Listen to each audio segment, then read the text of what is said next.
Hello everyone, welcome to the channel. Before we start the story, I want to let you know that this video has no ads, so just sit back and enjoy. I hope you give this video a chance because I truly believe you won't find stories like these anywhere else. And before you get too comfortable, a like or a subscription would mean a lot to me, but only if you genuinely enjoy what I do here. Leave a comment telling me where you're watching from and what time it is for you. It really helps us feel like the global community we are. Let's begin. Day 0. The call came at 4:47 p.m. on a Tuesday in late February, and Ethan Delacroix was elbow deep in a mare's abdomen when his phone buzzed against his thigh. He ignored it. The mare, a 12-year-old thoroughbred named Dancing Queen, had a twisted intestine, and Dr. Patricia Okonjo was counting on him to hold the retractor while she worked. The surgical suite smelled of antiseptic and blood, and the anesthesia machine hissed its steady rhythm. Outside, through the small window above the scrub sink, Ethan could see snow falling in fat, lazy flakes. The forecast had promised 4 inches by morning. His phone buzzed again. "Someone really wants you," Patricia said, not looking up from her work. Her hands moved with the confidence of 30 years of equine surgery. "It can wait." The phone buzzed a third time. Patricia's eyes flicked to his. "Take it. We're stable here." Ethan hesitated. He always hesitated, then stepped back from the table. He stripped one glove with his teeth and fumbled the phone from his scrub pocket. The screen showed 3 missed calls from Marguerite. His wife never called during surgery. She knew his schedule. He answered on the 4th ring. "Marge? Everything okay?" Static. Then her voice, thin and strange. "Ethan! What's wrong? Is Lily... Lily's at Mom's. She's fine. A sound in the background. Shouting. Something metallic crashing. "Ethan, something's happening here. At the hospital." "What do you mean something's happening?" They're attacking people. They're attacking the staff. Mr. Henderson in 412, he was post-op from this morning. He was stable. And then her voice broke. "He bit Dr. Kimura. He bit her throat, Ethan. I watched him do it." Ethan's hand tightened on the phone. Behind him, the mare's heart monitor beeped its steady reassurance, but the sound seemed to come from very far away. "Marge, I have to go. They're moving us to the East Wing. Security is saying, more shouting. Closer now. I have to go. Get Lily. Go to your mom's and get Lily. Don't come here. Marguerite, I love you. Tell Lily I love her. Get her and go somewhere safe." The line went dead. Ethan stared at the phone. The mare's monitor beeped. The snow fell. Patricia was asking him something, but the words arrived muffled, like she was speaking through water. "Ethan, what is it?" He looked at her, opened his mouth, closed it. "I have to go," he said. The drive home usually took 22 minutes. Today it took 45. The snow was falling harder now, and traffic on I-435 had slowed to a crawl. Ethan kept trying Marguerite's number. Each time he got 3 rings and then nothing. Not voicemail, not a disconnect tone, just silence. He turned on the radio. Reports of violence at Castellan Memorial Hospital are unconfirmed at this time. Kansas City police are asking residents to avoid the Midtown area.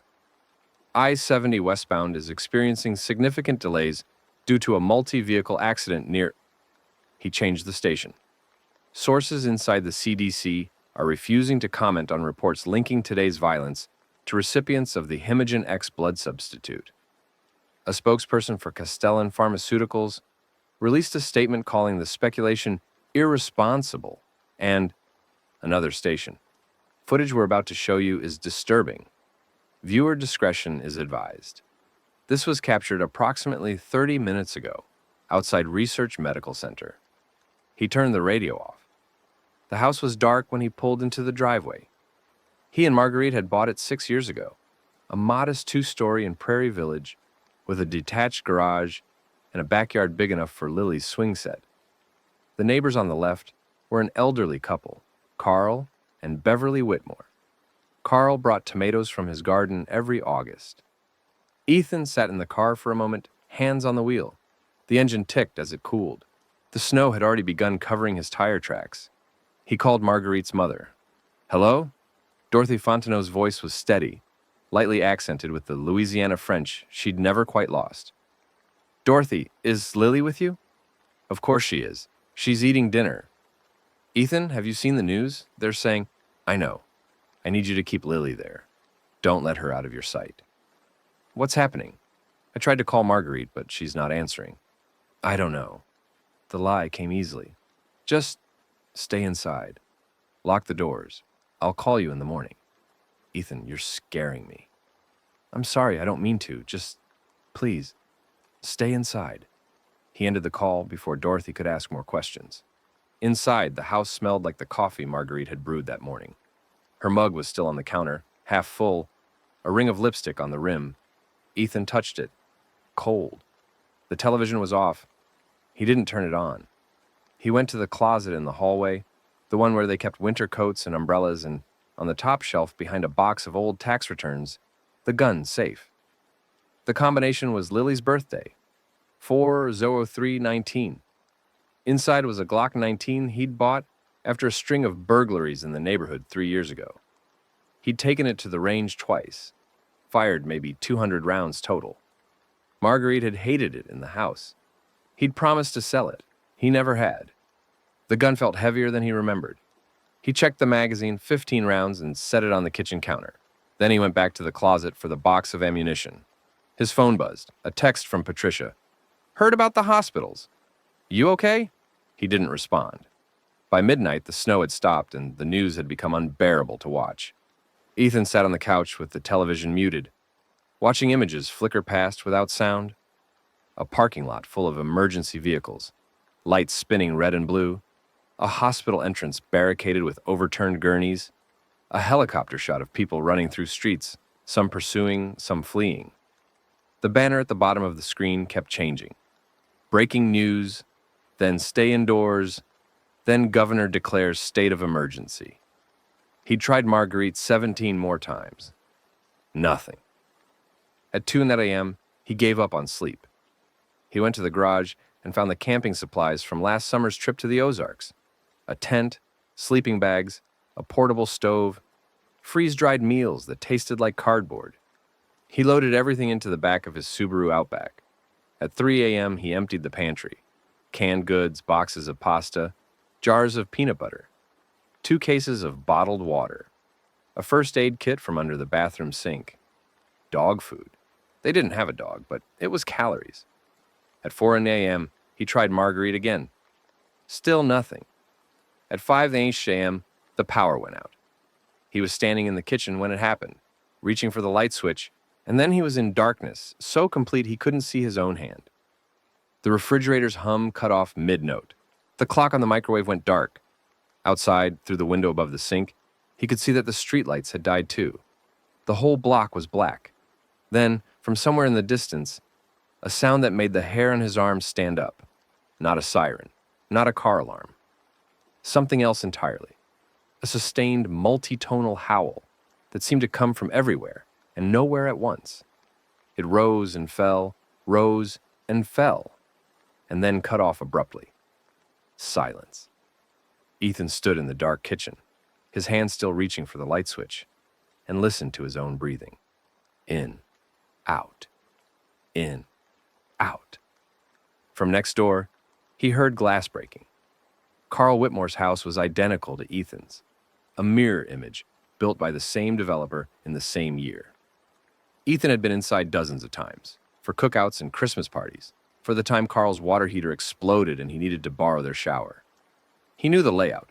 Front door into a small foyer, living room to the right, kitchen straight back. He also knew Carl was 70 years old, walked with a limp from hip replacement surgery, and had a heart condition that kept him on 4 different medications. The glass had broken in the back, probably a window. Ethan stood on his front porch, the cold biting through his sweater, and told himself it was none of his business.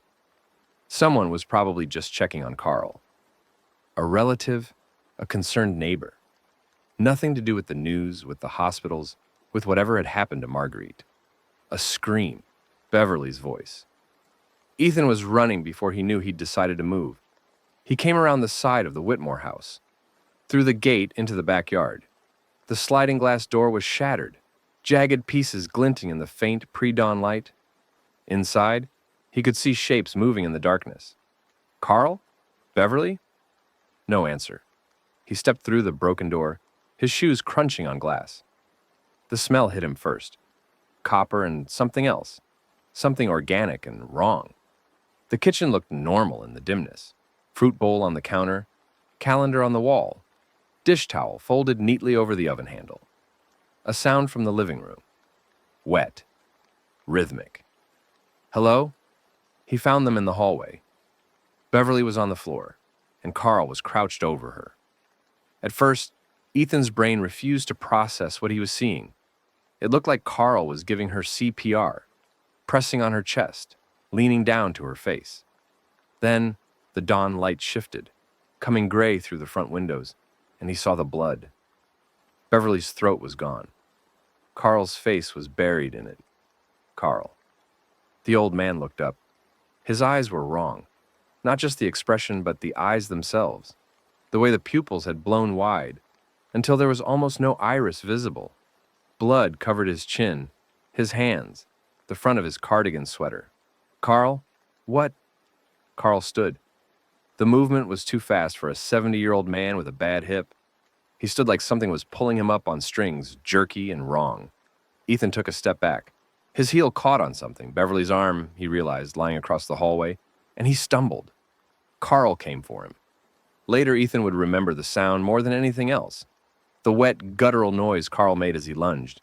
Not a moan, not a growl, but something between, a sound no human throat should make.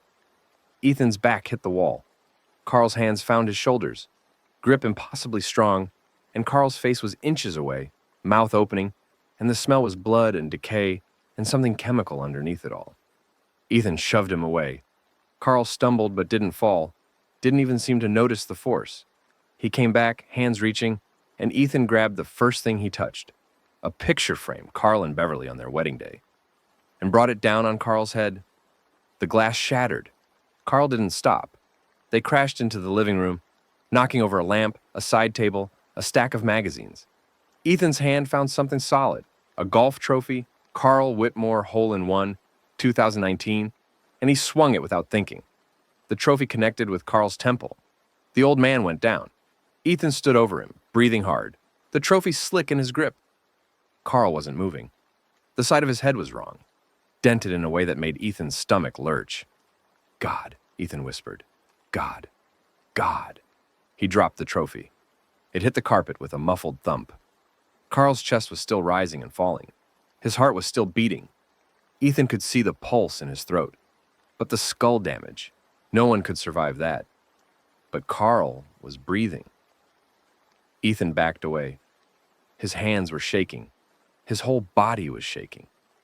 He made it to the back door, stepped through the broken glass, and vomited in the snow. The next 4 hours were a blur. He went back to his house. He locked the doors. He sat on the floor with the Glock in his lap and waited for dawn. When the sun came up, pale and watery through the overcast sky, he tried the television. Dead. Tried his phone. Still had signal, but nothing would load. The network was congested, maybe overwhelmed. He called Dorothy. No answer. He called Marguerite. No answer. He went to the window and looked out at the street. Carl's house was quiet. So were the others. At the end of the block, a car had run into a mailbox, the driver's door standing open.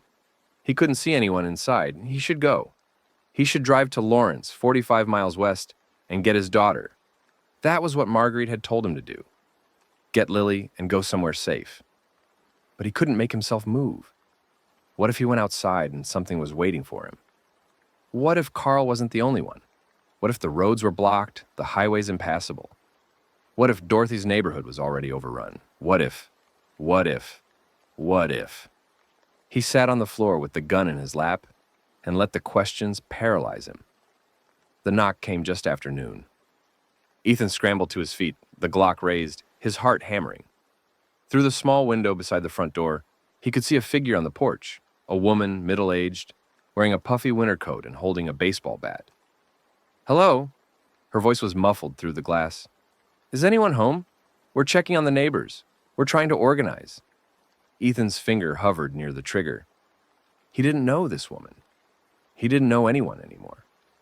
My name is Janet Prescott, the woman said. I live on Delmar, 2 blocks over. We're setting up at Shawnee Mission Park. There's about 30 of us so far. The National Guard said they're sending helicopters. Helicopters, rescue, a way out. Ethan lowered the gun slightly. How do I know you're not... Not what, not one of them? Janet held up her hands, showing empty palms. I'm not. My husband's not. We're just trying to help people. What happened at the hospitals? You don't know? Janet's face was a mix of exhaustion and disbelief. Some kind of contamination. Bad blood, they're saying. People who got transfusions, they're... She trailed off. Have you been outside? Have you seen what they're like? Ethan thought of Carl, crouched over Beverly's body. The wet, rhythmic sound. Yes, he said. Then, you know we have to stick together. There's safety in numbers. Safety in numbers. It sounded like something from a survival manual, and the kind of book he'd never bothered to read. My wife was at Castellan Memorial, Ethan said. She called me yesterday. She said he couldn't finish. Janet's expression softened. I'm sorry, I'm so sorry. But standing here won't bring her back. Come to the park. Help us organize. We need all the hands we can get. Ethan looked past her to the street. The car with the open door was still there. So was the snow, churned now by footprints and tire tracks. In the distance, he could see smoke rising. 1 plume, 2, then 3, scattered across the horizon. I have a daughter, he said. She's in Lawrence. I have to get to her. Lawrence is west. The guard has roadblocks west. Janet shook her head. No one's getting through until this is contained. Come to the park. Wait for the helicopters. Get evacuated somewhere safe. And then find your daughter. It sounded reasonable. It sounded like a plan. Ethan had never been good at plans. But he opened the door. Shawnee Mission Park was a sprawling green space on the border between Kansas City and the suburbs. 600 acres of trails and lake and forest. In summer, it was crowded with joggers and picnickers. Now, in late February, with snow on the ground and the world ending, it had become a refugee camp. Janet led Ethan through the main entrance, past a parking lot filled with haphazardly parked vehicles. Cars, trucks, an RV, a school bus with its windows reinforced with plywood. Beyond the lot, tents dotted the snow-covered lawn, hiking tents, family camping tents, tarps stretched between trees. A fire pit burned near the center, surrounded by people in winter coats, their breath misting in the cold air. This is it, Janet said. Home sweet home. How many people? 43, last count. More coming every hour. She gestured toward a pavilion near the lake. That's where we're keeping supplies. The National Guard dropped a load yesterday. MREs, water, medical supplies. Not enough, but it's something. And the helicopters? Coming. They said they're prioritizing the biggest camps first. Kansas City proper, then Overland Park, then us. Janet's jaw tightened.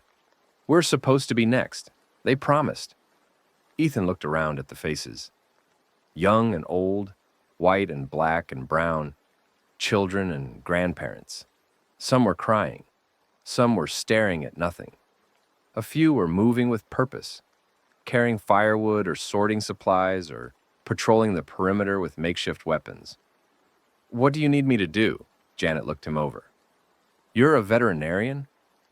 How did you... Scrubs are showing under your coat. She nodded toward the pavilion. We've got some injuries that need looking at. Nothing major, but we don't have a doctor. You're the closest thing. I work on horses, cows, dogs sometimes. And humans are just hairless apes, right? Close enough. Janet was already walking away. Come on, I'll introduce you to the others. The pavilion was a large wooden structure with a vaulted ceiling and open sides, designed for wedding receptions and corporate picnics. Now it was a triage center. Folding tables held bandages, antiseptic, over-the-counter medications scavenged from nearby pharmacies.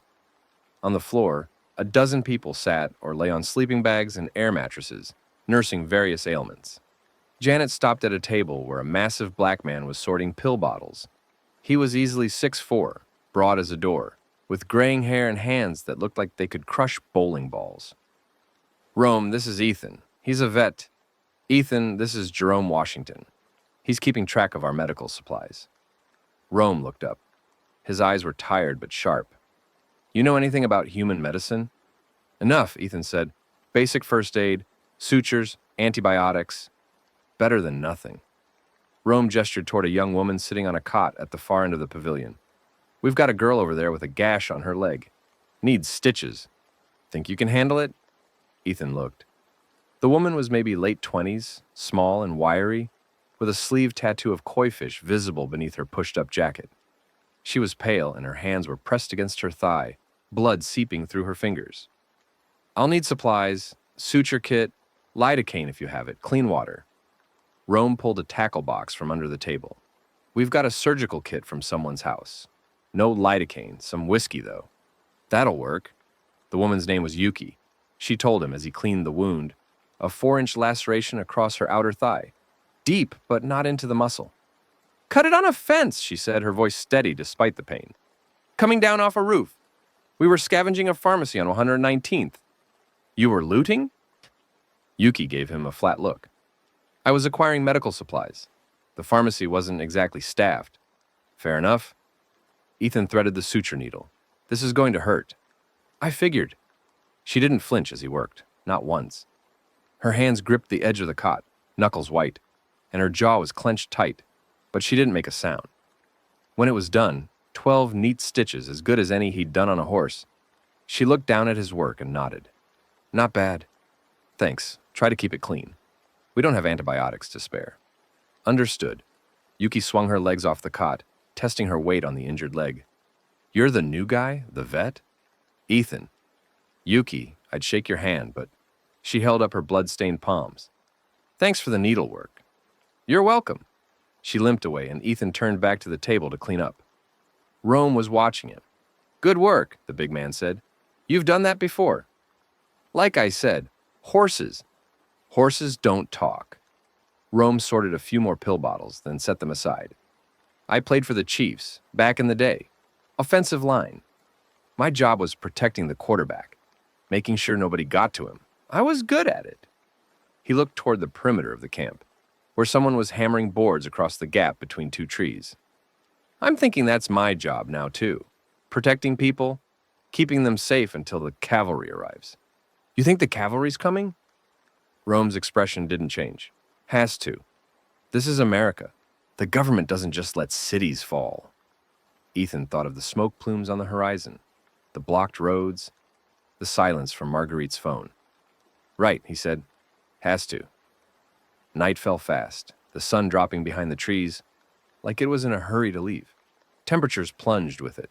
The forecast, back when forecasts existed, had called for single digits by midnight. The camp organized itself around the fire pit. People sat on logs and folding chairs, huddled in blankets, sharing body heat. Someone had a guitar and strummed soft, aimless chords. A child was crying somewhere in the dark, and a mother was singing a lullaby in Spanish. Ethan sat apart from the others, near the edge of the firelight. He'd tried Dorothy 3 more times. Still nothing. He'd tried Marguerite. Nothing. His phone was down to 12% battery, and he'd turned off everything except the ability to receive calls. Mind if I sit? He looked up. A heavy-set white man in a down jacket was hovering nearby, his bald head reflecting the firelight. He was sweating despite the cold, and his eyes had a nervous, darting quality. Sure. The man sat heavily on the log beside him. I'm Derek Bowman. I was an insurance adjuster. Before, I don't know what I am now. Ethan, veterinarian. Oh, that's useful. Medical knowledge? Derek was fidgeting with his hands, twisting them together, pulling them apart. I'm not useful. I can do math. I can assess risk. I can tell you the exact dollar value of a totaled car. None of that matters anymore. Keeping track of supplies matters.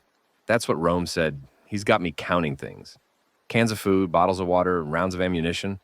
Derek laughed, a thin, unpleasant sound. I'm very good at counting things. I have a photographic memory for numbers. Ask me anything. Anyone's phone number, any date, any price. I'll remember it. That's impressive. It's a parlor trick. Derek's hands kept moving, twisting, pulling. My wife always said I remembered numbers better than I remembered her. Maybe she was right. She's in Nebraska, visiting her sister. I can't get through to her. The phones are down, I know. Do you have someone? Someone you can't reach? Ethan looked at the fire. My wife was at Castellan Memorial, Ground Zero. Oh. Derek's hands finally stopped. I'm sorry. Me too. They sat in silence for a while. The guitar player had moved on to something that might have been a hymn, or might have been a country song. Hard to tell. The child had stopped crying. I have a daughter, Ethan said, surprising himself.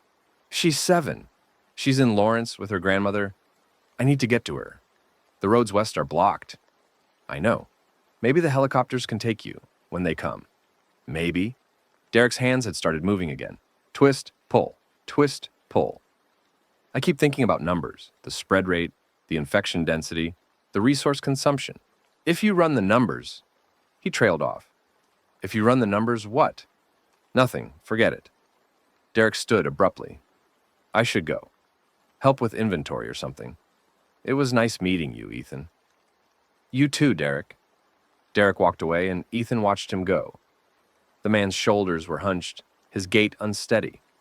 Something was wrong there. Something beyond the obvious trauma of societal collapse. But Ethan didn't have the energy to wonder what. He had his own problems. At 2 a.m., the camp was quiet. Most people had retreated to their tents or sleeping bags, seeking warmth and the illusion of safety. A handful of volunteers patrolled the perimeter, armed with baseball bats and hunting rifles. Ethan had offered to take a shift, but Janet had told him to sleep. You're medical now. We need you rested. He didn't sleep. He lay in a borrowed sleeping bag under the pavilion, staring at the wooden beams above, and listened to the sounds of the camp. Breathing, snoring, someone muttering in their dreams. The crackle of the fire, banked low but still burning. The wind in the bare trees, and underneath it all, so faint, he wasn't sure if he was imagining it, a sound in the distance. That same multi-tonal howl he'd heard when the power went out. Rising, falling, rising again. Then silence. Ethan closed his eyes and pretended he hadn't heard it. Dawn brought gray light and grim news. A pickup truck rolled into camp just after sunrise, its driver bleeding from a gash on his forehead, its bed carrying 4 survivors and the body of a 5th. The man at the wheel had run a barricade somewhere east, and his passenger, his brother, had been shot by National Guard soldiers. They're not letting anyone through, the driver kept saying. His name was Marcus, and his hands were shaking so badly he could barely hold a cup of water. They've got the whole city locked down. Anyone who tries to leave, they're shooting. Rome was asking questions, his voice calm and steady. Did they say why? Did they give you any explanation? Quarantine. They kept saying quarantine, like we're the problem. Like we're the ones who... Marcus broke down, sobbing. His brother was still in the truck bed, covered with a tarp. He wasn't infected. They didn't even check. They just started shooting. The news spread through the camp like a brush fire. People gathered in small groups, their voices tight with fear and anger. Janet was trying to maintain order, to get everyone focused on the day's tasks, but the mood had shifted. The helicopters were supposed to come. They were supposed to be rescued. Now they knew the truth. No one was coming. Ethan found Yuki at the lake's edge, throwing rocks into the water. Her limp was more pronounced today, and she was favoring her injured leg. You shouldn't be walking on that. Yuki threw another rock. It skipped twice before sinking. I shouldn't be a lot of things. Can I ask you something? You just did. Something else. Go ahead. Ethan picked up a rock of his own, turned it over in his hands. How did you get out? When things started going bad, what did you do? Yuki was silent for a long moment. Then, my boyfriend, Ryan. He was in the hospital for an appendectomy. Routine stuff. They gave him a transfusion because he lost more blood than expected. Another rock, another skip. He came home the next day, said he felt fine. That night he spiked a fever. Started getting confused, aggressive. I'm sorry. He came after me in our apartment. I had a knife from the kitchen. Yuki's voice was flat, recounting facts without emotion. I didn't wait for him to turn all the way. He was still himself, sort of. He was still saying my name. But I knew what was coming. I'd seen the news, so she mimed a stabbing motion. I told myself it was mercy. It wasn't. He was begging me to stop. Ethan didn't know what to say. He threw his rock. It didn't skip. So that's my story, Yuki said. I killed the man I loved because I was afraid of what he was becoming. What's yours? My neighbor, Carl. He was a nice old man. He used to bring us tomatoes. Did he try to kill you? Yes. Did you kill him? I hit him with a golf trophy. His skull... Ethan couldn't finish. The memory of that dent, that wrong shape, made his stomach turn. He was still breathing when I left. His heart was still beating, but he wasn't going to recover. So you killed him. I don't know what I did. Yuki finally turned to look at him. Her eyes were dark, unreadable. Yeah, you do. You just don't want to admit it yet. She picked up another rock. Give it time. We're all going to be killers before this is over. 3 days passed. The camp grew. Survivors trickled in from all directions, from Prairie Village and Overland Park, from Lenexa and Olathe, from the edges of Kansas City proper. They came with stories of death and narrow escapes, of loved ones lost and homes abandoned. The population of the camp swelled to 70, then 80, then over 100. With numbers came complications. Resources stretched thin. The MRE supply dwindled despite rationing. Water from the lake had to be boiled, and firewood had to be gathered farther and farther from the camp's perimeter. Sanitation became an issue. A dozen portable toilets weren't meant for 100 people, and the camp began to smell. Arguments broke out. A man from Merriam accused someone from Mission Hills of hoarding food. A woman demanded that her family get preference for the next helicopter, whenever it came. Teenagers formed cliques and roamed the camp's edges, bored and restless. Rome emerged as the de facto leader, not through any election, but through simple competence. When problems arose, people looked to him. When decisions had to be made, he made them. Janet handled logistics, food distribution, work schedules, conflict mediation. Ethan handled medical issues, which grew more frequent as the cold and stress took their toll. We need to organize a supply run, Rome said on the morning of the 4th day.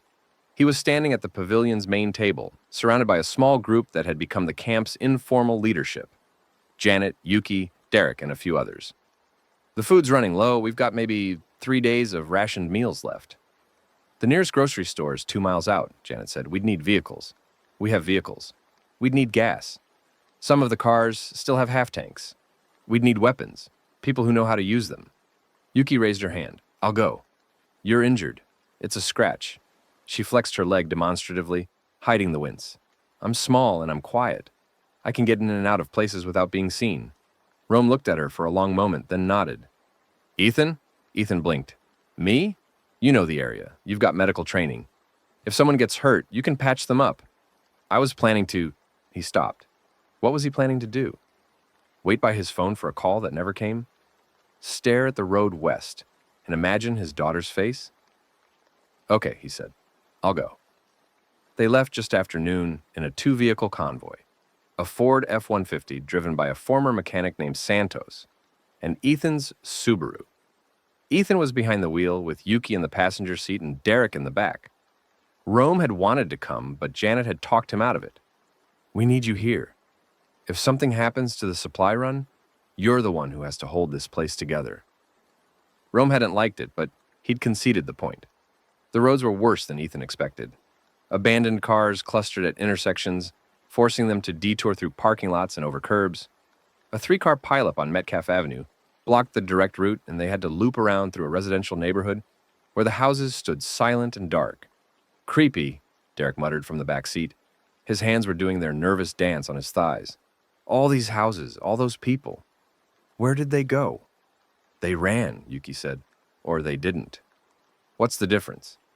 Yuki gestured toward a house on the corner. The front door was open and something dark had stained the porch stairs. If you run, you're somewhere else. If you don't, you're still there. Just not in any shape to answer the door. Derek fell silent. The grocery store was a Hy-Vee on 95th Street, a massive beige box with a parking lot the size of a football field. The lot was mostly empty, but a handful of cars were scattered near the entrance. The store's windows were dark. "Power's out," Santos said over the radio. "Probably means the refrigerated stuff is gone. Focus on canned goods, dry goods, anything that won't spoil."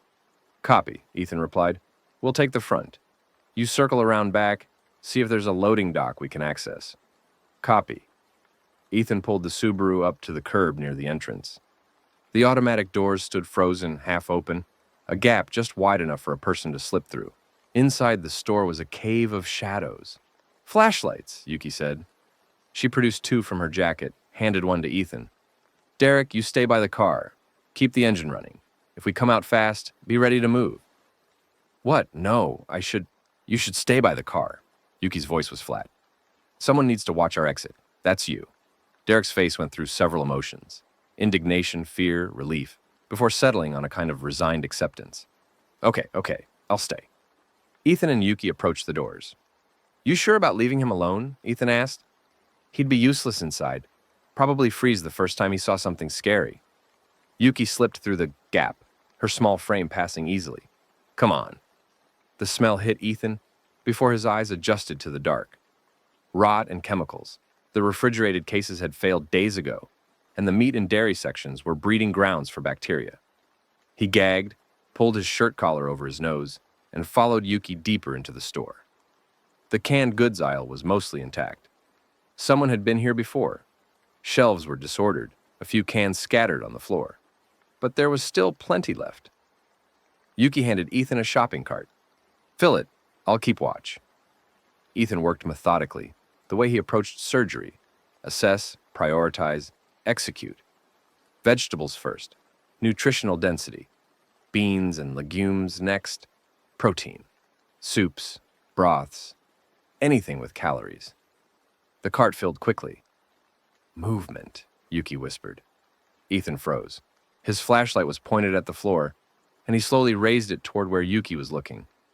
The beam caught a shape at the end of the aisle, human-sized, swaying slightly. "Hello," Yuki called out. "We're not here to hurt anyone. We're just getting supplies." The shape didn't respond. It took a step forward. Ethan's hand went to the knife on his belt. Rome had insisted everyone carry something. He'd never used a knife on a person before. On horses, yes, for surgeries and euthanasia. Not on people. "I think we should go," he said. "Not yet." Yuki pulled a bag of salt from her jacket. Road salt. They'd gathered pounds of it from municipal storage sheds. "You keep filling the cart. I'll handle this." The shape took another step. Close enough now that Ethan could see details. A woman, middle-aged, in a Hy-Vee employee vest. Her name tag said Carol. Her face was slack, her skin waxy, and her eyes had that blown pupil look he remembered from Carl. "Go," Yuki said.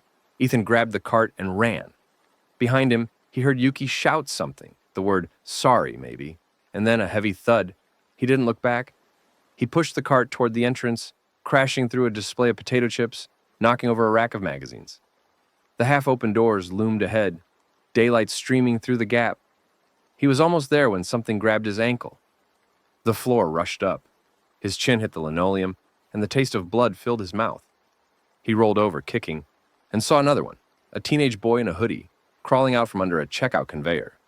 The boy's grip was impossibly strong. Ethan fumbled for his knife, got it free, swung. The blade caught the boy's arm, slicing through flesh, but not severing the grip. The boy didn't react to the pain, didn't even seem to notice. His other hand was reaching for Ethan's leg, pulling himself closer, mouth opening. Something whistled past Ethan's ear. A bag of salt struck the boy full in the face, bursting open, and the effect was immediate.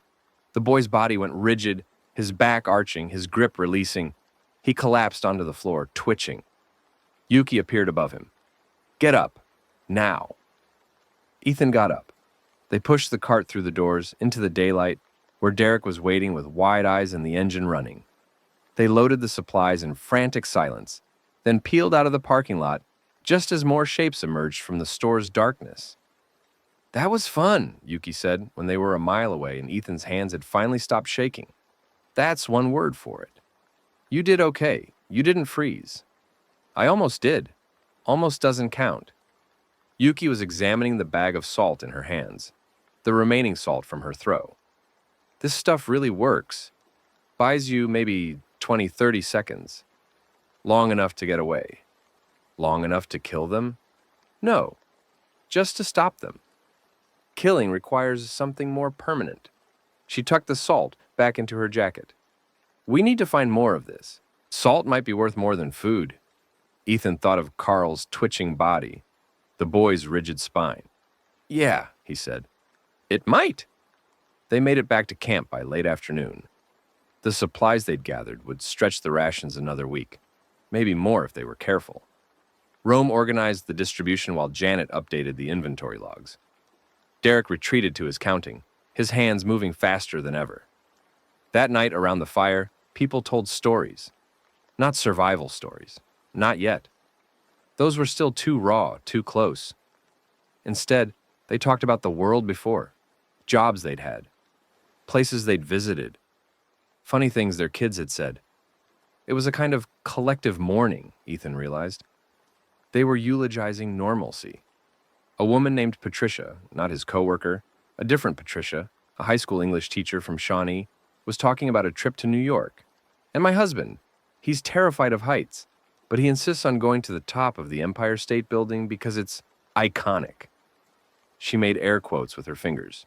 So, we get up there, and he spends the entire time pressed against the wall, refusing to look at the view. I have all these beautiful photos of the city, and he's not in a single one. Laughter, soft, sad, but real.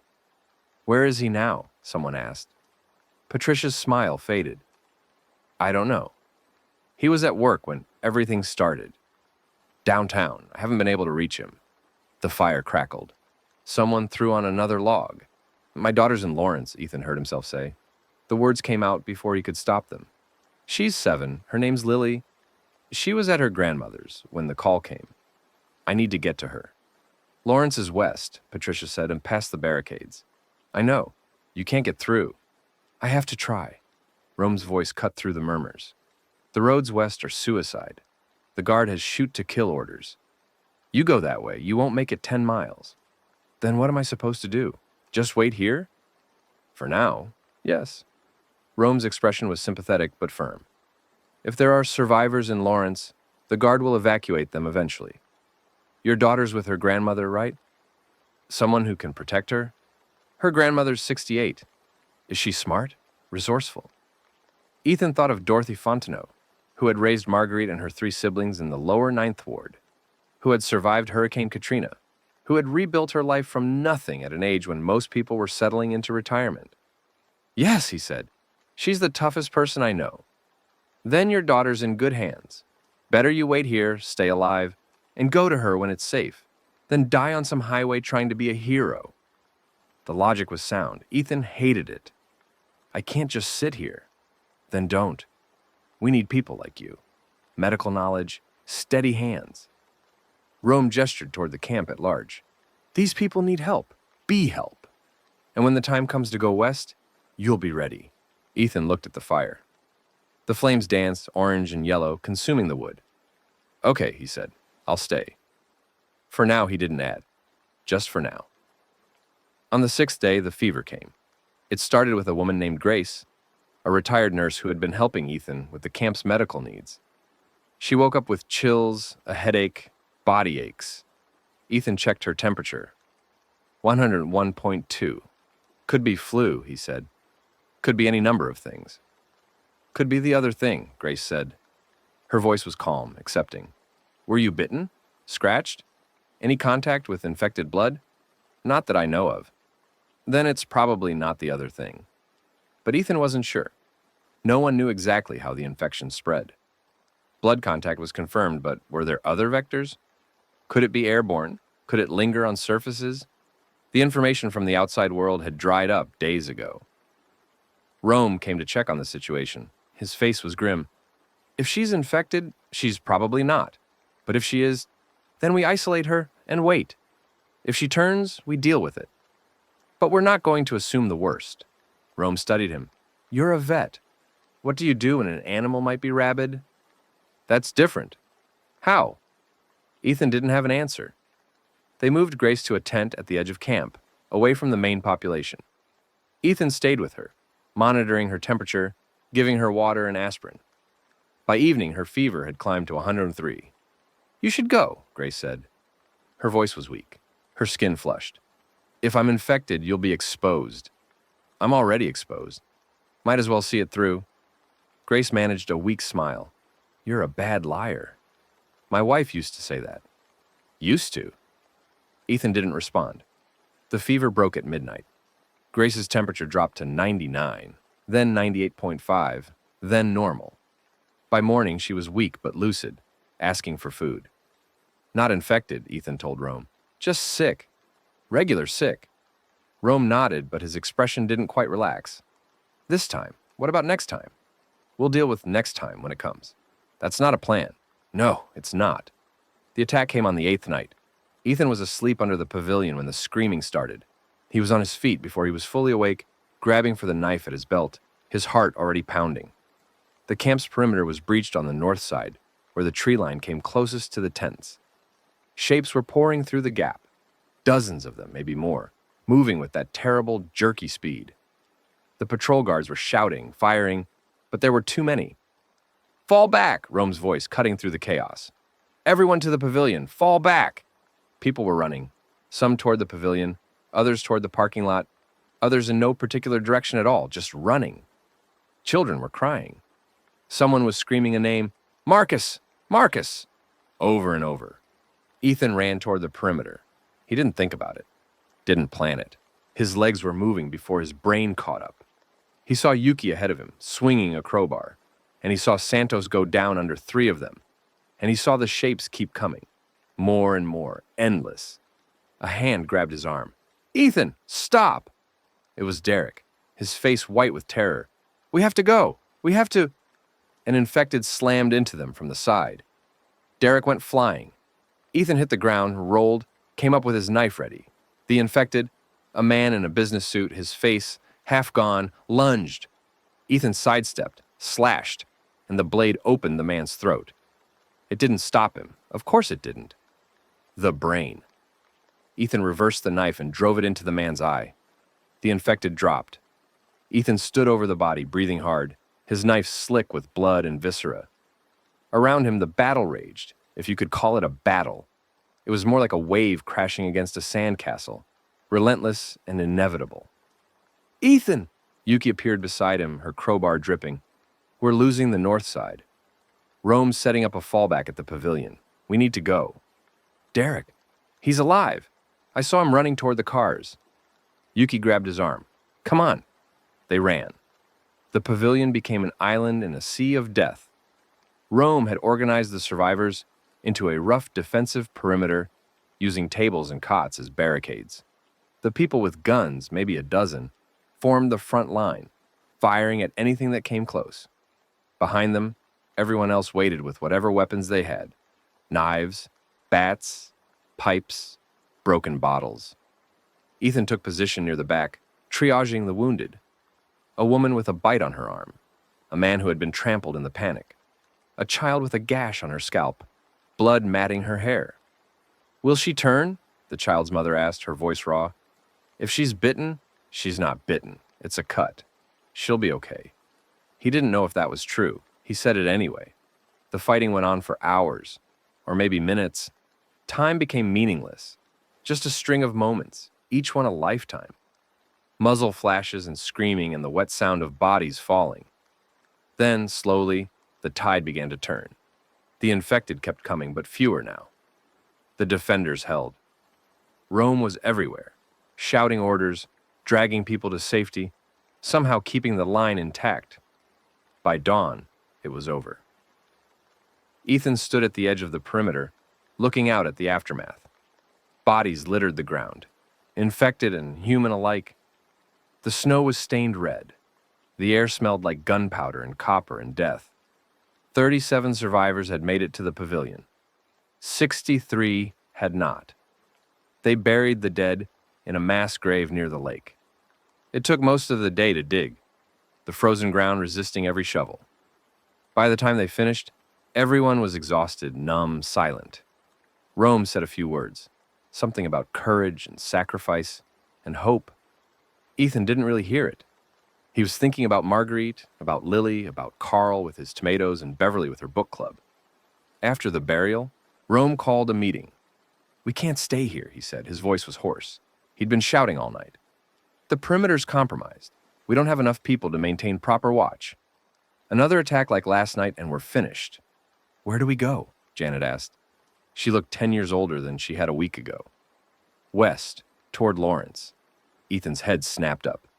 "I thought the roads west were blocked," someone said. "The main roads. But there are back routes, county highways, farm roads. If we move smart, stay off the beaten path, we might be able to slip through." "What about the National Guard? The quarantine?" "The Guard has bigger problems than chasing a handful of survivors." Rome's jaw tightened. "I talked to some of the people we rescued last night. The quarantine's falling apart. They're pulling back, consolidating. The perimeter they established, it's full of holes." A murmur went through the group. Hope, Ethan realized. Desperate, fragile hope. "It's risky," Rome continued. "I won't lie to you. Some of us won't make it. But staying here is riskier. We move tomorrow at dawn." "Dawn," Ethan echoed. He thought of Lily, waiting for him in Lawrence, wondering where Daddy was. Dawn couldn't come fast enough. That night, Ethan couldn't sleep. He sat by the lake, wrapped in a sleeping bag, watching the moonlight dance on the water. The camp was quiet. The survivors were too exhausted for conversation, too traumatized for stories. Tomorrow, they would move. Tomorrow, he would finally be heading toward his daughter. "Mine company?" He looked up. Yuki was standing behind him, her hands shoved in her jacket pockets. "Sure." She sat down beside him on the cold ground. For a while, neither of them spoke. "You did good last night," Yuki said finally. "The knife thing, the eye. That's not easy the first time." "It wasn't the first time." "Right, the neighbor." Carl. Yuki picked up a stone, turned it over in her fingers. "You know, when I killed Ryan, my boyfriend, I threw up afterward. Couldn't stop shaking for hours. I thought that meant I was weak." "You're not weak." "I know that now. The shaking, the throwing up, that's just the body catching up with what the brain already knows. We're wired to not kill each other. When we do it anyway, the wiring protests." She threw the stone into the lake. "You didn't shake, didn't throw up. You just kept moving. I was too scared to stop. Maybe, or maybe you're wired different." Yuki turned to look at him. "That's not a criticism. In this world, wired different might be what keeps you alive." Ethan didn't know how to respond. He thought of his father, of the violence he'd grown up with, of all the years he'd spent trying to bury that inheritance. "I don't want to be wired different," he said. "Doesn't matter what you want. It matters what you are." They sat in silence as the moon tracked across the sky. Eventually, Yuki stood, brushed off her pants, and headed back toward camp. "Get some sleep," she said. "Tomorrow's gonna be a long day." Ethan stayed by the lake until the first hints of dawn began to lighten the eastern horizon. Then, he gathered his things, loaded them into the Subaru, and joined the convoy of survivors, preparing to move west. Toward Lawrence, toward Lily, toward whatever came next. The convoy departed at 6:17 a.m., just as the sun crested the horizon in a blaze of orange and pink. It was the kind of sunrise that would have made Ethan pause before the world ended, the kind he might have photographed and texted to Marguerite with some joke about Beauty and Beast. Now he barely noticed it. His eyes were fixed on the road ahead. There were 12 vehicles in total, trucks and SUVs mostly, a few sedans, the school bus that had been reinforced with plywood. Rome was in the lead truck with Janet and a handful of their best fighters. Ethan was somewhere in the middle, his Subaru loaded with medical supplies and 3 passengers, Yuki, Derek, and Grace, who was still weak from her illness, but insisted on coming. "I'm not staying behind to die alone," she'd said. "If we're going, we're all going." No one had argued. The route Rome had planned took them south first, away from the main highways, then west on a series of county roads that wound through the suburbs and into the rural areas beyond. It was slower than the direct route, but hopefully safer. For the first hour, the drive was almost peaceful.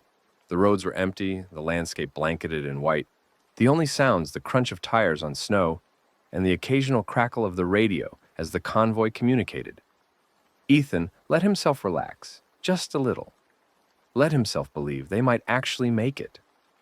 Then they reached Olathe. "Rome, we've got a problem," someone said over the radio. "Roadblock ahead. Looks like National Guard." The convoy slowed to a stop. Ethan craned his neck, trying to see past the vehicles in front of him. There, maybe a quarter mile ahead, was a makeshift barricade, concrete barriers, razor wire, 2 Humvees with mounted weapons. "I thought you said the guard had pulled back," Derek said. His voice was tight with fear. "I said the perimeter was full of holes. I didn't say there weren't any guards." "So, what do? We wait. Rome will handle it." Through his windshield, Ethan watched Rome's truck approach the barricade. Rome got out, hands raised, and walked toward the soldiers. There was a conversation, too far away to hear, but Ethan could see the body language. Rome gesturing. A soldier shaking his head. Rome gesturing again. Then one of the soldiers raised his rifle. "No," Ethan breathed. The radio crackled. Rome's voice, "Everyone stay calm. Do not move. I repeat, do not—" A gunshot, then another. Rome went down. Chaos. The convoy scattered, vehicles peeling off in every direction. Ethan slammed the Subaru into reverse, narrowly avoiding a collision with the car behind him. More gunshots. Automatic fire now. The Humvee's mounted weapons opening up. "Go, go, go!" Yuki was shouting. Ethan floored it. The Subaru fishtailed on the icy road, then found traction and shot backward. He spun the wheel, whipping the car around in a J-turn he'd only ever seen in movies, and accelerated away from the roadblock. The rearview mirror showed madness. Vehicles crashing, soldiers advancing, bodies lying in the road. He couldn't tell which one was Rome. "Where are we going?" Derek was hyperventilating in the back seat. "Where are we going? Where are we—" "Shut up!" Yuki snapped. "Ethan, take the next left. There's a housing development. We can cut through." Ethan took the turn too fast. The Subaru's tires screamed in protest, but they held. He shot down a residential street, past dark houses and abandoned cars, and emerged onto another county road, heading south. "Did anyone else make it?" Grace asked. Her voice was strained but calm. "I don't know. I couldn't see." The radio was a chaos of voices, panic and screaming and static. Ethan couldn't make sense of any of it. He turned it off. "We need to find the others," Yuki said. "Regroup somewhere." "Where?" "I don't know. Just somewhere." They drove south for another 20 minutes before Ethan spotted something in his rear view. Headlights. 2 vehicles, maybe 3, coming up fast. "We've got company." Yuki turned to look. "Is it the guard?" "Can't tell." "Speed up." Ethan pushed the accelerator, but the Subaru was already near its limit. The pursuing vehicles were gaining. As they drew closer, Ethan could make out details. A pickup truck, a sedan, and— "That's Santos," Yuki said. "That's the truck from the supply run. I recognize the color." Ethan slowed, then stopped. The pursuing vehicles pulled up alongside, and Santos leaned out the window of his truck. "Ethan, thank God. Did you see what happened?" "Rome went down." "I know, I saw." Santos's face was grim. "Janet's with me. She's in bad shape. Took a round in the shoulder. We need to find somewhere to hole up." "Where?" "I was hoping you'd have an idea."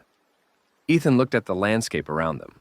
Flat farmland, a few scattered houses, a grain silo in the distance. Nothing defensible, nothing safe. But there had to be something. There was always something. "Map," he said. "Does anyone have a map?" Derek, of all people, produced one from his jacket. "I grabbed it from the pavilion. It's the whole Kansas City metro area." Ethan spread it across the steering wheel, studying the terrain. They were southeast of Olathe in unincorporated Johnson County. The main roads were too dangerous. But there, a few miles to the west, was a blue patch marked Hillsdale Lake. "Hillsdale State Park," he said. "Remote, defensible." "And probably overrun," Santos interrupted. "Every survivor in the area probably had the same idea." "You have a better suggestion?" Silence. "Hillsdale it is," Yuki said. "Let's move." The park was not overrun. It wasn't exactly empty either. They arrived just as the sun was reaching its midday peak, casting pale light over a frozen lake surrounded by bare trees. A handful of RVs and tents were clustered near the main camping area, and a dozen or so people were moving among them. Survivors, by the look of them, armed and wary. The convoy stopped at the park's entrance, and Ethan got out slowly, hands visible. One of the armed survivors approached, a middle-aged white man with a hunting rifle and a face like weathered leather. "You folks friendly?" "We're trying to be," Ethan said. "We're looking for a place to regroup. We got hit by the guard at a roadblock near Elathi." The man's expression softened slightly. "Yeah, we heard the gunfire. Figured it was something bad." He lowered his rifle. "Name's Garrett. We've got about 20 people here. Not much in the way of supplies, but you're welcome to share the space." "Thank you." Garrett nodded toward the back of the convoy. "You've got wounded?" "One. Gunshot wound to the shoulder. We've got a guy who was an EMT. He can take a look." Relief flooded through Ethan. "That would be great." They pulled the convoy into the camping area and began unloading. Janet was in bad shape. The bullet had passed through her shoulder, but she'd lost a lot of blood and was barely conscious. The EMT, a young Hispanic man named Luis, took over her care, and Ethan tried not to hover. "She'll live," Luis said after examining the wound. "The bullet went clean through. No major arteries. She just needs rest and fluids." "Thank you." Luis looked at him with tired eyes. "You a doctor?" "Veterinarian." "Close enough. You want to help? I've got other patients who could use attention." "Of course." Hillsdale Lake became their home for 3 days. They were good days, as much as any days could be good in this new world. The combined group, 30-odd survivors from multiple caravans and refugee camps, shared what they had, pooled their resources, established a defensive perimeter. Ethan worked alongside Luis, treating the sick and injured. Yuki organized scouting parties. Santos maintained the vehicles. Derek counted things. 14 functional weapons he recited on the second evening, his hands still twitching. 312 rounds of ammunition. 47 days of rationed food for 35 people. 18 gallons of gasoline. 2 working generators. 1. Derek. Ethan put a hand on the man's shoulder. "We get it, thank you." Derek stopped, blinking. "I'm sorry, I know it's annoying. It helps me feel like I'm contributing." "You are contributing. Knowing what we have is important." "It doesn't feel important. It feels like busy work." "Everything's busy work until it isn't." Derek nodded, but his eyes were distant. Ethan wondered again what was going on behind that nervous exterior. What secrets the man was carrying. But he didn't ask. Everyone had secrets now. Everyone had things they weren't saying. On the morning of the third day, Yuki found him by the lake. "We need to talk." "About what?" "About Lawrence." She sat down beside him on the frozen shore. "I know you want to get to your daughter. I know that's all you're thinking about. And the route to Lawrence goes through some bad territory. The guards got checkpoints on every major road. The back roads are full of infected. The other survivors we've talked to, they're all saying the same thing. Going west is suicide. Then I'll commit suicide." Yuki shook her head. "That's not you talking. That's desperation. Maybe desperation is all I have left." "Maybe. Or maybe you're forgetting something important." "What?" "Your daughter needs you alive. If you die trying to reach her, you don't save her. You just orphan her." The words hit like a punch to the gut. Ethan sat in silence, feeling their weight. "I have to try," he said finally. "I can't just sit here and wait while she's out there, wondering where I am. I'm not saying don't try. I'm saying be smart about it." Yuki pulled out the map Derek had brought. "Look, the direct route to Lawrence is 45 miles. Mostly major roads, mostly controlled or compromised. But if we go north, that's the wrong direction. North, then west, then south. It adds maybe 30 miles, but it takes us through less populated areas. Fewer checkpoints, fewer infected, and it passes through Kansas City's industrial district, the West Bottoms. Lots of warehouses, lots of supplies." Ethan studied the map. The route Yuki was proposing was longer, more complicated, but it was also possible. Actually possible. "You've been planning this. I've been thinking about it. You're not the only one with somewhere to go. Where are you going? Yuki was quiet for a moment. My mother's in Topeka, assuming she's still alive. I haven't been able to reach her. I'm sorry. Don't be. Not yet. She folded the map and handed it to him. Here's what I'm proposing. We put together a small group. Fast, mobile, well-armed. We take the northern route, hit the West Bottoms for supplies, then push through to Lawrence. Once we find your daughter, we continue west to Topeka. You'd do that for me? I'd do it for both of us. And for whoever else wants to come. Yuki stood, brushing snow off her pants. Think about it. But don't think too long. The longer we wait, the harder this gets. She walked away, leaving Ethan alone with the map and his thoughts. That evening, he called a meeting. The survivors gathered around a fire pit near the center of camp, their faces lit by flickering orange light. Ethan stood at one edge of the circle, aware of how uncertain he must look, how unsuited for leadership. I'm going west, he said, to Lawrence. My daughter's there, and I need to find her. Murmurs rippled through the crowd. Someone asked about the guard. Someone else mentioned the infected. I know the risks, Ethan continued. I'm not asking anyone to come with me, but Yuki has found a route that might work. Longer than the direct path, but safer.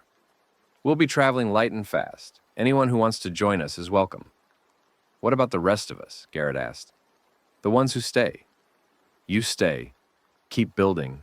Keep surviving. If we make it to Lawrence, we'll try to make contact. Let you know what we find. And if you don't make it? Ethan had no answer for that. The meeting broke up without resolution. Some people approached Ethan afterward, asking questions about the route, about timing, about what supplies they'd need. Others avoided him, their eyes sliding away when he tried to meet their gaze. By midnight, he had his team, Yuki, Santos, Derek, who had insisted despite everyone's objections, Grace, and 3 others whose names he barely knew. 8 people in 3 vehicles, heading into the unknown. Rome was gone. Janet was too injured to travel. The community they'd built was fracturing. But Ethan had a direction. He had a plan. For the first time in days, he felt something other than despair. They left at dawn on the 4th day, slipping out of Hillsdale Lake while most of the camp was still sleeping. Janet was awake to see them off. She'd improved dramatically over the past few days, though she was still too weak to travel. Find your daughter, she told Ethan, and then find a way to come back. We're going to need people like you. People like me? People who don't give up. Janet's eyes were bright despite her pallor. That's the only thing that matters now. Not how strong you are, not how smart. Just how stubborn. I don't know if I'm stubborn. I think I'm just scared. Same thing in the end. Janet reached out and squeezed his hand. Go, before I change my mind and tie you to a tree. Ethan laughed, a rough surprise sound that felt strange in his throat. Thank you for everything. Thank me by surviving. He got in the Subaru and didn't look back. The northern route was longer, as Yuki had promised, but it was also emptier. They drove for hours without seeing another living person, just the endless Kansas farmland, fields of dead corn stalks poking through snow, farmhouses standing silent and dark. Every few miles, they'd spot evidence of the outbreak, an overturned car, a body in a ditch, blood splatter on a barn door. But the infected themselves were sparse. The cold Ethan remembered from the news reports that felt like a lifetime ago. They slowed down in the cold, became almost dormant. Small mercies. By late afternoon, they'd covered nearly 50 miles and were approaching the outskirts of Kansas City's northern suburbs. The plan was to skirt the populated areas, staying on rural roads until they reached the West Bottoms, the industrial district near the confluence of the Missouri and Kansas rivers. There's a salt storage facility on the west side of the Bottoms, Yuki said, consulting the map. If it hasn't been raided, we could stock up. Salt's been more valuable than gold. And if it has been raided, then we improvise. The convoy slowed as they entered a small town. Liberty, according to the sign, population 29,000. The streets were deserted, storefronts dark, cars abandoned in the middle of intersections. Ethan felt the familiar prickle of unease crawling up his spine. I don't like this, Derek muttered from the back seat. Nobody asked you to like it, Yuki replied. Just keep your eyes open. They were halfway through town when the radio crackled. Ethan, Santos's voice from the truck ahead. We've got movement on our left. Second-story windows. Ethan's hands tightened on the wheel. Infected? Can't tell, but they're watching us. Keep moving. Don't stop. They drove another 3 blocks before the shapes emerged. Not infected. People. A dozen of them, stepping out from buildings on both sides of the street, all carrying weapons. They didn't look friendly. A man walked into the middle of the road holding up a hand. He was tall, muscular, wearing a leather jacket despite the cold. His face was hard, his eyes harder. "Stop the vehicles," the man called out. "Now!" Ethan stopped. He didn't see another option. The man approached the Subaru, peering through the windshield. His smile didn't reach his eyes. "Welcome to Liberty," he said. "I'm Wade, and you folks are about to pay a toll." Wade Prescott, it turned out, was running a protection racket. "The way it works," he explained, leaning against the hood of the Subaru while his armed men surrounded the convoy, "is you give us half of whatever you're carrying. Food, water, weapons, fuel, half of everything. In exchange, we let you pass through unharmed."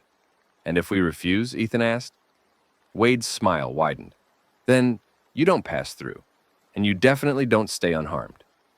Ethan looked at his companions. Santos was gripping the steering wheel of his truck, jaw clenched. Yuki was coiled in the passenger seat, ready to spring. Derek was whimpering softly in the back, his hands doing their nervous dance. 8 survivors against a dozen armed men. The math was simple. "Fine," Ethan said. "Half of everything." Wade's men descended on the vehicles like locusts, stripping supplies with practiced efficiency. Ethan watched them take half the water, half the food, half the ammunition. They took one of the 3 vehicles entirely. Santos's truck, the one with the most cargo space. When they were done, Wade stepped back and surveyed the reduced convoy with satisfaction. "Pleasure doing business with you. Word of advice? Don't come back through Liberty. The toll goes up for repeat customers." "We won't be back," Ethan said. "That's what everyone says." Wade waved a hand and his men melted back into the buildings. "Good luck out there. You're going to need it." They drove out of Liberty in silence, their supplies halved, their confidence shattered. Santos was crammed into the back of the remaining truck with the other survivors, his face a mask of controlled fury. "We should go back," he said over the radio. "Hit them when they're not expecting it. Get our stuff back." "And lose half our people in the process?" Yuki's voice was flat. "We don't have the numbers. We cut our losses and keep moving." "She's right," Ethan said, though the words tasted like ash. "We keep moving." The radio went silent. The convoy drove on. Night fell as they reached the edges of the West Bottoms. The industrial district sprawled before them.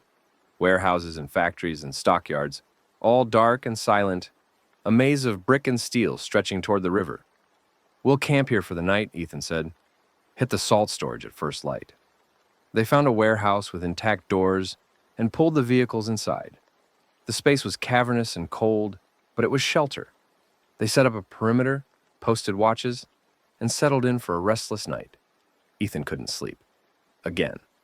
He sat by one of the warehouse's grimy windows, looking out at the darkness, thinking about Wade Prescott and his toll. "You're going to wear yourself out," Yuki said, appearing beside him. "You need to rest." I keep thinking about what he said. The toll goes up for repeat customers. How many people has he done this to? How many has he killed? Does it matter? Doesn't it? Yuki was quiet for a moment. "Before all this, I thought people were basically good. That if you stripped away the rules, the systems, everyone would help each other." "Be decent," she laughed, a soft, bitter sound. "Turns out the rules weren't the problem. The rules were the only thing keeping people like Wade in check." "You think that's true for everyone?" "No. Some people are decent regardless. Rome was decent. Grace is decent. You're decent. I killed Carl. Carl was already dead. He just hadn't stopped moving yet." Yuki turned to face him. "Don't confuse what we do to survive with who we are. They're not the same thing. What if they become the same thing? Then we'll deal with that when it happens." She stood, stretching. "Get some sleep. We've got a long day tomorrow." She walked away and Ethan turned back to the window. Outside, the darkness was absolute. No stars, no moon, no lights from human hands. Just the void. He closed his eyes and tried to imagine Lily's face. Her laugh, her smile, the way she said "daddy" when she was happy. He held onto that image until sleep finally came. The salt storage facility was 2 miles from their warehouse, a concrete structure surrounded by chain-link fence. They approached at dawn, weapons ready, expecting trouble. What they found was emptiness. "Looks like someone beat us here," Santos said, surveying the broken fence, the pried-open doors. "Place has been stripped. Maybe not completely." Yuki slipped through the gap in the fence, moving toward the building. Come on. Inside, the facility was exactly as Santos had predicted. Rows of empty pallets, broken bags scattered on the floor, tire tracks in the dust. But in the far corner, partially hidden behind a collapsed shelf, they found a cache someone had missed. 4 50-pound bags of rock salt, intact. "Jackpot," Yuki said. "Help me load these." They worked quickly, hauling the bags to the vehicles, constantly watching for threats.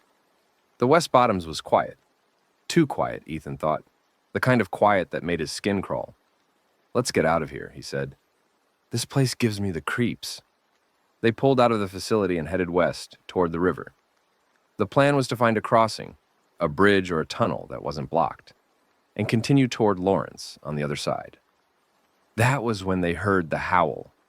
It started low, almost sub-bass, a sound more felt than heard.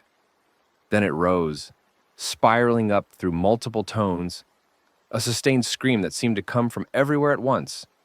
The sound wormed into Ethan's head, making his vision blur, his stomach lurch. "Cover your ears!" Yuki shouted. "It's a howler!" Ethan clapped his hands over his ears, but it barely helped. The sound was inside him now, rattling his bones. Through the windshield, he could see shapes emerging from the warehouses on either side. Infected, dozens of them. Drawn by the call. "Drive!" Yuki screamed. "Drive!" Ethan floored it. The Subaru shot forward, sideswiping an infected that lunged from an alley, crashing through a chain-link gate. Behind him, he could hear the second vehicle struggling to keep up. The howler's call cut off abruptly, but the damage was done. Infected were converging from all directions, cutting off streets, creating a gauntlet of reaching hands and snapping teeth. Ethan swerved, accelerated, swerved again. Something hit the passenger side window. A crack appeared in the glass. "There!" Yuki pointed ahead. A bridge spanning the river. Beyond it, open road. The Subaru surged onto the bridge. The infected followed, but they were falling behind now, unable to match the vehicle's speed. Ethan allowed himself a breath of relief. Then he saw the barricade on the far side. Concrete barriers, sandbags, mounted guns. National Guard. "Stop!" A voice boomed through a megaphone. "Stop your vehicle immediately." Ethan slammed the brakes. The Subaru skidded, fishtailing on the icy bridge surface, and came to rest maybe 50 feet from the barricade. Soldiers were approaching. Their weapons were raised. "Oh, God," Derek whimpered. "Oh, God, oh, God, oh, God." Ethan looked in the rearview mirror. The infected were still coming, pouring onto the bridge from the east side. In front, the soldiers. Behind, death, trapped. He thought of Rome, falling at the roadblock. He thought of Lily, waiting for him in Lawrence. Then Yuki grabbed his arm. "Ethan, look!" She was pointing at the soldiers, at their posture, their movements. They were retreating, not advancing, falling back behind the barriers, their weapons pointing not at the survivors, but past them, at the approaching horde. "They're scared," Yuki breathed. "They're scared of the infected, more scared than they are of us." One of the soldiers, an officer by his bearing, was shouting into a radio. Ethan couldn't hear the words, but he could see the panic in the man's face. A decision crystallized. Ethan threw the Subaru into drive and gunned it toward the barricade. Not ramming speed, not a threat, just insistence. "Please, let us through. Please." The soldiers hesitated. The horde was almost at the bridge now. Then, miraculously, the barricade opened. Soldiers dragged concrete blocks aside, just enough for the vehicles to squeeze through. "Go! Go!" the officer screamed. Ethan didn't need to be told twice. The Subaru shot through the gap, followed closely by the second vehicle. Behind them, the soldiers were closing the barricade, opening fire on the advancing infected. And then they were past. Through. Free. Ethan drove until the bridge was a speck in the rearview mirror, until the sound of gunfire had faded to nothing, until his hands stopped shaking. Then he pulled over, put his head against the steering wheel, and wept. They made camp that night in an abandoned farmhouse 15 miles west of the river. It was cold and dark and smelled like mold, but it had walls and a roof, and it wasn't trying to kill them. Everyone gathered in what had been the living room, sharing the meager supplies they had left. No one spoke much. The events of the day had drained them. Finally, Santos broke the silence. "We made it through, that's something." "Something," Yuki agreed. "Lawrence is still 30 miles away. We could reach it tomorrow if we push." Ethan looked at his companions. Yuki, Santos, Derek, Grace, the others whose names he still barely knew. They were exhausted, traumatized, running on fumes, but they were alive. "We rest tonight," he said. "Move at first light. 30 miles. We can do 30 miles. Nods around the room, no arguments. Grace produced a deck of cards from somewhere. "Anyone want to play?" "What game?" Derek asked. "Does it matter?" They played. Ethan didn't keep track of the rules or the score. It was just something to do, something normal, something that wasn't survival.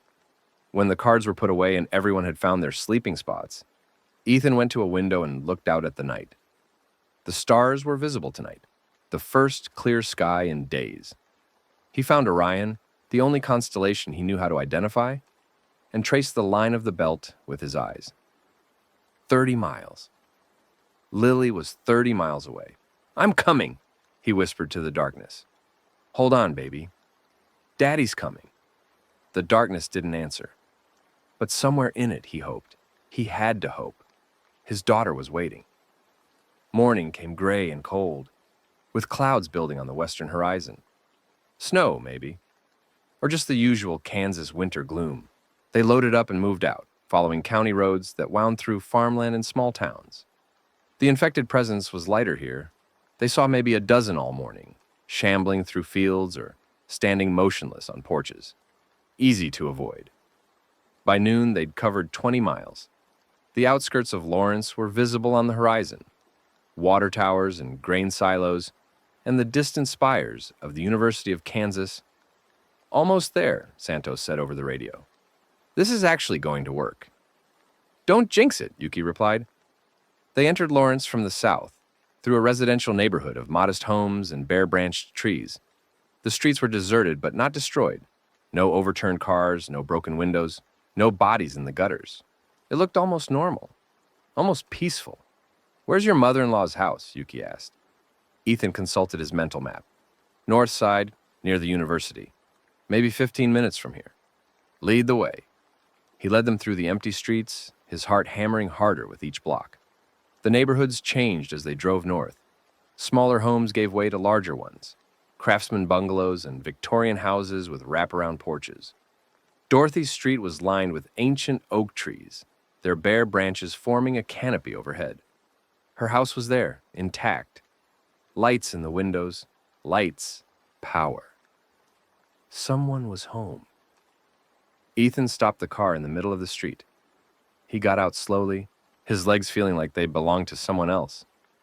The front door was painted blue, Marguerite's favorite color, and there was a garden gnome on the porch that Lily had picked out at a garage sale 2 summers ago. He walked up the path, climbed the steps, raised his hand to knock. The door opened before his fist made contact. But it wasn't Dorothy standing there. It wasn't Lily. It was a man. Tall, middle-aged, with a shotgun pointed at Ethan's chest. "Who the hell are you?" Ethan's mouth went dry. I'm looking for Dorothy Fontenot and my daughter, Lily. They should be here. This is Dorothy's house." The man's expression didn't soften. "Nobody here by those names. This is my house. Has been for 3 weeks." No, that's not..." Ethan's voice broke. "They were here. My wife told me..." "Your wife told you wrong." The man raised the shotgun slightly. "Now, get off my porch before I add another body to the pile in the backyard. Please, if you know anything. Where they went, what happened, I don't know anything, and I don't want to know." The man stepped back into the house. Last warning. Leave. The door slammed. Ethan stood on the porch, staring at the blue paint, feeling the world crumble around him. Lily wasn't here. She was gone. Yuki found him sitting on the curb an hour later, still staring at the house. The other survivors had spread out, searching the neighborhood, knocking on doors, looking for any information. Ethan. He didn't look up. She's not here. I know. She was supposed to be here. Marguerite said, I know. Yuki sat down beside him. But she's not. Which means we need to figure out where she is. How? How do I figure that out? The phones are down. The internet's gone. How do I find one little girl in all of this? Yuki was quiet for a moment. Then, the same way you found this place. One step at a time. That's not an answer. It's the only answer there is. She stood and offered him a hand. Come on. Santos found something. What Santos had found was a message board. It was set up in the lobby of a church 3 blocks away. A corkboard covered in handwritten notes. Missing persons, survivor groups, safe havens. The desperate communications of a society trying to hold itself together with pushpins and paper. This is how people are connecting, Santos explained. No technology, so they're doing it the old-fashioned way. Look, there are hundreds of notes here. People looking for family, people offering shelter, people warning about danger zones. Ethan scanned the board, searching for any familiar name. Lily, Dorothy, Fontenot, Delacroix. Nothing. It's updated daily, Santos continued. See the dates? People come here, check for messages, leave new ones. If your mother-in-law came through Lawrence, if she left any trace, it might be here. Ethan kept searching. His eyes were blurring from exhaustion and grief, but he forced himself to read every note. Then, in the bottom corner of the board, half hidden behind a flyer for a community meal, he found it. A small piece of paper torn from a notepad, written in a shaky hand. Looking for Ethan Delacroix. Your daughter is safe. Heading to Pomona. DFDF Dorothy Fontenot. She was alive. She'd gotten out, and she'd taken Lily West. Pomona. Where was Pomona? Yuki! Ethan's voice cracked. The map. I need the map. Yuki pulled it from her jacket, and Ethan spread it on the floor of the church, his hands trembling. Pomona, Pomona. There.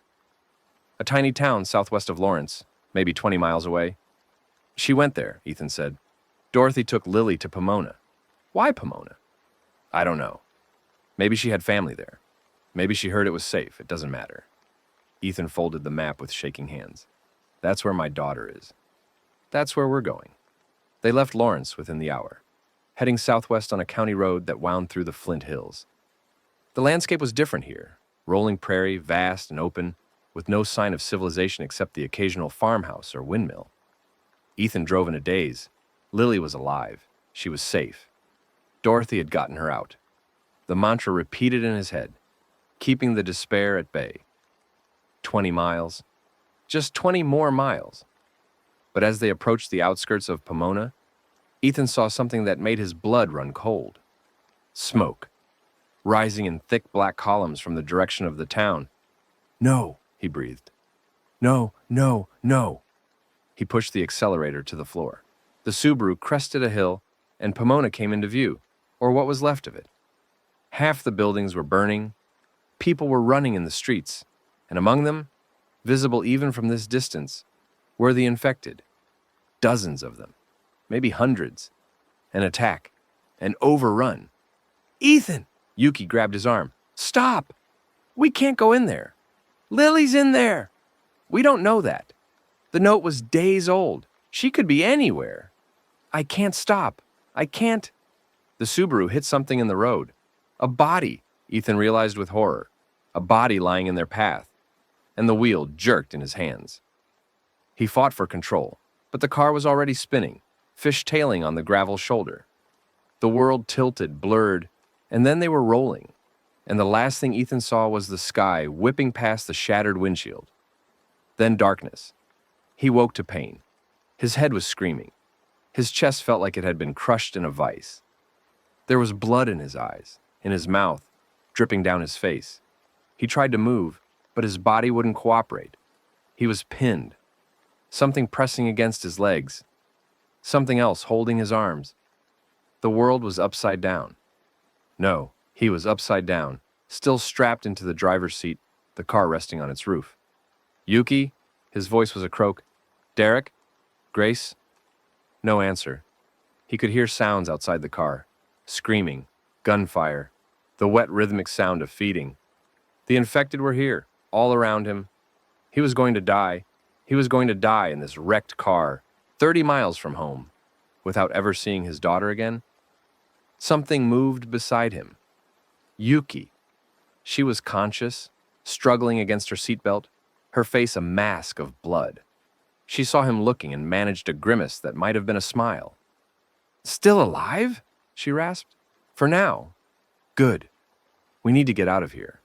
She produced a knife from somewhere. She always had a knife, and began sawing at her seatbelt.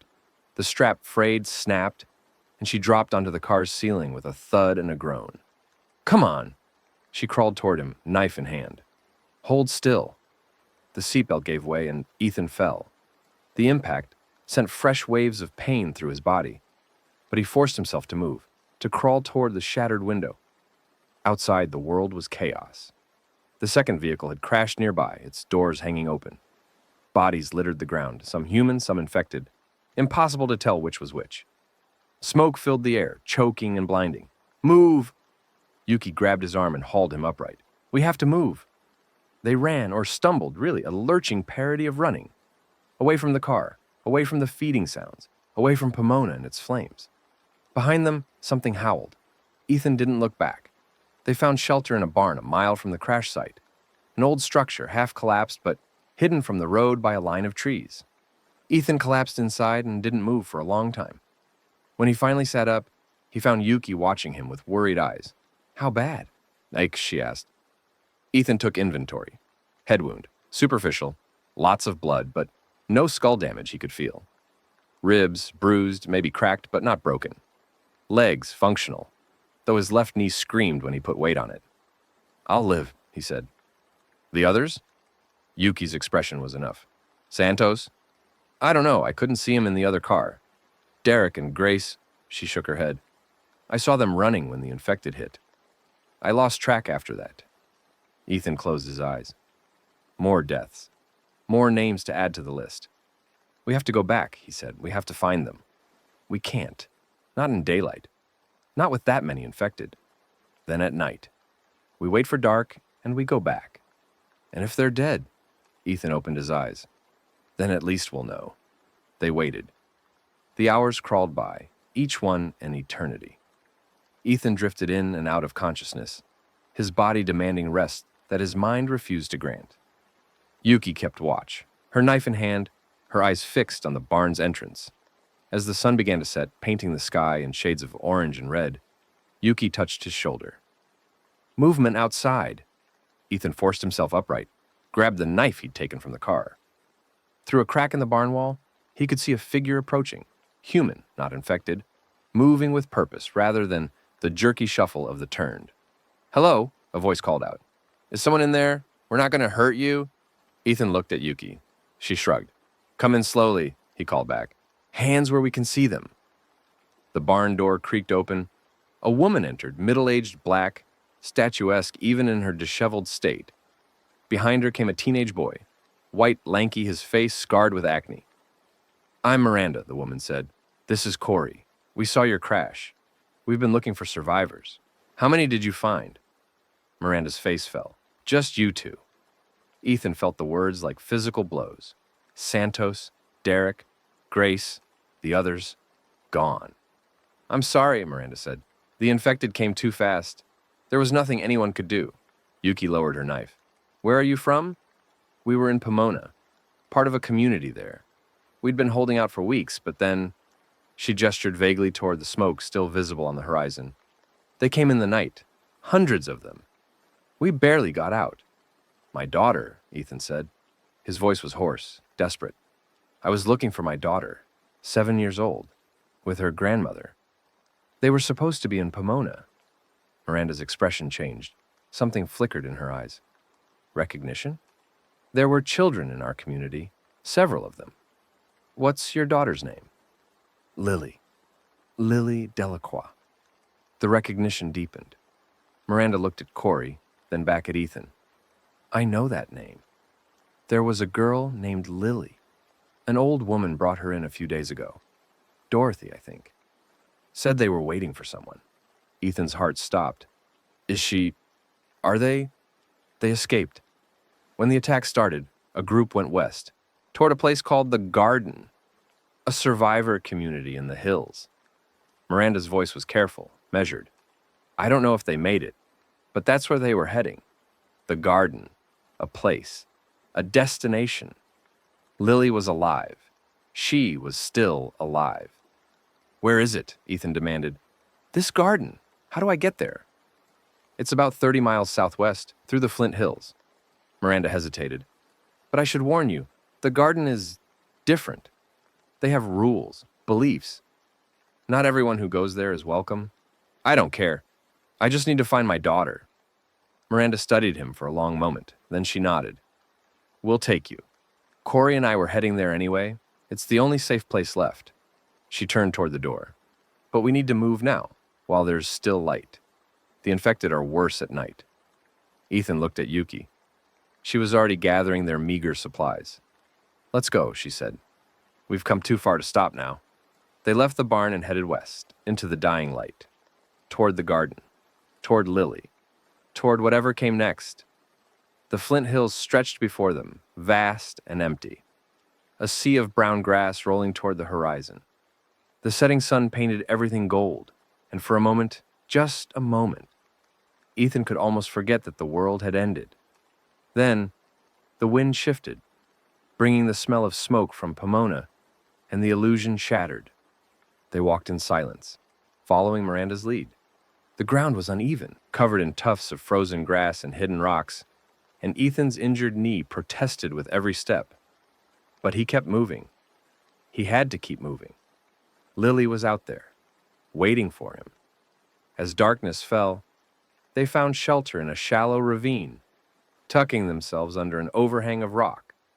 No fire, Miranda said the light would attract infected, so they sat in the cold and the dark and waited for morning. Tell me about the garden, Ethan said. Miranda was quiet for a moment. It started as a farming cooperative, a group of families who believed in self-sufficiency. When the outbreak hit, they were already isolated, already prepared.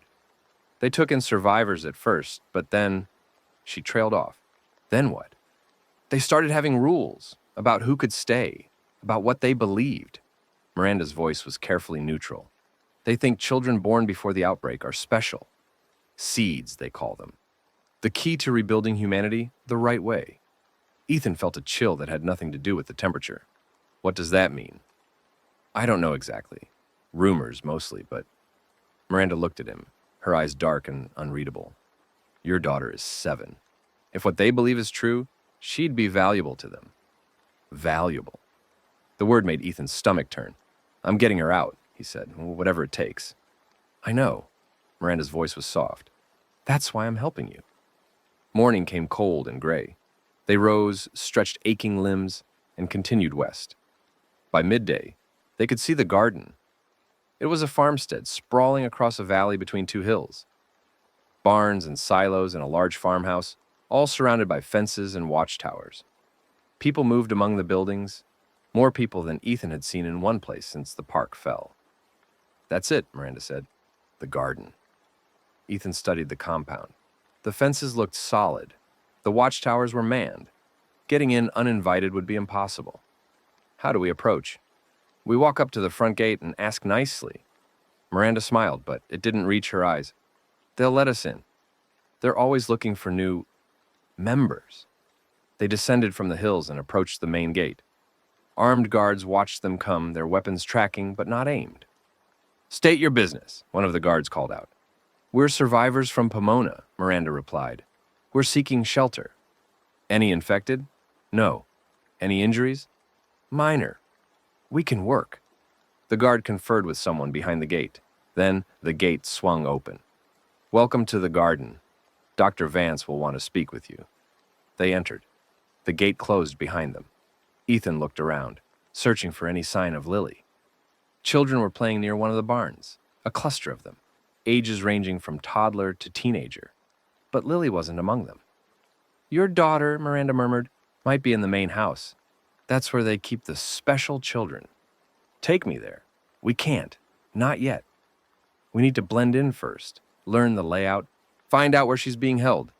Miranda's hand closed on his arm. "Patience, Ethan. If we move too fast, they'll stop us." Ethan looked at the main house. It was a large Victorian, 3 stories, with a wraparound porch and windows like eyes. Lily was in there. He could feel it. But Miranda was right. Patience. "Okay," he said. "We play it smart." They were led to a dormitory, a converted barn with rows of cots, and a communal bathroom. Other survivors were there, dozens of them, all with the same shell-shocked expressions that Ethan saw every time he looked in a mirror. A man approached them, tall, middle-aged, with graying hair and kind eyes. He wore a white coat that looked incongruously clean. "Welcome," he said. "I'm Dr. Harlan Vance. I founded the garden. We're glad you found your way to us." "Thank you for having us," Miranda said. Her voice was smooth, practiced. "Of course, we're all in this together." Vance's eyes moved over them, assessing. "You'll be given food, shelter, medical attention if you need it. In return, we ask that you contribute to our community. Everyone works here. Everyone has a role." "We understand," Ethan said. Vance smiled. "Good. I think you'll find the garden is a place of safety, of purpose."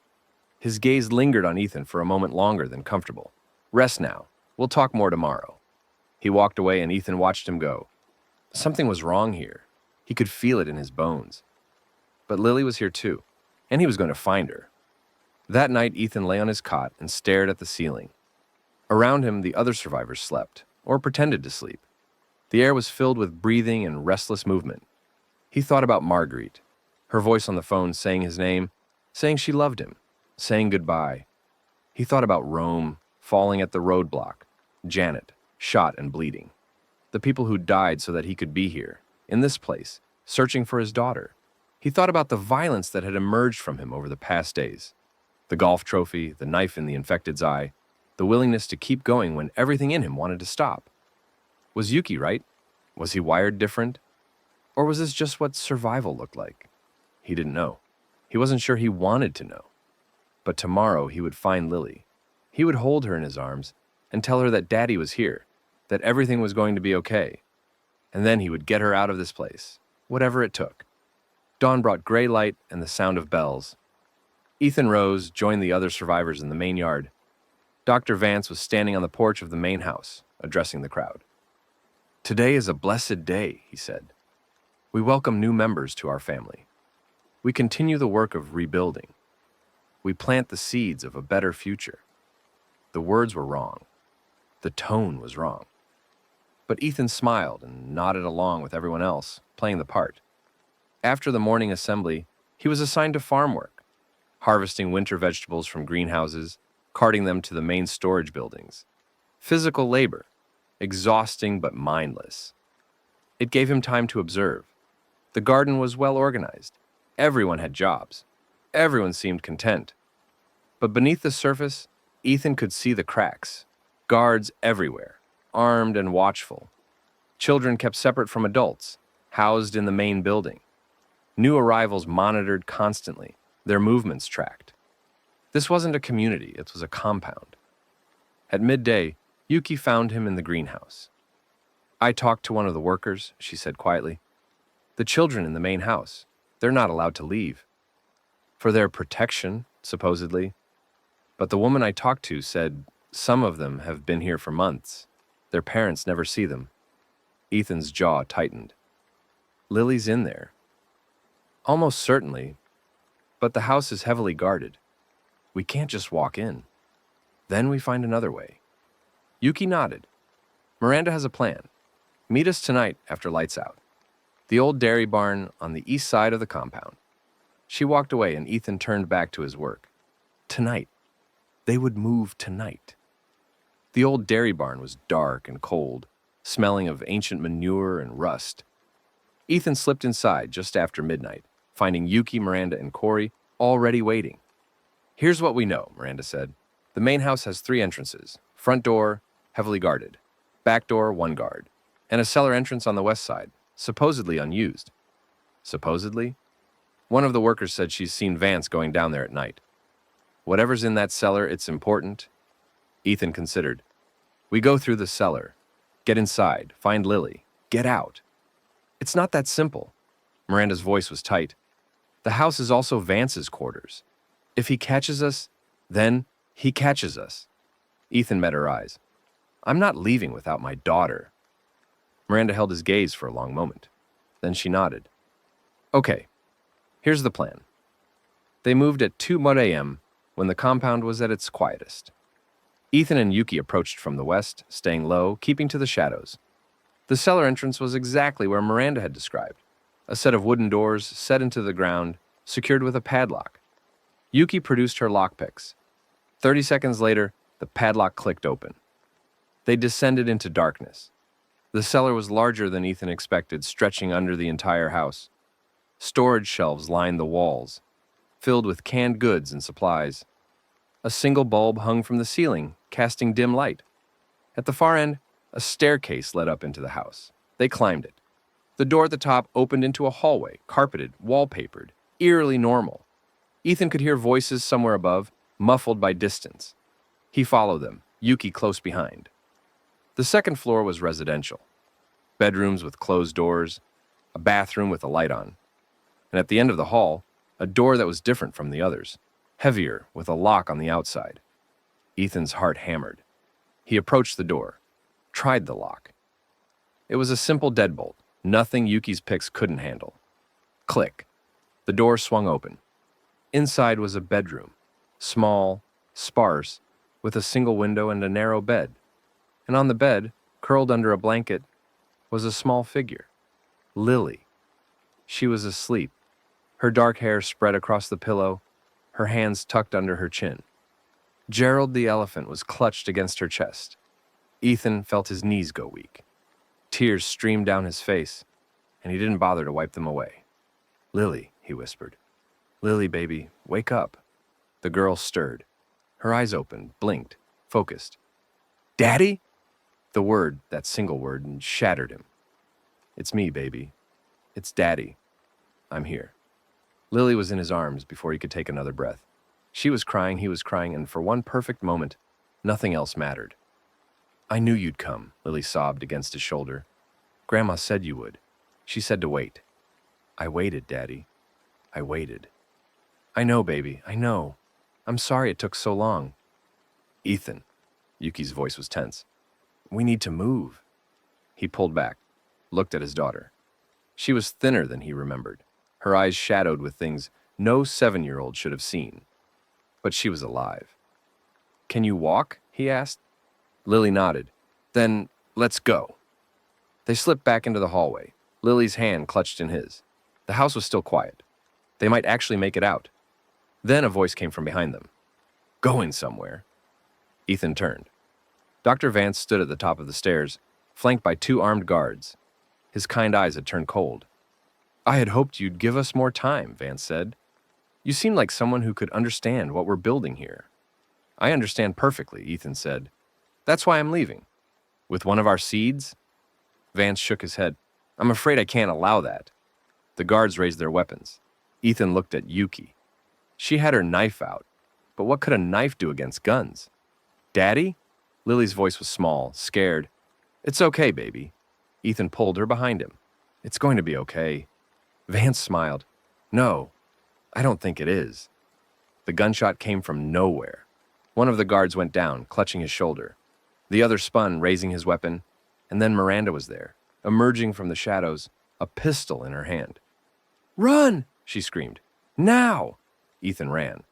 He scooped Lily into his arms and bolted for the stairs, Yuki right behind him. More gunshots, more shouting. He didn't look back. The cellar. The cellar was their way out. Down the stairs, through the hallway, into the darkness below. His lungs were burning, his arms aching from Lily's weight, but he kept moving. The cellar doors, still open. Night air rushing in. He burst out into the compound, into chaos. Alarms were blaring. Lights were coming on. People were running and screaming. The east fence, Yuki shouted. There's a gap. They ran. across the yard past the greenhouses toward the fence line. Behind them, the compound was erupting, guards mobilizing, dogs barking, the whole terrible machinery of the garden coming awake. The fence loomed ahead, and there, exactly where Yuki had said, a gap, a section of chain link that had been cut and pulled aside. Go! Ethan shoved Lily through, then followed. Yuki came last, and then they were outside in the open prairie under the endless Kansas sky. They ran until they couldn't run anymore. Then they walked. When they couldn't walk, they crawled. And finally, as the sun began to rise, they collapsed in a ravine and let the darkness take them. Ethan woke to warmth. Lily was curled against his side, her head on his chest, her breathing slow and steady. The sun was high, casting golden light into the ravine. Yuki was nearby, keeping watch. She's been sleeping for hours, Yuki said softly. Poor kid. She must be exhausted. Ethan looked down at his daughter, at the face he'd traveled hundreds of miles to find, at the only thing in this broken world that mattered. We made it, he whispered. We made it. Lily stirred. Her eyes open, met his. Daddy? I'm here, baby. I'm not going anywhere. She smiled, a real smile, tired and fragile, but real, and snuggled closer. I love you, Daddy. I love you too, Lily. I love you more than anything. They lay there as the sun climbed higher, as the world continued to burn around them. The garden was behind them. The infected were out there somewhere, always out there. The future was uncertain, dangerous, terrifying. But Ethan had his daughter in his arms. And for now, that was enough. They found a farmhouse that afternoon, abandoned but intact, with a root cellar full of canned goods and a wood stove that still worked. They barricaded the doors, started a fire, and settled in for the night. Lily ate more than Ethan had ever seen her eat, then curled up on a mattress they'd dragged in front of the stove. She was asleep within minutes. Ethan sat beside her, watching her breathe. What now? Yuki asked. I don't know. He looked at her. You said your mother's in Topeka. She was. Whether she still is, we could go. Check. If she's there, I'll find her. Yuki's voice was firm, but not cold. But you don't have to come. You've got Lily now. You could stay, build something, be safe. Safe. The word felt foreign, meaningless. Nowhere is safe, Ethan said. No, not anymore. No. But some places are safer than others. Yuki gestured toward the window, toward the vast, empty prairie beyond. Out here in the middle of nowhere, you could make it work. Grow food, find water, stay hidden. It's not a life, but it's living. Ethan thought about it. The appeal was obvious. No more running, no more fighting, just him and Lily and the quiet Kansas landscape. But he thought about Rome, too. About Janet, about all the people who'd helped him, saved him, died for him. I can't just hide, he said, not after everything. Then what do you want to do? He looked at his sleeping daughter, at the fire dancing in the stove, at the darkness pressing against the windows. I want to find the people who did this, he said, the ones who created the infection, who let it spread, who killed my wife and destroyed the world. That's a big target. I know. You might not survive. I know that too. Yuki studied him for a long moment. Then she nodded. Okay. We go to Topeka first, find my mother. Then we find Castellan, and then... She smiled, and it was the coldest, most determined smile Ethan had ever seen. And then we make them pay. Ethan extended his hand. Deal. Yuki shook it. Deal. They sat in silence as the fire crackled and the night deepened. Tomorrow they would move on. Tomorrow the fight would continue. But tonight, Ethan allowed himself to feel something he hadn't felt in weeks. Hope. Lily woke just before dawn. Daddy? Her voice was small in the darkness. I'm here. Are we safe? Ethan looked at the barricaded door, the shuttered windows, the knife within arm's reach. Safer than we were, he said. Go back to sleep, baby. Will you be here when I wake up? Always. She closed her eyes. Her breathing slowed. Ethan sat in the darkness and watched over her, this small, precious life that had survived against all odds. The world outside was broken, filled with monsters both living and dead. The road ahead was long and dangerous. The people who had ended civilization were still out there, protected by walls and weapons and the weight of their own power. But Ethan had his daughter. He had allies. He had purpose. And as the first light of a new day began to creep over the horizon, he made a silent vow. He would protect Lily. He would find the truth. He would make the ones responsible answer for what they'd done, whatever it took, however long it took, no matter what he had to become. The fire had burned down to embers. The night was giving way to dawn, and somewhere in the distance, a new sound rose. Not the howl of a howler, not the moan of the infected, but something else entirely. A helicopter. Flying west. Ethan watched it disappear over the horizon and wondered what it meant. Then he turned back to his daughter, to the warmth of the dying fire, to the fragile peace they'd carved out of chaos. Tomorrow the journey would continue. But for now, for this one quiet moment, they were safe. And that was enough. The farmhouse held them for 3 days before the smoke appeared on the eastern horizon. Ethan saw it first, standing at the kitchen window while Lily slept on the mattress by the wood stove. A thin gray column rising against the pale morning sky, maybe 5 miles out, maybe less. It could have been nothing. A controlled burn, a lightning strike, the natural decay of the world consuming itself. But Ethan knew better. He'd learned to read smoke the way sailors read clouds. That was a signal fire. Someone was looking for them. Yuki. She was beside him in seconds, her knife already in her hand. She followed his gaze to the horizon, and her jaw tightened. The garden? Probably. How long do we have? Ethan did the math in his head. 5 miles, maybe 6. Rough terrain, no vehicles that he'd seen. If they were on foot, moving carefully, checking every farmhouse and barn along the way, a few hours, maybe less if they have horses. Yuki swore under her breath. We need to move. I know. Lily stirred on the mattress, her small body curling tighter around Gerald the elephant. Ethan's chest ached just looking at her. 3 days of rest had done her good.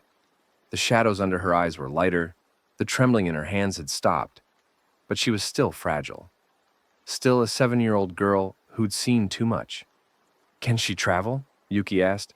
Does it matter? No, I suppose it doesn't. They woke Lily gently, fed her the last of their canned peaches, packed what little they had. Miranda and Corey had left the day before, heading south toward a rumored settlement near Emporia. Ethan had offered to let them stay, but Miranda had refused. I have family out there, she'd said, and something in her voice told Ethan not to ask more questions.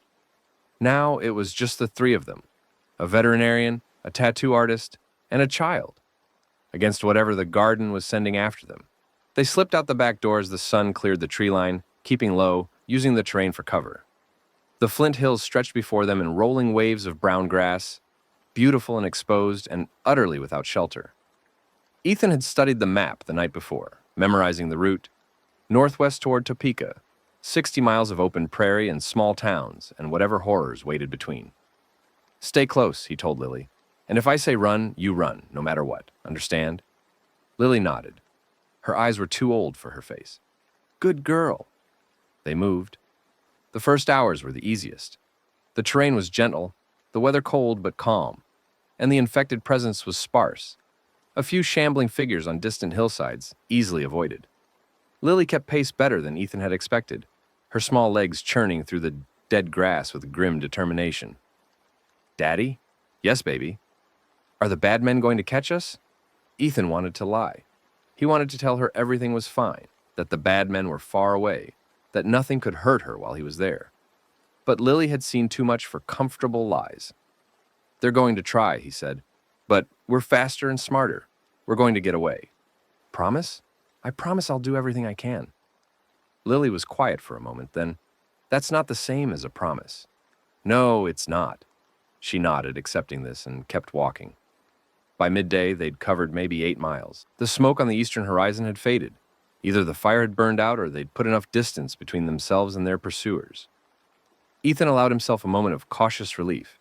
They stopped to rest in a shallow depression, hidden from view by the surrounding grass. Yuki passed around their water bottle, nearly empty, another problem to solve, while Ethan scanned the horizon for threats. We need to find water, Yuki said, and shelter. We can't sleep in the open. There's a town marked on the map, Council Grove. Maybe 15 miles northwest. That's a lot of ground to cover before dark. I know. Lily was sitting cross-legged in the grass. Gerald clutched to her chest. She hadn't complained once, hadn't asked to stop, hadn't shown any of the whining or resistance Ethan would have expected from a child her age. It broke his heart a little, that stoic acceptance. This was what the world had made of her? There's something else, Yuki said, her voice dropping. I've been watching our back trail. There's movement out there. Distant, hard to see, but... The garden? Maybe. Or maybe just infected. She shrugged. Either way, we're being followed. Ethan looked at Lily, at the vast, empty prairie around them, at the sun already beginning its arc toward the western horizon. Then, we need to move faster. They pushed hard through the afternoon, stopping only when absolutely necessary. The train grew rougher as they moved northwest, the gentle hills giving way to steeper slopes and rocky outcroppings. Ethan's knee, the one he'd injured in the crash, was screaming by the time they crested a ridge and saw Council Grove spread out below them. The town was small, maybe 3,000 people before the outbreak. Main Street architecture, a few church steeples, houses clustered around a central square. It looked peaceful from up here, almost normal. Any movement? Yuki asked. Ethan studied the streets, the buildings, the shadows between them. Nothing I can see. That's not necessarily good. I know. They descended into the town as the sun touched the horizon, staying alert, weapons ready. The streets were empty. No vehicles, no bodies, no signs of violence. Just silence, heavy and absolute, pressing against Ethan's ears like cotton. Where is everyone? Lily whispered. Gone, Yuki said. Evacuated maybe, or... She didn't finish. She didn't need to. They found a hardware store with intact windows and a solid back door. Inside, the shelves were half empty. Someone had been here before them. But there was still enough to be useful. Rope, duct tape, a few hand tools, and in the back, a storage room with a heavy door and no windows. This'll do for tonight, Ethan said. We'll barricade the front, sleep in shifts. What about water? There's a diner across the street. Might have something in the kitchen. Yuki nodded. I'll check. You get Lily settled. She slipped out the back before Ethan could argue. The storage room was cramped but secure. Ethan arranged a makeshift bed from packing blankets, got Lily situated, and sat with his back against the wall, the Glock within easy reach. Daddy? Yes, baby. What happened to Grandma? The question hit like a physical blow. Ethan had been dreading it since the moment he'd found Lily, but he'd hoped, foolishly, selfishly, that she wouldn't ask. I don't know, he said. It was the truth, technically. The note at the church had been from Dorothy, but Miranda had said the survivors from Pomona had scattered in the attack. Dorothy could be anywhere, could be anyone now. She was sick, Lily said. Before we got to the garden, she had a fever and she couldn't stop shaking. The people there took her away, and I didn't see her again. Ethan closed his eyes. He knew what that meant. Dorothy had been bitten during the escape from Lawrence. Had to have been. And she'd hidden it from everyone, including her granddaughter. Long enough to get Lily to safety. That stubborn, brilliant, impossible woman. Your grandma loved you very much, Ethan said. She would have done anything to protect you. I know. Lily's voice was small. That's why she didn't tell me, isn't it, about being sick? She didn't want me to be scared. Yes, but I was scared anyway. I'm always scared now. Ethan pulled her close, wrapping his arms around her, feeling her small body tremble against his chest. It's okay to be scared, he said. Being scared means you understand what's happening. The important thing is not to let the fear stop you. You keep moving, keep fighting, keep hoping. That's what your grandma did. That's what we're going to do. Lily was quiet for a long time, then, okay, Daddy. Okay. She fell asleep in his arms, and Ethan sat in the darkness, listening to her breathe, and let the tears come silently. Yuki returned an hour later with 2 bottles of water, a can of cooking oil, and news. There's something wrong with this town. Ethan looked up. Wrong how? The bodies. Yuki's face was pale in the dim light. There aren't any. That's bad? Think about it. Every other town we've passed through, there's been evidence of the outbreak. Bodies in the streets, blood on the walls, infected wandering around. Here? She shook her head. Nothing. Like everyone just vanished. Evacuation? Maybe. But where are the abandoned cars? The packed bags left behind? The signs of panic? Yuki sat down heavily. It's like everyone walked away, calm and orderly, and never came back. Ethan thought about the empty streets, the intact windows, the eerie silence. The congregation, he said. What? Something Rome mentioned back at the park. A religious group that believes the infected are blessed. They don't fight them, they welcome them. Let themselves be bitten as an act of faith. Yuki stared at him. You think everyone in this town? I don't know. But if they did, if they went willingly, they might have gone somewhere. A church, a meeting hall, somewhere to wait for salvation. And if that somewhere is nearby, then we're sitting in the middle of a time bomb. They looked at each other in the darkness. Lily slept on, oblivious. We leave at first light, Yuki said. No arguments. No arguments. The night passed slowly. Ethan took first watch, sitting by the storage room door with his ears straining for any sound. The building creaked and settled around him, the normal noises of an old structure, but every one of them sent his heart racing. Around midnight, he heard something else. A sound from outside, distant, rhythmic. Footsteps, maybe, or something dragging. He crept to the front of the store, staying low, and peered through the grimy window. The street was dark. No streetlights, no moon. But there was just enough starlight to see shapes moving. Figures. Dozens of them. Walking down the main street in a loose column, their movements jerky and wrong. The infected, coming from somewhere in the town center, heading where? Ethan watched them pass, barely breathing, counting heads. 30, 40, 50 or more. A horde, moving with purpose, like they were being called somewhere. Then he heard it, faint, at the edge of hearing, a sound that made his blood run cold. Singing. Human voices, raised in him.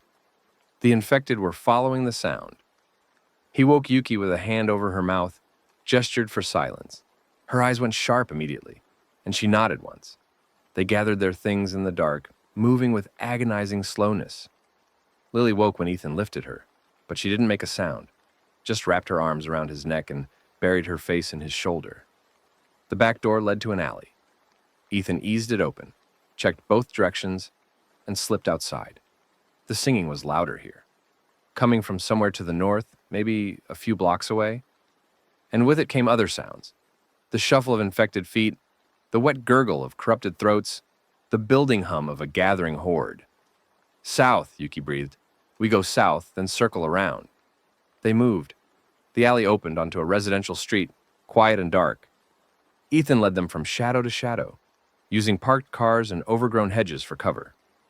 The singing faded behind them, but he could still hear the infected, their moans and shuffles forming a constant background noise.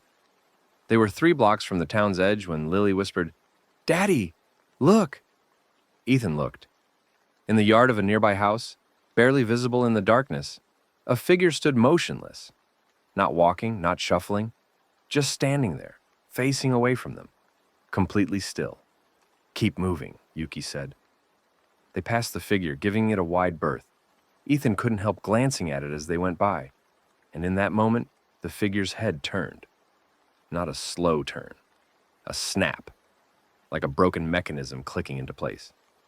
The eyes that met his were milky white. The mouth hung open, silent and waiting. A stalker. "Run," Ethan said.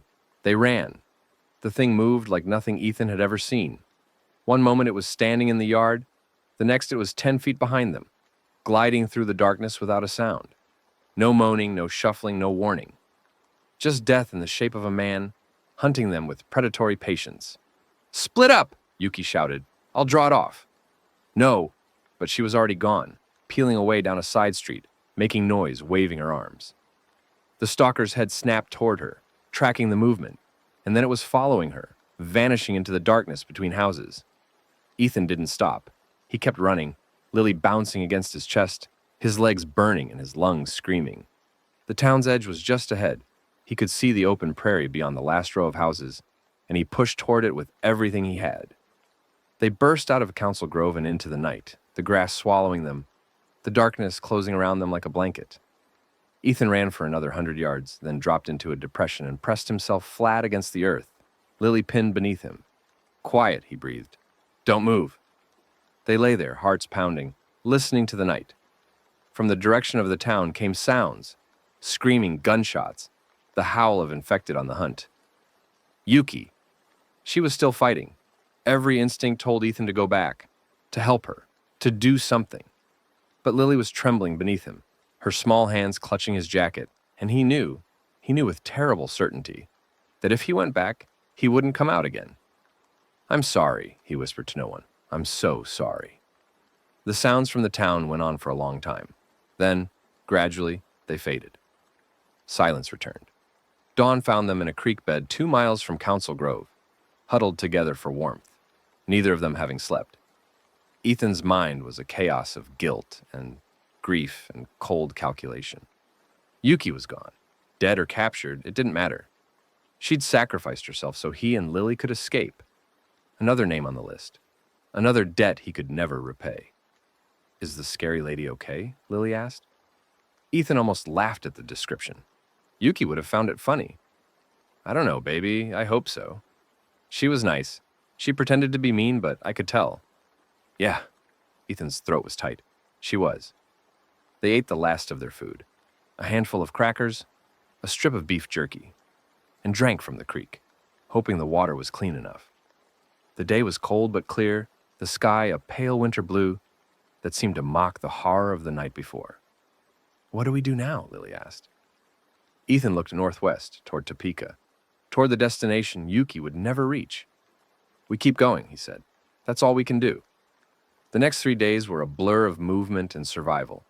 They traveled during daylight, staying off the main roads, using the terrain for concealment. The prairie was vast and empty, but Ethan knew better than to trust appearances. Infected could be anywhere, behind any rock, in any abandoned barn, waiting in any patch of tall grass. He taught Lily to watch for signs: broken branches, trampled ground, the sickly sweet smell of decay. She learned fast, her eyes growing sharper, her instincts developing with terrifying speed. By the second day, she was spotting threats before he did. "There," she said, pointing to a farmhouse on a distant hillside. Something moved in the window. Ethan studied the house through his binoculars, a precious tool he'd scavenged from a ranger station. She was right. A shadow was moving behind the glass, pacing back and forth with mechanical regularity. "Good eye," he said. "We'll go around." They went around. On the third day, they found the convoy. It was stopped on a county road, half a dozen vehicles arranged in a defensive circle.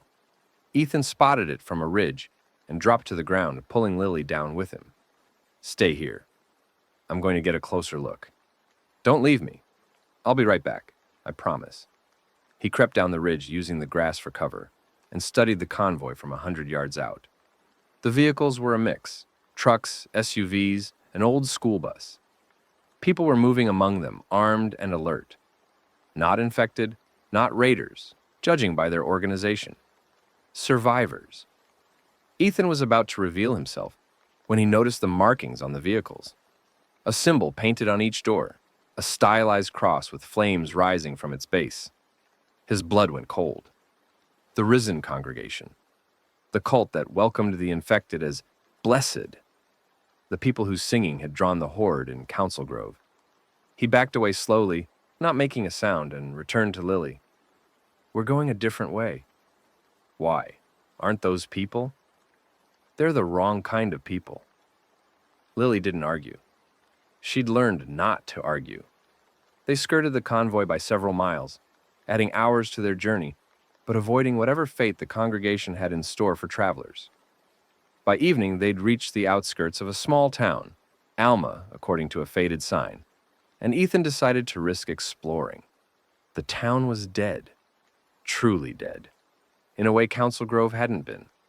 Bodies in the streets, dried to leather by the cold. Windows smashed, doors hanging open. The aftermath of violence, weeks or months old. "Don't look," Ethan told Lily. She looked anyway. Her expression didn't change. They found shelter in a bank. Thick walls, heavy vault door. defensible. The vault itself had been emptied of anything valuable, but it made a secure sleeping area. Ethan barricaded the entrance and settled in for another night. Daddy? Yes? Are there any good people left?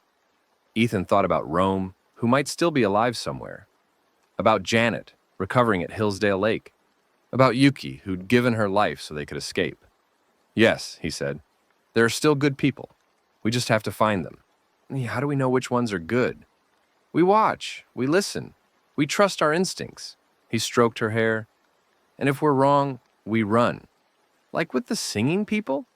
Exactly like that. Lily was quiet for a moment, then, I want to be a good person too. You already are, baby. The best person I know. She smiled, a tiny thing, barely there, and closed her eyes. Ethan sat in the darkness of the bank vault, his daughter asleep beside him, and wondered how many more miles they had to go. Topeka appeared on the horizon on the 5th day. It was larger than any town they'd passed through, a proper city rising from the prairie, buildings and smokestacks and the glint of the Kansas River cutting through its heart. From their vantage point on a hill 3 miles out, Ethan could see movement in the streets. People, Lily said, pointing. She was right. There were people moving through Topeka. Not infected, not the jerky shamble of the turned, but the purposeful movement of the living. Vehicles, too, traveling in convoys, following established routes. It's still working, Ethan murmured. They're still holding on. He didn't know what he'd expected. Total collapse, maybe. Another dead city, empty and echoing. But Topeka was alive, its people fighting to maintain some semblance of civilization. The question was whether those people would welcome strangers. Stay close, he told Lily, and let me do the talking. They descended toward the city. The checkpoint was on the western approach where the county road met the city limits. A barricade of vehicles and sandbags, manned by a dozen armed guards in mismatched uniforms. Not military. Civilians who'd organized themselves, formed a militia, taken responsibility for their community's safety. Halt! One of them shouted as Ethan and Lily approached. State your business. Ethan raised his hand slowly. We're travelers. Looking for shelter, supplies. We don't mean any harm. The guards exchanged glances. One of them, a woman in her 40s with short gray hair and a shotgun, stepped forward. Where are you coming from? East. Council Grove before that. Lawrence before that. Lawrence. The woman's expression sharpened. You came from Lawrence? My daughter was there. I went to find her. The woman looked at Lily, at Gerald the elephant clutched in her arms, at the hollow exhaustion in her young eyes. Something in the woman's face softened. She your kid? Yes. She bitten? Scratched? No, neither of us. The woman studied them for another long moment. Then she nodded to the other guards. Let them through. Take them to the processing center. Processing center? Just a formality. We screen all new arrivals. Make sure they're clean. The woman almost smiled. Welcome to Topeka. Try not to get killed. The processing center was a converted community center near the edge of the secured zone. Ethan and Lily were escorted inside, separated briefly for medical examinations, then reunited in a waiting room with a dozen other newcomers. It's like a hospital, Lily whispered. A little, Ethan agreed. They're just making sure we're not sick. A door opened and a man in a white coat entered. He was young, maybe 30, with glasses and a clipboard, and the harried look of someone who hadn't slept in days. Ethan Delacroix? That's me. I'm Dr. Reyes. I'm in charge of medical screening. He consulted his clipboard. You're both clean. No signs of infection. You're free to enter the safe zone. Relief washed through Ethan. Thank you. Don't thank me yet. Dr. Reyes' expression was grim. Topeka's not paradise. We're running low on everything. Food, medicine, ammunition.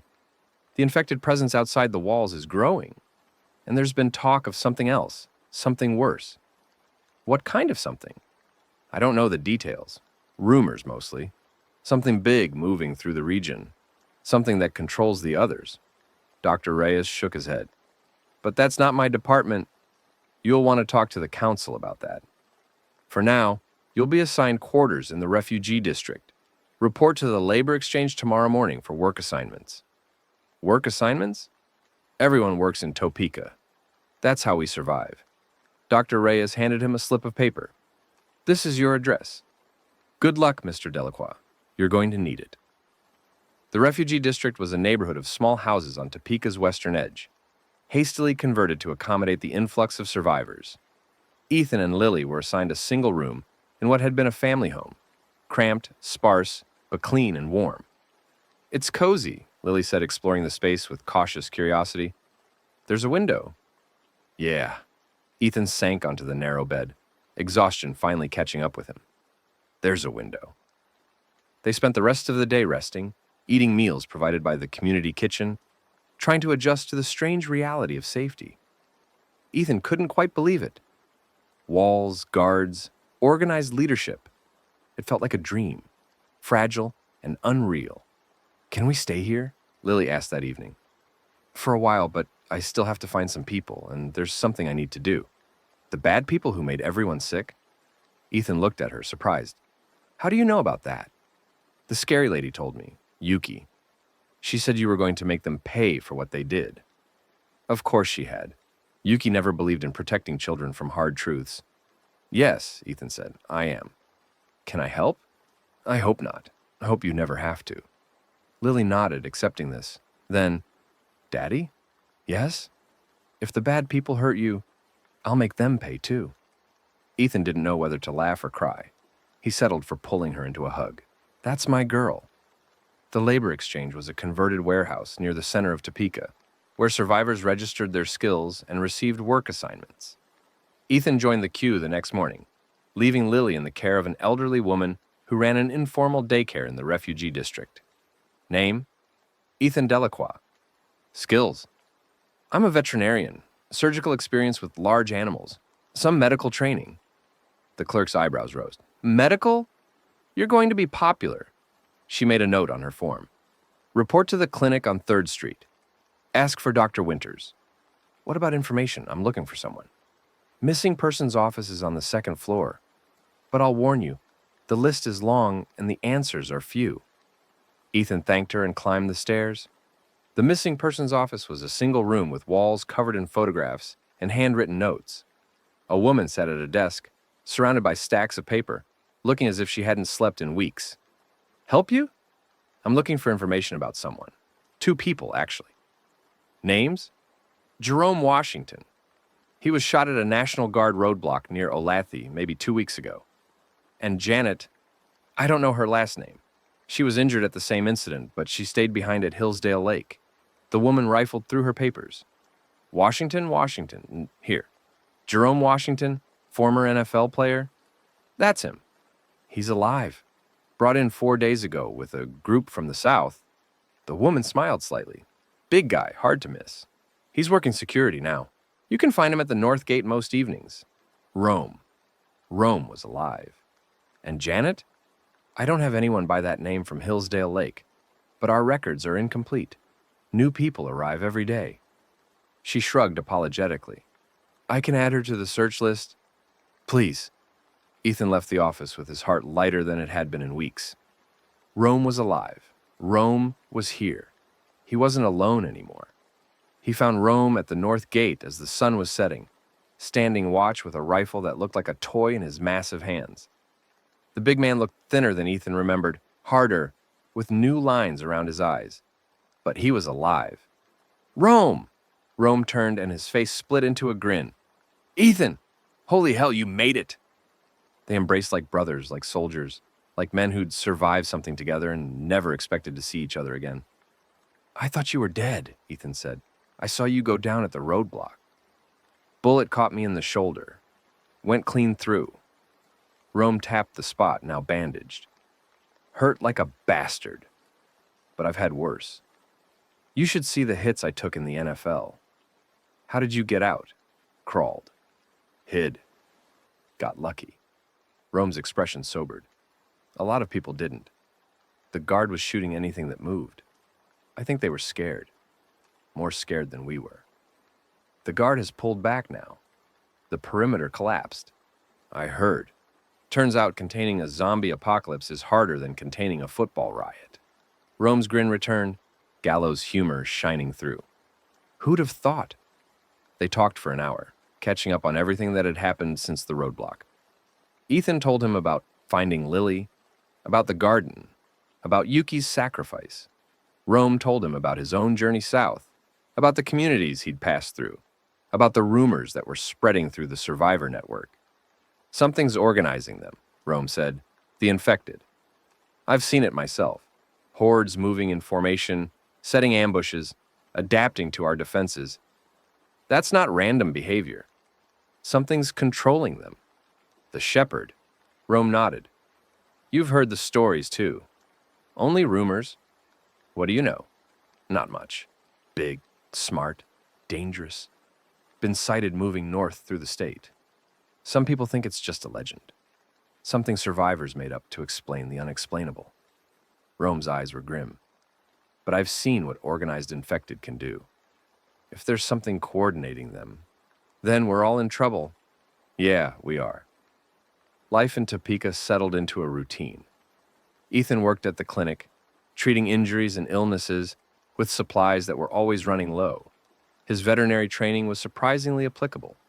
The fundamentals of surgery, anatomy, pharmacology translated across species more easily than he'd expected.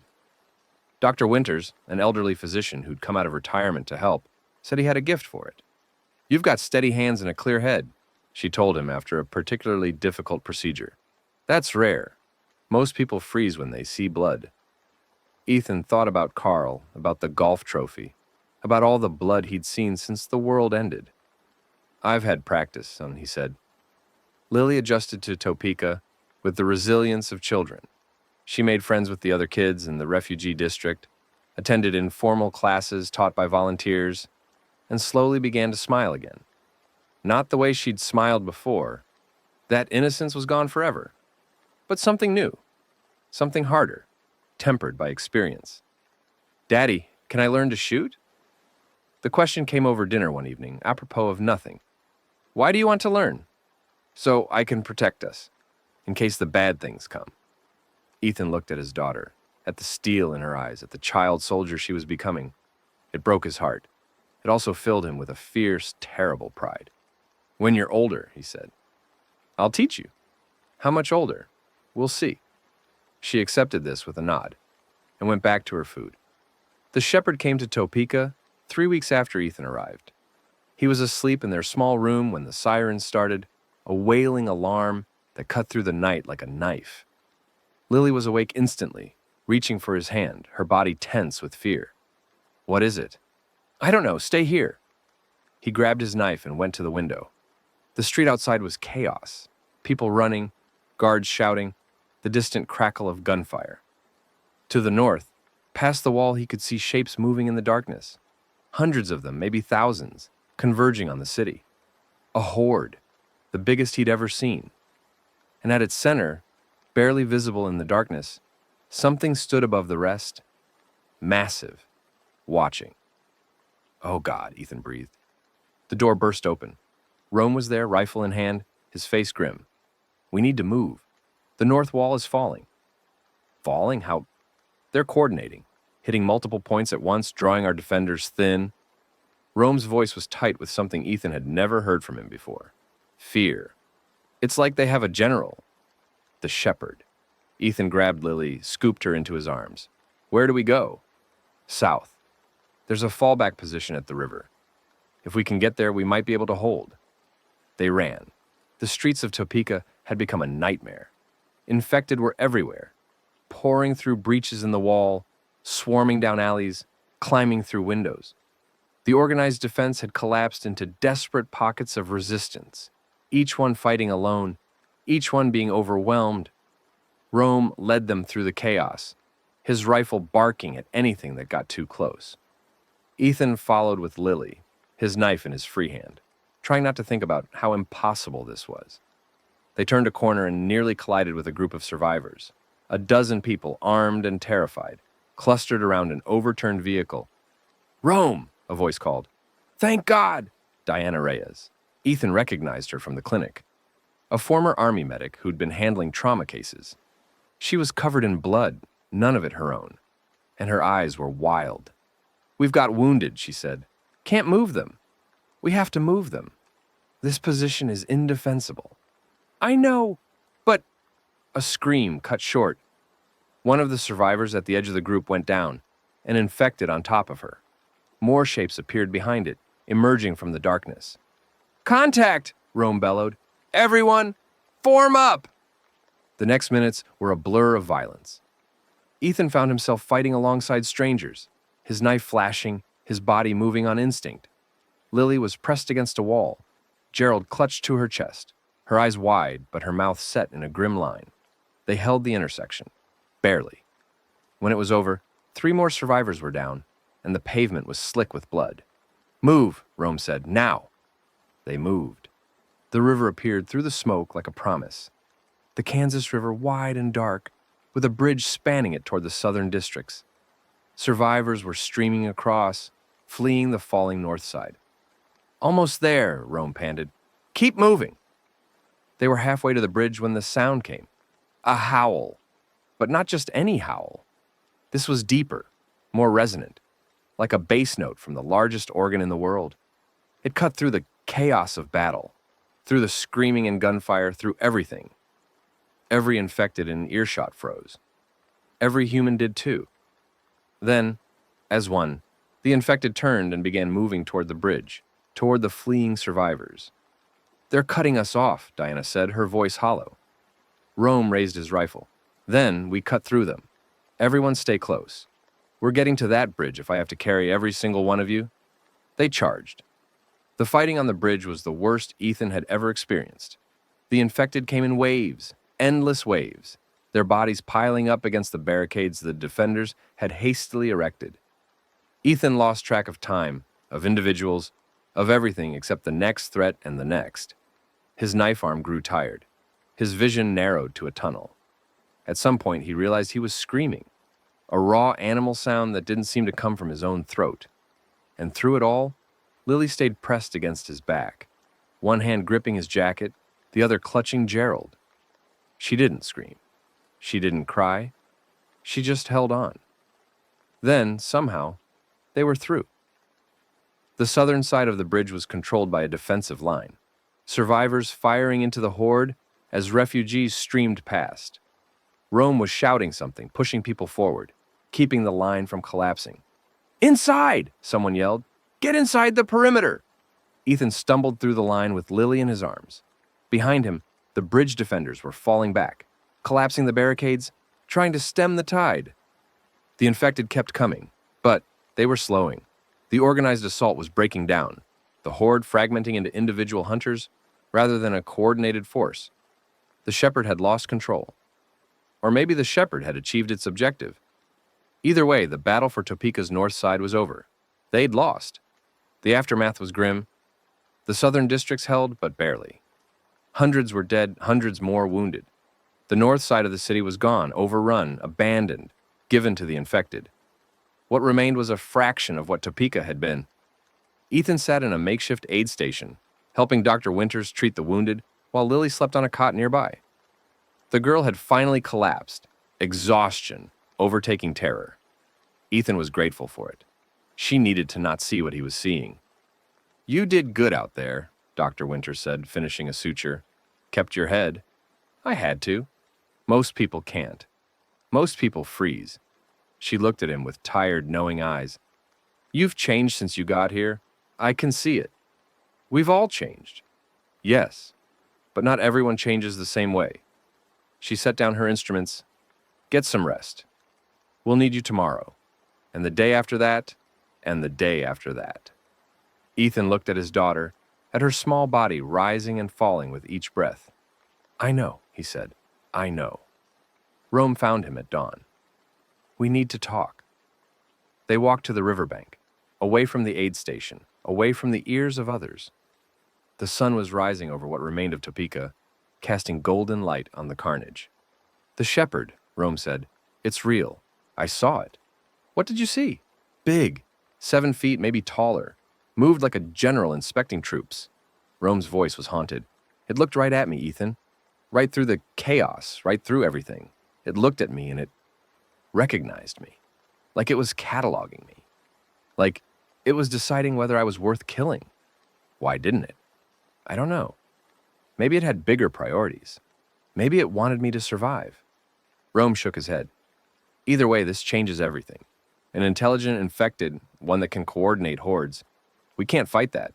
Not with what we have. Then what do? We find out where it came from, and we kill it. How? Rome turned to face him.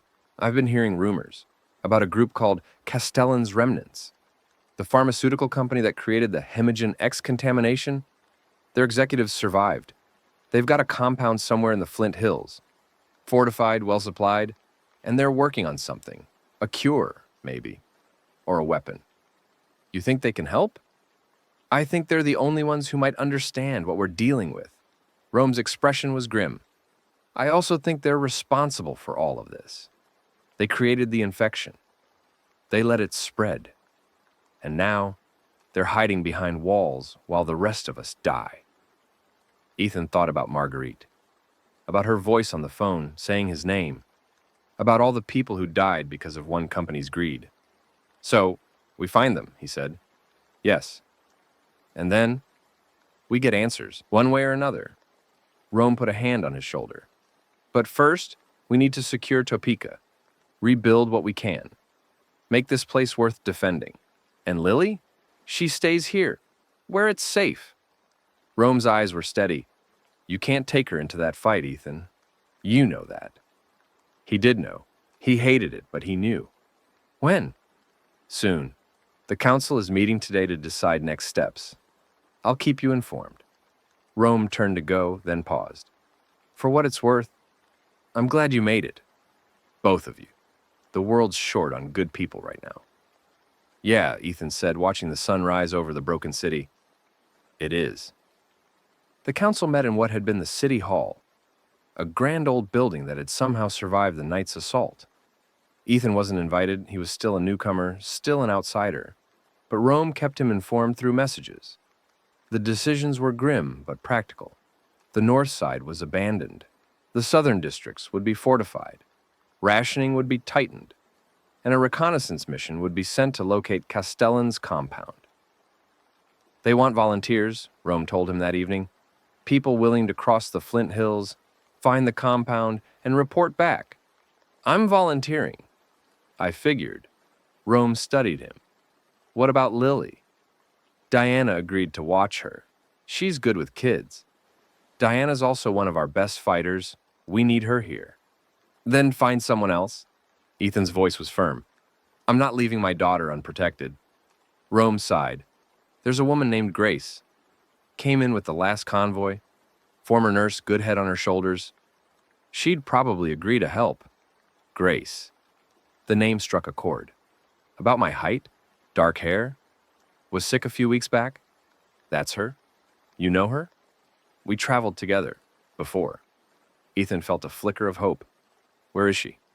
Housing Block C, northwest corner. Ethan found her that night. Grace had survived. Somehow, impossibly, she'd survived the crash near Pomona. I crawled into a drainage ditch, she told him. Hid there for 2 days while the infected passed overhead. Then I walked south. Took me a week to get here. I thought you were dead. I thought the same about you. Grace smiled, though it didn't quite reach her eyes. The world's full of surprises.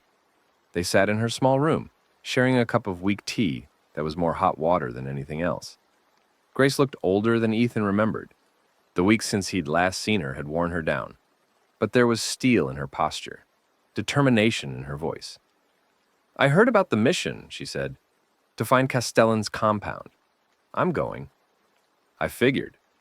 And you want me to watch Lily? If you're willing. I know it's a lot to ask. It's not.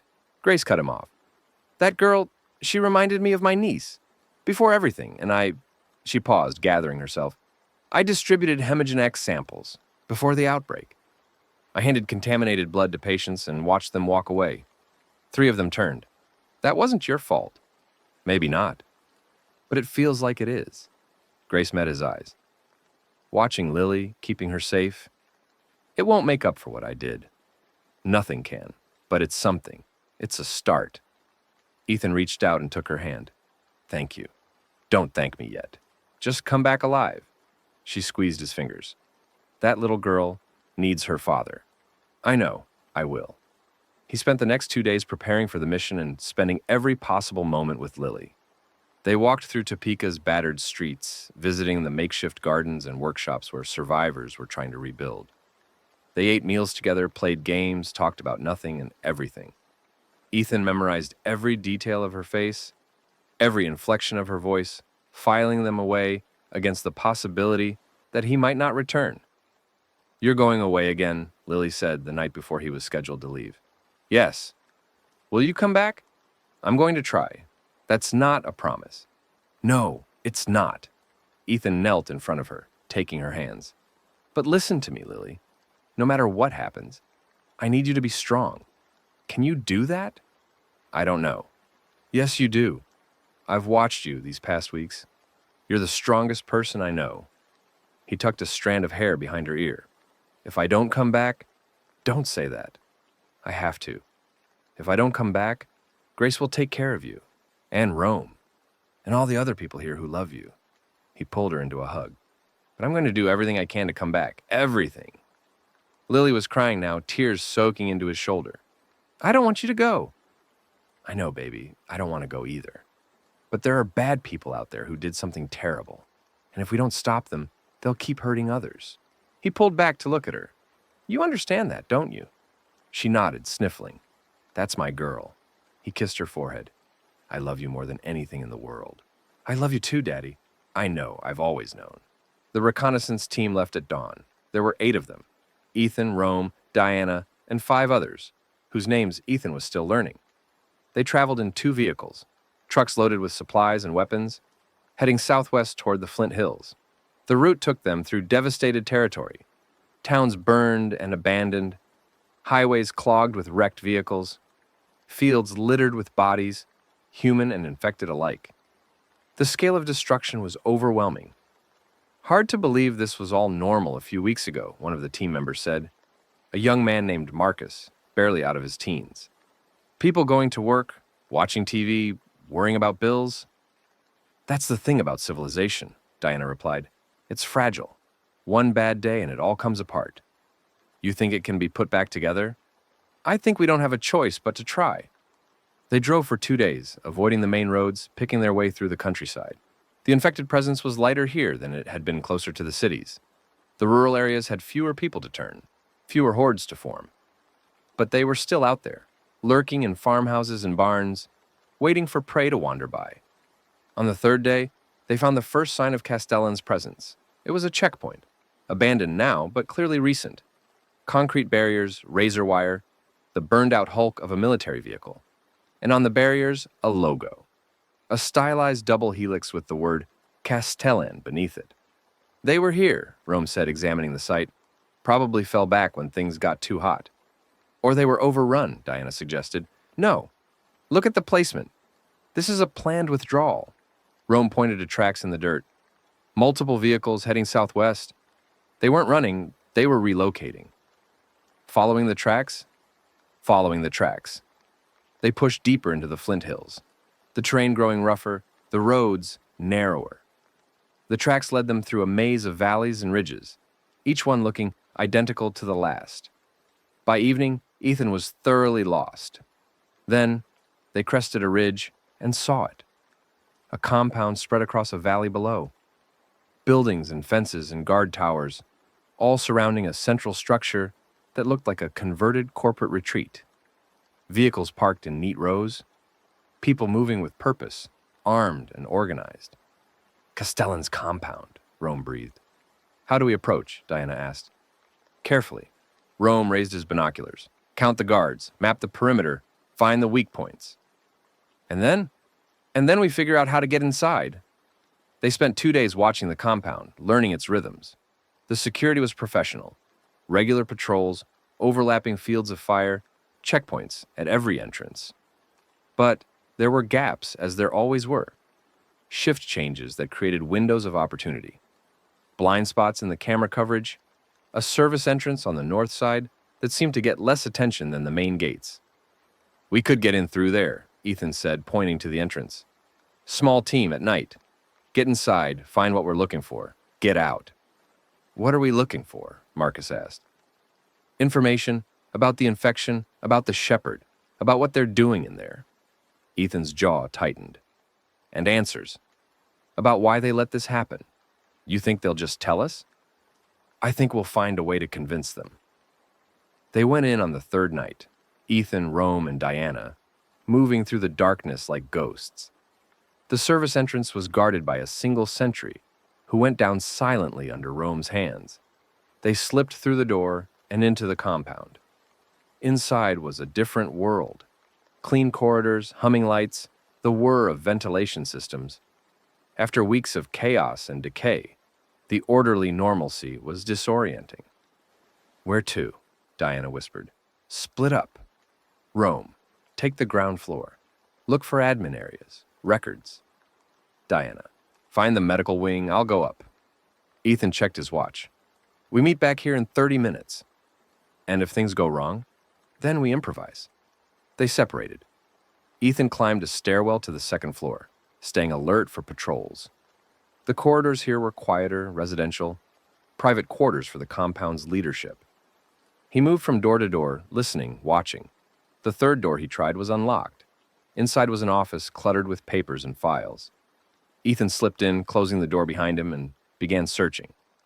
Financial records, personnel files, research notes. He photographed everything with the camera they'd brought, working quickly, not fully understanding what he was seeing, but knowing it was important. Then he found the folder marked Hemogen X, Internal Investigation. His heart stopped. The folder contained a single document, heavily redacted, but what remained was damning. Dates, names, decisions. A timeline of how Castellan had known about the contamination, had calculated the risks, had decided to suppress the information rather than face the financial consequences. They'd known, and they'd let it happen. Ethan was so absorbed in the document that he didn't hear the door open.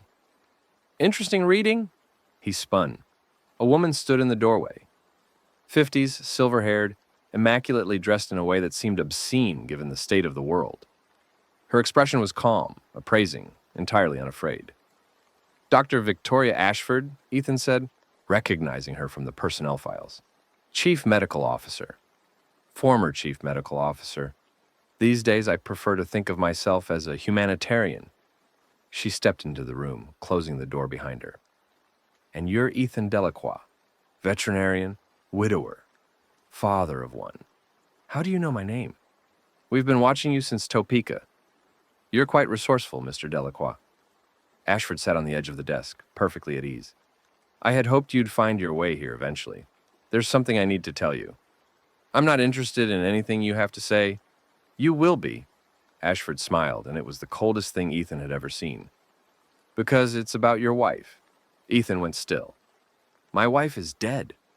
"Is she? How certain are you of that?" She was at Castellan Memorial. Ground Zero, she was evacuated. By us." Ashford's smile widened.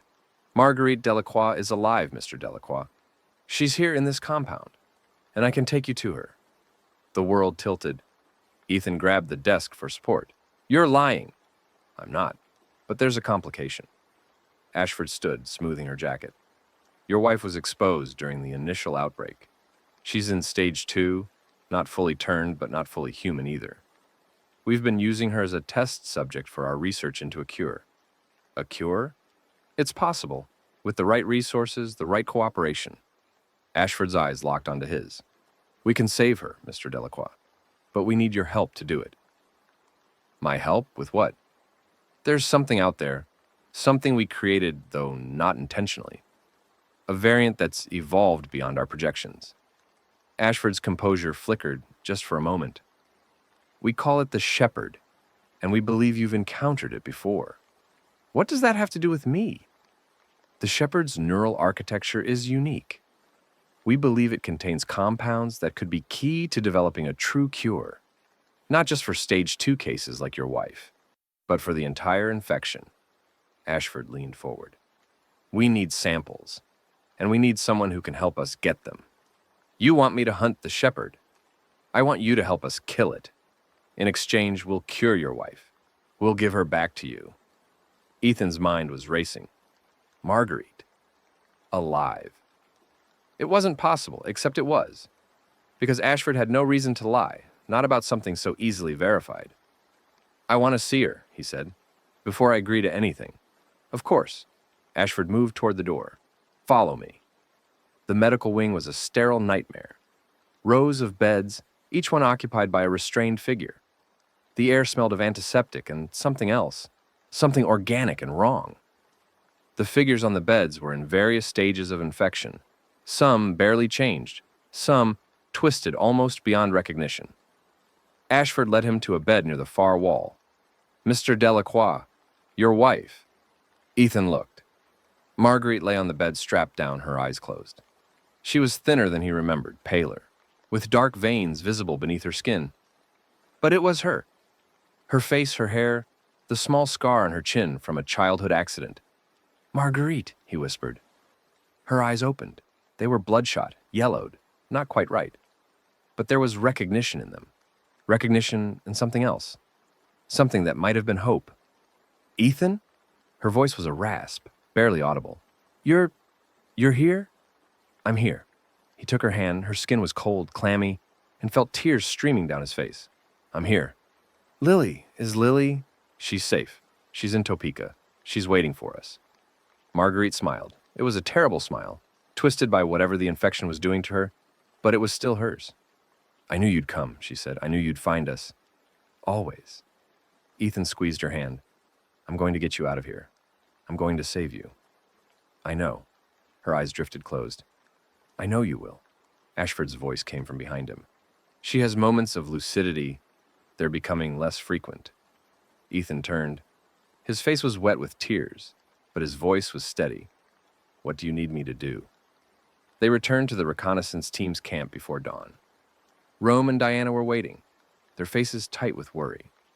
When they saw Ethan's expression, they knew something had changed. "What happened?" Rome demanded. "Marguerite's alive." The words fell into silence. "Your wife?" Diana asked. "I thought she—" "So did I, but they have her. Castellan's people. She's infected, stage 2, but they say they can cure her." Ethan's voice was flat, controlled. "If I help them how? They want the shepherd. They think it's the key to a cure." Ethan looked at Rome. "They want us to hunt it." Rome was silent for a long moment, then, "That's insane." "I know. The shepherd nearly destroyed Topeka. It commands hordes. Going after it would be suicide." "I know. So why are you even considering it?" "Because it's Marguerite." Ethan's voice cracked.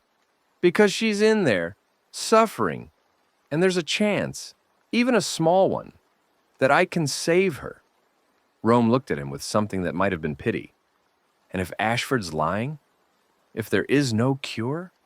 Then at least I'll have tried." Ethan straightened. "I'm not asking anyone to come with me. This is my choice, my risk. But I need to know, will you help me?" Rome exchanged a glance with Diana. Then he sighed. "I must be out of my mind," he said. "But yeah, I'm in." Diana nodded. "Me too." Ethan felt something loosen in his chest. "Thank you."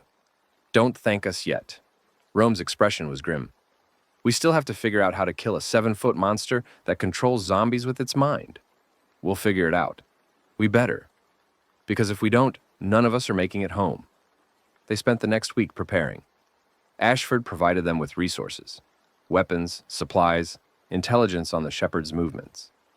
She also provided a team of Castellan security personnel, professionals, well-armed but with the cold, calculating look of people who followed orders without asking questions.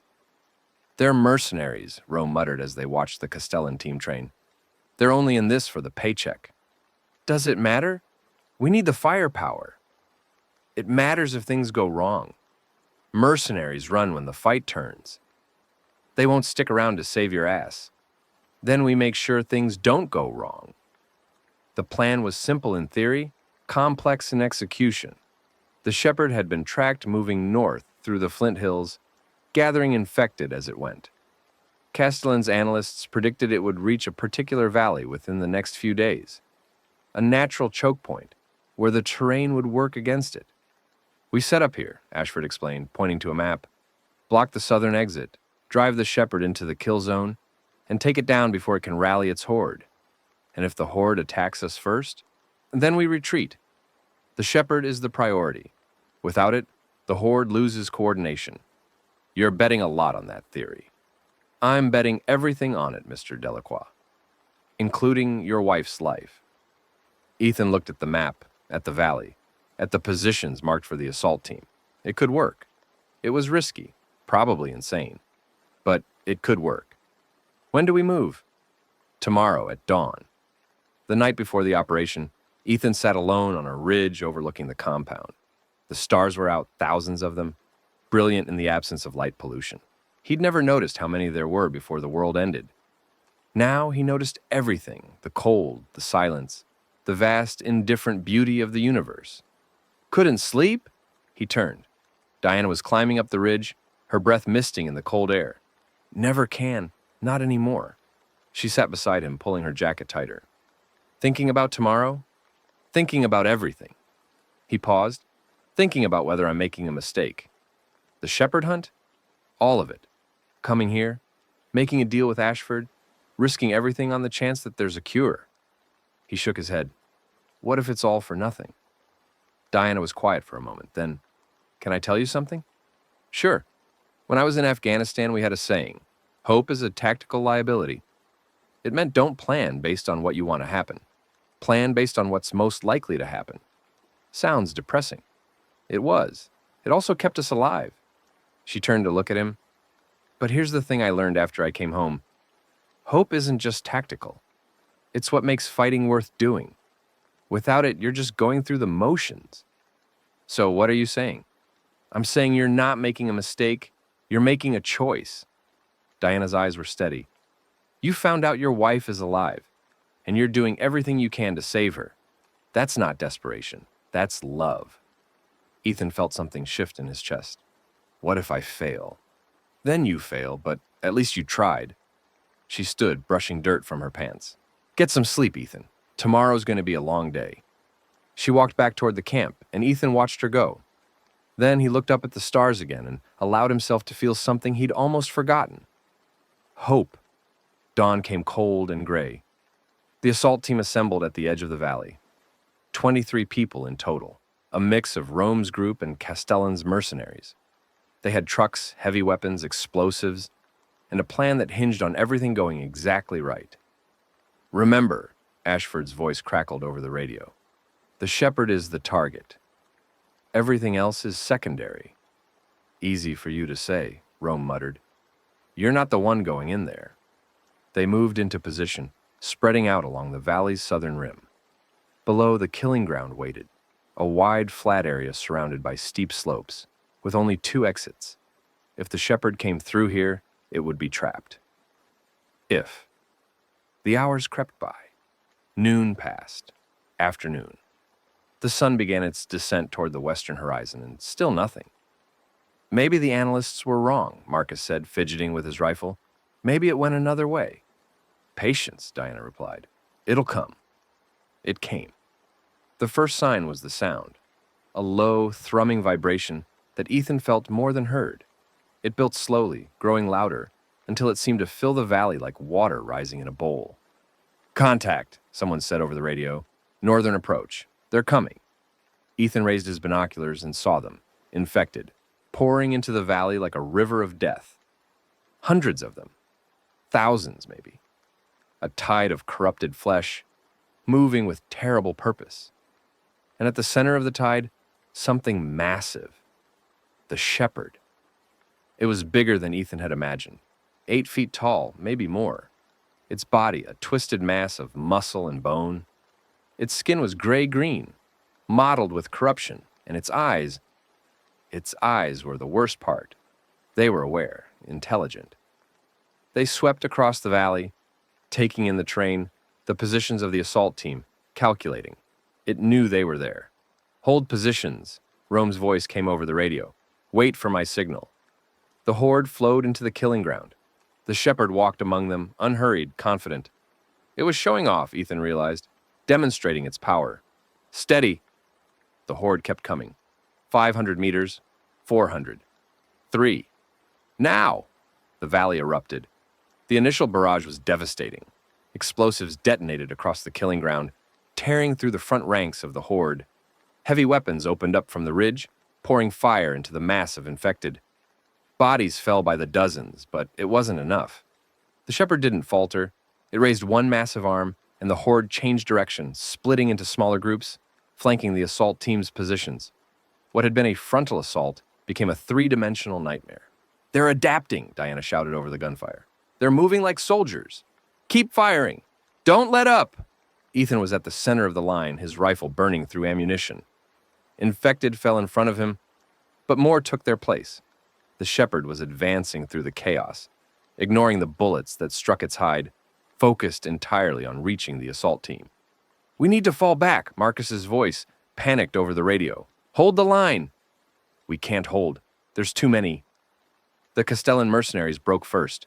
Their section of the line collapsed, infected pouring through the gap. Screams filled the air as soldiers were dragged down. "Fall back!" Rome's voice cut through the chaos. "Fall back to the secondary position." They ran. The secondary position was a cluster of boulders halfway up the valley's slope. Defensible, but not for long. The assault team regrouped, counting heads, reloading weapons. "We've lost 8, Diana reported. "The mercenaries are scattered." "What about the shepherd?" "Still coming." "Slower now, but still coming." Ethan looked down at the killing ground.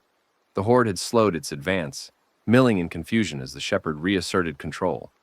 They had maybe 5 minutes before it regrouped. "We need a new plan," he said. "There is no new plan." Rome's face was grim. "We're outgunned and outmaneuvered. Best we can do is retreat and try again another day." "No." Ethan's voice was hard. "I'm not leaving, not without the sample." "Ethan, Marguerite is counting on me. Lily is counting on me." He checked his rifle, ejected the empty magazine, slammed in a fresh one. "Someone needs to get close enough to take a sample. I'm volunteering. That's suicide. Maybe, but it's my suicide." He looked at Rome, at Diana, at the survivors clustered behind the boulders. "Cover me. Give me 2 minutes. That's all I need." Rome stared at him for a long moment. Then he nodded. "You're crazy," he said, "but so am I. Let's do this." They hit the horde from the flank.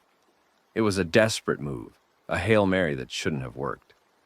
But the infected were still disoriented from the first assault, and the shepherd's attention was focused on the main body of survivors.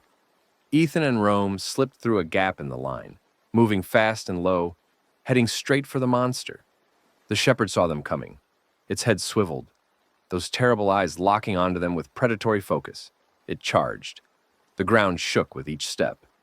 Ethan dove aside as a massive fist smashed into the ground where he'd been standing. Rome opened fire, bullets sparking off the shepherd's hide, barely slowing it down. "The back of the neck," Rome shouted. "That's where the neural tissue is densest." Ethan circled, looking for an opening. The shepherd was fast, impossibly fast for something so large, but it was also overconfident. It swatted at Rome like a man swatting flies, ignoring the smaller threat behind it. Ethan saw his chance. He sprinted forward, pulling the extraction kit from his pack. The shepherd's back was to him. Its attention on Rome. 5 meters, 3, 1. He leaped. The impact drove the breath from his lungs. He clung to the shepherd's massive back, his knife in one hand, the extraction kit in the other. The monster roared, twisting, trying to throw him off. Ethan drove the knife into the base of its skull. The shepherd screamed, a sound that tore through the valley, through Ethan's skull, through everything. The infected nearby collapsed, clutching their heads. Rome staggered, barely keeping his feet. But Ethan held on. He twisted the knife, creating an opening, and plunged the extraction needle in. Neural fluid, dark, viscous, filled the vial. Then, the shepherd threw him off. Ethan hit the ground hard, the vial clutched to his chest. The shepherd loomed above him, wounded but not dead, its eyes burning with rage. "Run!" Rome's voice distant. "Ethan! Run!" Ethan ran. They made it to the truck somehow. The shepherd didn't pursue. The wound at the base of its skull had slowed it, confused it. The horde milled aimlessly without its direction. By the time the monster recovered, the assault team was miles away. Did you get it? Diana asked, her voice tight. Ethan held up the vial. The neural fluid inside was already beginning to break down, but it was there. A sample. A chance. I got it. Diana laughed, a wild, disbelieving sound. You crazy son of a bitch. You actually got it. Ethan. Rome's voice was strange. And you're bleeding. Ethan looked down. There was a gash on his arm. Deep and ragged. He didn't remember getting it. Must have happened when the shepherd threw him. The blood was flowing freely, soaking his sleeve. But that wasn't what made his stomach drop. The edges of the wound were tinged with black. No, he breathed. The shepherd's claws. The corruption in its flesh. He'd been exposed. How long? Rome asked, his voice hollow. Ethan's mind was spinning, calculating. The infection rules. 4 to 12 hours, depending on exposure level. Maybe less for direct contact with corrupted tissue. I don't know, he said. Hours, maybe less. Diana stepped forward. We have the sample. Ashford said they could make a cure. The cure isn't ready. It's never been ready. Ethan's laugh was bitter. This was always a one-way trip, wasn't it? Even if I got the sample, I was never making it home. Silence. Rome put a hand on his shoulder. We'll get you back to the compound. Maybe they can do something. Slow the progression. And then what? Wait for me to turn? Watch me become one of them? Ethan shook his head. No, I won't let that happen. Then what do you want to do? Ethan looked at the vial in his hand.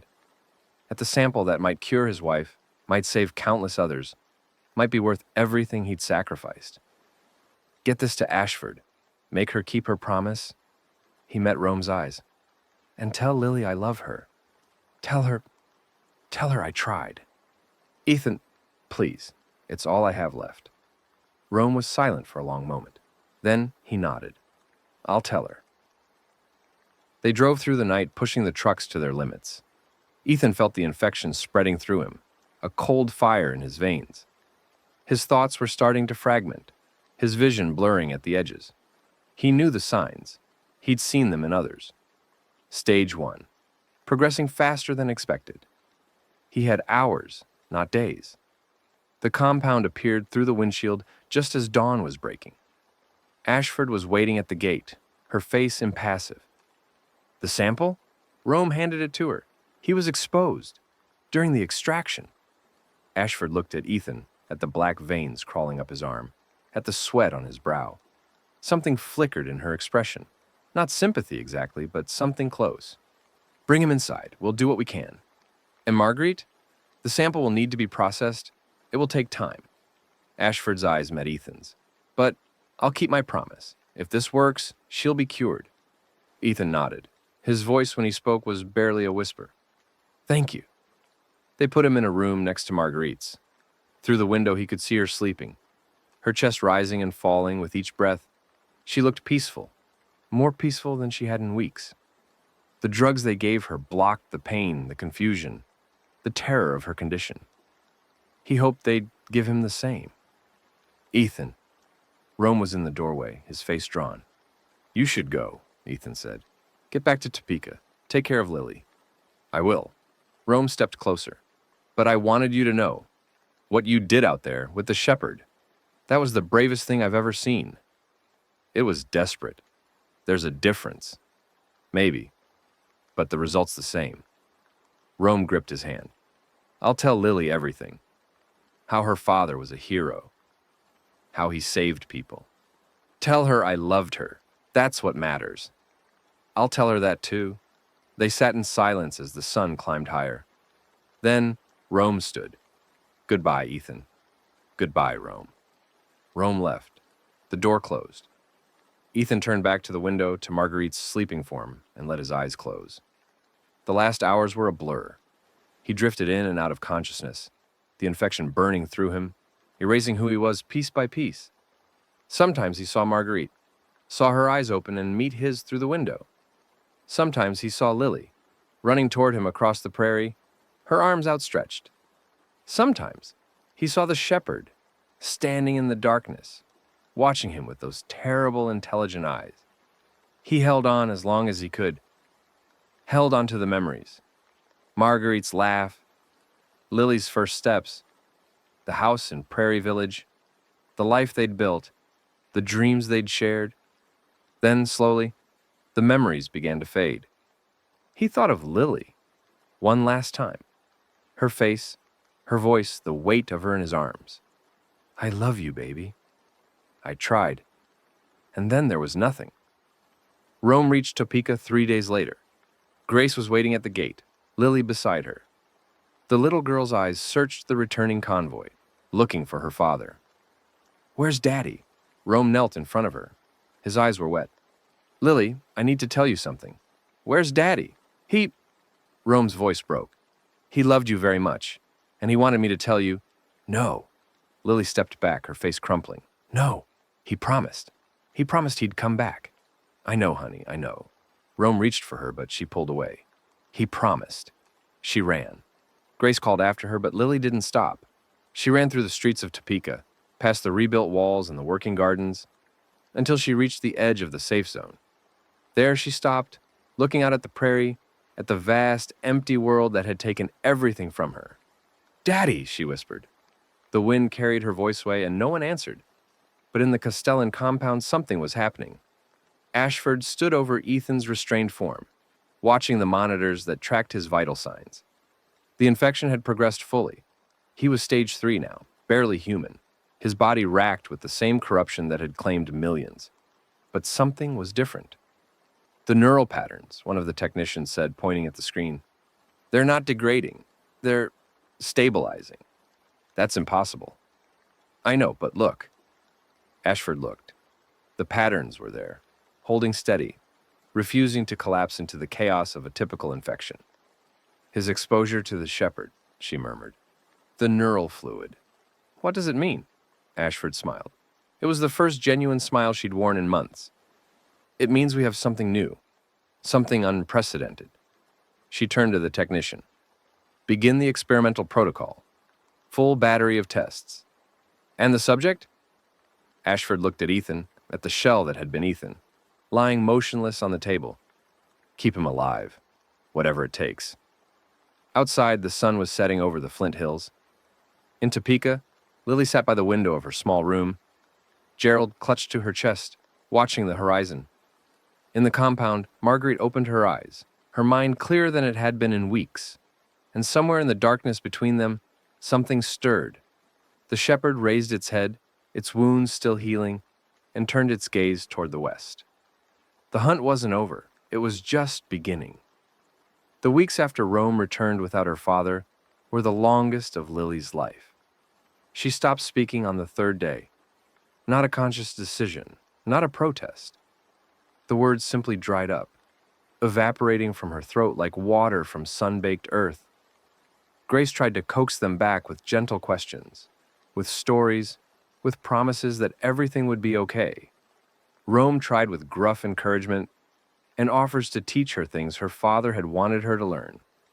Diana tried with practical tasks, giving her small responsibilities around the refugee camp. None of it worked. Lily existed in a bubble of silence, moving through the days like a ghost. She ate when food was placed in front of her. She slept when exhaustion dragged her under. She held Gerald so tightly that the stuffed elephant's seams began to fray. But she didn't speak, didn't cry, didn't do anything that might crack the shell she'd built around herself. The other children in the camp avoided her. They whispered when they thought she couldn't hear, called her names. The quiet girl, the creepy one, the orphan. Lily heard them. She didn't care. The words slid off her like rain off glass, meaningless sounds from a meaningless world. At night, she dreamed of her father. Sometimes he was alive, walking toward her across an endless prairie, his arms open, his smile warm. She would run to him, and just as she was about to reach him, he would dissolve into smoke. Sometimes he was one of them, the shuffling, groaning things that had taken everything, and she would watch as he came closer and closer, his eyes empty, his mouth opening to bite. She always woke before his teeth touched her skin. She never screamed. Screaming required sound, and sound had abandoned her. Rome found her on the wall one morning, sitting on a crate, staring out at the prairie beyond Topeka's fortifications. The sun was just coming up, painting the sky in shades of orange and pink, and for a moment she could almost pretend the world was beautiful again. "You're up early." Lily didn't respond, didn't turn, just kept staring. Rome settled onto the wall beside her, his massive frame making the wooden planks creak. He didn't say anything for a long time, just sat there, watching the sunrise, letting the silence stretch between them. "I was in the NFL," he said finally. "Offensive line. You know what that means?" Lily shook her head slightly. "It means my job was to protect the quarterback, the most important player on the field. Everyone's trying to get to him, and I had to stop them." Rome's voice was distant, remembering. "I was good at it. Really good. Went to the Pro Bowl twice. Made more money than I knew what to do with. Had a big house, fancy cars, everything a person's supposed to want." He paused, watching a bird wheel across the brightening sky. "Then I hurt my knee. Couldn't play anymore. And all that stuff. The house, the cars, the fame. It didn't mean anything. I realized I'd spent my whole life protecting someone else, and I didn't know who I was without that." Lily finally looked at him. His face was weathered, tired, but there was something in his eyes that she recognized. A kind of emptiness that matched her own. "Your daddy asked me to protect you," Rome said. Before the end. He made me promise. Said you were the most important thing in the world to him, and he needed to know you'd be safe." He met her gaze. "I'm going to keep that promise. Whatever it takes." Lily's throat tightened. She wanted to say something. Thank you, or I miss him, or why did he have to go? But the words wouldn't come. They were trapped somewhere deep inside her, buried under layers of grief and silence. Rome seemed to understand. He reached out slowly and put a hand on her shoulder. "You don't have to talk," he said. "Not until you're ready. But I want you to know, you're not alone. You've got me. You've got Grace.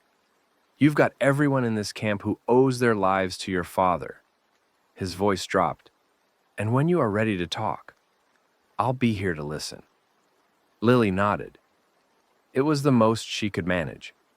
They sat together on the wall until the sun was fully up and the camp began to stir. Then Rome stood, offered her his hand, and led her down to breakfast. She still didn't speak, but something had shifted inside her. A tiny crack in the shell, a sliver of light in the darkness. It wasn't much, but it was something. The messenger arrived 3 weeks after Rome's return. He came from the east, a gaunt man on a limping horse, his clothes torn and his face haggard with exhaustion. The guards at the gate nearly shot him before he managed to gasp out that he had information, important information, about the Castellan compound. They brought him to the council chamber, where the leaders of Topeka had gathered to hear his report. Rome was there, along with Diana and the other senior members of the defense force. Lily wasn't supposed to be there.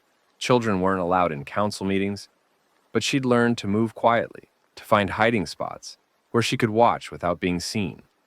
She crouched behind a pile of supply crates in the corner, barely breathing. "My name is Samuel Crane," the messenger said. His voice was rough, scraped raw by wind and thirst. "I was a technician at the Castellan compound. I escaped 3 days ago." "Escaped?" Diana leaned forward. "You make it sound like a prison." "It is. For some of us." Samuel's hands were shaking. Fear or exhaustion, hard to tell which. "Dr. Ashford is conducting experiments on infected subjects, trying to develop a cure. We know about that. One of our people provided a sample from the Shepherd variant."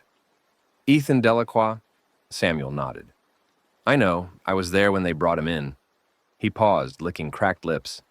"He's not dead." The room went silent.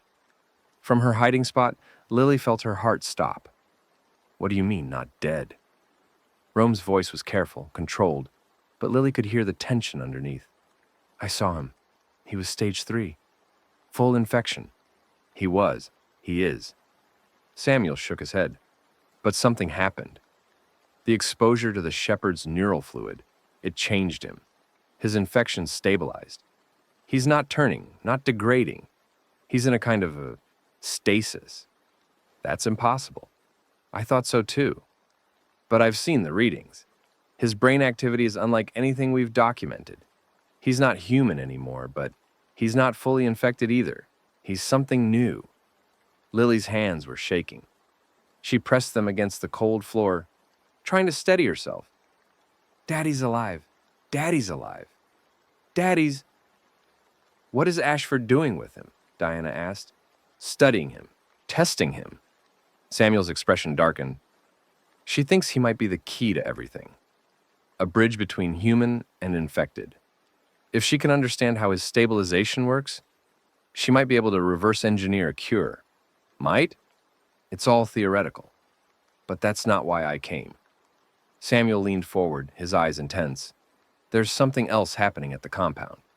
Something Ashford doesn't want anyone to know about. What? The shepherd. It's not just a random mutation. It was created deliberately. Another silence, heavier than the first. Explain, Rome said. The original Hemogen X contamination wasn't an accident. One of Castellan's scientists, Dr. Walter Feld, sabotaged the blood supply intentionally. He thought he could trigger a contained outbreak, then swoop in with a cure he'd been developing. Prove the value of his research. Make himself indispensable. That's insane. That's corporate science. Samuel's laugh was bitter. But Feld miscalculated. The prion compound mutated faster than he expected. The outbreak spread beyond his control. And the shepherd, that was the final mutation. The end result of his tampering. You're saying someone created the shepherd on purpose? I'm saying someone created the conditions that allowed the shepherd to emerge. There's a difference. Samuel rubbed his eyes. But here's the thing. Feld kept records. Everything he did, everything he knew. Those records are still at the compound, and if we can get them, we might be able to find a weakness, a way to kill the shepherd for good. Diana and Rome exchanged glances. Why are you telling us this? Diana asked. Why come all this way? Because Ashford won't share the information. She's hoarding it, using it as leverage to maintain control over the survivors in her compound. She's building a little kingdom out there, and she doesn't want anyone else to have what she has. Samuel's voice dropped. And because Ethan Delacroix saved my life once, back before everything. I owed him. Saved your life, how? I was in a car accident, needed a blood transfusion. He was at the hospital, donating, and they used his blood. Samuel smiled, but it didn't reach his eyes. I've been wondering ever since if that's why I didn't turn, if something in his blood protected me. Rome was silent for a long moment. Then he turned to Diana. Get the council together. Full session. He looked back at Samuel. You're going to tell them everything you told us, and then we're going to figure out what to do about it. Lily slipped out of the chamber before anyone noticed her. Her mind was racing, thoughts tumbling over each other like stones in a rock slide. Daddy wasn't dead. Daddy was at the compound. Daddy was something new, something between human and monster. But he was alive. She had to get to him.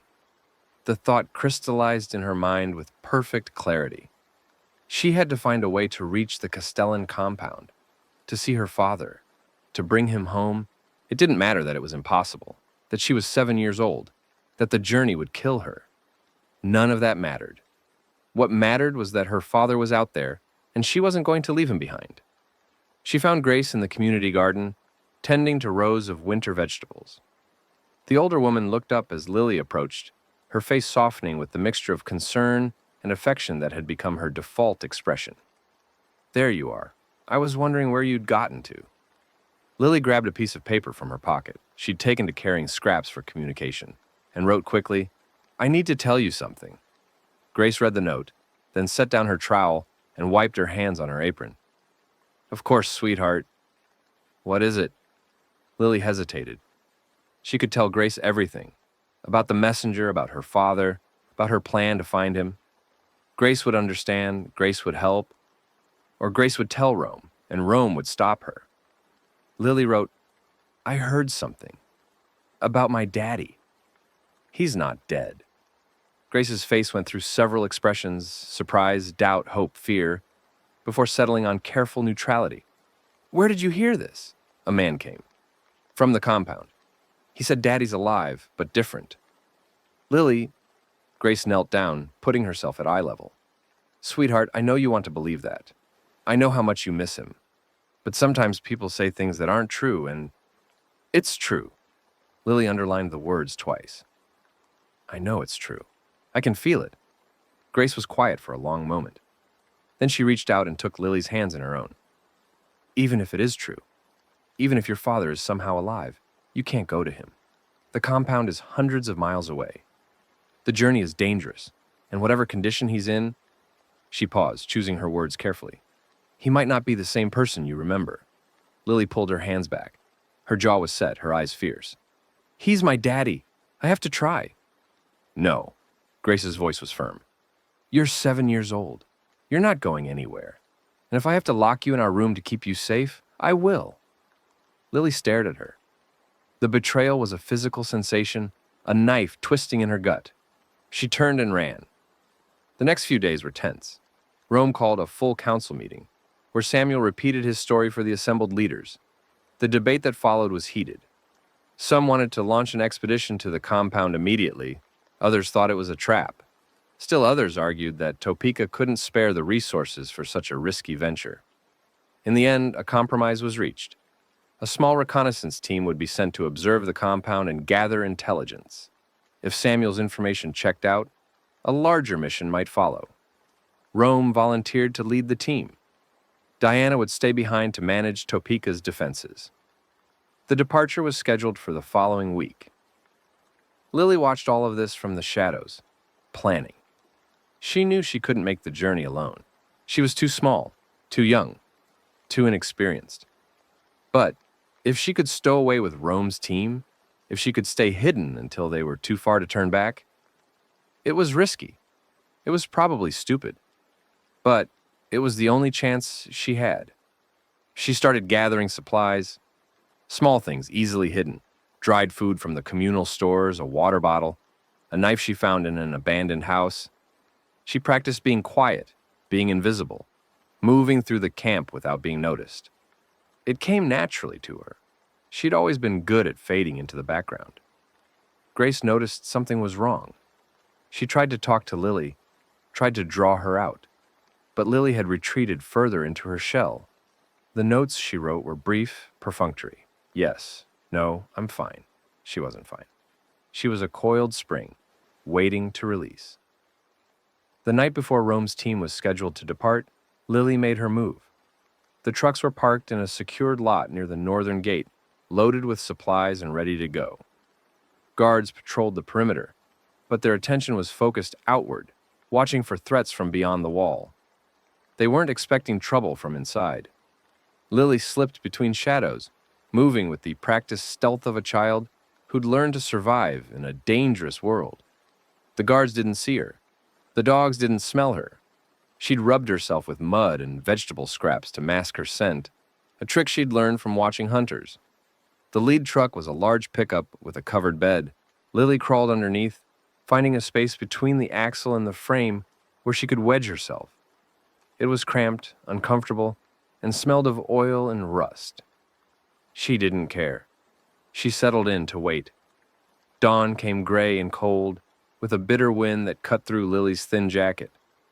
She heard voices. Rome's deep rumble, Diana's clipped tones, others she didn't recognize. And then the sound of boots on gravel, doors opening and closing, engines starting. The truck lurched into motion. Lily held on tight as they passed through the gates, as the sounds of the camp faded behind them, as the journey began. Her arms ached from the strain of keeping her position. Her legs were already going numb. But she gritted her teeth and endured. She was going to find her father. Nothing else mattered. They drove for hours. Lily lost track of time, her world reduced to the vibration of the engine, the jolting of the road, the cramped space beneath the truck. She dozed fitfully, waking whenever the vehicle stopped or changed direction. At some point, midday maybe, judging by the light, they pulled over and the engine cut off. She heard doors open. Voices talking. Check the perimeter. Don't want any surprises. You think the congregation's really out here? Samuel said they've been expanding, taking over towns, converting survivors. Rome's voice was grim. Stay alert. The congregation? Lily remembered hearing that name back in Topeka. A religious group that believed the infected were blessed. They'd been spreading through the region, growing stronger as the established defenses weakened. Footsteps moved around the truck. Lily held her breath, pressing herself into the smallest possible space. Someone walked past, close enough that she could have reached out and touched their boot. They didn't notice her. After a few minutes, the voices moved away. Lily heard the sound of a meal being prepared, the clink of canteens, the murmur of conversation. She was desperately thirsty, her throat raw, but she didn't dare move. Eventually, the team finished their break and loaded back into the trucks. The engine roared to life and they were moving again. Lily let out a slow breath. She'd made it through the first test, but she knew it wouldn't be the last. They drove through the afternoon and into the evening. The terrain changed as they traveled, the flat prairie giving way to rolling hills and dense patches of forest. This was the Flint Hills, Lily knew. The same landscape her father had crossed on his way to the compound. The same landscape where the shepherd lurked. As the sun began to set, the convoy pulled into what looked like an abandoned farm. The main house was burned, nothing but a blackened skeleton, but the barn was still standing. We'll camp here for the night, Rome announced. Cold camp, no fires. I don't want to attract attention. The team began setting up. Lily heard them moving around, securing the perimeter, laying out bedrolls in the barn. She knew she should stay hidden, should wait until they were asleep before trying to find food and water. But her body had other ideas. A cramp seized her leg, sudden, agonizing, the result of hours of immobility. She gasped, jerking involuntarily, and her elbow hit the underside of the truck with a dull thump. Footsteps stopped nearby. Did you hear that? Lily froze. Hear what? Something under the truck. A flashlight beam swept across the ground, illuminating the space where Lily was hidden. She pressed herself back, trying to disappear into the shadows, but it was too late. What the hell? Hands grabbed her ankles and pulled. She came out fighting, kicking and scratching, but she was a 7-year-old against a full-grown adult. Within seconds, she was pinned on the ground, a man she didn't recognize, holding her down. Rome, we got a stowaway. The big man came around the side of the truck, his expression shifting from alarm to confusion to anger as he saw who it was. Lily! She met his eyes. She couldn't speak. The words were still trapped inside her, but she stared at him with defiance, willing him to understand. Rome's face went through several emotions before settling on a kind of exhausted resignation. Let her up. The man released her. Lily scrambled to her feet, backing away, ready to run if she had to. How long have you been under there? Rome asked. She held up one hand, then added 2 fingers. 7 hours. He shook his head. Jesus, kid. You could have been killed. Lily didn't respond. She just stared at him, her jaw set. Rome looked at her for a long moment. Then he sighed. Get her some water and food. He crouched down, putting himself at her level. We're going to have a talk, you and me. But first, let's make sure you're not about to pass out. They gave her water, dried meat, a blanket to wrap around her shoulders. Lily consumed everything gratefully, her body screaming for sustenance after hours of deprivation. When she'd finished eating, Rome sat down across from her. You want to tell me what you were thinking? Lily pulled out her notepad. She'd managed to keep it with her throughout the ordeal and wrote, I heard about my daddy. He's alive. I have to see him. Who told you that? The messenger? Samuel. I was hiding in the council chamber. Rome's expression flickered. You heard all of that? Lily nodded. Damn. He rubbed his face. Look, Lily, what Samuel said, it's complicated. Your father isn't alive in the way you're thinking. He's infected. He's in some kind of weird in-between state that nobody understands. Even if we get to the compound, even if we find him, he might not recognize you. He might not be the person you remember. I don't care. She underlined it twice. He's my daddy. I have to try. And what about Grace? What about the people in Topeka who care about you?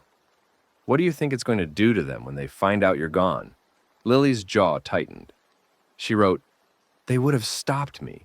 You would have stopped me." "Damn right I would have." Rome's voice was hard. "You're 7 years old. This isn't a game. People die out here. Good people, strong people. And you thought you could just hide under a truck and—" He stopped himself, taking a deep breath. "I promised your father I'd protect you," he said more quietly. "I gave him my word. And the first thing you do is put yourself in danger." Lily's eyes welled with tears. She wrote, her hand shaking, "I'm sorry. I just miss him so much." Rome looked at her for a long moment. Then his expression softened. "I know you do, kid, I know." He sighed again. "We're too far out to turn back now. Can't spare the fuel or the time. So you're stuck with us. But you're going to follow orders. You're going to stay in the truck when we tell you to stay in the truck. And if things go bad, you're going to run and hide and not look back. Understand?" Lily nodded. "Good." Rome stood up. "Get some sleep. We've got a long day tomorrow." Sleep was hard to find. Lily lay in her bedroll in the corner of the barn, listening to the sounds of the night. The wind in the trees, the distant call of some animal, the breathing of the team members around her. She should have been exhausted, but her mind wouldn't stop racing. Her father was alive. He was out there in the compound, waiting for her. She was going to find him. She was going to bring him home. But Rome's words kept echoing in her head. He might not recognize you. He might not be the person you remember. What if it was true?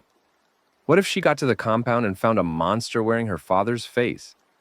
What if the man she loved was gone forever, replaced by something cold and empty and wrong? She turned over, burying her face in the bedroll. "I don't care," she told herself. "I don't care. He's my daddy." "He's still my daddy." She repeated it like a prayer, like a shield against the darkness. Eventually, exhausted beyond resistance, she slept. Morning came too soon.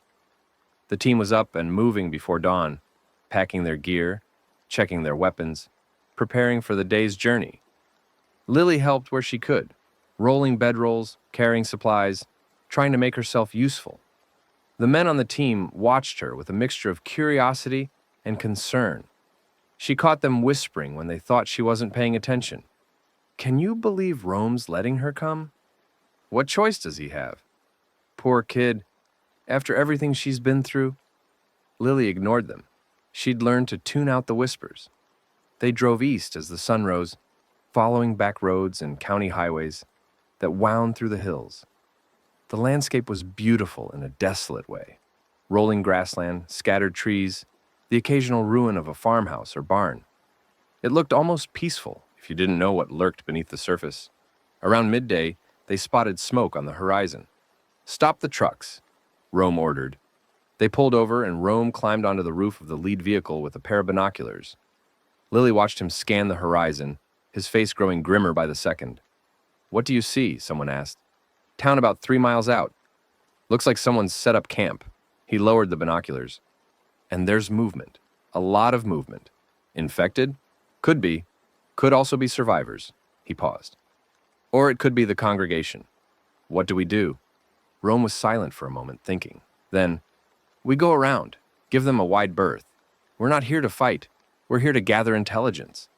And if they spot us, then we deal with it." They detoured south, adding an hour to their journey to avoid the smoke. Lily watched the plumes rise and dissipate against the pale sky, wondering who was down there, what they wanted, whether they were friends or enemies or something in between. The first real trouble came on the third day. They were passing through a small town, Emporia, according to a faded sign, when the convoy came to an unexpected stop. Lily heard shouting from up ahead, and then the crack of gunfire. "Contact!" someone yelled. "Get down!" Rome was out of the truck in an instant, rifle in hand. Lily caught a glimpse of shapes moving between the buildings. Human shapes, not infected, moving with purpose and coordination. "Ambush! Return fire!" The next few minutes were chaos. Bullets flew, glass shattered, people screamed. Lily huddled in the back of the truck. covering her ears, trying to make herself as small as possible. Then a hand grabbed her arm.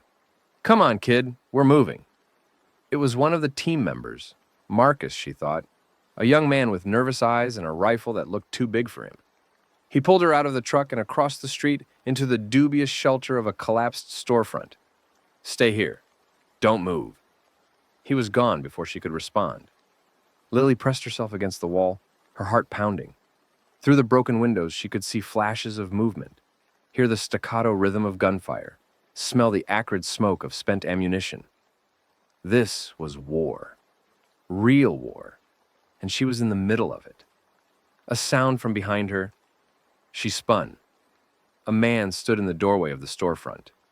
He was tall, thin, with a shaved head and a long coat that hung on him like a shroud. His eyes were calm, almost serene, and he held no weapon that Lily could see. "Hello, child," he said. His voice was soft, musical. "What are you doing here all alone?" Lily backed away, her hand going to the knife she'd hidden in her jacket. "Don't be afraid." The man stepped closer. "I'm not going to hurt you. I'm here to help." Lily's fingers closed around the knife handle. "My name is Elijah," the man said. "Elijah Crane. I lead a community of believers. We call ourselves the Risen Congregation." He smiled, and it was the warmest, most welcoming smile Lily had ever seen. "Would you like to come with me? I can keep you safe." Lily shook her head. "I understand. You're afraid." "That's natural." Elijah crouched down, putting himself at her level. "But listen to me, child. The people you're traveling with, they can't protect you. Not really. Not from what's coming." Lily's hand tightened on the knife. "The world as we knew it is ending," Elijah continued. "But that's not a bad thing. It's a transformation, a purification. The infected aren't monsters. They're the next stage of human evolution. The blessed ones, touched by God's hand." His eyes were bright, fervent. "If you come with me, I can show you the truth. I can help you understand." The sounds of battle were dying down outside. Lily could hear Rome's voice, shouting orders. "Lily! Lily!" Elijah's expression flickered. Disappointment, perhaps, or frustration. Then it smoothed back into calm. "Your friends are calling," he said. "Go to them if you must. But remember what I've told you. When the time comes, and it will come, you'll know where to find us." He stood and melted back into the shadows of the storefront. By the time Rome burst through the door, there was no sign he'd ever been there. "Who were they?" Marcus asked, bandaging a wound on his arm. "Congregation scouts," Rome replied. His face was grim. "They've been tracking us, probably since we left the main highway." "How many?" "A dozen, maybe more. We took out 6. The rest retreated." "Will they come back?" "Almost certainly." Rome looked at the team, at the wounded, at the damage their vehicles had sustained. "We need to move. Now." They patched what they could and drove on, leaving Emporia behind. Lily sat in the back of the truck, her hands still wrapped around the knife, thinking about the man with the serene eyes, the blessed ones, touched by God's hand. She'd heard stories about the congregation everyone had, but hearing Elijah speak, seeing the conviction in his eyes, it was different than she'd expected. He hadn't seemed crazy. He'd seemed certain, in a way that made Lily's stomach turn. What if he was right? What if the infected really were something new? Something beyond human understanding? What if her father's strange condition was proof that the old rules no longer applied? She shook her head, pushing the thoughts away. Her father was alive. She was going to find him. That was all that mattered. The compound came into view on the 5th day. They'd taken a circuitous route, avoiding major roads and settlements, doubling back whenever they spotted signs of pursuit. The congregation was still out there. Lily could feel them, like a shadow at the edge of her vision. But they hadn't attacked again. Now finally, they were here. The compound sprawled across a valley, larger than Lily had imagined. Fences and walls and guard towers, surrounding a collection of buildings that looked like a cross between a military base and a corporate campus. Helicopters sat on a landing pad near the center. Vehicles moved along internal roads, following established patterns. That's it, Rome said, lowering his binoculars. Castellan's compound. How do we get in? We don't, not yet. He turned to the team. We observe. We gather intelligence. We find out what they're doing, how they're organized, where they're vulnerable. And then, we make a plan. They set up camp on a ridge overlooking the valley, hidden from view by a dense stand of trees. From here, they could watch the compound without being seen, track the movements of guards and vehicles, map the layout. Lily helped where she could, but most of the time she just stared at the compound, trying to imagine which building held her father. Was he in the main complex? In one of the outlying structures? Was he being treated well? Or was he just another test subject to be poked and prodded and studied? I'm coming, Daddy. I'm almost there. 3 days of observation revealed the compound's patterns. Guard shifts changed every 8 hours. Supply trucks arrived from the east twice a day. The main gates opened and closed on a regular schedule, with strict protocols for entering and leaving. But there were gaps. The northern perimeter, Marcus said, pointing to a sketch they'd made. The fence is damaged there. Looks like something broke through at some point. They've patched it, but it's weaker than the rest. Too weak to hold back infected? Maybe, if a horde hit it hard enough. Rome studied the sketch. What about personnel? Do we know how many people they have? Samuel said around 200 when he left. But some of those are scientists and support staff. The actual security force is maybe 50, 60 at most. Still too many for us to fight head-on. We're not trying to fight, Diana's voice came over the radio. She'd stayed behind in Topeka, but they maintained communication through a long-range setup. We're trying to get information. Get in, get what we need, get out. And if Ashford doesn't want to share, then we take it. Rome was silent for a moment. Then he looked at Lily. There's something else we need to consider, he said. Lily's father is in there. She didn't come all this way just to gather intelligence. The team exchanged glances. We can't mount a rescue operation, Marcus said. Not with what we have. I know that, but maybe we don't have to. Rome turned back to the compound. Samuel said Ethan's condition is unique, the only successful case of stabilized infection. If that's true, Ashford needs him. She won't want to let him go. So maybe we can negotiate. Trade something she wants for something we want. What do we have that she'd want? Information, resources, allies. Rome's expression hardened. Or leverage. What kind of leverage? The kind that makes her more afraid of us than she is of losing a test subject. The plan came together over the next 2 days. It was risky. All plans were risky now. But it was their best option. A small team would infiltrate the compound through the damaged northern fence, make their way to the research wing where Ethan was being held, and either negotiate for his release or extract him by force. Rome would lead the infiltration team.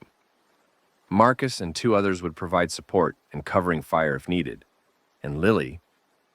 You're staying here, Rome said. Lily shook her head, scribbling on her notepad. I'm coming. He's my daddy. This isn't a discussion. It's too dangerous. I didn't come all this way to wait on a hill. You came all this way without permission. You're lucky I'm not sending you back to Topeka in chains. Lily met his eyes.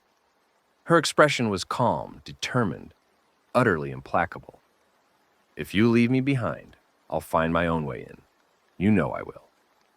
Rome stared at her. She stared back. God damn it, he muttered. Fine. But you stay behind me at all times. You don't make a sound. And if things go bad, you run. No arguments, no heroics. You run. Lily nodded. Okay then. Rome turned to the team. We move tonight. The infiltration began at midnight. They crossed the valley under cover of darkness, moving in single file, staying low. The moon was a thin sliver overhead, providing just enough light to see by without exposing them to observers. The damaged section of fence was exactly where Marcus had indicated, a 12-foot span where the chain link had been torn and hastily repaired with wire and boards. Rome pulled out a pair of bolt cutters and went to work. The wire parted with a soft snick. The boards creaked as he pulled them aside. One by one, the team slipped through the gap and into the compound. Inside, the compound was quieter than Lily had expected. The buildings loomed around them, dark and silent, their windows reflecting the faint moonlight. Occasional floodlights swept across the grounds, but they followed predictable patterns, easy to avoid. "Research wing is that way," Marcus whispered, pointing toward a large building on the eastern edge of the compound. "Samuel's map says the high-value subjects are kept in the basement." "High-value subjects," Rome muttered. Christ. They moved. The research building was guarded by 2 men at the main entrance, but a service door on the side was unattended. Marcus picked the lock, a skill he'd learned before the outbreak, in a life that seemed like 1,000,000 years ago, and they were inside. The interior was clinical, sterile. White walls, fluorescent lights, the smell of antiseptic and something else underneath. Lily felt her stomach turn, but she kept moving. The basement was accessed by a stairwell at the back of the building. They descended into darkness, their flashlights the only illumination. "Lily," Rome whispered, "I want you to prepare yourself. What we find down here might be—" He stopped. They'd reached the bottom of the stairs. A hallway stretched before them, lined with doors, each one marked with a number and a name. Subject 7, Martinez E. Subject 12, Okonkwo D. Subject 19, Delacroix E. Lily's heart stopped. "There," she breathed, and the first word she'd spoken aloud in weeks. Rome looked at her, surprised. Then he nodded. "Let's go." The door to Subject 19's room was locked, but Marcus made short work of it. They stepped inside, and Lily saw her father for the first time in what felt like forever. He was lying on a hospital bed, strapped down, hooked up to machines that beeped and hummed. His skin was pale, almost gray, with dark veins visible beneath the surface. His eyes were closed, his breathing shallow. But he was alive. He was here. "Daddy," Lily whispered. She moved toward him, but Rome held her back. "Wait, we don't know what condition he's in." "He's my daddy." "I know, but let me check first." "Make sure it's safe." Rome approached the bed slowly, his rifle ready. He studied the monitors, the IV lines, the restraints holding Ethan in place. Then he leaned close, peering at Ethan's face. "Ethan? Can you hear me?" No response. "Ethan, it's Rome. We're here to get you out." Still nothing. Rome looked at Lily. "He's unconscious, heavily sedated, if I had to guess." He started examining the restraints. "Help me get these off." They worked quickly, unbuckling straps, disconnecting tubes. Ethan didn't stir. He was like a doll, limp and unresponsive, and Lily felt her hope beginning to curdle into fear. What if he never wakes up? What if he's gone forever? Got it. Rome lifted Ethan from the bed, draping him over his shoulder in a fireman's carry. "Let's move." They were halfway to the door when the lights came on. "I wouldn't do that if I were you." Dr. Victoria Ashford stood in the doorway, flanked by armed guards. Her expression was calm, almost amused. "Mr. Washington, how nice to see you again." Her eyes moved to Lily. "And you must be the daughter. Lily, isn't it? Your father talked about you often, in his lucid moments." Lily's hands balled into fists.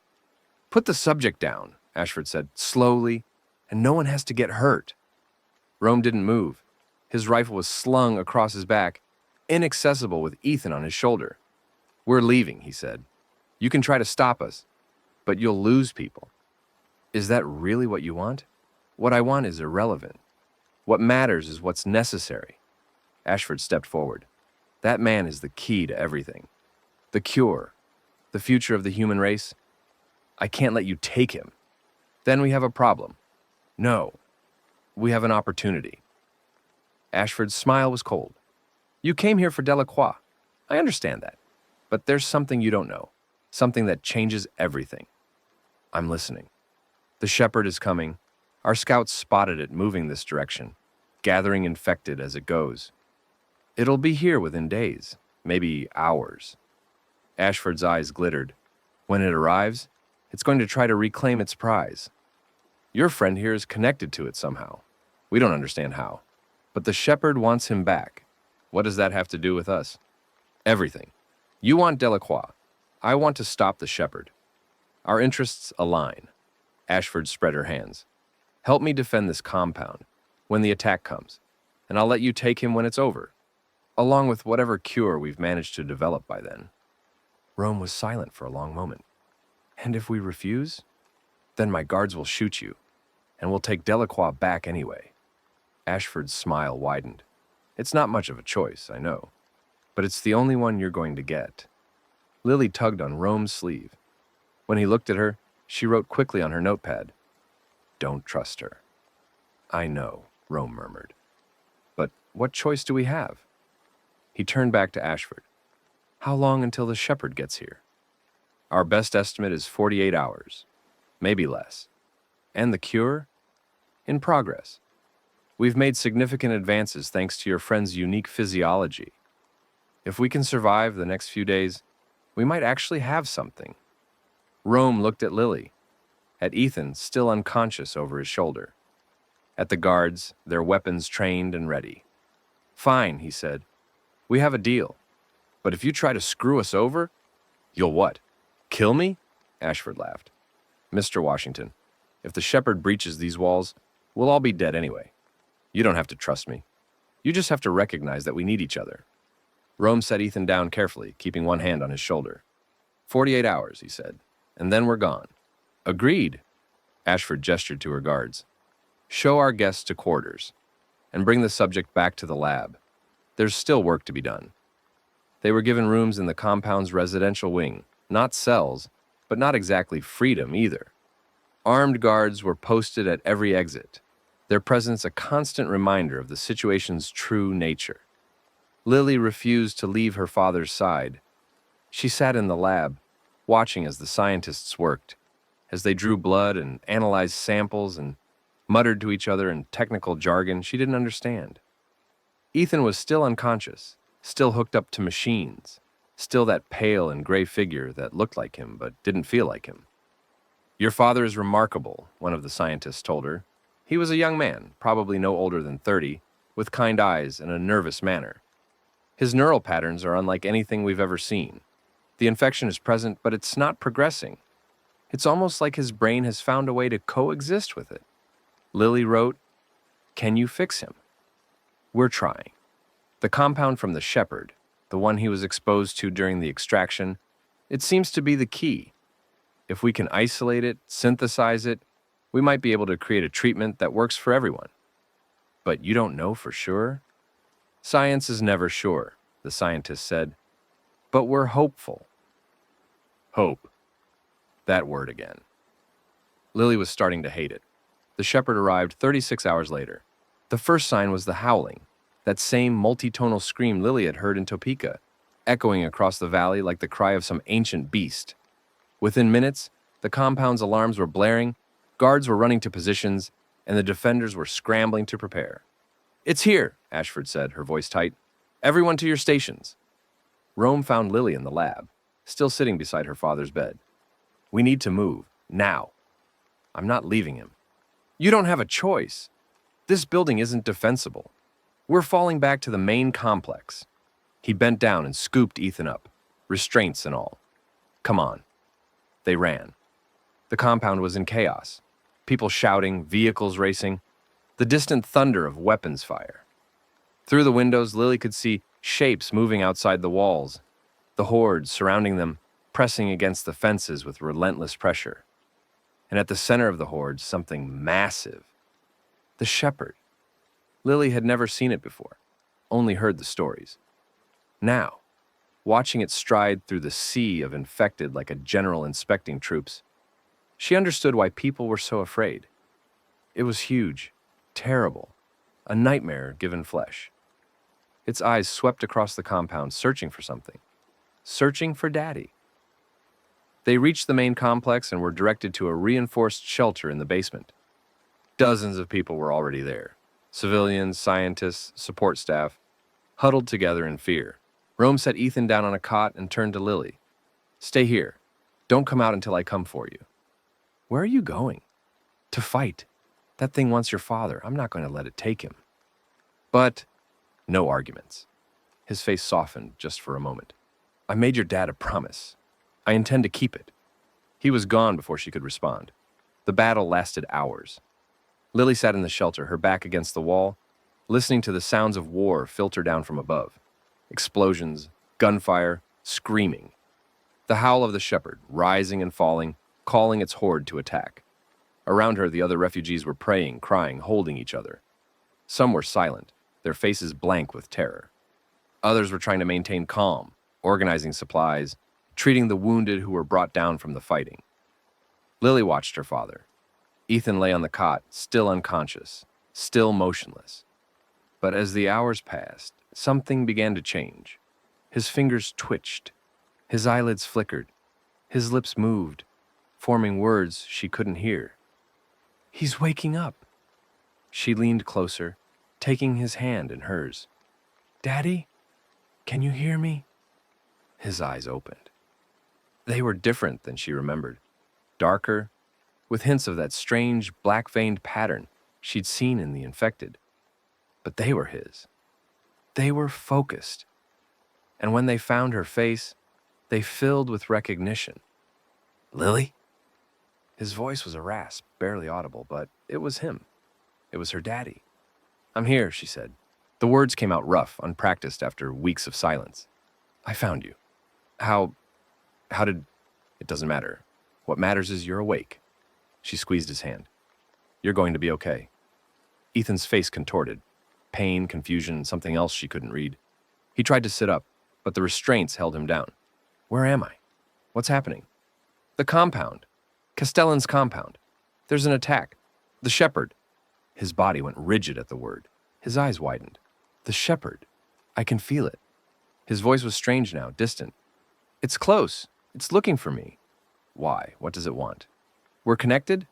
The exposure, when I got the sample, it created a link. Ethan's jaw clenched. I can hear it. In my head. Calling me. Lily felt cold fear wash over her. Daddy, it wants me to come to it. Wants me to join it. Ethan's hands were shaking. I've been fighting it. This whole time, I've been fighting, but I don't know how much longer I can hold out. Then don't fight alone. Lily's grip on his hand tightened. We're together now. We can fight it together. Ethan looked at her.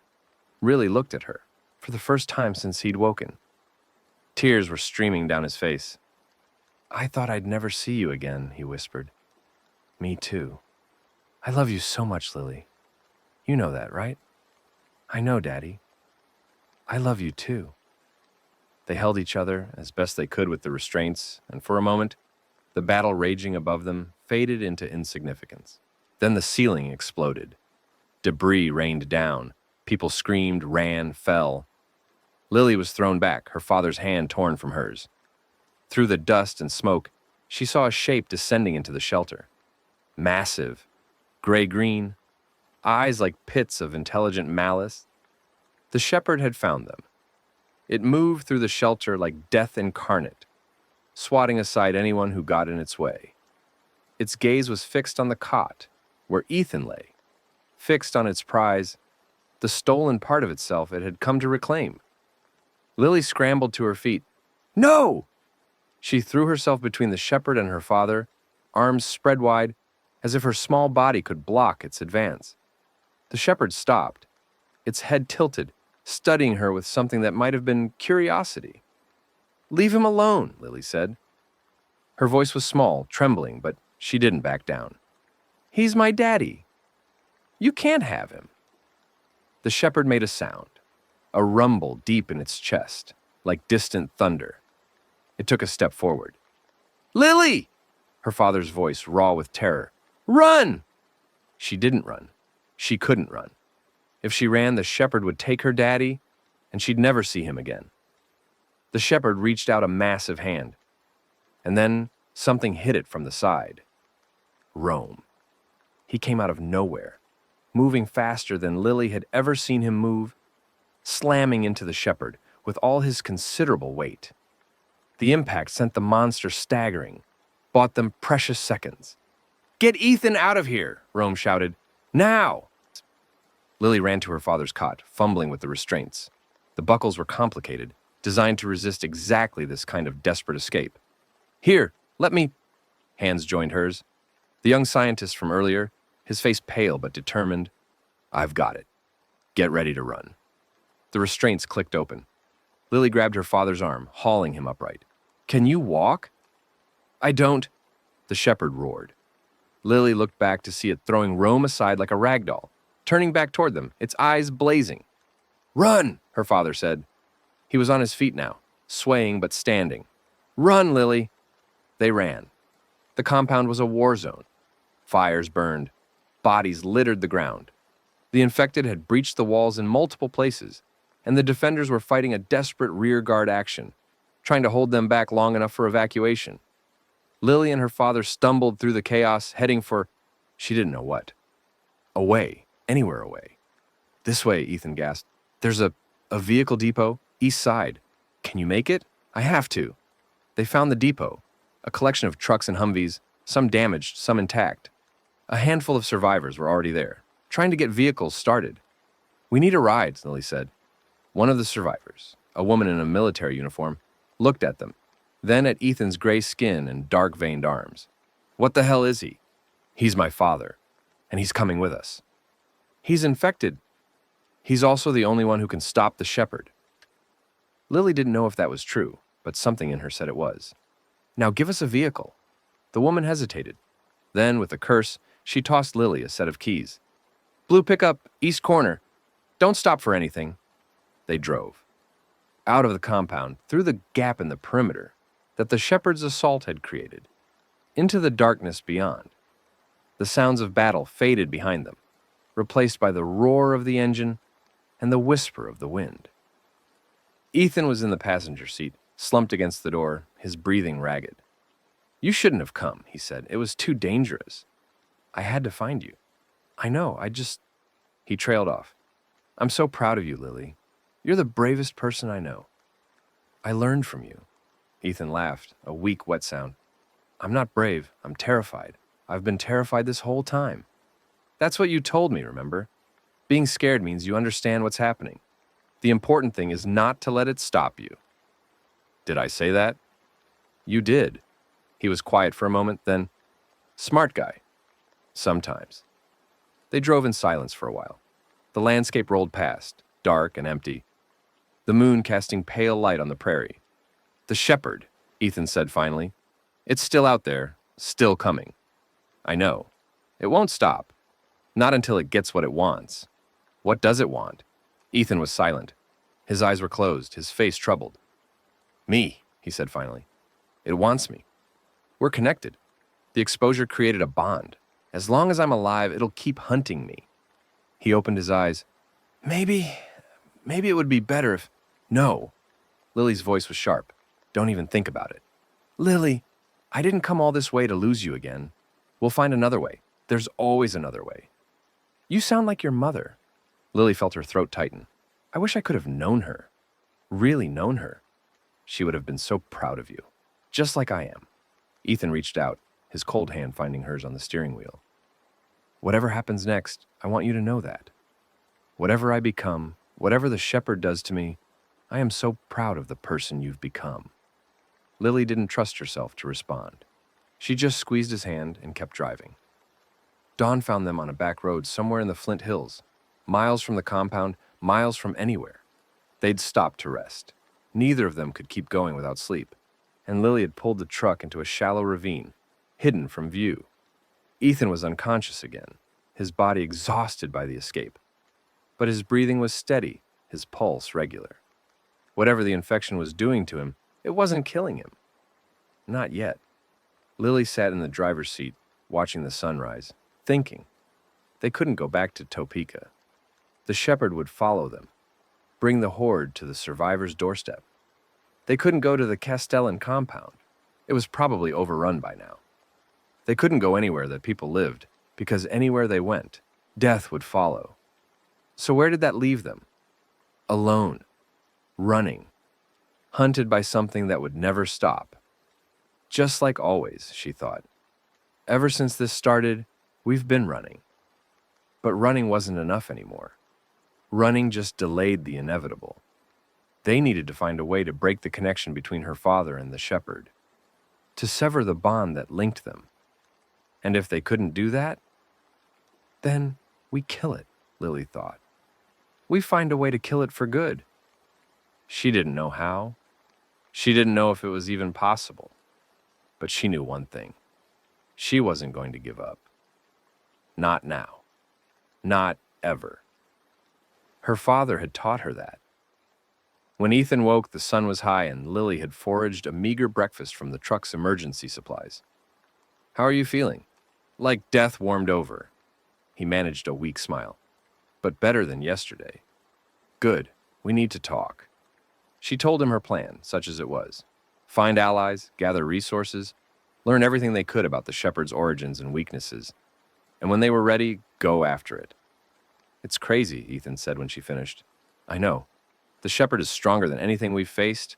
It commands hordes. It thinks." "I know. Going after it is basically suicide." "Maybe. But what's the alternative? Run forever? Wait for it to catch up with us?" Lily shook her head. "I'm done running. I'm done being afraid." Ethan looked at her for a long moment. Then he nodded. "When did you grow up so much?" "I had to." "I know, and I hate that. I hate that the world took your childhood and made you into—" He trailed off. "A survivor? A soldier." He took her hand. "But you're right. We can't run forever. And if we're going to fight, we might as well fight on our terms. So you're with me? Always." He squeezed her hand. "Where do we start?" "There's a place. The Risen Congregation. I met their leader back in Emporia.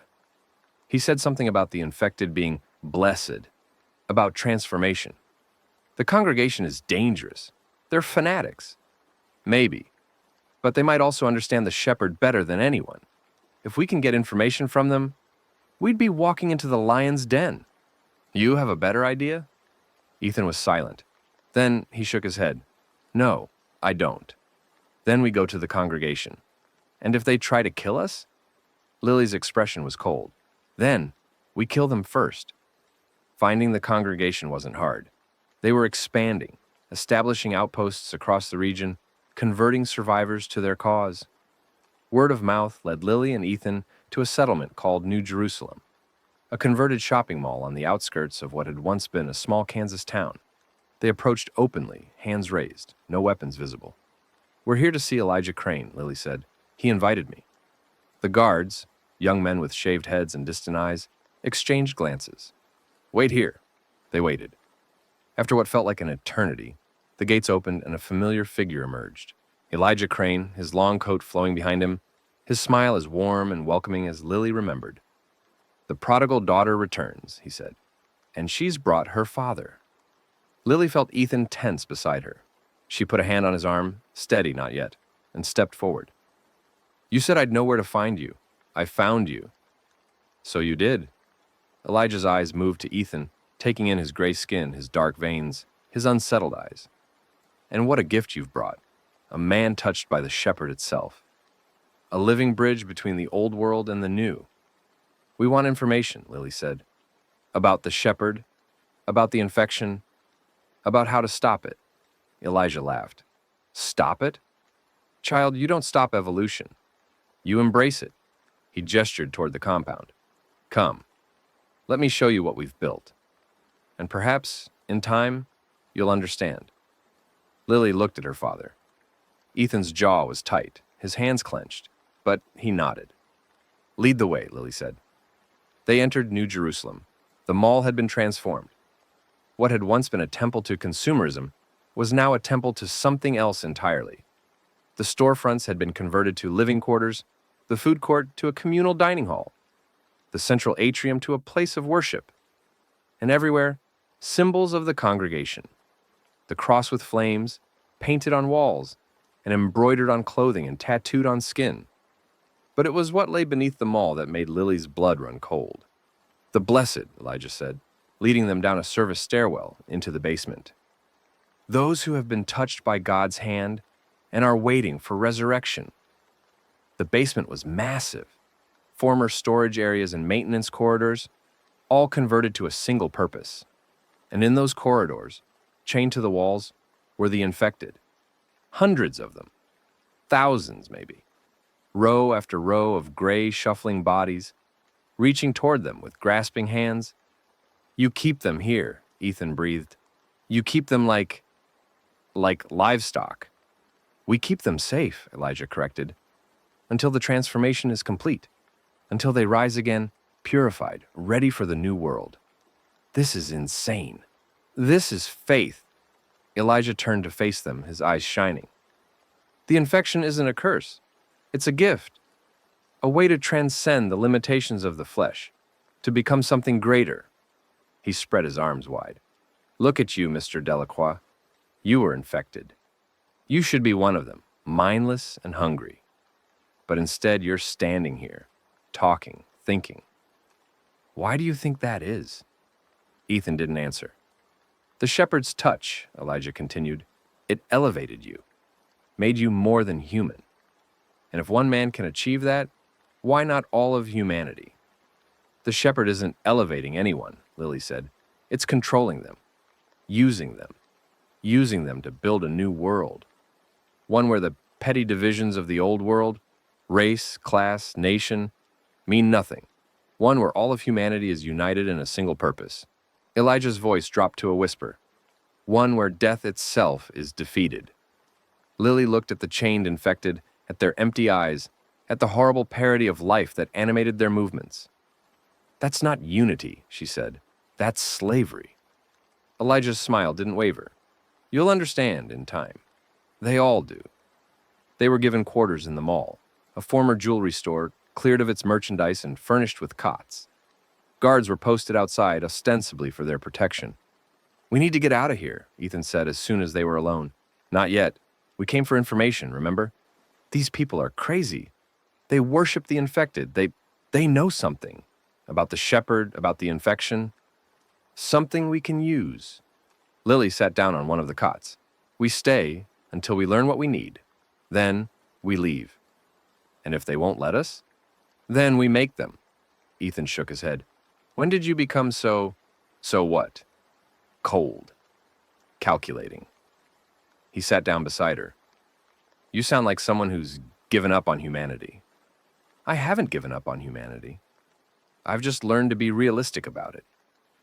Lily's eyes were hard. There are good people and people who are just trying to survive. The congregation is dangerous, but they might have what we need. We use them, and then we're gone.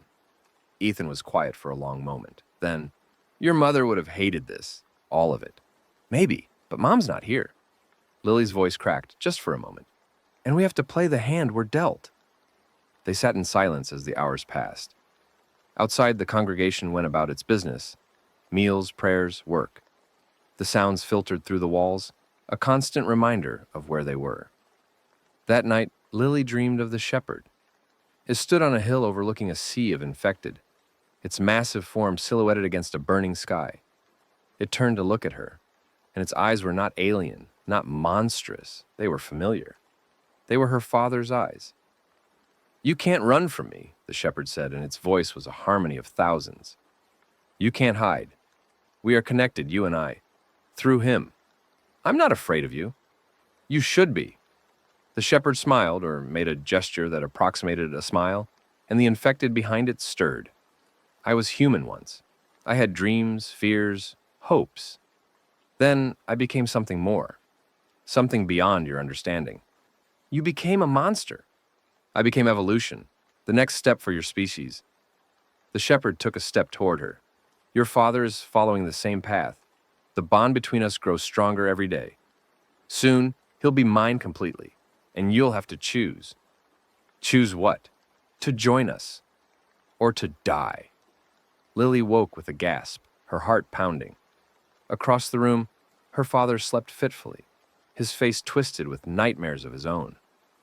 We're running out of time, she thought. Whatever we're going to do, we need to do it soon. The next day, Lily began her investigation. She explored New Jerusalem under the guise of curiosity, asking questions of the congregation members, learning their beliefs and practices.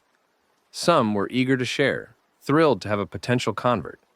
Others were suspicious, watching her with wary eyes, but all of them talked about the shepherd.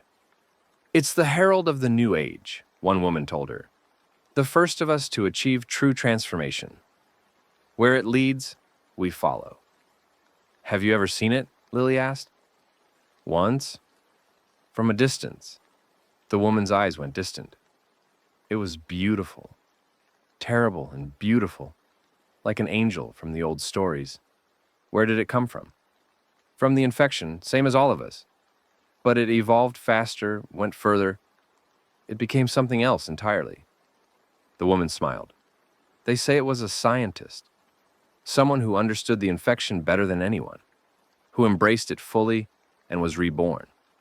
A scientist. Lily filed that away for later. And Elijah? She asked. What's his connection to the shepherd? The woman's expression shifted, a flicker of something Lily couldn't quite read. Father Elijah received a vision, years ago before the outbreak. He saw the infection coming and began preparing. When the shepherd emerged, he knew it was the fulfillment of his prophecy. She leaned closer. Some say he can communicate with it, that the shepherd speaks to him in dreams. Do you believe that?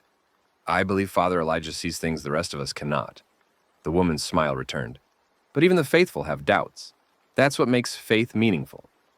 Lily reported her findings to her father that evening. A scientist, Ethan repeated. That matches what Samuel told us. The man who sabotaged Hemagen X, Dr. Walter Feld. You think Feld became the shepherd? It would explain a lot. The intelligence, the control over other infected. If Feld understood the infection from the inside, but that doesn't help us kill it. No, but it might help us understand it. Ethan paced the small room. If Feld's research created the conditions for the shepherd to emerge, then his research might also contain clues about its weaknesses. Where would that research be? The Castellan compound? Or whatever's left of it? Lily's jaw tightened. We just escaped from there. I know, but it's our best lead. Ethan stopped pacing. Unless what? Unless Elijah has the information already. He said he can communicate with the shepherd. What if he knows things we don't? You want to ask him?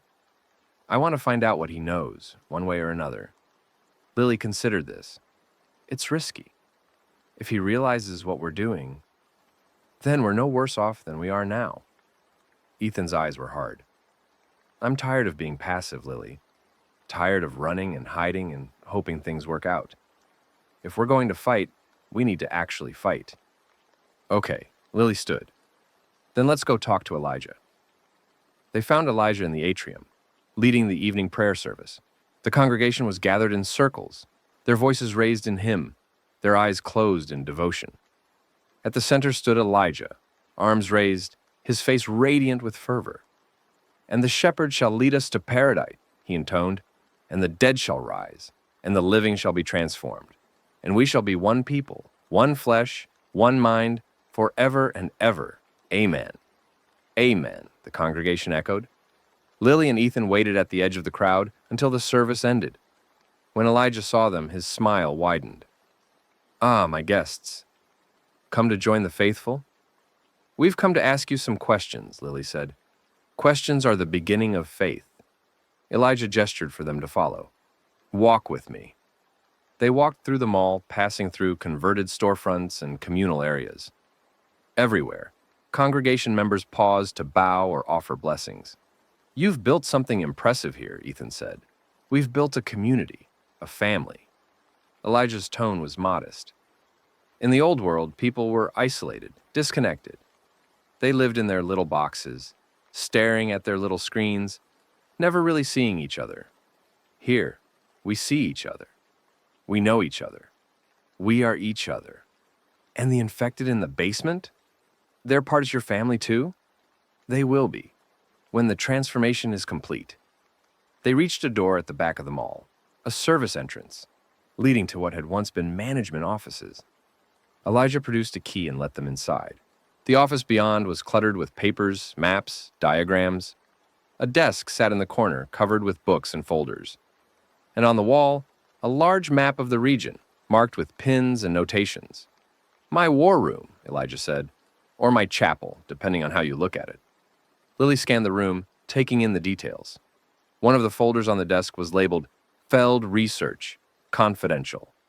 You have Dr. Feld's research, she said. Elijah followed her gaze. Some of it. What we could recover from the wreckage. Can we see it? That depends. What do you intend to do with it? Lily hesitated. The truth was risky, but so was lying. We want to understand the shepherd, she said. My father is connected to it. We need to know why. Elijah studied them for a long moment. Then he nodded. The shepherd is remarkable, isn't it? A creature of pure evolution, unburdened by the weaknesses that plague the rest of us. He moved to the desk and picked up the folder. Dr. Feld understood that. He saw the infection not as a curse, but as an opportunity, a way to transcend the limitations of human biology. And he experimented on himself? He experimented on everyone. Himself, his colleagues, thousands of unwitting test subjects. Elijah's voice was matter of fact. When the infection transformed him, it did so completely. He became the shepherd, the first of a new species. And you worship him? I recognize him for what he is, the harbinger of a new age, the bridge between what humanity was and what it will become. Elijah set the folder down. Your father is part of that bridge, Mr. Delacroix. The shepherd's touch elevated him, made him more than human but less than infected. He exists in a state of perfect balance. Perfect balance? Ethan's voice was bitter. I can feel it in my head, every moment of every day. It's not balance, it's torture. Transformation is rarely comfortable. Elijah's eyes were sympathetic. But consider what you've gained. You're stronger than you were, faster, more resilient. Your senses are sharper, your mind clearer. You're immune to the infection that's killing the rest of humanity. At what cost? At the cost of your old self. Your old limitations. Elijah stepped closer. The question isn't whether you'll change, Mr. Delacroix. The question is whether you'll embrace the change or fight against it. I'll never embrace becoming that thing. Then you'll suffer. Unnecessarily. Foolishly. Elijah shook his head. The shepherd doesn't want to destroy you. It wants to complete you, to bring you fully into the new world. It's building. By controlling my mind, by making me a puppet, by making you free. Free from doubt, from fear, from the endless anxiety of human existence. Elijah's voice dropped to a whisper. I've seen the new world, Mr. Delacroix, in my visions, in my dreams. It's beautiful, peaceful. A world where every mind is connected, every soul is one. No more war, no more suffering, no more death. Just unity. Lily felt sick. That's not peace. That's extinction. It's evolution. Elijah's smile was serene. But I can see you're not ready to understand. Perhaps in time. He turned and walked to the door. You're welcome to stay as long as you wish, but I'd encourage you to keep an open mind. The old world is dying, children. The only question is what rises from its ashes. He left. The door clicked shut behind him. Lily grabbed the folder from the desk. We need to get out of here, now. I know. Ethan's face was pale. Did you see his eyes? He believes every word he's saying. That's what makes him dangerous. Lily stuffed the folder into her jacket. Come on, before someone notices. They slipped out of the office and into the mall's service corridors. The passages were dimly lit, lined with pipes and electrical conduits, and they moved quickly, staying alert for guards. This way, Ethan said, pointing to an exit sign. Should lead to the loading docks. They reached the door and found it locked. Damn! Lily tried the handle again. Can you break it? Maybe. Stand back. Ethan stepped back, then slammed his shoulder into the door. It shuddered but held. Again. He hit it again. Something cracked. Almost. A voice from behind them. Going somewhere? Lily spun. Guards, half a dozen of them, emerging from the shadows. Father Elijah would like to speak with you again, one of them said. He has some concerns about your intentions. Lily's hand went to the knife, hidden in her jacket. We're leaving. You can't stop us. Can't we? The guard smiled. You're in our home, little girl. We can do whatever we want. The guards advanced. Ethan stepped forward, putting himself between Lily and the threat. His hands were clenched, his eyes dark. You don't want to do this, he said. His voice was different, lower, rougher. with an edge Lily had never heard before. Is that a threat? It's a promise. Ethan's skin seemed to ripple, the dark veins pulsing beneath the surface. I'm connected to the shepherd. Do you really want to find out what that means? The guards hesitated. Something in Ethan's eyes made them hesitate. Let us pass, Ethan said, and no one gets hurt. For a long moment, no one moved. Then slowly, the guards stepped aside. Ethan grabbed Lily's hand and pulled her toward the door. This time, when he hit it, it burst open. They ran. The loading docks opened onto a parking lot behind the mall. Their truck was where they'd left it, a small mercy in a world that offered few. Get in, Ethan said. Lily jumped into the driver's seat and started the engine. Behind them, alarms were beginning to sound. They're coming! Let them come! Ethan slumped into the passenger seat, his face gray with exhaustion. Just drive. Lily drove. They tore out of the parking lot and onto the main road, leaving New Jerusalem behind. The sun was setting, painting the sky in shades of blood and fire. What happened back there? Lily asked when they were miles away. With the guards. I don't know. Ethan's voice was hollow. It's the connection. The shepherd's influence. Sometimes I can feel it, reaching through me, giving me power I shouldn't have. Is that a good thing? I don't know. I don't know anything anymore. He closed his eyes. I just know I can't let it control me. I can't become like them. Lily reached over and took his hand. You won't. We're going to figure this out. Together. Together! Ethan squeezed her hand. I like the sound of that. They drove into the gathering darkness, the folder of Feld's research clutched in Lily's lap, the shepherd's howl echoing somewhere behind them. The hunt continued. Over the following days, they pored over the research. Dr. Walter Feld had been brilliant and utterly insane. His notes detailed years of experimentation with prion compounds, neural rewiring, and infection vectors. He'd tested his theories on animals, then on human subjects, then, when the infection spread beyond his control, on himself. Here, Lily said, pointing to a passage. He writes about a kill switch, a way to shut down infected neural networks using specific frequencies. Ethan read the passage. It's theoretical. He never tested it. But if it works, we could take down the shepherd without having to fight it directly. Ethan's eyes were bright. But we'd need equipment, transmitters, amplifiers, things we don't have. The Castellan compound might have them, or what's left of it. It's probably crawling with infected by now. Probably. But what choice do we have? Ethan was silent for a long moment. Then he nodded. Back to Castellan. One more time. The journey back took a week. They traveled carefully, avoiding the congregation's territory, skirting areas where infected presence was heavy. Ethan's condition fluctuated. Some days he was almost normal. Other days, he could barely function. The connection to the shepherd was taking its toll. It's getting stronger, he told Lily one night. The voice in my head, the pull. Sometimes I can barely tell where I end and it begins. We'll find the transmitters. We'll use the kill switch. And if it doesn't work, it'll work. It has to.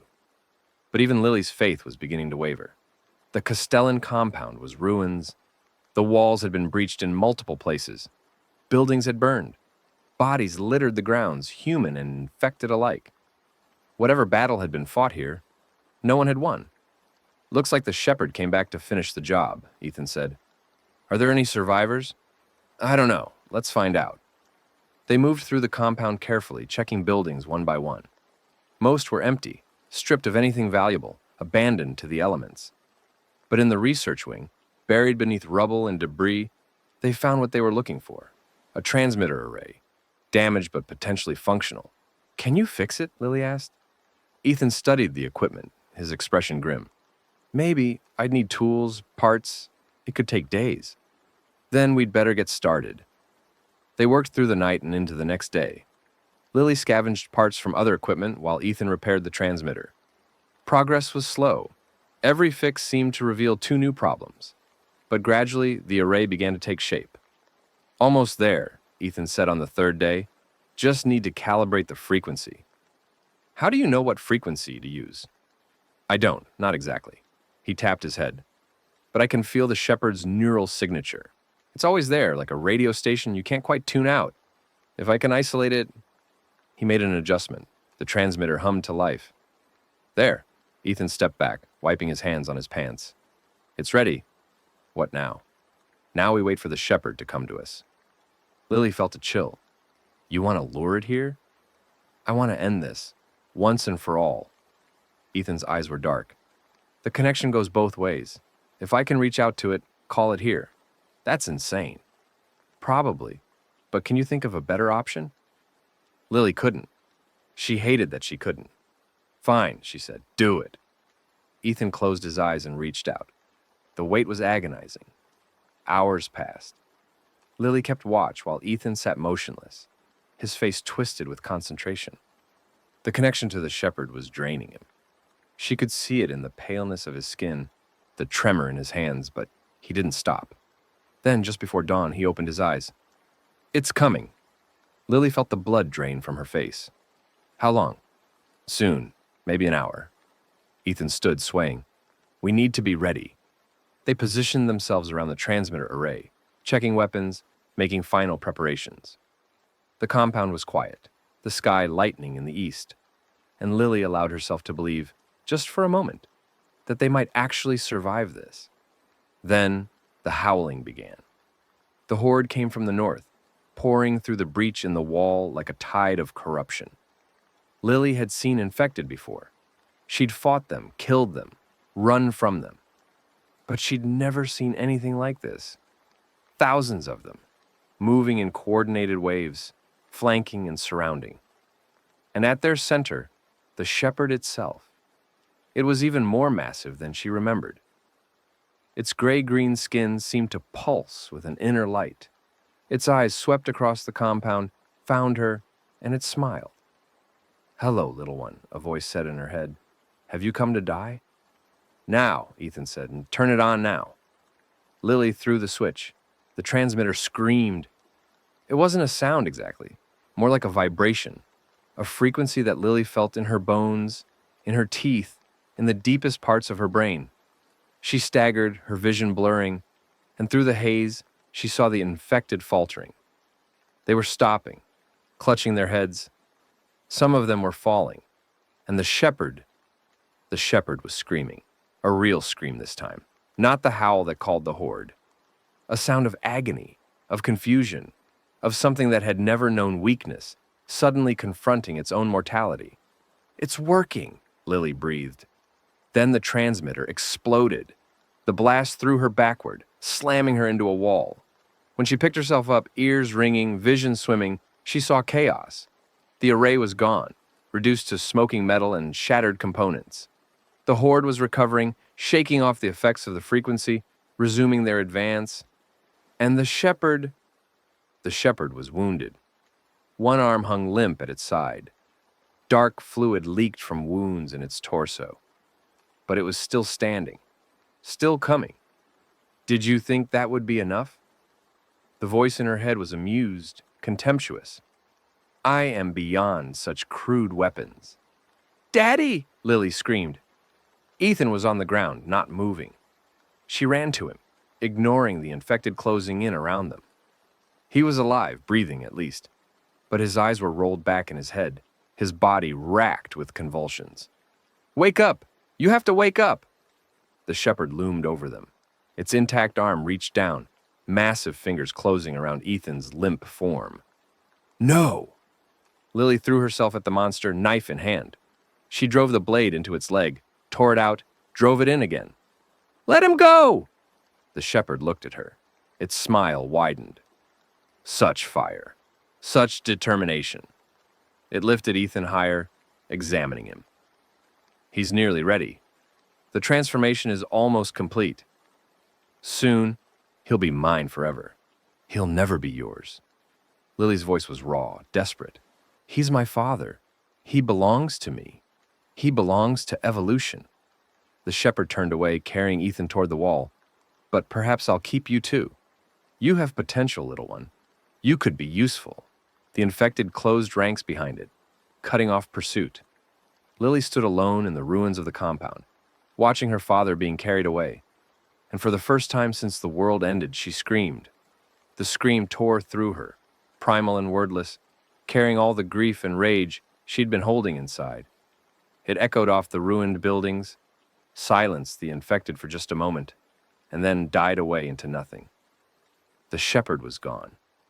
Her father was gone. She was alone. No, she told herself, not yet. It's not over yet. She picked up her knife, wiped the dark fluid from the blade, and began to walk. The congregation had resources, allies, information, and Lily had nothing left to lose. She walked for 3 days. Hunger gnawed at her stomach. Exhaustion dragged at her limbs. But she kept moving, one foot in front of the other, following the tracks the shepherd's horde had left in the earth. On the second day, she found a farmhouse with a working well. She drank until her stomach cramped, filled her canteen, and moved on. On the third day, she found the road that led to New Jerusalem. The congregation's guards saw her coming from a mile away. They let her approach, watching with curious eyes. "I need to speak to Elijah," Lily said. "Father Elijah doesn't... Tell him the shepherd took my father. Tell him I have information he wants. Tell him..." Her voice cracked. "Tell him I'm ready to listen." The guards exchanged glances. "Wait here." Elijah received her in his office, the same cluttered room where they'd first learned about Feld's research. "You've returned," he said. "I'm surprised." "Don't be. I need your help." "Help?" Elijah's smile was curious. "The last time you were here, you stole from me and threatened my followers. The last time I was here, I didn't understand." Lily forced the words out. They tasted like ashes. "I thought I could fight the shepherd on my own. I was wrong. And now I know I need allies, resources, knowledge." She met his eyes. "You said the old world is dying. You said the only question is what rises from its ashes. Well, I'm ready to help build whatever comes next." Elijah studied her for a long moment. His smile widened. "The prodigal returns," he said softly. "And this time, she comes in faith. I come in necessity. There's a difference." "Is there?" Elijah stood and walked to the window. "Faith isn't belief. Faith is commitment. The willingness to act even when you're not certain, to trust in something larger than yourself. I don't trust you. I don't trust the shepherd. I don't trust anyone. But you're here anyway." Elijah turned to face her. "That's faith, child, whether you call it that or not." Lily didn't respond. She didn't have the energy for philosophical debates. "The shepherd took my father," she said. "I want him back." "The shepherd doesn't take. It transforms." Elijah's expression was gentle. "Your father's becoming something new, something better. My father's being controlled, used, enslaved. Those are human words, human concepts." Elijah shook his head. "The shepherd doesn't think in terms of control and freedom. It thinks in terms of unity and separation. Your father was separated from the whole. Now he's being rejoined. I don't care about your philosophy. I care about getting him back. And if getting him back means destroying him, undoing everything the shepherd has done..." Elijah's voice was soft. "Could you live with that?" Lily's jaw tightened. "I could live with anything if it meant he was free." "Then you understand nothing." Elijah sighed. "But perhaps that's a lesson that can only be learned, not taught." He moved to his desk and pulled out a map. "The shepherd has established a center of operations, a hive of sorts, where it gathers its closest followers. Your father will have been taken there." "Where?" Elijah pointed to a spot on the map, a rural area in the Flint Hills, marked with red ink. "Here, an abandoned research facility. Ironic, isn't it? The creature born of science, returning to the womb. How do I get there?" "You don't. Not alone." Elijah looked at her. "But if you're willing to learn, truly willing, I can teach you. And when you're ready, I'll help you find what you're looking for." Lily looked at the map, at the red mark, at the place where her father was being held. "What do I have to do?" Elijah smiled. "First, you have to understand. The days that followed were the strangest of Lily's life." Elijah taught her about the infection, not just the science, but the philosophy. He explained his vision of the new world, where humanity and the infected were one, where death was just a transformation, where the individual dissolved into the collective. It was horrifying. It was seductive. It was madness dressed up as revelation. But buried within the madness were truths. The shepherd wasn't just a monster. It was a mind. A vast, distributed intelligence that spanned thousands of infected bodies. It thought, planned, adapted. It was building something, though even Elijah wasn't sure what. The connection between Ethan and the shepherd was real. Some part of Ethan had been absorbed into the collective, his memories, his knowledge, his identity. But the process wasn't complete. If Lily could reach him before the final transformation, you could bring him back, Elijah said. In theory, but you'd have to enter the hive. Face the shepherd directly, and the shepherd doesn't welcome intruders. Then I'll fight my way in. You'd die. Then I'll find another way. Elijah smiled. That's the first sensible thing you've said.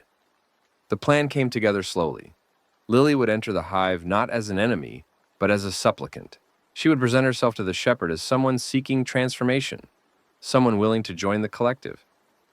The shepherd values converts, Elijah explained, especially those who come willingly. It won't kill you immediately. It'll want to understand you first. And while it's understanding me, you find your father. You reach whatever remains of him. You remind him who he was. And then you pray. Elijah's eyes were serious. If there's anything left of him, any spark of the man he was, it might be enough. He might be able to resist. Might? There are no guarantees. Not in this world. Not in any world. Elijah put a hand on her shoulder. But faith isn't about guarantees. It's about believing anyway. The night before she left, Lily dreamed of her mother. She'd never met Marguerite, not really. She'd been too young when her mother died. But in the dream, they were together, walking through a field of tall grass under a perfect blue sky. I'm scared, Lily said. I know, Marguerite replied. Being scared is okay. It means you're about to do something brave. What if I fail? What if I can't save him? Then you'll know you tried, and that matters more than you think. They walked in silence for a while. The grass swayed in a gentle breeze. In the distance, something howled. I love you, Lily said. I love you too, baby. I always have. Marguerite smiled. Now wake up. It's time. Lily woke to gray light and the sound of rain. She gathered her supplies, minimal, just what she could carry, and made her way to the gates of New Jerusalem. Elijah was waiting. Are you ready? No, but I'm going anyway. Elijah nodded. That's all any of us can do. He handed her a small device, a communicator, ancient-looking, probably salvaged from before the outbreak. If you survive, use this. I'll send help. And if I don't survive, then I'll remember you, and I'll tell others your story. Elijah's smile was sad. That's the only immortality any of us can hope for. Lily took the communicator and tucked it into her jacket. Thank you for everything. Don't thank me yet. The hard part is still ahead. Elijah stepped back. Go. Find your father. And remember, the shepherd may be powerful, but it's not invincible. Nothing is. Lily nodded and walked through the gates. The rain was cold on her face. The road stretched before her, long and dark and uncertain. But somewhere at the end of it, her father was waiting, and she wasn't going to let him down. The journey to the hive took 4 days. Lily traveled light, moving fast, avoiding settlements and infected alike. The landscape grew wilder as she pushed deeper into the flint hills, rolling grassland giving way to rocky outcroppings and dense thickets. The rain came and went, leaving the earth muddy and treacherous. On the second day, she found evidence of the shepherd's passage, footprints in the mud, broken branches, the sickly sweet smell of decay. She was on the right track. On the third day, she saw the first infected. They were different from the ones she'd encountered before, more coordinated, more aware. They moved in patterns like scouts on patrol, and when they spotted her, they didn't attack. They watched. They're waiting for me, Lily realized. The shepherd knows I'm coming. She kept walking. There was no point in hiding. The hive came into view on the fourth day. It had been a research facility once, a sprawling complex of buildings and fences, now overgrown with something that looked almost organic. Thick, ropey strands connected the structures, pulsing faintly, like the veins of some vast creature. And everywhere, the infected. Thousands of them. Tens of thousands. Standing motionless, silent, their eyes all turned toward the center of the complex, waiting. Lily approached the main gate. Two infected flanked it, larger than the others, their bodies twisted into shapes that were almost human, but not quite. "I've come to see the shepherd," she said. The guards didn't respond, but the gate opened. Lily walked inside. The interior of the complex was a maze. Corridors branched and twisted, leading through spaces that had once been labs and offices and storage rooms. Now they were something else, chambers in a vast organism, each one serving some purpose she couldn't begin to understand. And everywhere, the infected. They lined the walls, stood in corners, hung from ceilings. Some were moving, going about tasks she couldn't fathom. Others were still, their eyes closed, their mouths moving in silent communication. The collective at work. Where is he? Lily wondered. Where's my father? A voice in her head. Come. She followed it. The shepherd was waiting in what had once been the main laboratory. It sat on a throne of twisted metal and corrupted flesh, its massive form dominating the room. Around it, dozens of infected knelt in supplication, their heads bowed, their bodies still. And at the shepherd's feet, Daddy! Ethan looked up. His eyes were different, darker, with hints of the same alien intelligence that burned in the shepherd's gaze. But when he saw Lily, something flickered in their depths. Lily? I'm here, her voice cracked. I came to bring you home. Home. The shepherd's voice filled her mind, amused and contemptuous. There is no home. There is only the collective. And soon, your father will be part of it completely. No. Lily stepped forward. He's not yours. He never was. He is mine. He has always been mine. From the moment my essence entered his blood, he was marked. The shepherd rose from its throne, towering over her. And now you've come to join him. How convenient. I didn't come to join anything. I came to take him back. Take him? The shepherd laughed. A horrible sound, like bones cracking. He doesn't want to be taken. Look at him. See the truth. Lily looked at her father. He was on his feet now, swaying slightly, his expression confused. Daddy, do you know who I am? Ethan's brow furrowed. Lily. You're Lily, my daughter. Yes, and I need you to come with me. We need to leave this place. Leave? He shook his head. I can't leave. The shepherd, it's in my head. It's part of me now. It's not part of you, it's using you. Lily grabbed his hand. Remember what you taught me? Being scared is okay. It means you understand what's happening. But you can't let the fear stop you. I'm not afraid. His voice was hollow. I'm not anything anymore. That's not true. You're my father. You're the man who walked across Kansas to find me. You're the man who fought the shepherd to protect the people you love. She squeezed his hand. You're still in there. I know you are. Ethan's eyes flickered. Something stirred behind them, a spark of the man he'd been. Lily, enough! The shepherd's voice slammed into Lily's mind like a physical blow. She staggered, nearly fell. Around her, the kneeling infected were rising, their eyes fixed on her with predatory intent. You cannot take what is mine. You cannot break what I have built. The shepherd loomed over her, its presence crushing. Your father belongs to the collective now, and so do you. Lily felt tendrils of thought worming into her brain, trying to find purchase, trying to break her down. It was like drowning in someone else's mind, losing herself in a sea of alien consciousness. But she held on. I don't belong to anyone, she said, her voice barely a whisper. And neither does he. She looked at her father, met his eyes, and said the only thing she had left. I love you, Daddy. I love you no matter what. And I'm not giving up on you. The shepherd screamed. The mental assault intensified, wave after wave of alien thought, trying to subsume her, absorb her, make her part of the collective.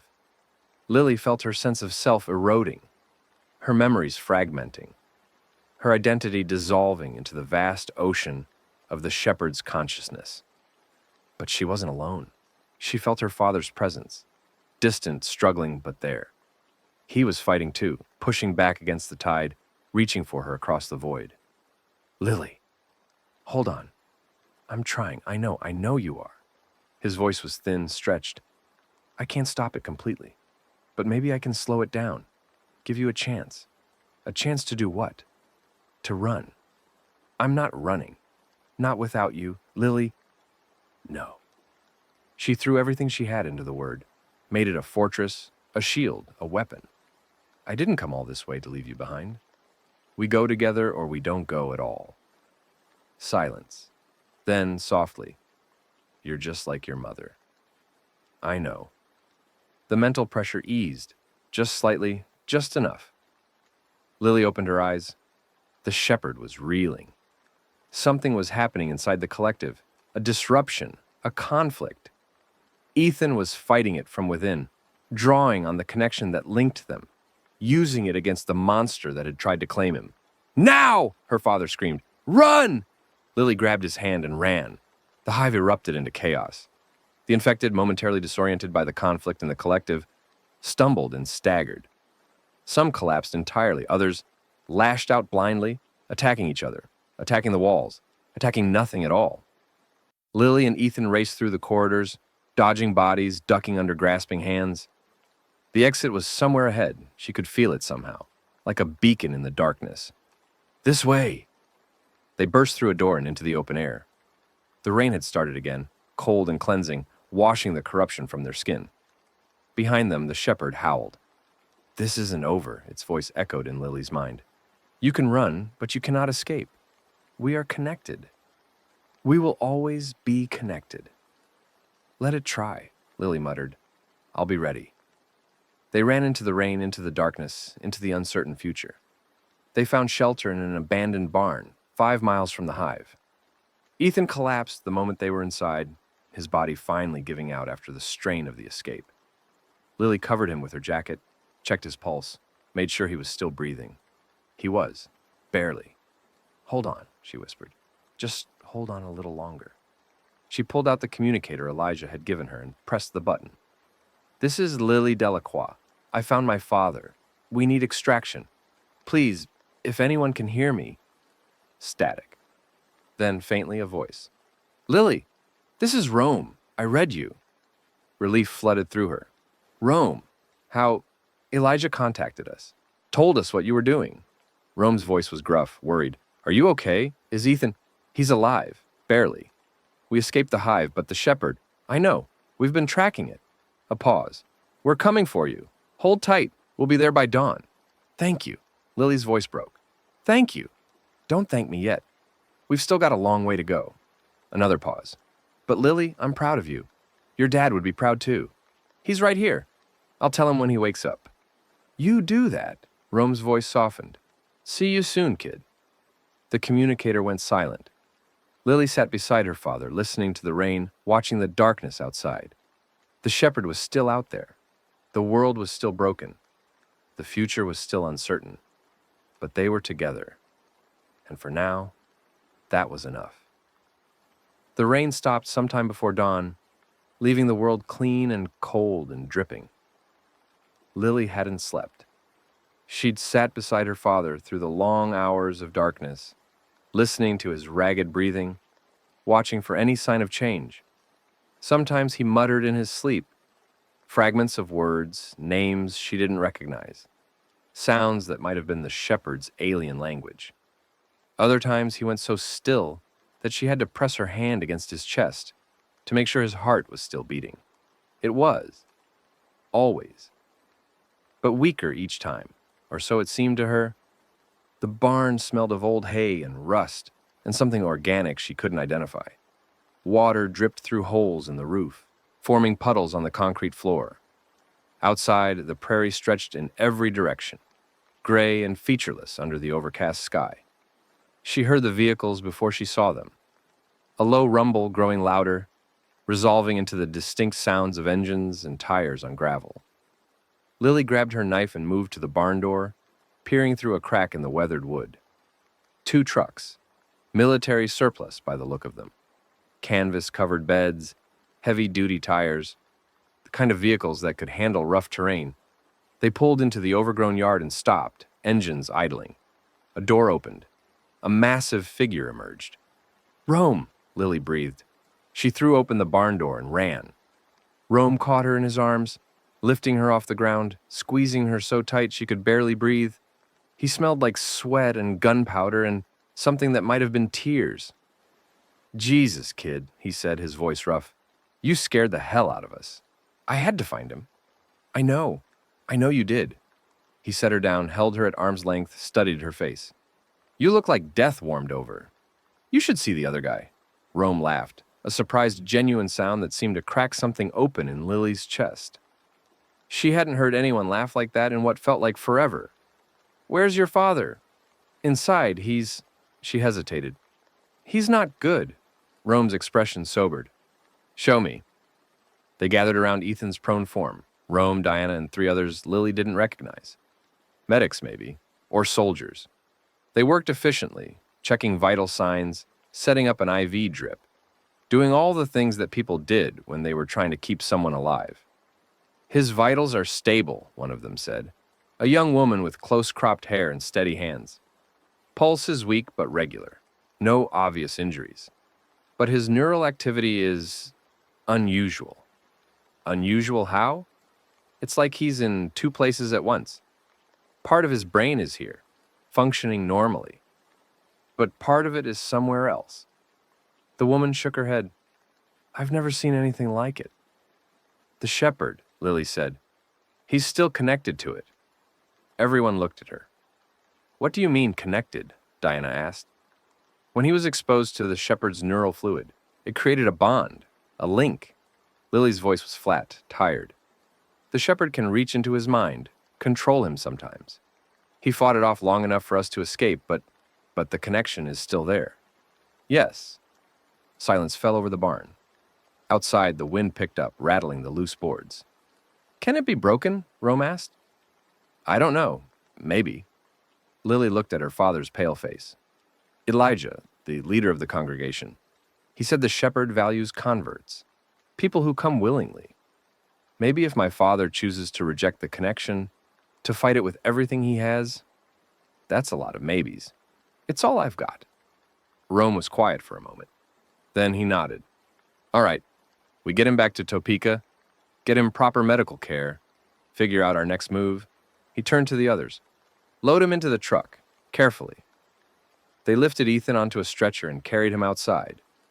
Lily followed, watching, feeling the strange disconnect of seeing someone she loved treated like cargo. "He's going to be okay," Diana said, falling into step beside her. "Your father's tough. Toughest person I know. I thought he was dead. For weeks I thought he was dead. I know. And now he's..." Lily couldn't finish. The words caught in her throat. Diana put a hand on her shoulder. "Now he's fighting, and so are we. That's all any of us can do." The convoy moved out as the sun cleared the horizon, heading northwest toward Topeka. The roads were rough, cracked asphalt, overgrown shoulders, the occasional wreck that had to be navigated around. But the drivers knew their business. They'd done this before. Lily rode in the lead truck with Rome, her father strapped into the bed behind them. The medic, her name was Chen, Lily learned, stayed with Ethan, monitoring his condition, adjusting the IV as needed. "How bad is Topeka?" Lily asked. "Better than it was." Rome's eyes stayed on the road. "After the shepherd's attack, we thought we were done.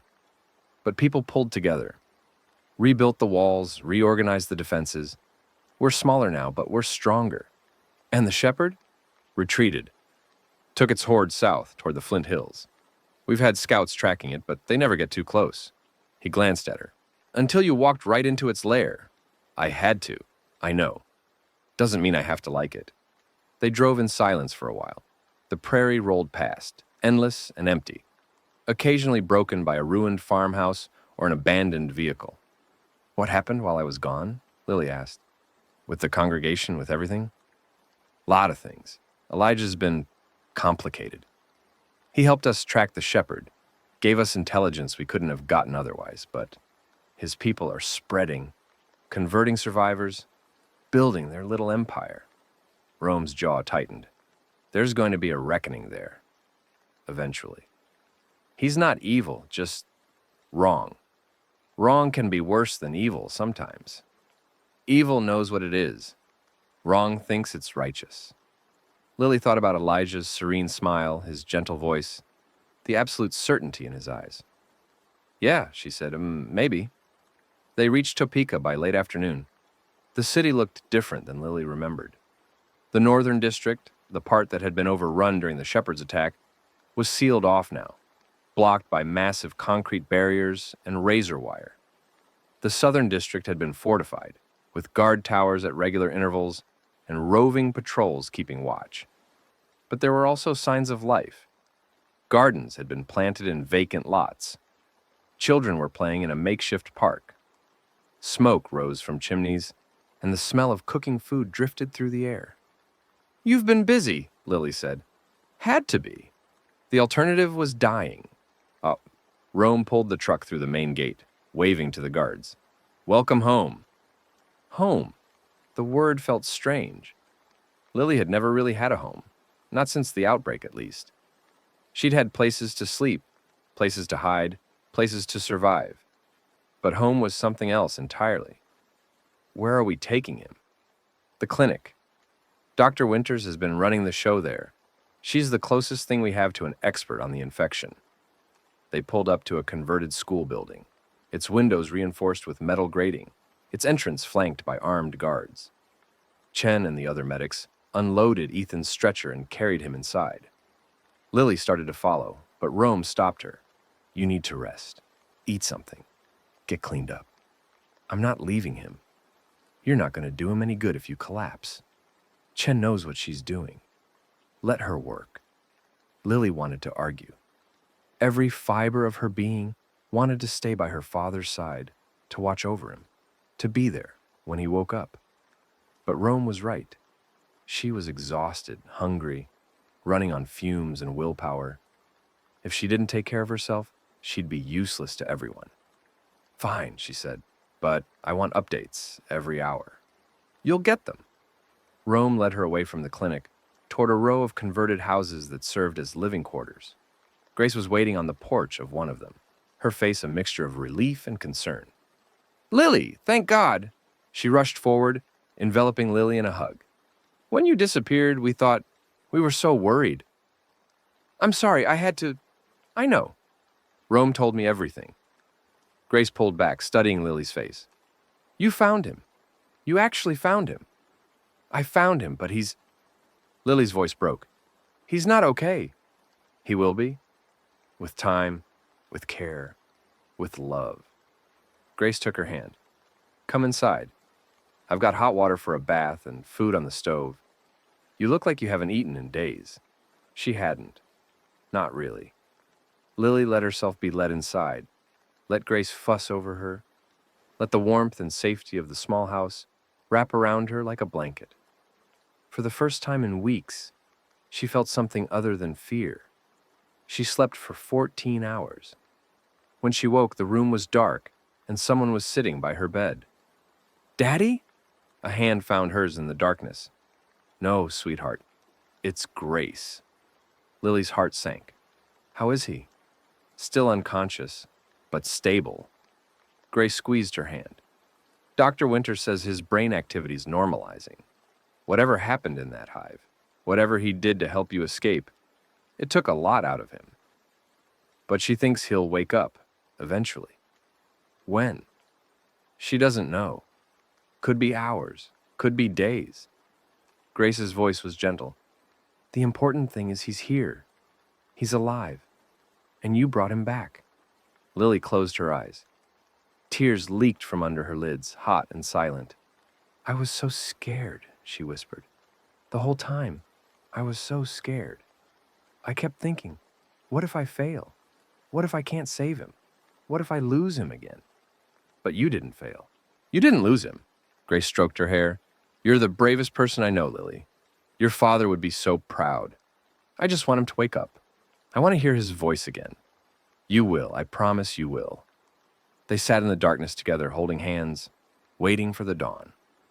3 days passed before Ethan opened his eyes. Lily was at his bedside when it happened, reading aloud from a book she'd found in the clinic's small library, a battered copy of Charlotte's Web, one of the few children's books that had survived the end of the world. She'd been reading to him every day, hoping that somewhere beneath the silence, some part of him could hear. She was in the middle of describing Wilbur's introduction to the barn when his fingers twitched. Daddy? His eyelids flickered, opened, focused on her face. Lily? His voice was a rasp, barely audible. But it was him. It was her father. I'm here. She grabbed his hand, squeezing tight. I'm right here. How long? 3 days. You've been unconscious for 3 days. Ethan blinked, processing. His gaze moved around the room. The white walls, the medical equipment, the window with its view of Topeka's rooftops. We made it, he said. We actually made it. We made it. He looked at her again and his eyes filled with tears. Lily, I'm so sorry for everything I put you through, for leaving you, for making you come after me, for... Stop! Her voice was firm. You don't have to apologize for anything. You're here. That's all that matters. The shepherd, I can still feel it, in my head. It's distant now, like a radio station you can barely tune in, but it's there. We'll figure it out. We'll find a way to break the connection. And if we can't, Lily met his eyes. Then we'll learn to live with it, together. Ethan reached up and touched her face. His hand was cold, but his touch was gentle. When did you grow up so much? I had a good teacher. He smiled, the first real smile she'd seen from him since before everything went wrong. And for a moment the world felt almost normal. Then the door burst open. We've got a problem, Rome said. His face was grim. The shepherd's moving again, and it's heading this way. The War Council convened in what had once been the school's gymnasium, now converted to a command center. Maps covered the walls. Radio equipment crackled in the corner.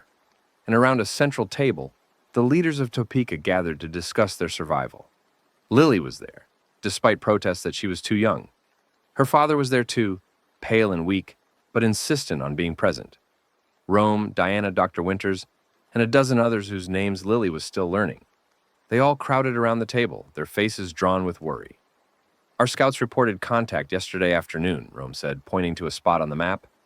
A horde, maybe 3,000 strong, moving northwest along Highway 59. At their current pace, they'll reach Topeka in 48 hours. That's twice the size of the last attack, someone said. A heavyset man named Garcia, who ran the supply depot. I know. We barely survived the last attack. I know that too. Diana leaned forward. What about the shepherd? Is it leading them? Unknown. Our scouts couldn't get close enough to confirm. But given the horde's coordination... It's there, Ethan said quietly. Everyone turned to look at him. I can feel it. At the edge of my consciousness. It's coming for me. For you specifically? We're connected. It won't stop until it gets me back. Ethan's jaw tightened. Or until one of us is dead. Silence fell over the room. The implications hung in the air, unspoken but understood. We could give you to them, Garcia said. Trade you for the city's safety. Garcia, Rome began. It's a legitimate option. One life against thousands. The math is simple. The math is never simple. Lily's voice was sharp. And we don't sacrifice our own. She's right, Diana said. We start trading people to the infected. We stop being human. What's the point of surviving if we lose ourselves in the process?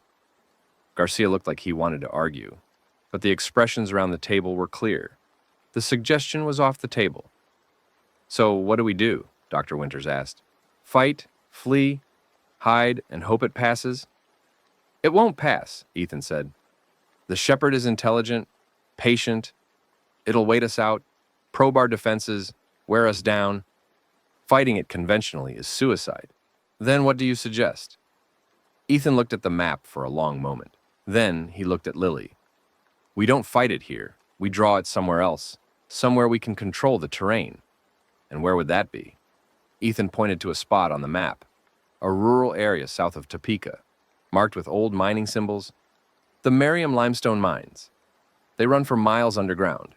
Narrow passages, multiple exits, easy to defend and impossible to swarm. If we can lure the shepherd there, force it to come at us on our terms, we might actually have a chance, Rome finished. Maybe. It's still a long shot. But it's better than trying to hold these walls against 3,000 infected. The council debated for another hour. Logistics, evacuation plans, defensive positions. But in the end, they agreed. Topeka would be evacuated. The civilians would head north, toward a secondary refuge site, and a strike team would stay behind to lure the shepherd into the mines. "I'm going," Lily said when the assignments were being handed out. "Absolutely not," Rome said. "He's my father. The shepherd wants him. I'm part of this, whether you like it or not." "You're 12 years old. I'm not 12 anymore."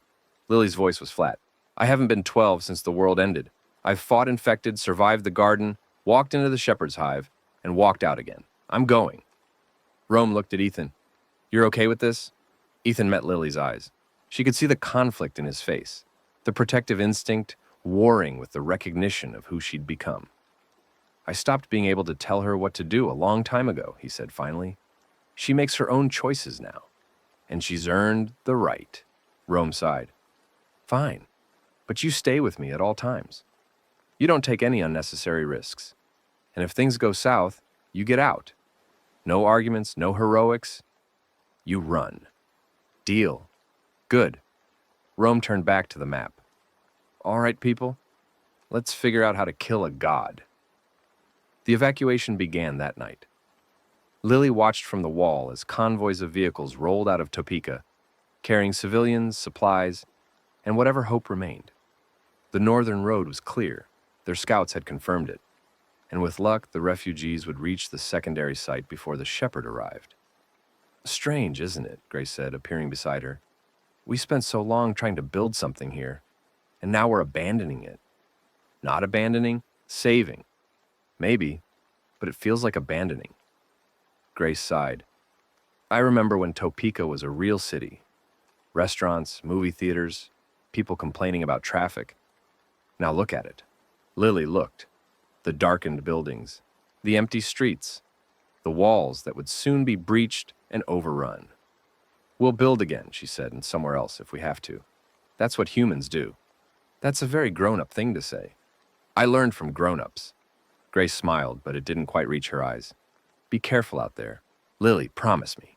"I promise." They hugged. Quick, fierce. The kind of hug that said everything that couldn't be put into words.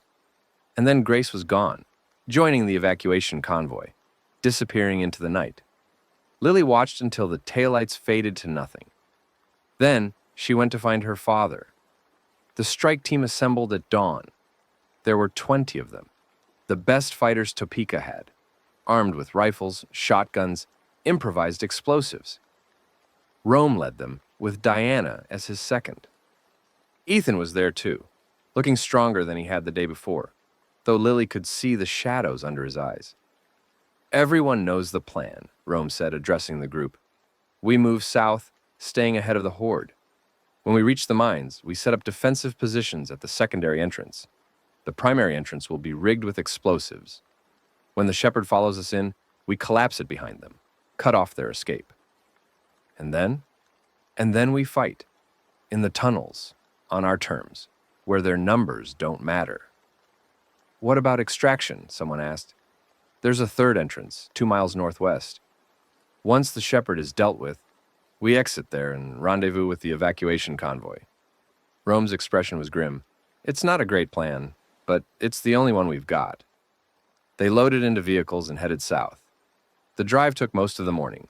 The roads were in bad shape. Nobody had maintained them since the outbreak, and they had to stop several times to clear obstacles or repair flat tires. But by noon, the mines came into view. A cluster of rusted buildings and abandoned equipment, surrounding a massive entrance in the hillside. "This is it," Rome said. "Everyone out. Let's get to work." The mines were even larger than Lily had expected. She stood at the primary entrance, staring into the darkness that seemed to go on forever. The air that came out of the tunnel was cold, damp, carrying the mineral smell of ancient stone. Somewhere in that blackness, miles of passages twisted and turned, forming a labyrinth that had been carved out over decades.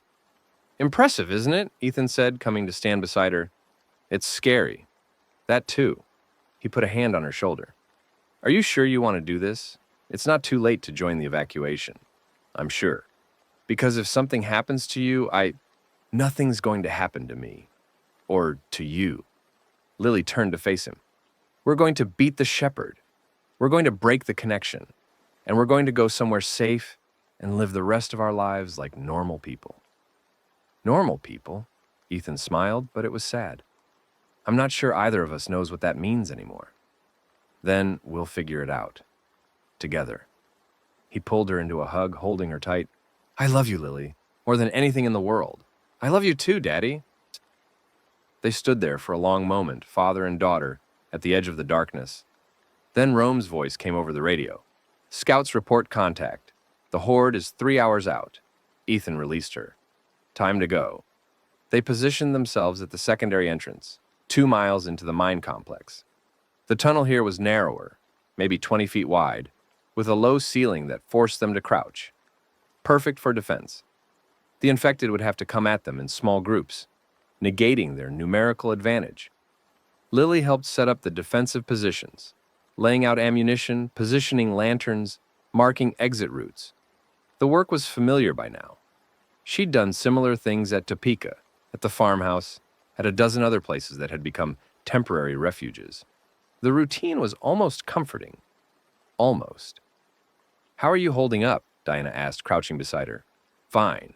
Nervous." "That's normal. I'd be worried if you weren't nervous." Diana checked her rifle, a practiced motion.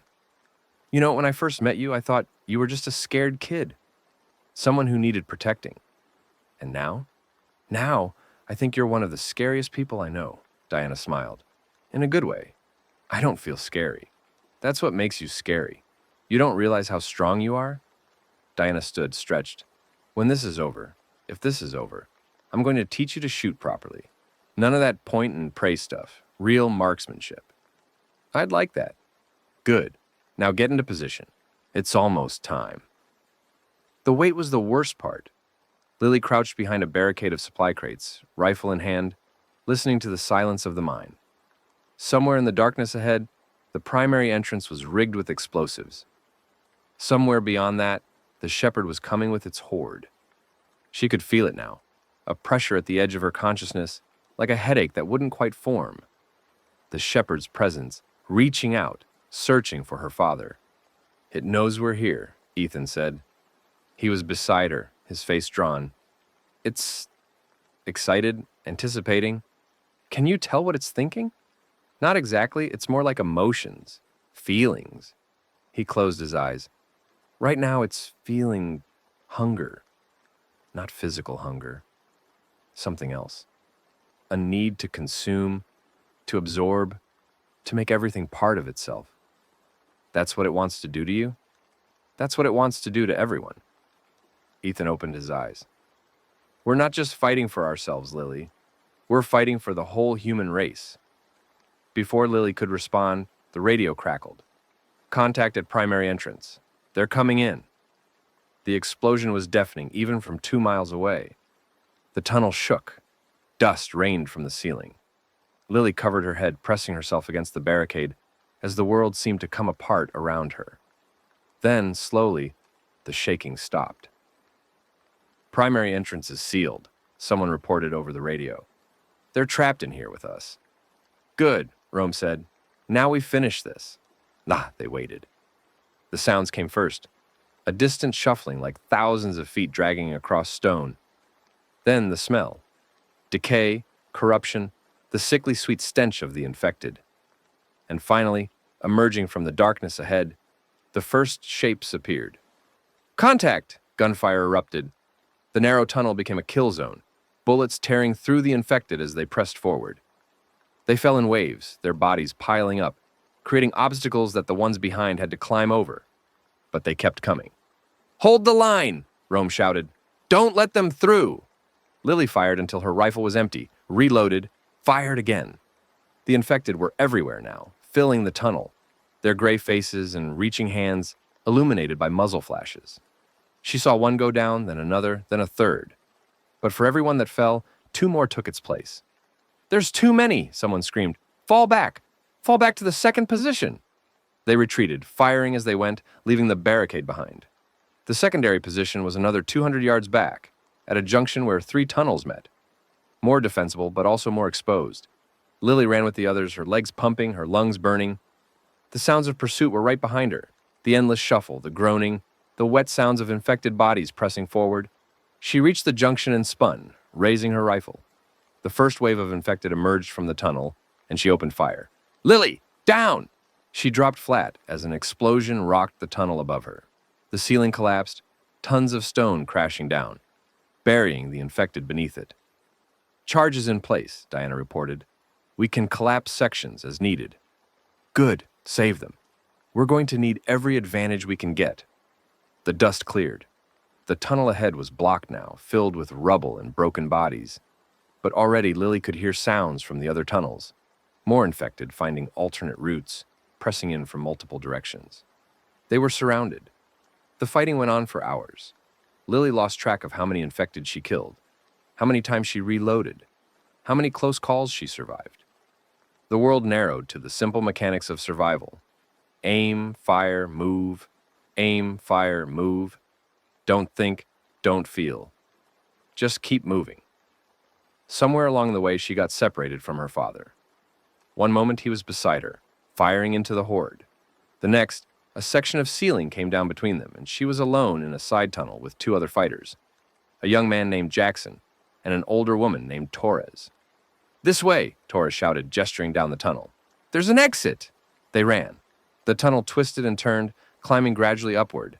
Lily could feel fresh air on her face. They were getting close to the surface, but the sounds of pursuit were growing louder too. The infected had found their trail. "Faster!" Jackson urged.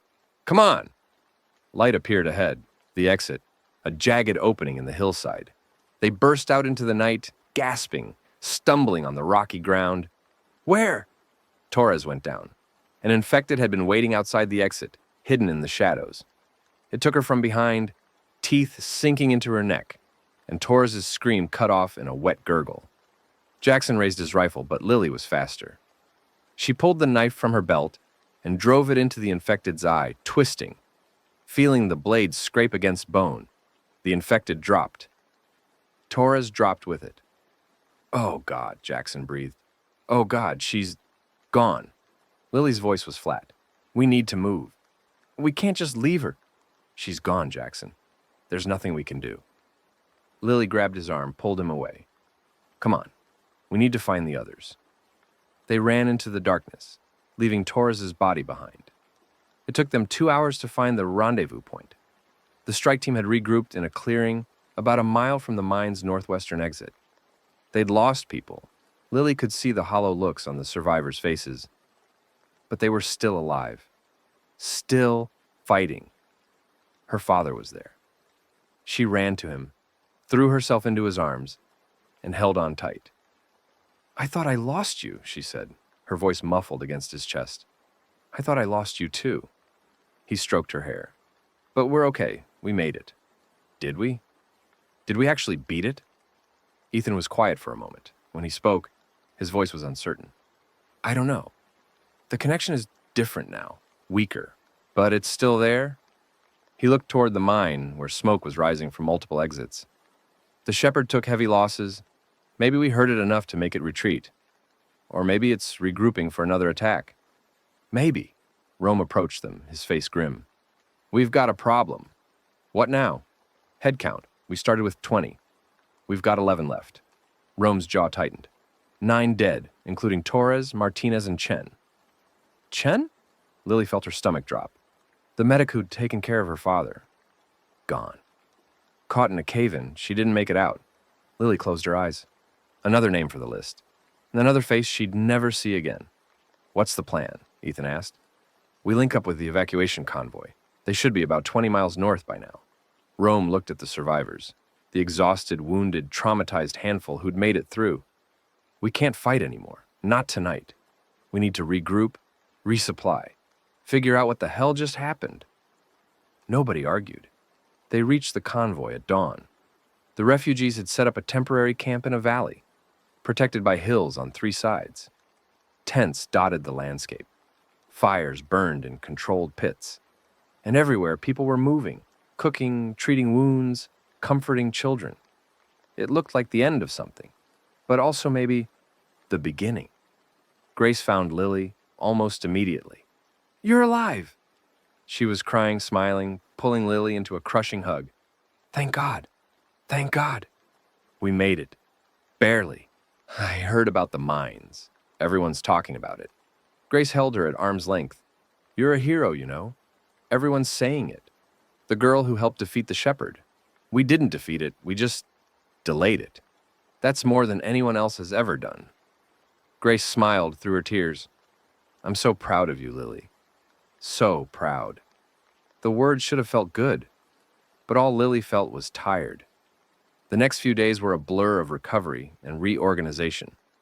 The convoy settled into a semi-permanent camp, establishing defenses, distributing supplies, trying to create some semblance of normal life. Lily helped where she could, medical duties mostly, since Dr. Winters was the only trained physician and needed all the assistance she could get. Ethan grew stronger each day. The connection to the shepherd was still there. He admitted as much. But it was weaker now, easier to resist. Whatever had happened in the mines, it had damaged the bond between them. "I think we hurt it," he told Lily one evening. "Really hurt it. I can feel its pain, its confusion. It's never been challenged like this before. Does that mean it'll leave us alone? I don't know, but I don't think it'll come after us directly. Not for a while." He paused. "It's scared. For the first time since it was created, it's actually scared. Good, it should be." A week after the battle, a messenger arrived from the south. She was young, maybe 15, and she rode into camp on a bicycle that had seen better days. Her name was Maria, and she claimed to represent a settlement called Haven, somewhere in the Flint Hills. "We've been watching you," she told Rome, in a meeting that Lily was allowed to attend, ever since the mines. "Word's spreading about what you did." "What word?" "That you fought the shepherd. That you heard it." Maria's eyes were bright with something that might have been hope. "People are saying you might be the ones to finally stop it." "People say a lot of things." "Maybe. But Haven wants to help. We've got resources, fighters, knowledge about the region. And we know things about the shepherd that you don't." "Such as?" Maria hesitated. "There's a facility, an old Castellan research site, where the original Hemagen X was developed. We think there might be information there, about the infection, about the shepherd, maybe about how to destroy it permanently. And you want us to help you get it. We want to work together, pool our resources, share our knowledge." Maria looked around the room. "The shepherd isn't going away. It's going to keep coming, keep growing, keep absorbing everything in its path. The only way to stop it is to find a weapon it can't resist." Rome looked at Ethan. "What do you think?" "I think she's right. As long as the shepherd exists, no one is safe." Ethan's expression was grim. "But walking into another Castellan facility, that's not something to do lightly." "We've got scouts who know the area," Maria said. "And we've been planning this for months. With your people, your fighters, we'd actually have a chance." Silence fell over the room. Lily watched the faces of the adults, saw the calculation happening behind their eyes. "We'll consider it," Rome said finally. "Give us a day to discuss." "Of course." Maria stood. "But don't take too long. The shepherd is wounded, but it won't stay that way forever." The debate went on for hours. Some wanted to stay where they were, fortify the camp, focus on survival. Others saw Maria's offer as an opportunity, maybe their only opportunity, to strike at the heart of the infection. Opinions flew back and forth, voices rising and falling, tempers flaring. Lily stayed quiet through most of it, watching and listening. She'd learned that sometimes the best way to understand a situation was to let others talk. Finally, when the arguments had exhausted themselves, she spoke. "We're going to keep running forever if we don't do something. The shepherd will recover, build another horde, come after us again. And next time, we might not be so lucky." You're suggesting we go to this facility? Rome asked. I'm suggesting we stop being afraid. Lily looked around the room. We've survived things that should have killed us. We've fought battles that should have been impossible. And we're still here, still fighting. That means something. It means we're lucky. It means we're strong, stronger than we know. Lily's voice was steady. The shepherd is scared of us. That's what my father said. It's never been challenged like this before. Maybe it's time to challenge it again. The room was silent. Then Ethan spoke. She's right. We've been reacting this whole time, running, hiding, surviving. But survival isn't the same as living. If we want to actually live, if we want to build something that lasts, we need to take the fight to them. Rome sighed. I was afraid you'd say that. Is that a yes? It's a God help us all. Rome stood. We'll send a delegation to Haven. Talk to their people, assess the situation. If it looks legitimate, we move forward. And if it doesn't, then we figure out another way. Rome looked at Lily. Happy? Not yet, but getting there. The delegation left 3 days later. Lily insisted on being part of it, and this time, no one tried to stop her. She'd earned her place. Everyone knew it. They traveled south through the Flint Hills, following Maria's directions. The landscape was beautiful in a desolate way. Rolling grassland, rocky outcroppings, the occasional ruin of human habitation.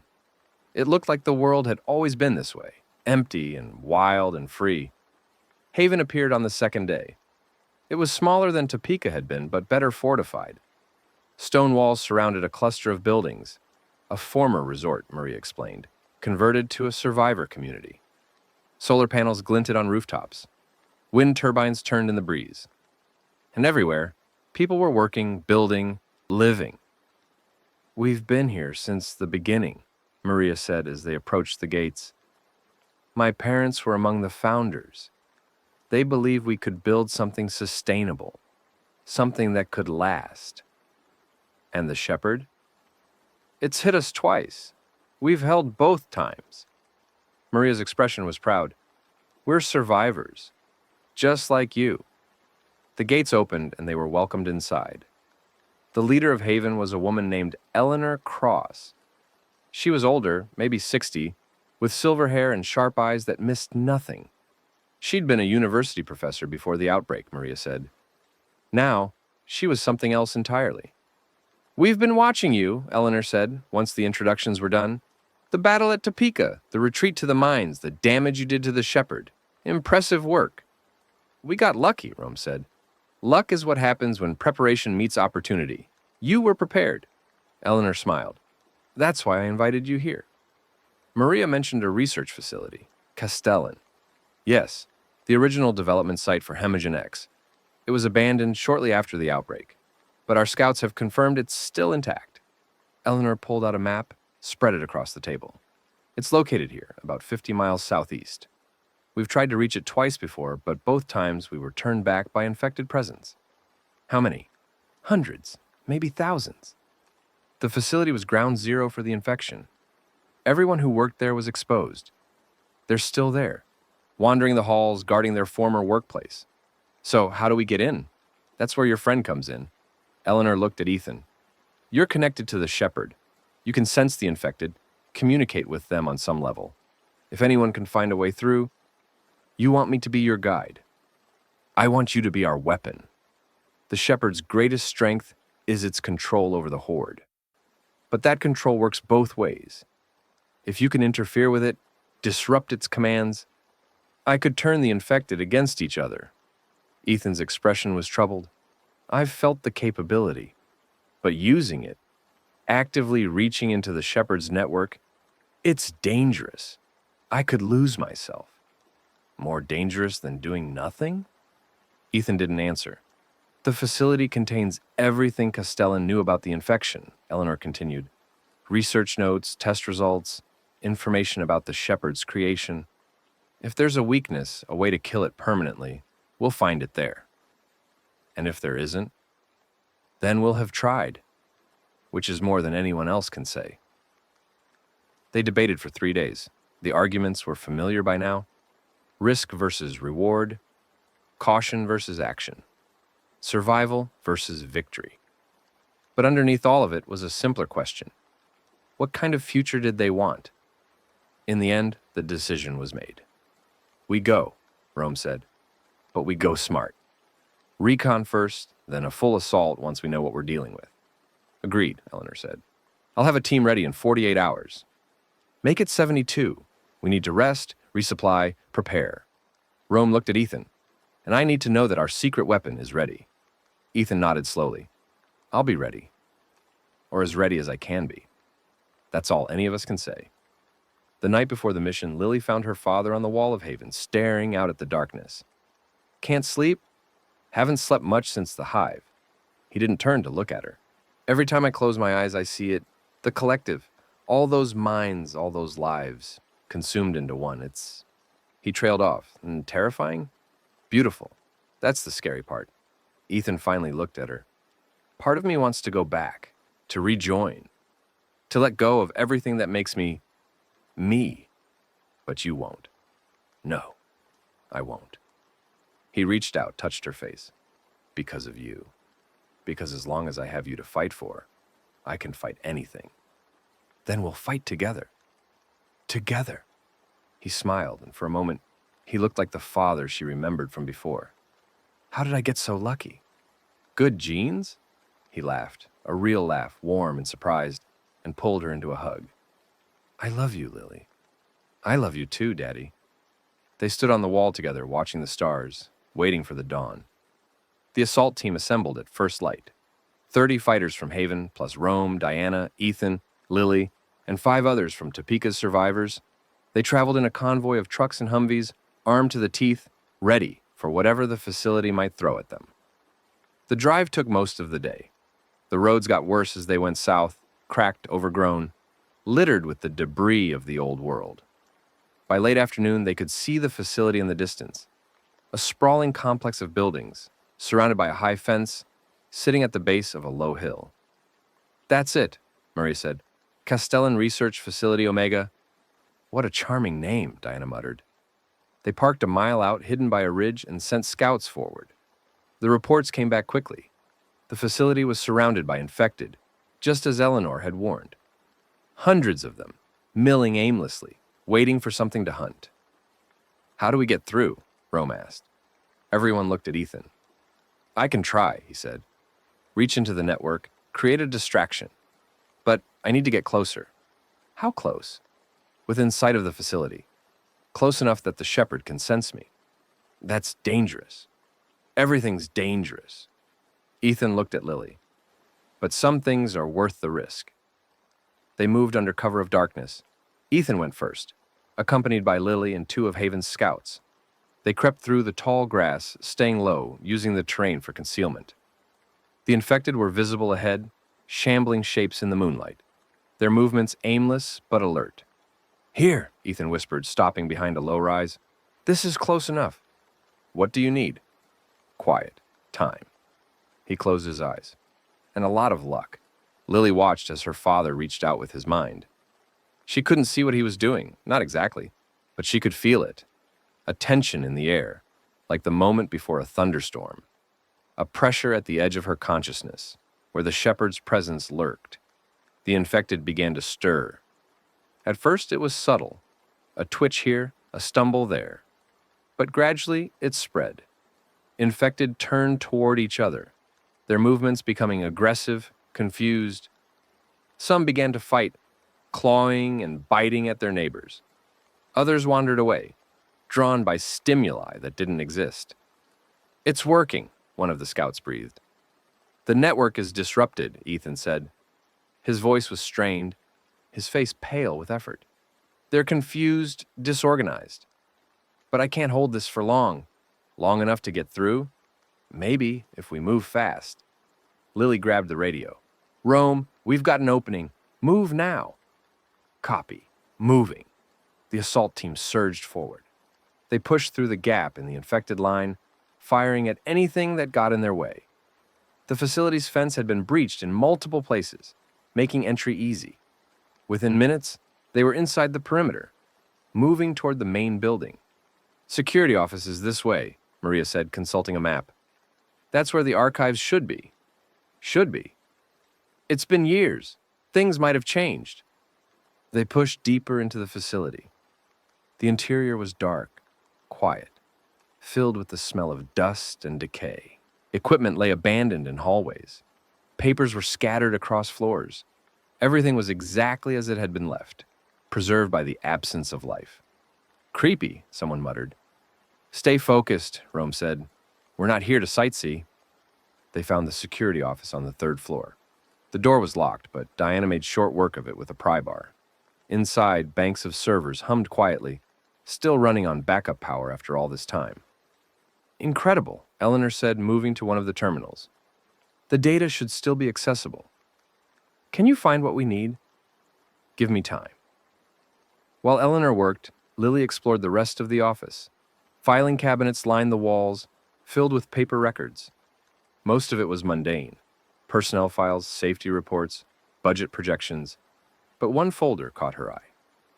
Project Evolution. Top secret. She pulled it out and began to read. The file told a story. Dr. Walter Feld had been a genius. Everyone agreed on that. His work on synthetic blood compounds had revolutionized the field, earned him accolades and awards, made him one of the most respected scientists in the world. But genius, the file revealed, often bordered on madness. Feld had become obsessed with human evolution. He believed that the human brain was limited, constrained by biology, unable to reach its full potential. He thought that, with the right modifications, the right enhancements, humanity could transcend its limitations, become something more. Hemogen X was supposed to be a breakthrough in blood substitutes, but buried within its formula was something else, a prion compound that Feld had designed, a key that would unlock the brain's hidden potential. The infection wasn't an accident, it was the whole point. Feld had planned this, all of it. The outbreak, the transformation, the rise of the shepherd. He'd believed that humanity needed to be pushed, forced to evolve, and he'd created the mechanism to make it happen. And he'd succeeded beyond his wildest dreams. My God, Lily whispered. What did you find? Ethan had come up behind her, drawn by her reaction. Everything. The truth about the infection, about the shepherd. She handed him the file. It was all intentional. Every death, every transformation. It was all part of the plan. Ethan read in silence. His face grew paler with each page. Feld became the shepherd, he said finally. The first successful transformation? He didn't just create the infection, he became it. Which means the shepherd isn't just a monster, it's a person, or what's left of one. Does that change anything? Lily thought about it. About the hive, the horde, the terrible alien intelligence that had tried to consume her father. Was it really a person underneath all that? Did it matter? Maybe, she said. Maybe it means the shepherd can be reasoned with, negotiated with. Maybe we don't have to destroy it. Maybe we can convince it to stop. Or maybe it means the shepherd is exactly what it wanted to become. Ethan's voice was grim. And nothing we do will ever change its mind.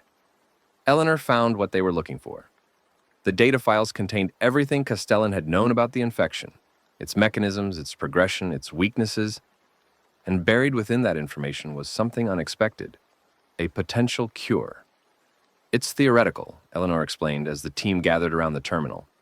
Feld was working on a reversal agent before he changed. He never completed it, but the foundation is here.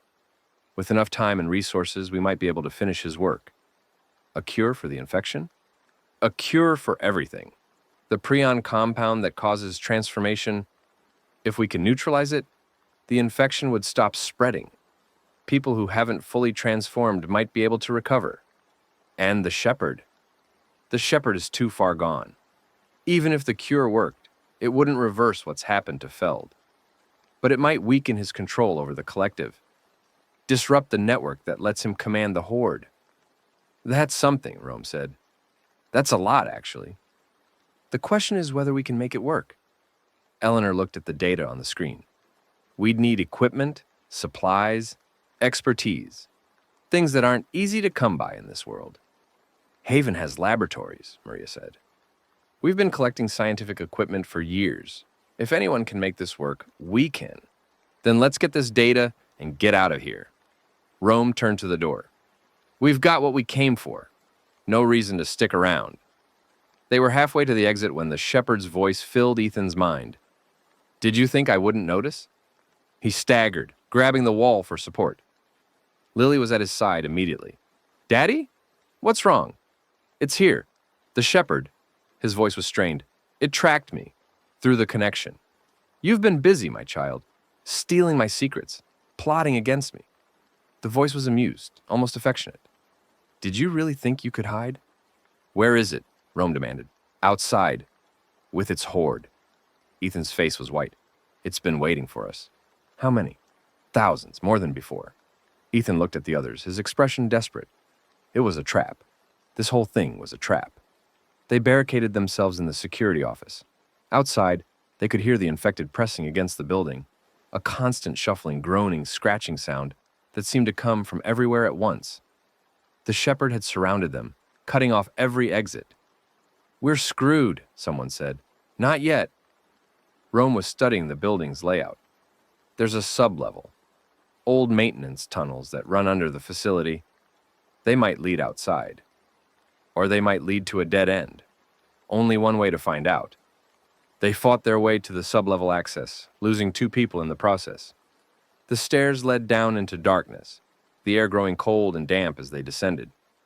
Emergency lights flickered on the walls, casting everything in a sickly green glow. This way, Maria said, consulting the map. The tunnels should connect to an external drainage system. They ran. The tunnels twisted and turned, a maze of concrete and rusted pipes. Behind them, the sounds of pursuit grew louder. The shepherd had sent infected after them, hunting through the darkness. There! Diana pointed to an opening ahead, a circular shaft that led upward toward a metal grate. That's our way out. They climbed one by one, scrambling up a rusted ladder, pushing through the grate into the night air. They emerged in a drainage ditch half a mile from the facility, the prairie stretching around them under the stars. Move, Rome shouted. Get to the vehicles. They ran across the open ground, infected emerging from everywhere, the horde converging on their position. Gunfire crackled. Bodies fell. But they kept moving, driven by desperation, by the need to survive. The vehicles appeared ahead, right where they'd left them, engines running, doors open. They piled in, slammed the doors, and roared away into the night. Behind them, the facility burned. They didn't stop until dawn. When they finally pulled over in a valley far from the facility, everyone sat in silence for a long time. They'd made it. They'd gotten the data. But the cost? 4 dead, Rome said, reading the names from a list. Jackson, Torres, Williams, and Chen, plus the 2 we lost in the facility. 6 more names for the list. 6 more faces that Lily would never see again. We got what we came for, Eleanor said quietly. Their sacrifice wasn't in vain. Is that supposed to make it better? It's supposed to make it mean something. Lily looked at the data drives they'd recovered, the sum total of Castellan's research, the key to potentially stopping the infection. It didn't feel like enough. Nothing ever felt like enough. But it was something. And in this world, something was better than nothing. They returned to Haven the next day. The settlement welcomed them back as heroes, word of the raid having spread during their absence. People gathered to cheer, to offer condolences for the fallen, to celebrate the slim hope that the recovered data represented. Lily accepted their praise with numb gratitude. She'd done what needed to be done. That was all. You okay? Her father asked that evening. I don't know. Is anyone okay anymore? Probably not. Ethan sat down beside her on the wall where she was keeping watch. But we keep going anyway. That's what survivors do. I'm tired of surviving. I want to live. Me too. He put an arm around her shoulders. But first, we have to finish this. Stop the shepherd. Give people a chance to live again. And if we can't, then we'll know we tried, and that'll have to be enough. They sat in silence, watching the sun set over the Flint Hills. The work on the cure began immediately. Eleanor assembled a team of scientists and technicians, the best Haven had to offer. They set up a laboratory in the settlement's central building, filled it with salvaged equipment, and began the painstaking process of completing Feld's research. Ethan was there every day, offering his unique perspective. His connection to the shepherd gave him insights that the others lacked, an understanding of the infection's inner workings, the way the collective mind functioned, the weak points in its network. The prion compound binds to specific neural receptors, he explained during one session. If we can create a molecule that competes for those receptors, blocks them, the infection wouldn't be able to spread. Can it be done? In theory, but the compound would have to be incredibly precise. One wrong molecule, and it either won't work or it'll kill the patient. Then we'll be precise. Progress was slow, agonizingly slow, but it was progress. Each day brought new insights, new refinements, new hope, and each day the shepherd grew stronger. Reports came in from all over the region. The horde was growing. The shepherd was absorbing other groups, converting survivors, expanding its control.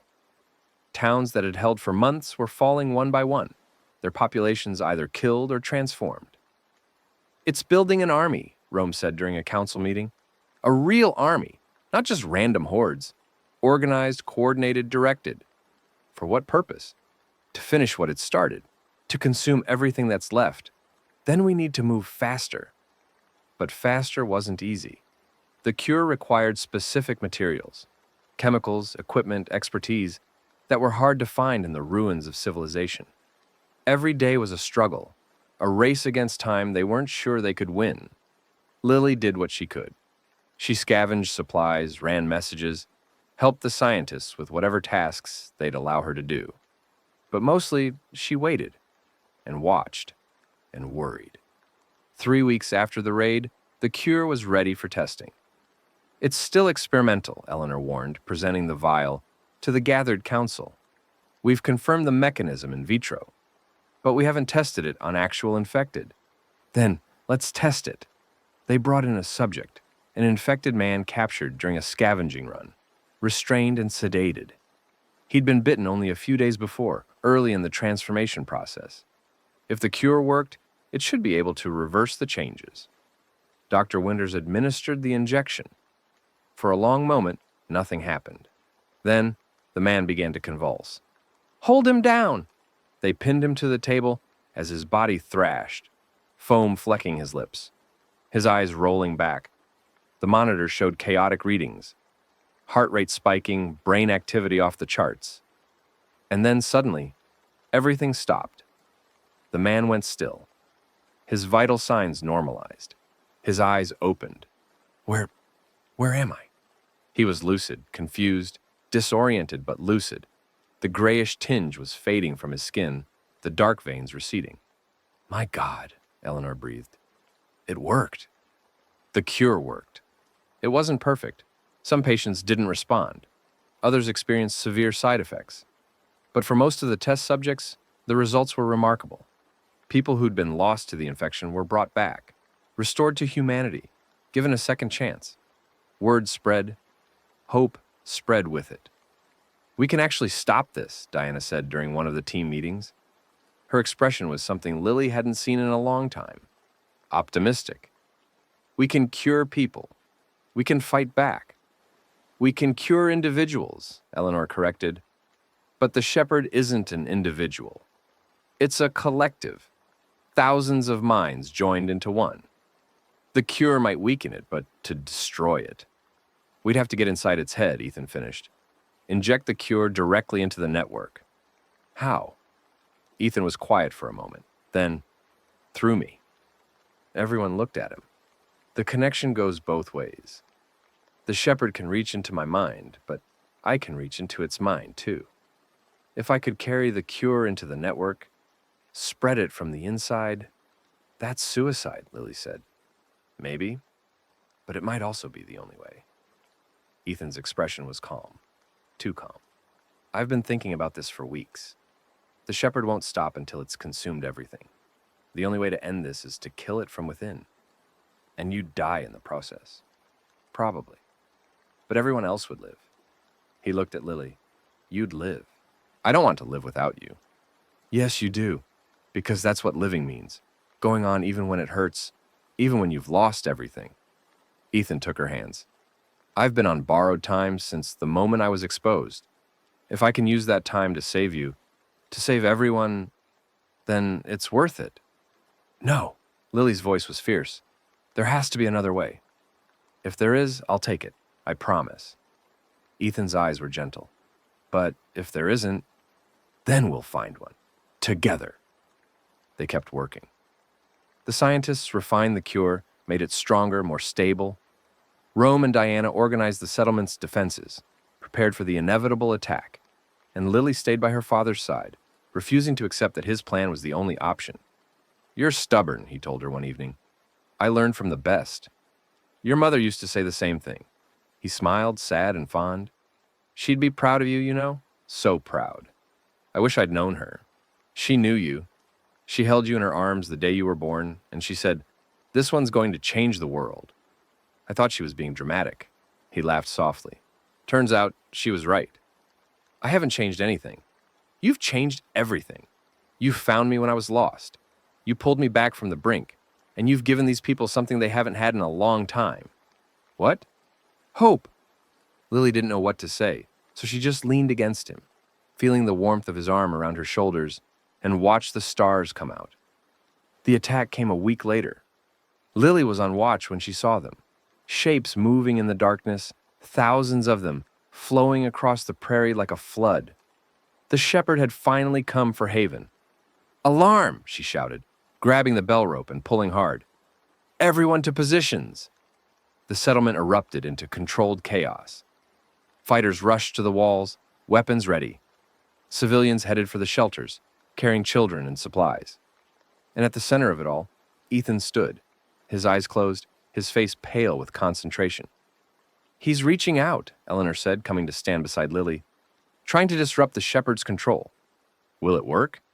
I don't know, but we have to buy him time. The horde hit the walls like a wave. The fighting was brutal. Infected poured against the fortifications, climbing over each other, clawing at the stone, driven by a singular purpose. The defenders fired until their weapons were empty, then switched to melee, machetes, axes, anything that could crush a skull. Lily fought alongside them, her rifle barking, her knife flashing. She'd become good at this. Too good, maybe. And she moved through the battle with cold efficiency. This is what I am now, she thought. A killer. A survivor. But surviving was better than dying. And killing was better than being killed. The eastern wall is breaching, someone shouted. I'm on it! Diana ran toward the danger, a group of fighters at her heels. The battle shifted, flowed, broke into a dozen smaller conflicts. Lily lost track of who was fighting where, who was winning, who was losing. All she knew was the rhythm of combat. Aim, fire, move. Aim, fire, move. And then, cutting through the chaos, a voice. Enough. The shepherd. It strode through its horde like a king, its massive form towering over the infected. Its eyes found Ethan, and its smile was terrible. We meet again, my child. Ethan opened his eyes. He'd been deep in the network, spreading disruption, trying to weaken the shepherd's control. But the creature was too strong, too ancient, too vast. His efforts were like throwing pebbles at a mountain. Now the mountain was here. Walter, Ethan said. He didn't know where the name came from. Some fragment of memory from the network, maybe. Dr. Walter Feld. The shepherd paused. Something flickered in its expression. Surprise, perhaps, or recognition. No one has called me that in a long time. Because you tried to bury it. Tried to forget who you were, what you did. Ethan stepped forward, the battle raging around them. But I know the truth. I've seen your memories. You created this nightmare because you thought you could control it. I created evolution, transcendence. The shepherd's voice was eerily calm. The old humanity was limited, flawed, dying. I gave it the chance to become something better. By killing millions, by turning people into puppets, by freeing them.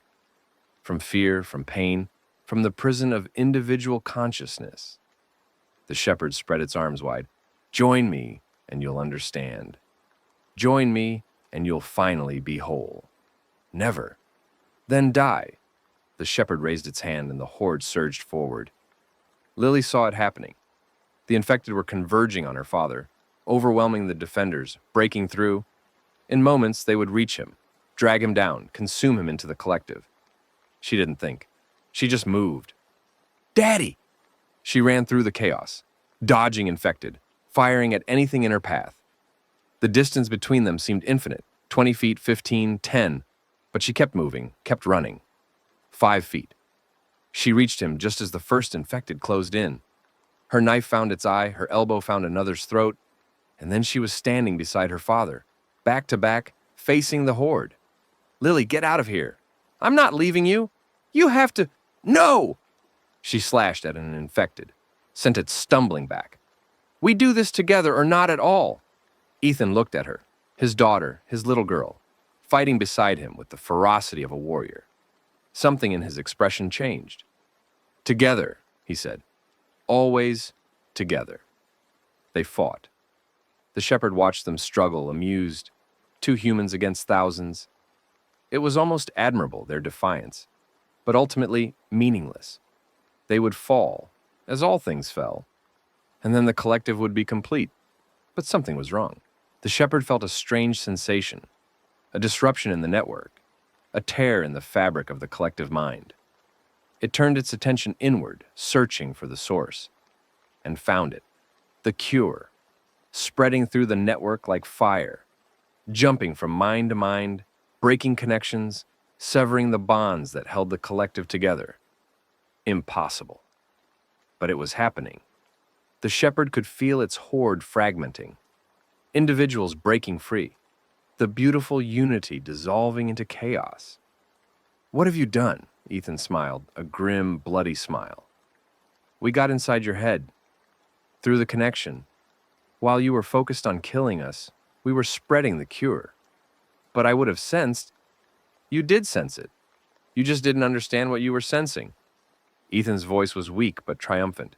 You were so focused on absorbing me that you didn't notice what I was giving you. A gift from humanity, with love. The shepherd screamed. The horde collapsed. Everywhere across the battlefield, infected were falling, some dead, some unconscious, some simply confused. The network that had controlled them was gone, and without it, they were nothing but empty shells. The defenders stared in disbelief. Is it over? Not yet. Lily pointed to where the shepherd was staggering, its massive form shrinking, dissolving. We have to finish this. Rome appeared beside her, his rifle ready. You sure? I'm sure. They approached the shepherd together. Lily, Rome, Diana, Ethan, and a handful of others. The creature that had terrorized them, hunted them, nearly consumed them was now a pitiful thing, barely able to stand. You think this changes anything? It rasped. Its voice was different now, weaker, more human. The infection is still out there. The cure can't reach everyone. Eventually I'll rebuild. I'll return. Maybe, Ethan said, but not today. He raised his hand.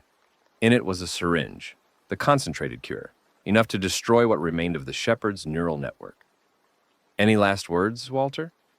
The shepherd looked at him, and for just a moment, something human flickered in its eyes. I was trying to save them, it whispered. All of them. I thought if I could just make them understand. You were wrong.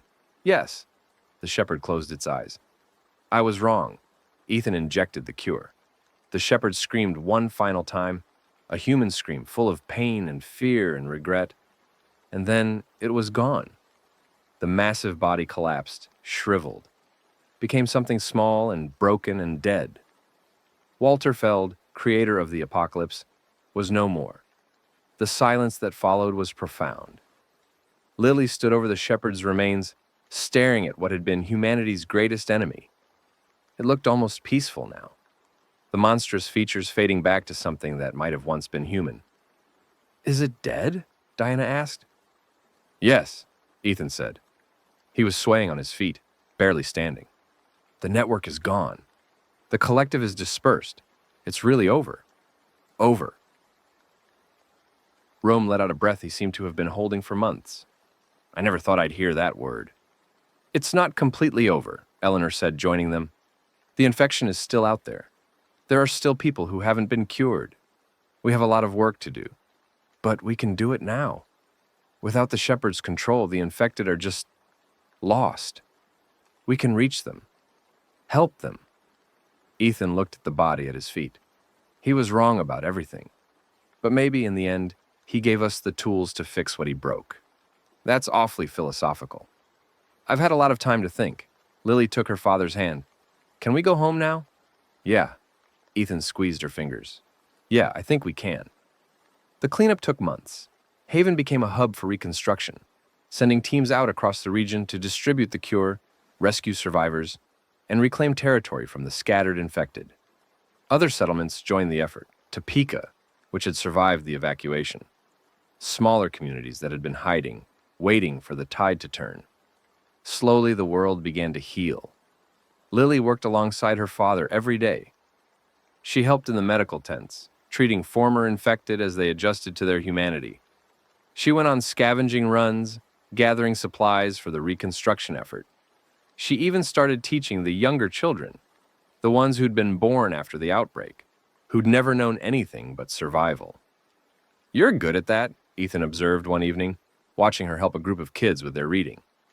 I had good teachers. I wasn't exactly a teacher, more of a cautionary tale. Same thing sometimes. He laughed, and the sound was lighter than it had been in a long time. The shadow that had hung over him, the shepherd's presence in his mind, was gone now. He was just Ethan again. Just her father. Do you think we can really rebuild? Lily asked. Make things the way they were before? No. Things will never be the way they were before. Too much has changed. Ethan put an arm around her. But maybe that's okay. Maybe we can build something better. Better. Better. He looked out at the settlement, at the people working and laughing and living. We know now what we're capable of, the good and the bad. We've seen the worst of humanity and the best.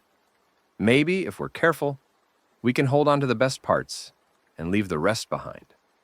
That's optimistic. I'm feeling optimistic. Lily smiled. It was strange how easy smiling was becoming. For so long, she'd forgotten how. I think I am too, she said. A year passed. The region had changed beyond recognition. What had been wasteland was now a network of settlements, connected by trade routes and communication lines. The infection wasn't gone. It would probably never be completely gone. But it was contained, managed. No longer the existential threat it had once been. Lily was 13 now, officially a teenager, though she'd felt grown up for longer than she could remember. She lived with her father in a small house near the center of Haven, part of a community that was slowly becoming something like a family. You're thinking too loud, Ethan said, interrupting her thoughts. They were on the wall again, their favorite spot, watching the sunset. Sorry, bad habit. What's on your mind? The future. Lily looked at her father. He was stronger now, healthier, the last traces of the infection finally fading from his system. What are we going to do with it? Whatever we want. That's the thing about surviving. You get to decide what comes next. And what do you want? Ethan was quiet for a moment. I want to see you grow up. Graduate from school. We've got one now. Did you know that? Find something you love, build a life, maybe have a family of your own someday. That sounds normal. Normal's underrated. He put a hand on her shoulder. You've spent your whole childhood fighting for survival. Maybe it's time to start living. I don't know if I remember how. Then we'll learn together, just like everything else. Lily leaned against him, feeling the warmth of the evening sun on her face. In the distance, she could hear children playing, people calling to each other, the sounds of a community coming to life. Normal. It had been so long since she'd experienced anything like normal. But maybe, just maybe, she could learn to love it.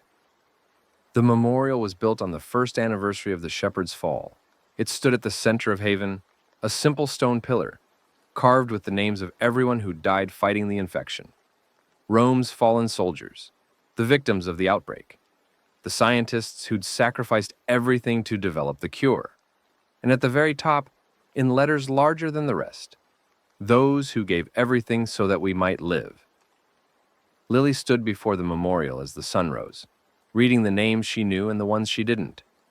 So many lives lost, so much pain and sacrifice, but also so much hope.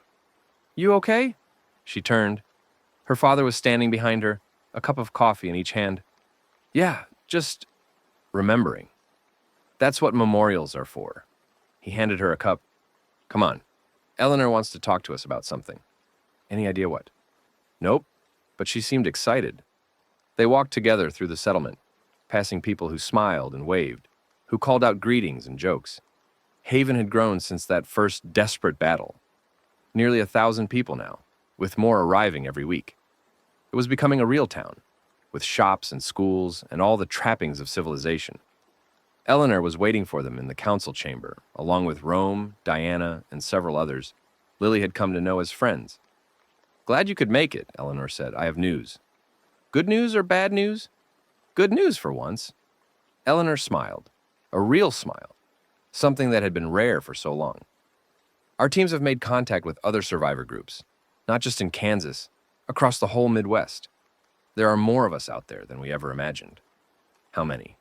"Thousands, maybe tens of thousands. And they want to organize, create a network, share resources, rebuild together." Lily felt something loosen in her chest. A real civilization. The beginning of one, at least. Eleanor's expression grew serious. "It won't be easy. There will be challenges, conflicts, setbacks. But for the first time since the outbreak, I believe we have a real chance." "What do you need from us?" Ethan asked. "Your experience, your knowledge, your reputation." Eleanor looked at Lily. "People have been telling stories about you. The girl who walked into the shepherd's hive and walked out again. The one who helped develop the cure. They want to meet you." "Me? You're a symbol," Rome said, "of survival, of hope. People need symbols. I don't want to be a symbol. I just want to be normal." "You can be both." Eleanor leaned forward. "I'm not asking you to be a hero. I'm asking you to help us build something. Something your children and their children can inherit." Lily looked at her father. He was watching her with an expression she recognized. Pride, love, and something like amusement. "What do you think?" she asked. "I think you've already made up your mind," he smiled. "And I think I'm proud of you, whatever you decide." Lily turned back to Eleanor. "Okay," she said. "Let's build something." The work began immediately. Lily traveled with delegations to other settlements, sharing knowledge, building connections, laying the groundwork for the network Eleanor envisioned. It was hard work, long days, difficult conversations, the constant challenge of convincing people who'd learned not to trust anyone. But slowly it came together. Settlements joined forces. Trade routes were established. A council was formed to coordinate efforts across the region. It wasn't a government, not yet, but it was the beginning of something, and Lily was part of it. "You're changing the world," her father told her one evening. "I'm just doing what needs to be done." Same thing. They were back in Haven, taking a rare break from their travels. The settlement had continued to grow in their absence, new buildings going up, new faces appearing. It barely resembled the desperate refuge they'd first arrived at. "Do you ever think about the before?" Lily asked. "Before the outbreak, I mean?" "Sometimes. But it feels like another life, another person." "Me too." She looked out at the stars. "I barely remember what it was like to be a normal kid. Going to school, playing with friends, worrying about homework. Do you miss it?" "I don't know. I think I miss the idea of it more than the thing itself." She turned to him. "Is that weird?" "No. I think that's just how survival works. You lose the person you were, and you become someone new." He put an arm around her. "The question is whether the new person is someone you want to be." "And am I?" Ethan smiled. "You're the best person I know." 5 years later. Lily stood on the roof of Haven's new administration building, looking out over a city that had once been a desperate refugee camp. Towers rose against the sky. Streets bustled with activity. Children ran and laughed in parks. that had been carved from ruins. It wasn't the old world. It would never be the old world. But it was a world, and it was theirs. You look contemplative. She turned. Her father was climbing through the rooftop access, moving more slowly than he used to, but still strong. The years had been kind to him, or as kind as they could be after everything.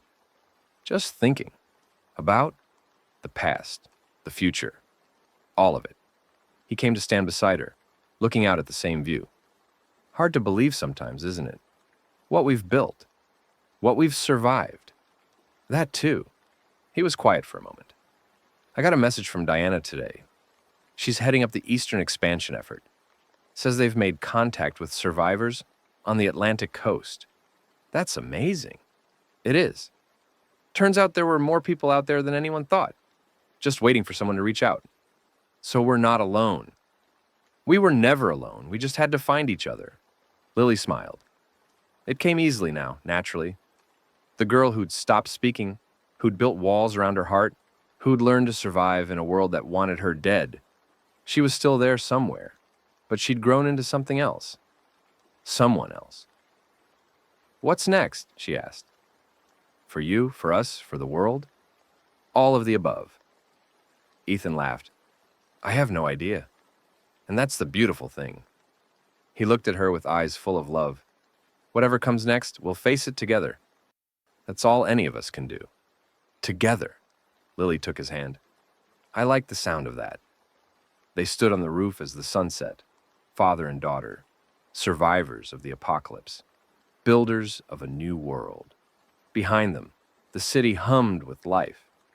Ahead of them, the future stretched out, unknown and full of possibility. The infection had taken almost everything. But it hadn't taken this, the bond between a father and his child, the hope that refused to die, the stubborn human will to keep going no matter what. And in the end, that was enough. It was more than enough. It was everything. Lily was 18 when she addressed the Continental Council for the first time. The council had been her father's idea, a governing body that represented all the major settlements across the former United States. It met once a year in a rotating location, bringing together leaders from communities that had once been completely isolated. This year, the meeting was in what had been Denver. The city was being rebuilt now, its shattered towers gradually rising again, its streets filling with people who'd come from everywhere. 17 years ago, Lily said, standing at the podium, the world ended. The council chamber was silent. Hundreds of delegates, representing millions of survivors, watched and listened. I was 7 years old. I watched my mother die. I watched my father become something inhuman. I walked through horrors that I still can't describe without feeling like I'm back there, living them again. She paused, letting the words settle. But I'm not here to talk about the past. I'm here to talk about the future. She looked out at the faces before her, young and old, scarred and whole, united by the shared experience of survival. The infection taught us something. It taught us that we're fragile, that everything we build can be destroyed in an instant, that the line between civilization and chaos is thinner than we ever imagined. But it also taught us something else. It taught us that we're strong, that even when everything is taken from us, we can find a way to go on. That hope isn't something we have. It's something we create every day, with every choice we make.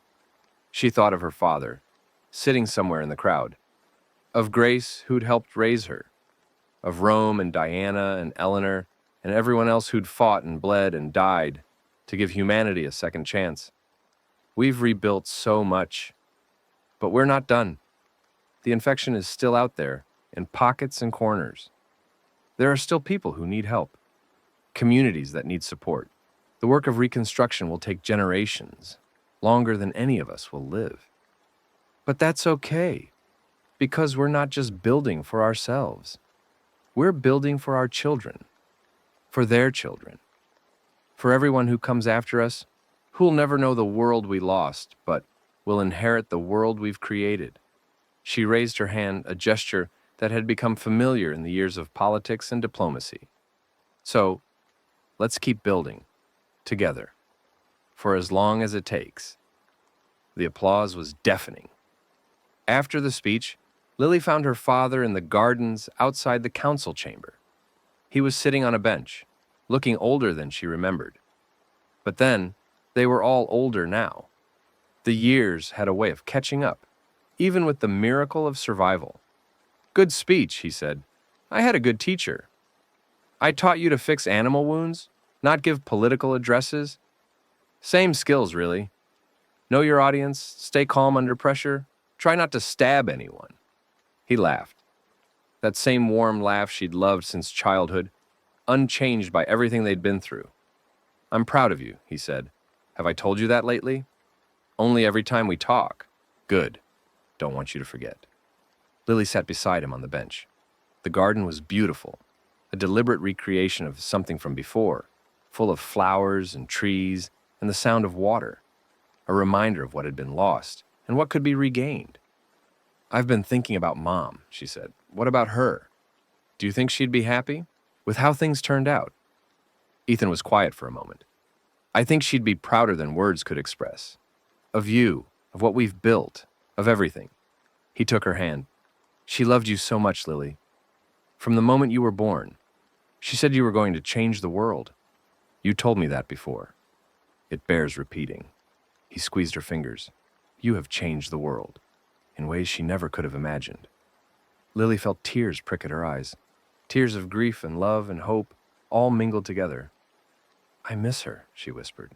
"Me too, every day." He put an arm around her. "But she's here, in a way. In you, in everything you do. The best parts of her live on."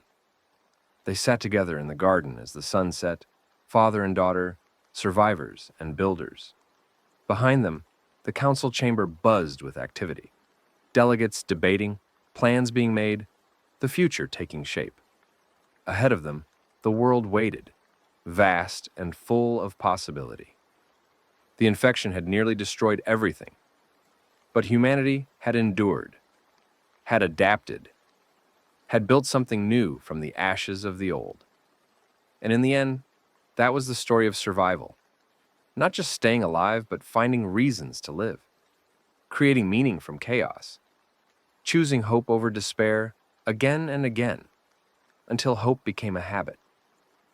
Lily leaned against her father's shoulder, feeling the warmth of his presence, the steadiness that had carried her through everything.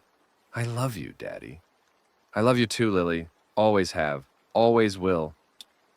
The sun dipped below the horizon, painting the sky in shades of gold and crimson, and the future stretched out before them, bright with promise, waiting to be written. The morning after the Castellan compound raid, Ethan woke to the sound of screaming. He was on his feet before his eyes fully opened, hand reaching for the knife under his pillow, body already moving toward the tent flap. Outside, the Haven camp was in chaos. People running, shouting, pointing toward the eastern ridge. "What's happening?" he demanded, grabbing a passing fighter. "Scouts just came in." The man's face was pale. The shepherd's not dead. It survived the mines. Ethan felt the blood drain from his face. They'd seen it fall. They'd watched its horde collapse. They'd celebrated for God's sake, thinking the nightmare was finally over. "That's impossible. Tell that to the 300 infected heading this way." Rome appeared through the crowd, his massive frame pushing through the panicked civilians. His expression was grim, controlled, the face of a man who'd learned to swallow his fear and keep moving. "Ethan, we need to talk." The shepherd, "I know, come with me." They walked through the camp to the command tent, where Eleanor and Diana were already bent over a map. The atmosphere inside was tense, electric with barely contained dread. "Show him," Rome said. Eleanor pointed to a cluster of markers on the map. "Our scouts spotted them here, about 8 miles east. Moving fast, organized. The shepherd is at the center of the formation.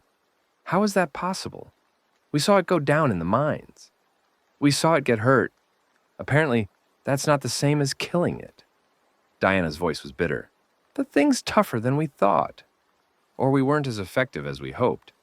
Eleanor straightened, rubbing her eyes. "The neural disruption might have damaged it, but not destroyed it. It's been regrouping, absorbing more infected, rebuilding its horde. And now it's coming for us. It's coming for you. Eleanor met his gaze. You're still connected to it. It can track you anywhere. Ethan's hands clenched at his sides. The connection, that cursed bond that linked him to the shepherd, was both their greatest weapon and their greatest liability. As long as it existed, the monster could find him, could find anyone with him. Then I need to leave. Draw it away from the camp. That's suicide. It's the only option. If I stay here, everyone dies. And if you go, then maybe just I die. Better odds. Rome stepped forward, his expression hard. We're not sacrificing you. We've lost too many people already. This isn't about sacrifice, it's about math. Ethan looked around the room. How many people in this camp? 300? 4? How many fighters? 50, maybe 60. We can't defend against what's coming. Not here, not with what we have. So what do you suggest? I run. Lead the shepherd away. Buy you time to evacuate. To where? That was the question, wasn't it? They'd been running for so long from place to place, always one step ahead of the horror. Where was left to go? There's a place, Diana said slowly, something our scouts found a few weeks back. A fortified community in the hills south of here. They call it the Garden. The Garden? Agricultural commune, apparently. They've been surviving on their own since the beginning.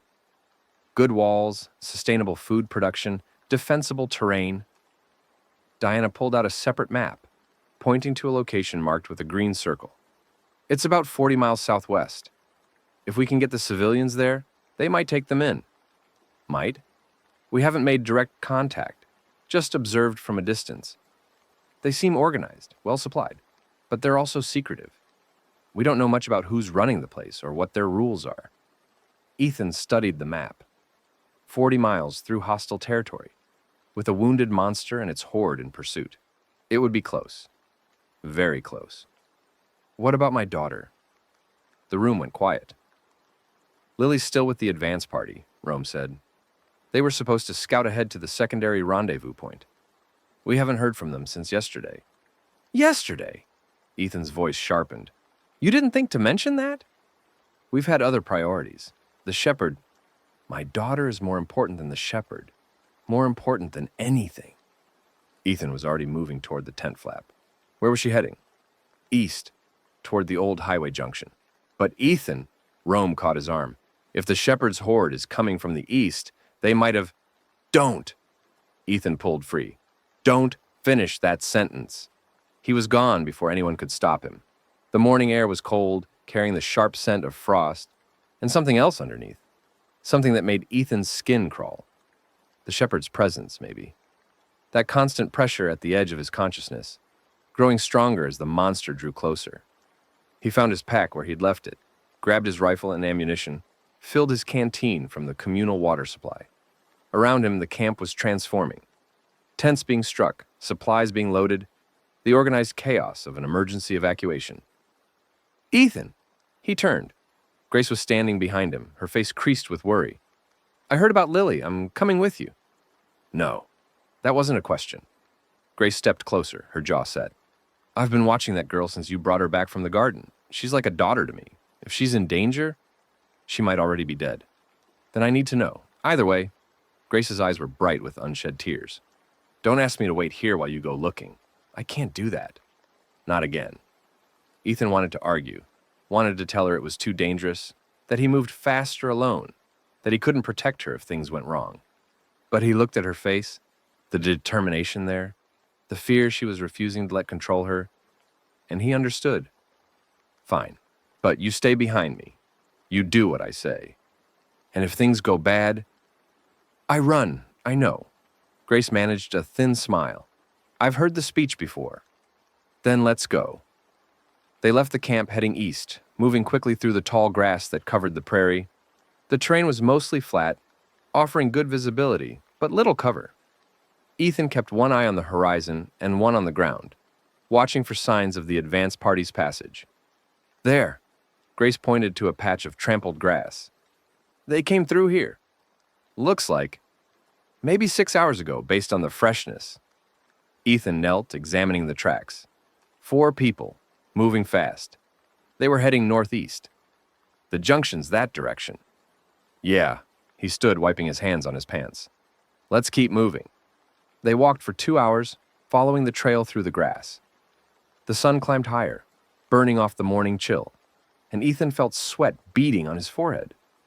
But his attention wasn't on the heat. It was on that pressure in his skull. That constant reminder of the connection he couldn't escape. The shepherd was getting closer. He could feel it. Ethan, Grace's voice was tense. Look. He followed her gaze to the horizon, where a plume of smoke was rising against the blue sky. Not a signal fire, too dark, too thick. Something burning. That's near the junction. I know. They broke into a run. The junction had been a small town once, a handful of buildings clustered around a crossroads, serving travelers who no longer existed. Now it was a ruin. Half the structures collapsed, the rest showing signs of recent violence. And at the center of it all, still smoldering, was a pickup truck Ethan recognized. Oh, God. Grace's voice was a whisper. Ethan moved through the ruins like a man in a dream, his eyes scanning every shadow, every doorway. Bodies lay in the street, infected by the look of them, their gray skin and twisted features unmistakable. Someone had put up a fight. Lily! His voice echoed off the empty buildings. Lily! No answer. He found the first member of the advance party behind a collapsed wall. A young man named Torres, one of the scouts from Haven. He'd been shot in the head, a mercy kill probably after being bitten. His rifle lay beside him, the magazine empty. The second was in what had been a general store, surrounded by the corpses of infected he'd killed before they'd overwhelmed him. Jackson, 23 years old, had talked about becoming a teacher when things got better. The third was near the burned truck.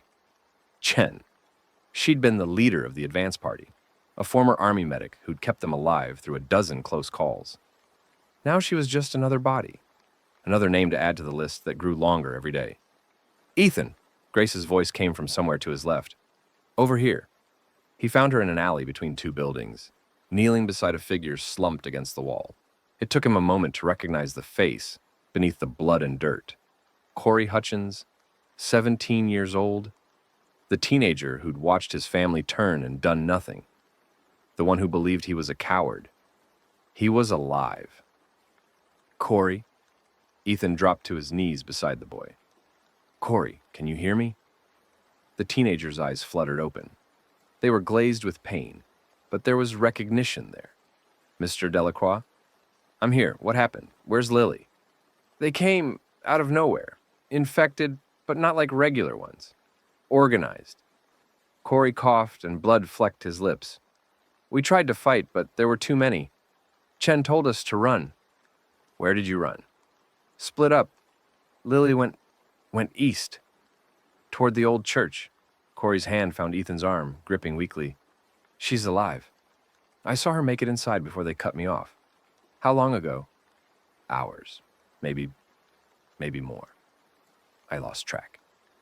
Ethan looked at Grace, then back at Corey. The boy was badly hurt, deep gashes on his arms, what looked like a bite mark on his shoulder.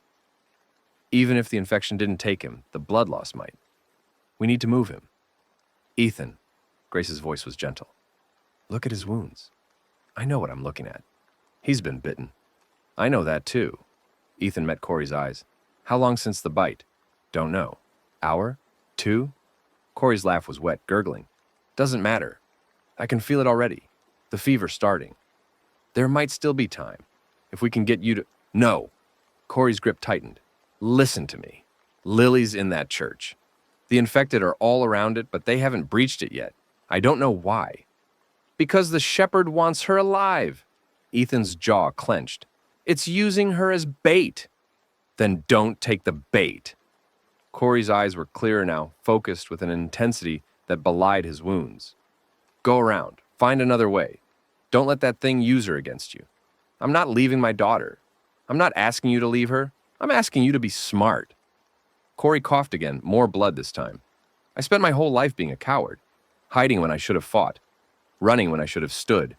His voice dropped to a whisper. Don't let me die knowing I failed again. Ethan wanted to argue. Wanted to tell the boy that he wasn't a coward, that he'd fought harder and survived longer than people twice his age. But time was running out, for Corey, for Lily, for all of them. Where's the church? Half-mile east.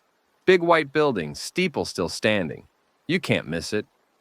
Corey's hand relaxed, falling away from Ethan's arm. Tell Lily.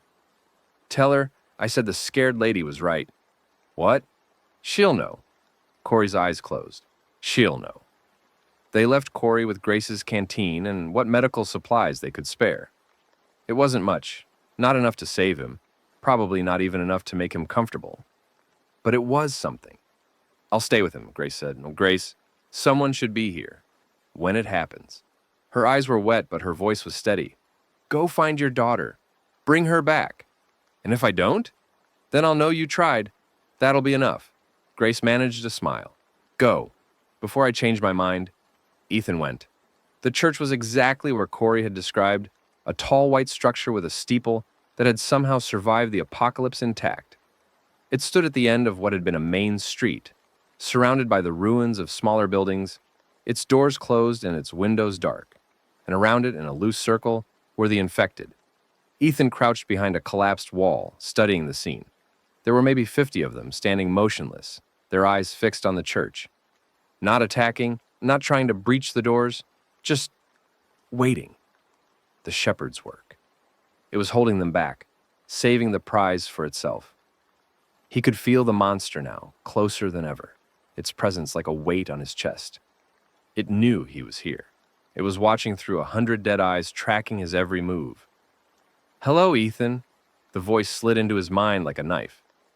He'd gotten better at resisting it, at pushing it away, but there was no blocking it entirely. The connection was too strong. I knew you'd come. You're predictable that way. Sentimental. Let her go. He didn't know if the shepherd could hear his thoughts, but speaking aloud made him feel less insane. This is between you and me. This was always between you and me. From the moment my essence entered your blood, you were mine. The girl's simply motivation. If you hurt her, hurt her. I have no desire to hurt anyone. I want to help, to unite, to make humanity whole again. The voice was almost gentle, almost reasonable. Your daughter could be part of that. She has her father's strength, his resilience. She would be valuable to the collective. She's not joining your collective. That's not up to you. And in time, you'll understand. You'll see that resistance is pointless, that the future I'm building is better than anything the old world could offer. Ethan's hands were shaking. He forced them steady, forced himself to think. 50 infected between him and the church. No way through by force. Not alone, not with a rifle and a knife. He needed another approach. You want me, he said. That's what this is about, isn't it? Getting me back. I want what's mine. You're part of me, Ethan. A fragment that got away. It's time to come home. And if I do, if I walk out there, let you take me, then the girl goes free. I have no use for her without you. She'd be allowed to leave, unharmed. Why should I believe you? Because I don't lie. I've never lied to you, Ethan. Everything I've told you has been the truth. The old world is dying. The new world is being born. Your place is at my side, helping to build what comes next. Ethan looked at the church, at the infected surrounding it, at the monster he could feel but not see. Could he trust it? The shepherd had been many things. Terrifying, relentless, alien. But it had never actually lied. Its promises had always been kept. Its threats always followed through. If he gave himself up, would Lily really go free? Yes. The voice was soft, almost tender. I can feel your doubt, your fear. But you know the truth, don't you? You know I could take you both by force if I wanted. I'm offering you a choice because I respect you, because I believe you can still be reached.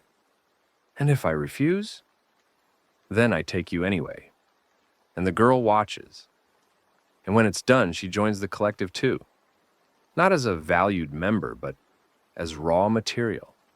processed, incorporated, erased. The choice was no choice at all. Ethan had known that from the moment he'd seen the church surrounded by infected, had known that this moment was coming, that eventually the shepherd would force his hand. But knowing didn't make it easier. I want to see her first. Make sure she's okay. Reasonable. Walk forward. The infected will let you pass. Ethan stood slowly, his rifle hanging at his side. The infected around the church turned toward him, their dead eyes tracking his movement, but they didn't attack. They parted like water, creating a path to the church doors. He walked through them, feeling their presence on either side, the smell of decay filling his nostrils. His heart was hammering, every instinct screaming at him to run, to fight, to do something other than walk calmly toward his own destruction. But Lily was in that church, and nothing else mattered. He reached the doors and pushed them open. The interior of the church was dark, dusty, filled with the scattered remnants of faith. Pews had been overturned, hymnals lay scattered across the floor, and the cross that had hung above the altar had fallen and shattered. And at the far end of the nave, huddled in the corner, was Lily. "Daddy?" She looked up as he entered, her face dirty and streaked with tears. She was holding Gerald the elephant in her arms. That stuffed toy she'd refused to let go of since the beginning. And even in the dim light, Ethan could see she was trembling. "I'm here, baby." He moved toward her, his heart breaking with every step. "I'm here. They killed everyone." Lily's voice was small, hollow. "Chen, Jackson, Torres, I watched them die. I couldn't do anything. It's not your fault. Corey was hurt. He told me to run, and I ran, and I left him behind. He's okay. He's alive." The lie came easily, naturally. Better a temporary comfort than another burden on a child who'd already carried too much. "Grace is taking care of him." Lily's eyes searched his face, looking for the truth. She was too smart not to know something was wrong. But she wanted to believe, and sometimes wanting was enough. "How did you find me?" "Corey told me where you were. And the shepherd..." Ethan hesitated. "The shepherd let me through." "Why?" "Because it wants me. It's always wanted me." He knelt beside her, taking her hands. "Listen to me, Lily. I need you to do something very important." "What?" "I need you to leave. Walk out the front door, through the infected, and keep walking until you find Grace. She'll take care of you." Lily's eyes widened. "What about you?" "I'll be right behind you." "You're lying." Her voice cracked. "I can always tell when you're lying." "Lily!" "No." She pulled her hands away. "You're going to give yourself up. You're going to let it take you so I can escape. It's the only way. There's always another way. That's what you taught me. That's what you said when we were trapped in the mines, when we were surrounded at Haven, when everyone said there was no hope. This is different." "How? How is it different?"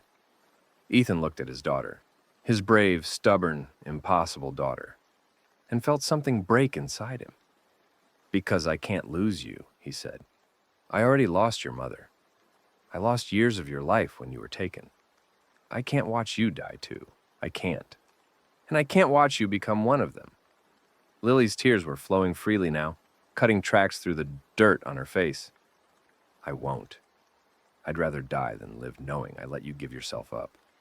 "You don't mean that." "Yes, I do." She grabbed his arm, her grip fierce. "We survive together or we don't survive at all. That's what you said. That's the deal." "Lily." "No, I'm not leaving without you. If you walk out there, I'm walking out with you. The shepherd won't..."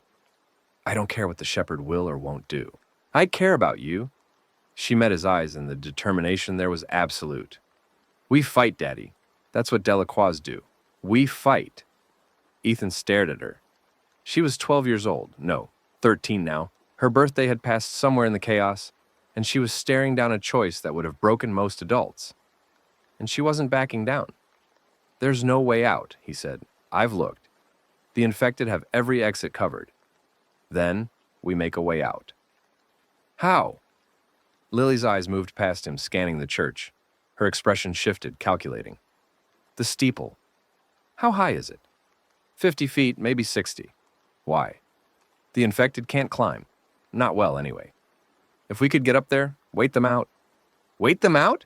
The shepherd isn't going to just leave. No. But it might get distracted. Lily's voice was speeding up, thoughts tumbling out faster than she could organize them. You said you can feel the connection, that it goes both ways. What if you could use it? Send something through, disrupt its control? I've tried. It's too strong. You've tried alone. What if you weren't alone? She squeezed his arm. When you were in the hive, I could feel you.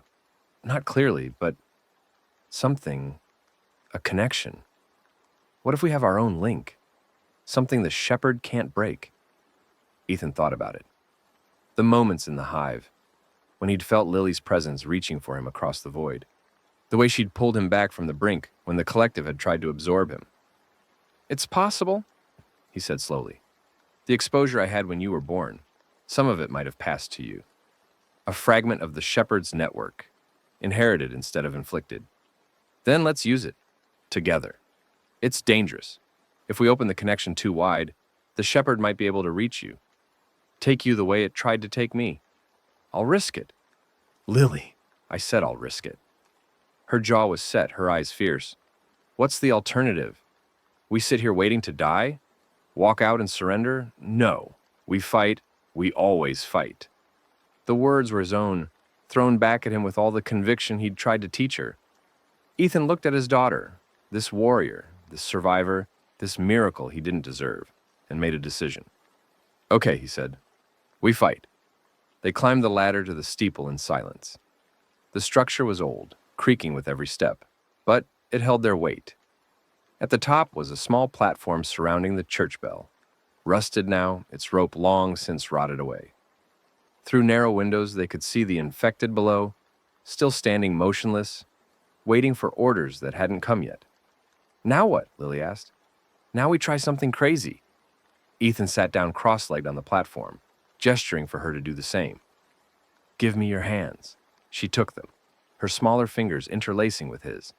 Her grip was cold but steady. Close your eyes. Focus on my voice.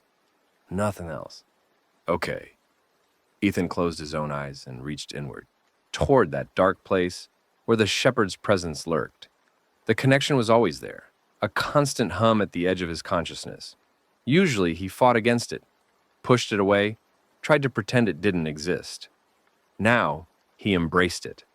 The shepherd's mind rushed toward him like a wave, vast and alien and hungry. For a moment, he nearly drowned in it. The sheer scale of the collective, millions of consumed minds, all fused into one terrible intelligence. But he wasn't alone this time. Lily's presence appeared beside him in the dark, a spark of light, fierce and defiant. She burned like a star against the shepherd's shadow, and where her light touched, the darkness recoiled. What is this? The shepherd's voice was confused, almost frightened. What are you doing? We're fighting back, Ethan said, together. He pushed outward, using Lily's light as a weapon. The connection between them amplified his efforts, multiplied his strength. He could feel the shepherd's network now, not as an enemy to be resisted, but as a system to be disrupted. He found the threads that connected the horde to its master, found the commands flowing through them, the control signals that kept 50 infected standing in formation. And he cut them. No! The shepherd's scream was deafening but distant, like thunder from a storm that was already passing. Below the church, Ethan could hear the infected stirring, their unified stillness breaking into chaos. Without the shepherd's direct control, they were just lost souls, wandering aimlessly. Daddy! Lily's voice was strained. I can't hold on much longer. Just a little more. I need to... He pushed deeper, searching for the shepherd's core. If he could find it, damage it, maybe even destroy it. Pain lanced through his skull. The shepherd was fighting back, pouring its full attention into crushing this rebellion. Ethan felt his grip on the connection slipping, felt the darkness rushing in to swallow him. Then, Lily's hand tightened on his. I've got you! Her light flared brighter, hotter, burning through the shepherd's assault. For one perfect moment, Ethan saw the monster clearly, not as the apocalyptic terror it had become, but as what it had been: a man, a scientist, someone who had believed so deeply in his vision that he destroyed the world to achieve it. And he saw something else: a weakness, a fracture in the shepherd's mind where the original personality still lingered, trapped and tormented by what it had become. Please. The voice was different now, smaller, almost human. Please help me. Then the connection snapped, and Ethan was back in the steeple, gasping for breath, Lily's hands still gripping his. "What happened?" she demanded. "Did it work?" "I think so." The infected below, they should be disorganized, vulnerable. Ethan struggled to his feet, swaying. "We need to move, now." "Are you okay?" "I'll be okay. Come on." They descended the ladder as quickly as they could, the old wood groaning under their weight. At the bottom, Ethan paused to listen. The sounds outside had changed. Instead of the unified silence of a controlled horde, he could hear individual moans, shuffling footsteps, the aimless wandering of infected without direction. "Stay close," he said, "and be ready to run." He pushed open the church doors. The infected were scattered, milling in confusion. Some had wandered off entirely, disappearing into the ruins. Others stood in place, swaying, their expressions blank. A few had turned on each other, tearing and biting in the absence of any unifying command. Ethan led Lily through the chaos, moving quickly but quietly. His disruption wouldn't last forever. The shepherd would reassert control eventually. But for now, they had a window. There. He pointed toward a gap in the infected line, a clear path toward the western edge of town. "Run!" They ran. The infected barely reacted. A few heads turned, tracking their movement, but none gave chase. It was like passing through a crowd of sleepwalkers, each one lost in their own private nightmare. They were almost clear when Lily stumbled. "Daddy!" An infected had grabbed her ankle, one lying on the ground, half buried in rubble. So still they'd mistaken it for dead. Its grip was weak, its movements sluggish, but it was enough to throw Lily off balance. Ethan didn't hesitate. His knife was in his hand before he consciously thought about it, driving down through the infected skull with a wet crunch. The grip released, and he hauled Lily to her feet. "Keep moving." They ran, not looking back, until the ruins of the junction were behind them, and the open prairie stretched before them. Grace was where they'd left her, crouched beside Corey's motionless form. She looked up as they approached, and the relief on her face was almost painful to see. "Thank God. When I heard the commotion..." "Is he..." Lily started, then stopped as she saw Corey's face. The boy was still. Too still. His eyes were closed, his chest wasn't moving, and the wounds on his body had stopped bleeding. "About an hour ago," Grace said quietly. "He went peacefully. I was with him at the end." Lily's face crumpled. She sank to her knees beside Corey's body, tears streaming down her cheeks. "He saved me. He told me to run, and he drew them away, and..." She couldn't continue. Ethan knelt beside her, putting a hand on her shoulder. He was brave. Braver than he knew. He always thought he was a coward, but he wasn't. He was... Lily hiccuped, wiping her eyes. He was a hero. Yes, he was. They sat in silence for a moment, the three of them and Corey's body, in the tall grass under the wide sky.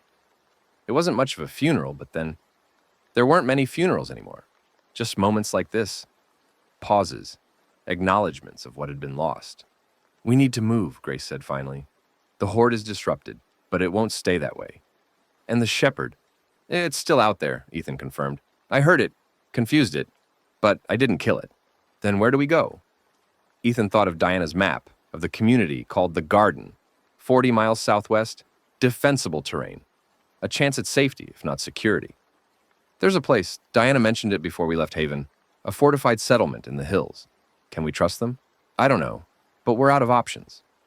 Ethan stood, offering Lily his hand. "Come on, we've got a long way to go." They traveled southwest through the afternoon, staying off the main roads, using the terrain for cover. The prairie gave way gradually to more uneven ground, low hills, scattered trees. rocky outcroppings that provided shelter. Grace kept pace despite her exhaustion, her determination outweighing her physical limits. Lily was quiet, lost in her grief, but she moved when Ethan moved and stopped when he stopped. She'd learned to keep going, even when everything inside her wanted to collapse. That was the apocalypse's cruelest lesson. There was no time to mourn. The dead were dead, and the living had to keep living. As the sun began to set, they spotted the first signs of the garden. It started with fences, not makeshift barricades, but proper chain-link barriers, maintained and reinforced. Then guard towers, positioned at intervals along the fence line, each one manned by figures too distant to identify. And finally, as they crested a hill, the settlement itself came into view. It was larger than Ethan had expected. A central compound of buildings, farmhouses, barns, what looked like a converted school, surrounded by carefully maintained fields and orchards.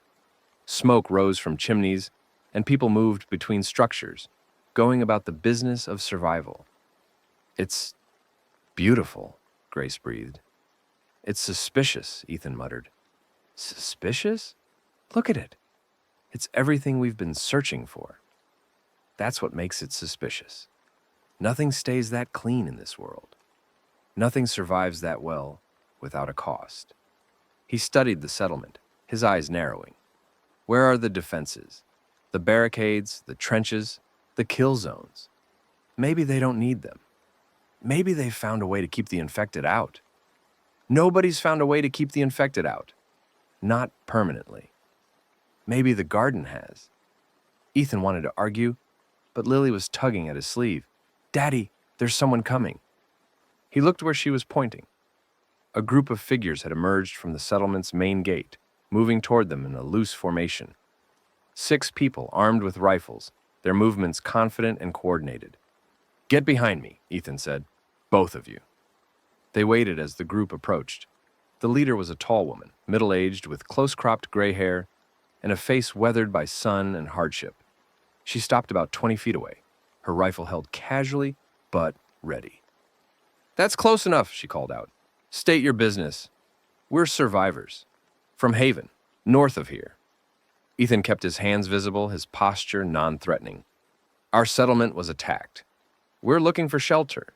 "Haven? Never heard of it." "It's new, was new," he corrected himself. "We've been moving around a lot." The woman studied them, Ethan, Grace, Lily, her expression unreadable. "You armed?" "Yes." "Any of you bitten, scratched, exposed?" Ethan hesitated. The question hung in the air, loaded with implications. "I was," he said finally. "Months ago. But I didn't turn. Something about my physiology. The infection stabilized." "Stabilized?" The woman's eyes narrowed. "That's not possible. And yet here I am." A long pause. The woman exchanged glances with her companions, some silent communication passing between them. "We'll need to verify that," she said. "Medical examination, quarantine protocol. If you're telling the truth, you're welcome to stay. If not, understood. Follow us. Don't make any sudden moves. Our people are nervous, and nervous people sometimes shoot first." They fell into step behind the group, escorted like prisoners toward the settlement gates. As they walked, Ethan studied his surroundings, the fence lines, the guard positions, the layout of the buildings. Something about this place nagged at him. Some instinct he couldn't quite articulate. It was too clean, too organized, too good to be true. But they were out of options, and Lily was exhausted. And sometimes you had to walk into the unknown because the known was even worse. The gates opened, and they entered the garden. The quarantine facility was a converted storage building near the edge of the compound. It was clean, well-lit, and equipped with beds, running water, and, remarkably, electricity. "Generator power," the woman explained when Ethan asked. Her name was Rebecca, and she seemed to be some kind of security chief. "We've got solar panels, too, enough to keep the essential systems running." "How long have you been here?" "Since the beginning. The founders saw what was coming, prepared accordingly. We've been self-sufficient for almost 3 years now." "And the infected?" "We have an understanding." Rebecca's expression flickered. Something complicated, quickly suppressed. "They leave us alone." "An understanding with infected?" "You said it yourself. Your infection stabilized. The garden's founder believes that communication is possible. Coexistence. She shrugged. I don't pretend to understand the science. I just know it works. She left them in the quarantine building with food, water, and the promise that their medical examination would begin in the morning. The door locked behind her with a solid click. Well, Grace said, looking around the sparse room, at least it's clean. We're locked in. Standard quarantine procedure. They have to make sure we're not infected. Or they have to make sure we can't escape. Ethan moved to the window, studying the view. Through the glass, he could see the compound. People moving about, children playing in a central courtyard, the rhythms of daily life. Something's wrong here, Grace. I can feel it. You feel something wrong everywhere. It's called trauma. This is different. How? He couldn't explain. The feeling was just beneath the surface, like a word on the tip of his tongue that wouldn't come. Something about the way Rebecca had said, understanding. Something about the way the guards had looked at Lily. Just stay alert, he said. Both of you. Lily was already asleep on one of the beds. Gerald clutched to her chest. She looked younger in sleep. The weight of the world lifted temporarily from her shoulders. Whatever nightmares were waiting, at least they weren't here yet. Grace settled onto another bed with a sigh. We should rest while we can. Tomorrow might be harder. Tomorrow's always harder. That's the spirit. Despite his unease, exhaustion dragged Ethan down. He lay on the remaining bed, staring at the ceiling, listening to the unfamiliar sounds of the garden settling into night. And somewhere at the edge of his consciousness, the shepherd stirred. The voice came in his dreams. You can't run forever, Ethan. He was standing in a vast, empty space, gray and featureless, with no horizon and no sky. The shepherd stood before him, not as the monstrous form he'd seen in the real world, but as something smaller, almost human. You felt it, didn't you? In the church, when you touched my mind, the fragment that's still left. Walter Feld. What remains of him? The figure shifted, its features flickering between monster and man. He's still in here, trapped, screaming. He never wanted this, you know? He thought he could control it. Thought he was smarter than evolution. Is that supposed to make me feel sorry for him? For you? No. It's supposed to make you understand. The infection isn't evil. It's just change. Transformation. The same process that turned fish into land animals, that turned primates into humans. Progress doesn't care about suffering. Progress? Ethan's laugh was bitter. You call billions of deaths progress? I call it necessity. The old world was dying anyway, choking on its own excess, tearing itself apart with petty conflicts. I just accelerated the inevitable. And the garden? Is that part of your acceleration?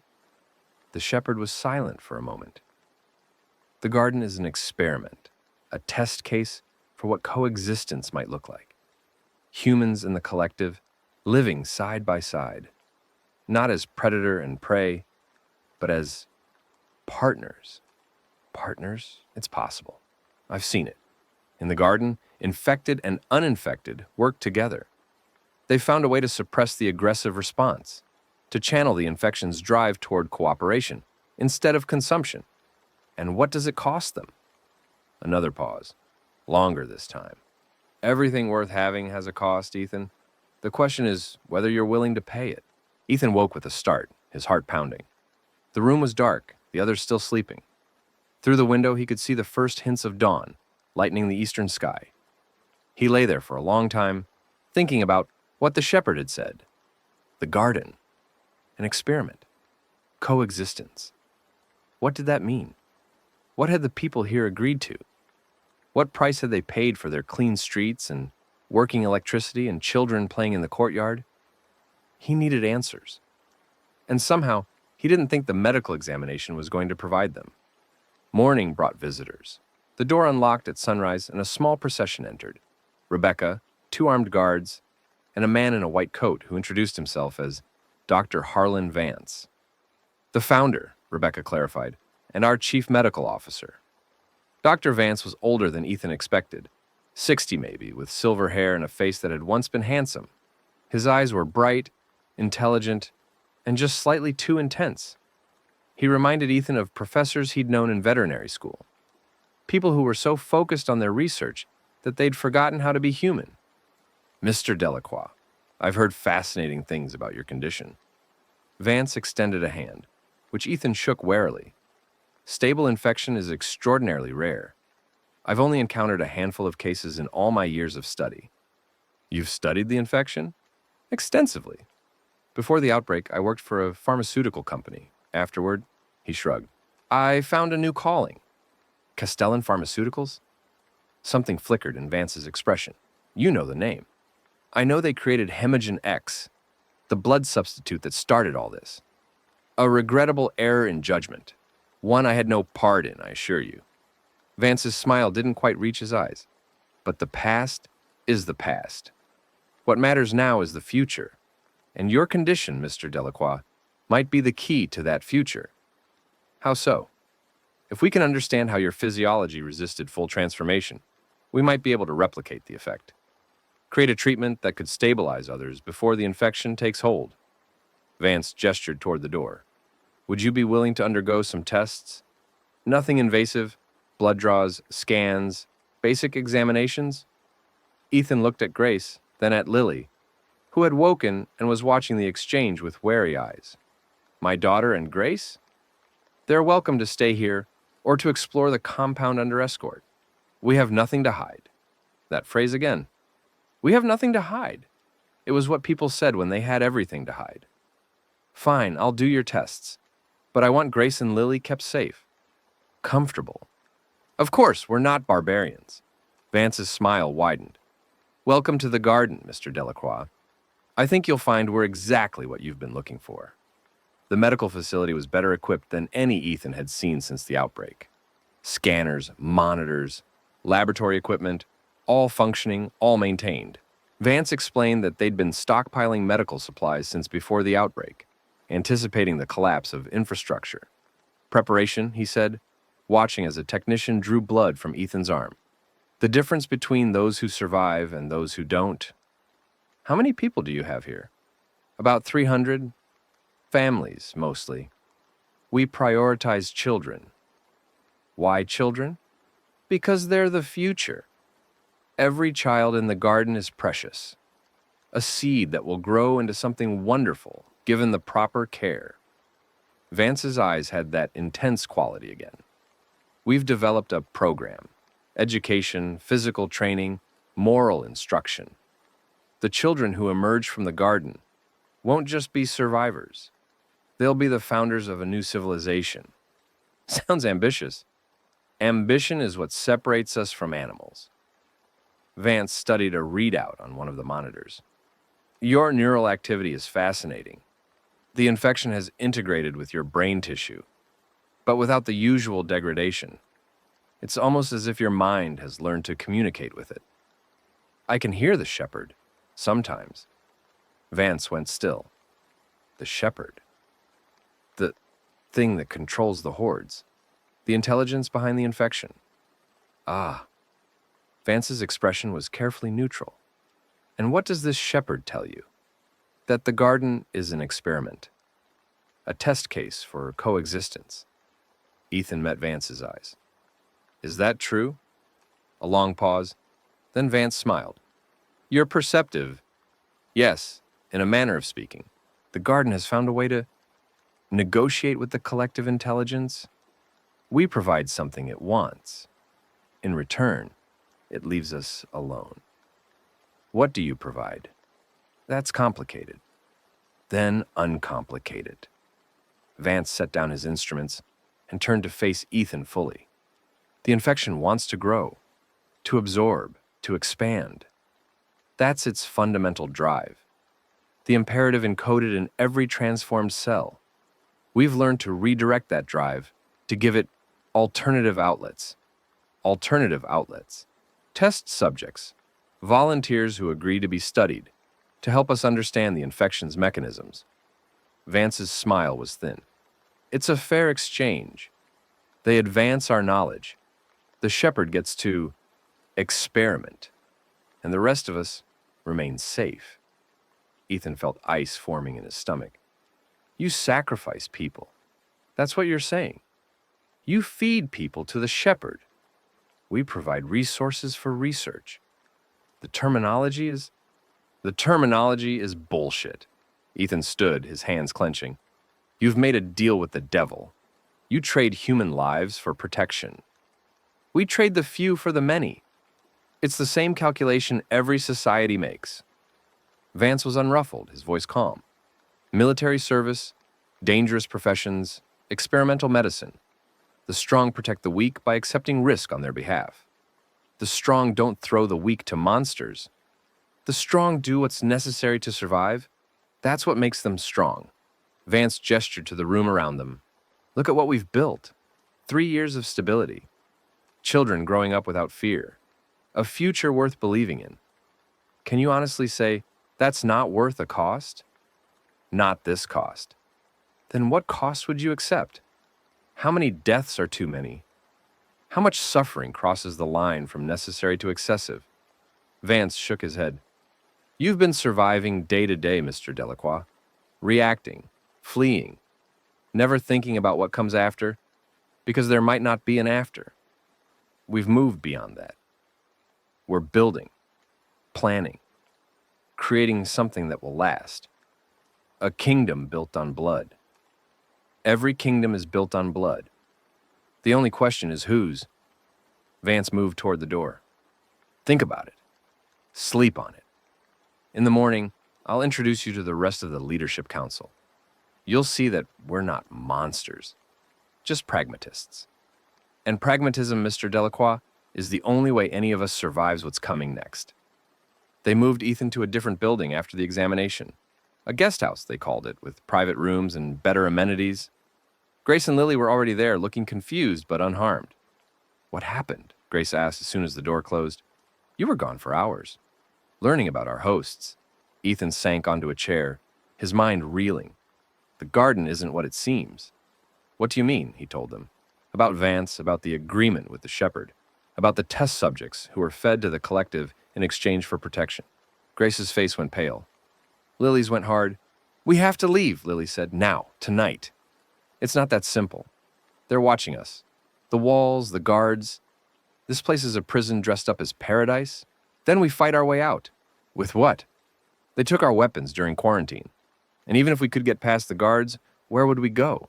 The shepherd's still out there, and it knows I heard it. It'll be hunting us. So what do we do? Grace's voice was strained. Just stay here and wait for them to decide we're expendable? We learn. We observe. We find out everything we can about how this place works. Ethan's jaw set. And when we know enough, we take it down from the inside. Take it down how? I don't know yet. But Vance said something about a leadership council.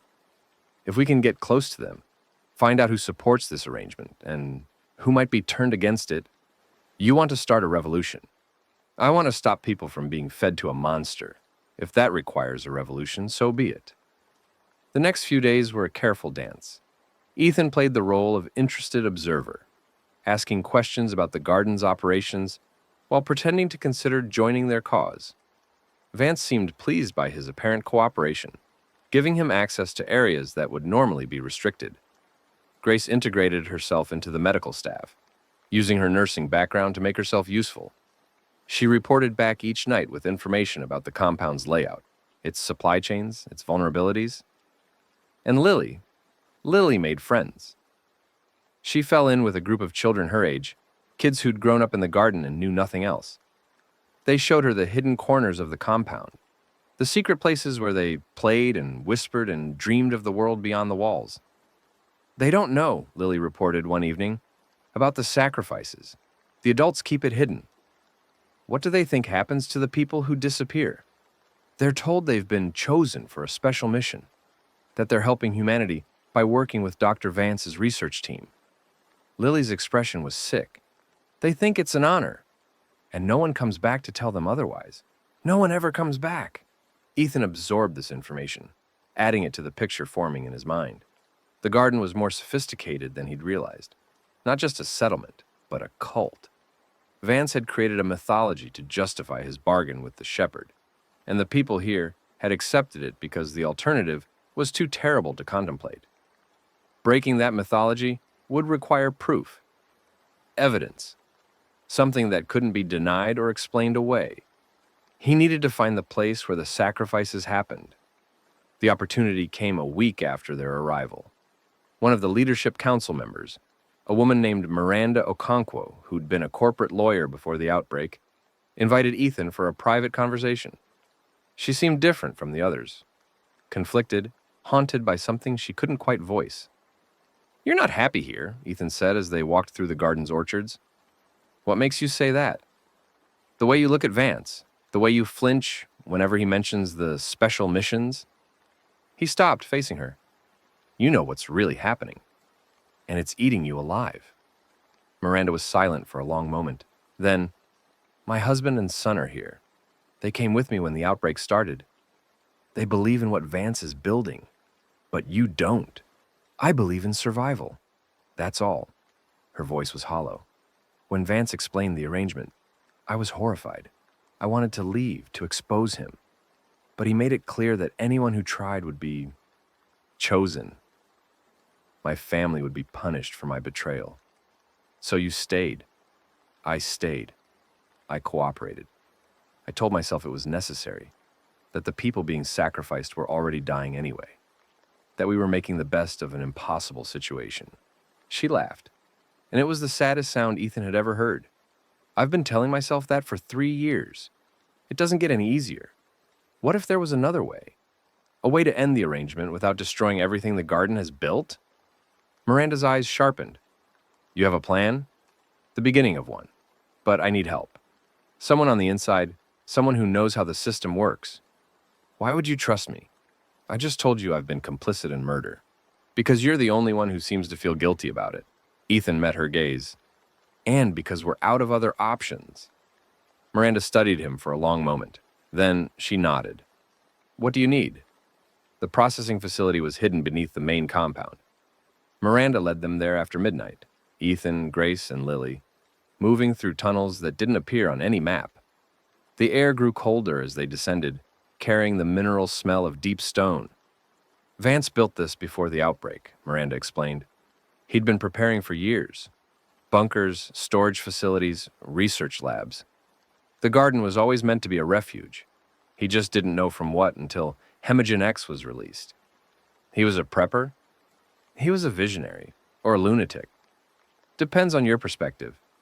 Miranda stopped at a heavy door, entering a code on the keypad. "What you're about to see, I need you to understand that I've never been down here. I've heard rumors, seen reports, but I understand." The door swung open. Beyond was a laboratory.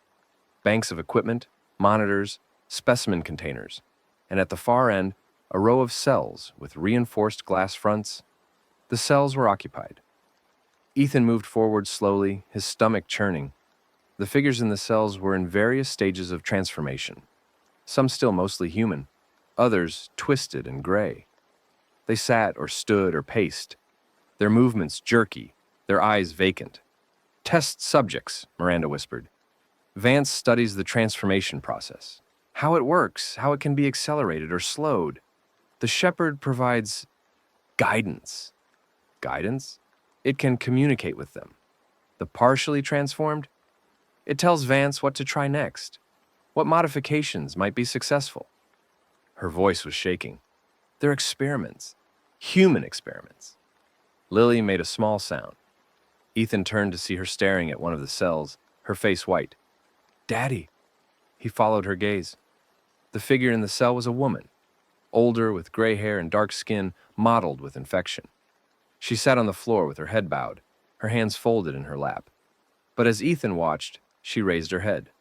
Her eyes met his, and he knew. "Dorothy," he breathed. Lily's grandmother, Marguerite's mother, the woman who'd taken Lily and fled, who'd gotten her out of Lawrence before everything went wrong. She was here, she was infected, and she was still alive. "No," Lily whispered. "No, no, no." She ran toward the cell, slamming her palms against the glass. "Grandma, Grandma, can you hear me? It's Lily, it's—" Dorothy's head tilted, her expression shifting. For a moment, just a moment, something human flickered in her eyes. Recognition. Love.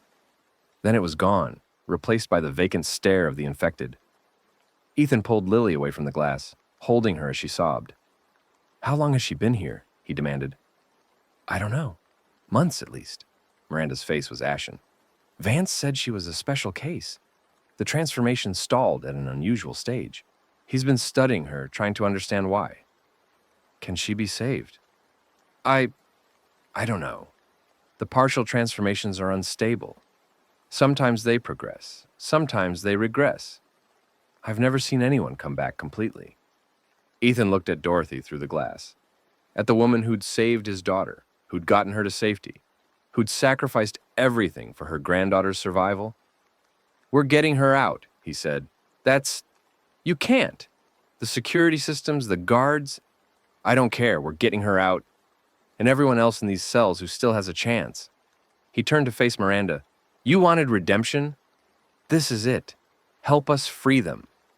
Miranda's face went through several expressions: fear, doubt, shame, before settling on something like resolve. "Vance will kill us if we're caught. Then we don't get caught. And if the shepherd intervenes?" Ethan thought of the connection, of the voice in his dreams, of the fractured mind he'd glimpsed in the church. The shepherd isn't as united as it pretends. There's a part of it, the part that was Walter Feld, that doesn't want this, that wants to be stopped. He clenched his jaw. Maybe it's time to give it what it wants. The escape plan came together over the next 3 days. Miranda mapped the security rotations. Grace identified which guards might be sympathetic and which were Vance's true believers. Lily befriended a group of children whose parents had been chosen and never returned. Kids who'd started to suspect the truth but didn't know how to voice it. And Ethan prepared for what he'd have to do. The connection to the shepherd was stronger here, in the garden, so close to the source. He could feel the collective consciousness pressing against his mind, whispering promises and threats. But he could also feel the fracture, that crack in the unity, where Walter Feld still lingered, trapped and tormented. "You want to help me," he thought, reaching out toward that fragment. "I felt it in the church. A part of you wants this to end." No response. But he hadn't expected one. The fragment was buried deep, hidden beneath layers of alien consciousness. Reaching it would require going deeper into the connection than he'd ever gone before. Dangerous, possibly fatal.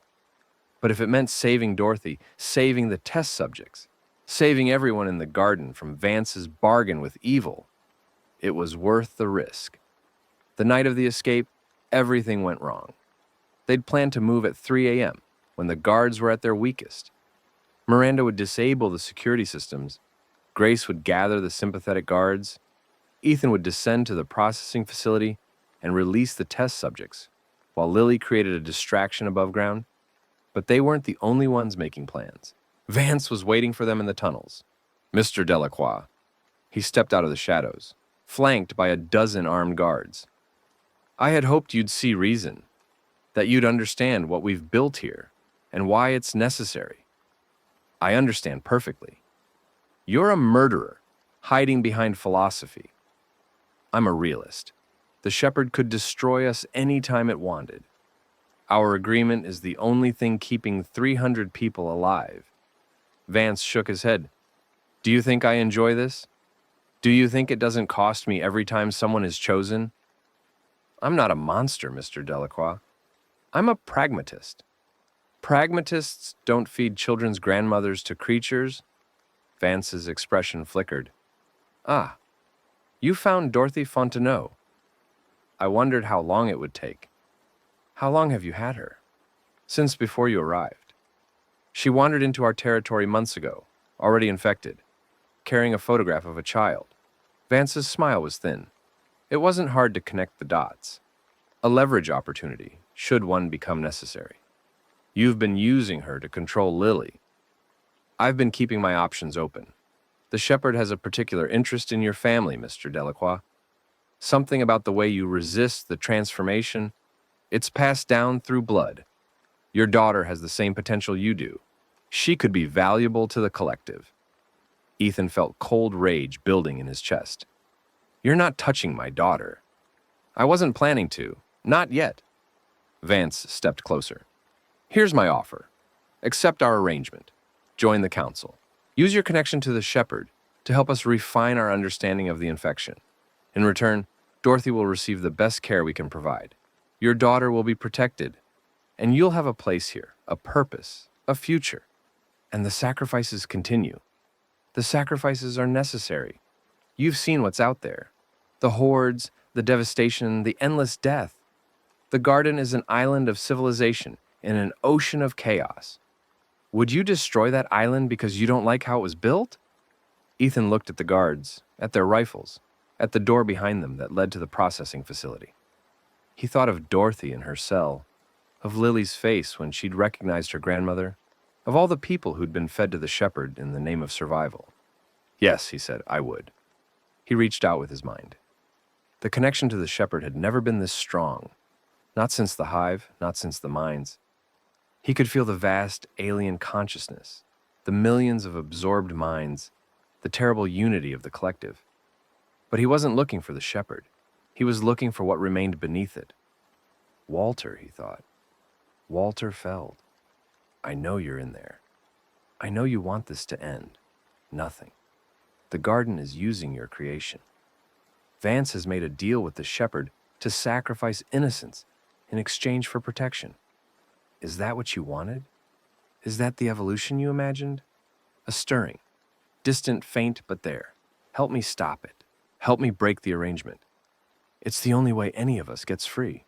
The shepherd's voice crashed into his mind like a wave. "What are you doing?" The guards around Vance staggered, clutching their heads. The shepherd's presence was everywhere now, flooding the tunnels, pressing against every mind.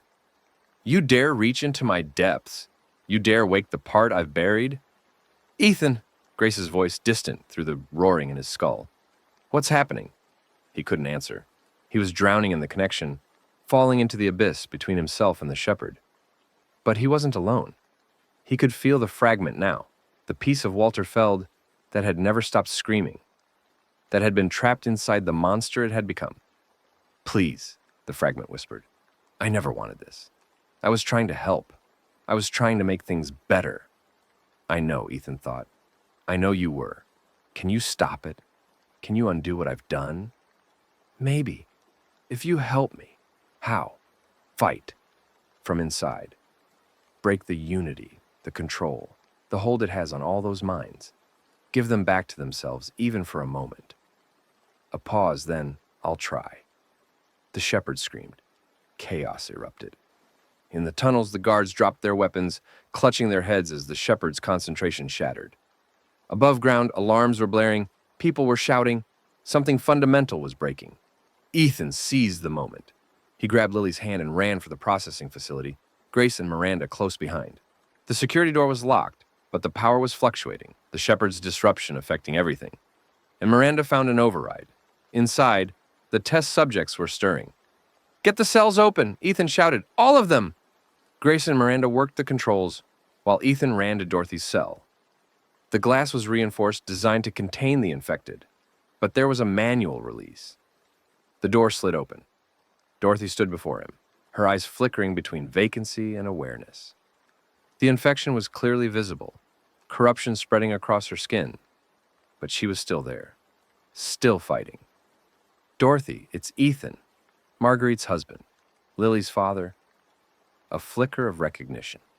"Can you understand me?" A nod. Shaky, uncertain, but real. "We're getting out of here, all of us. But I need you to stay calm. Can you do that?" Another nod.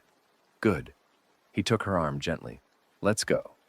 They gathered the test subjects who were stable enough to move, maybe a dozen in various stages of transformation, but all still conscious, still aware. Grace led them toward the surface while Ethan and Lily supported Dorothy between them. "Daddy!" Lily's voice was strained. "What's happening outside?" The sounds filtering down were wrong. Not just alarms, screaming, explosions, the sounds of a battle. The shepherds lost control of the horde. They're attacking each other. Ethan's jaw clenched. "We need to move." They emerged from the tunnels into pandemonium. The garden was tearing itself apart. Infected had breached the walls, not organized, not coordinated, but wild, attacking anything that moved. Guards were fighting them, fighting each other, caught between loyalty to Vance and the chaos consuming everything. And in the center of it all, Vance himself, standing on a platform overlooking the carnage. "You've destroyed everything!" His voice was raw, raging. "Everything we've built! Everything we've sacrificed! Dr. Vance." A new voice, calm and cold. Miranda Okonkwo stepped forward, a rifle in her hands. "It's over. Your arrangement is finished. The shepherd can't protect you anymore." "Miranda." Vance's expression shifted, calculating. "Don't be foolish. The infection will consume everything without our bargain. The Horde is already here, and they're not following the orders anymore." Miranda raised the rifle. "This is for everyone you chose. All the people you fed to that thing in the name of survival." "Miranda!" The shot echoed across the compound. Vance fell. The next hours were a blur of fighting and fleeing. Miranda led them through a breach in the eastern wall, where the infected presence was lightest. Grace kept the test subjects together, herding them like a shepherd. The irony wasn't lost on Ethan. While Lily stayed close to Dorothy, holding her grandmother's hand, refusing to let go.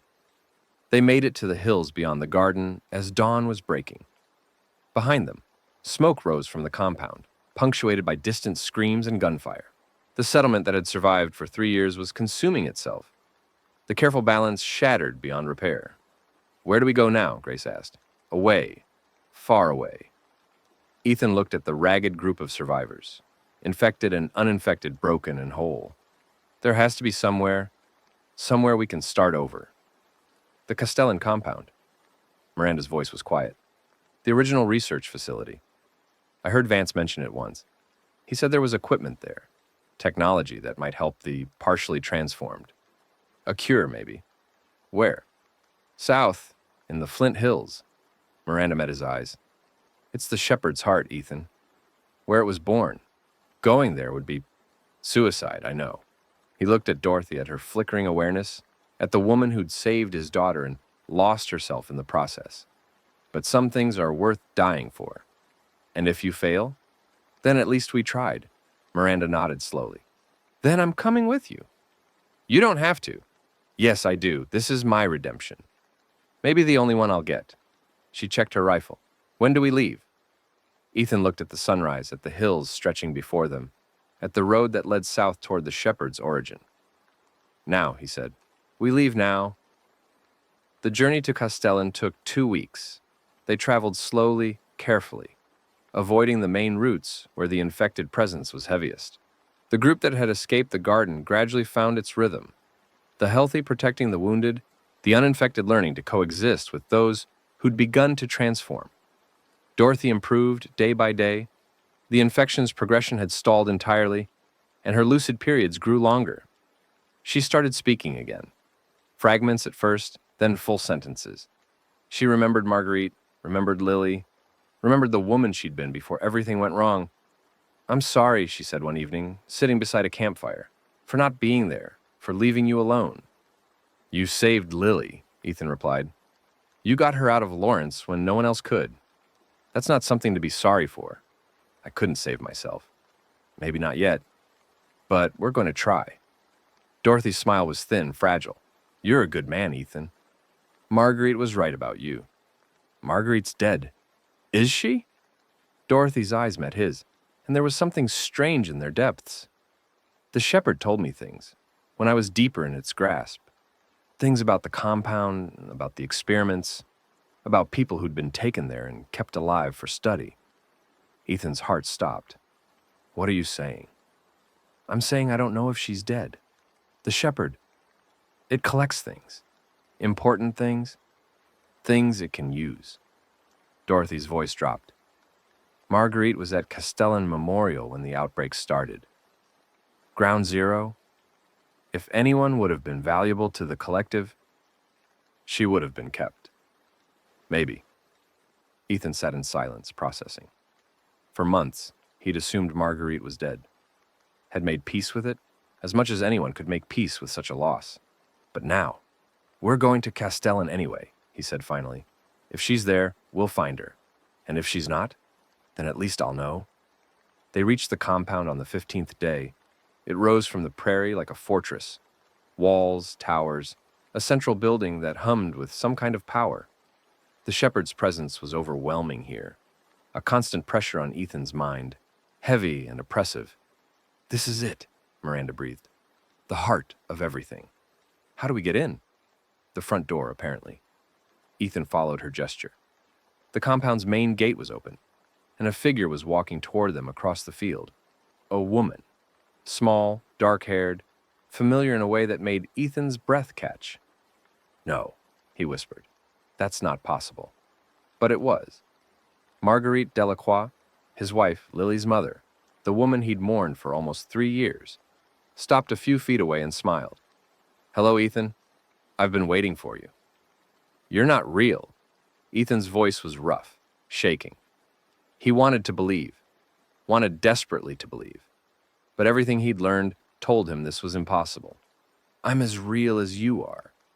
Marguerite stepped closer, and God, she looked like herself. The same eyes, the same smile, the same presence that had made him fall in love with her years ago. I know this is a shock.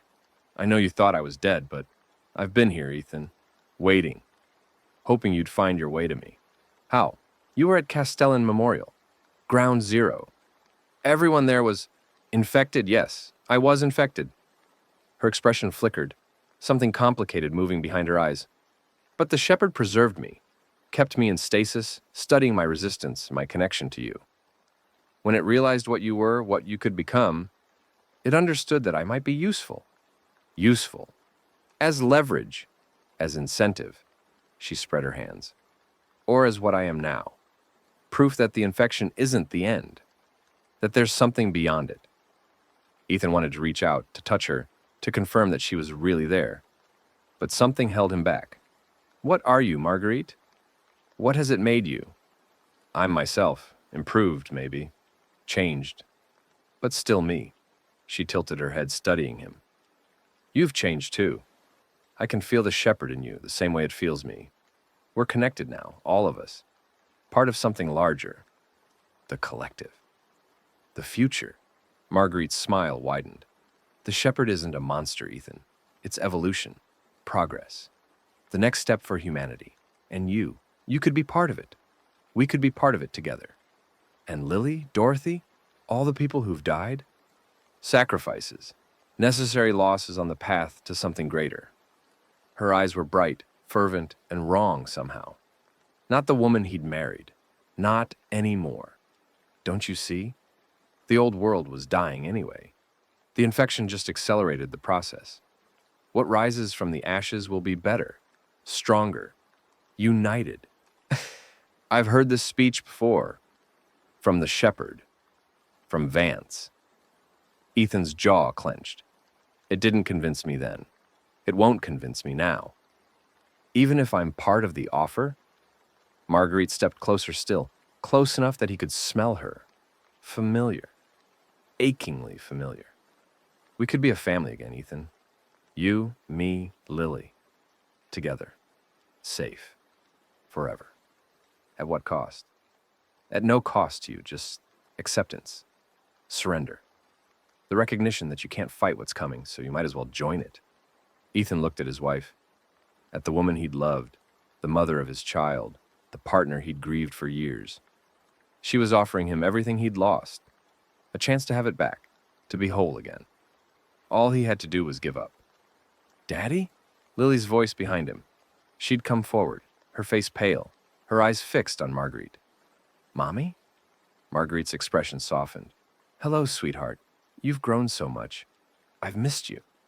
I thought you were dead. Daddy said, I know what Daddy said, but I'm here now. I'm real. Marguerite knelt, putting herself at Lily's level. Come here, baby. Let me hold you. Lily started forward, then stopped. Your eyes are wrong. What? Your eyes. Lily was staring at her mother with an intensity that made Ethan's chest tighten. They used to be warm. Now they're cold, like the shepherd's. Lily, you're not my mommy. The girl's voice was steady, certain. You look like her. You sound like her. But you're not her. The shepherd took her, and you're what's left.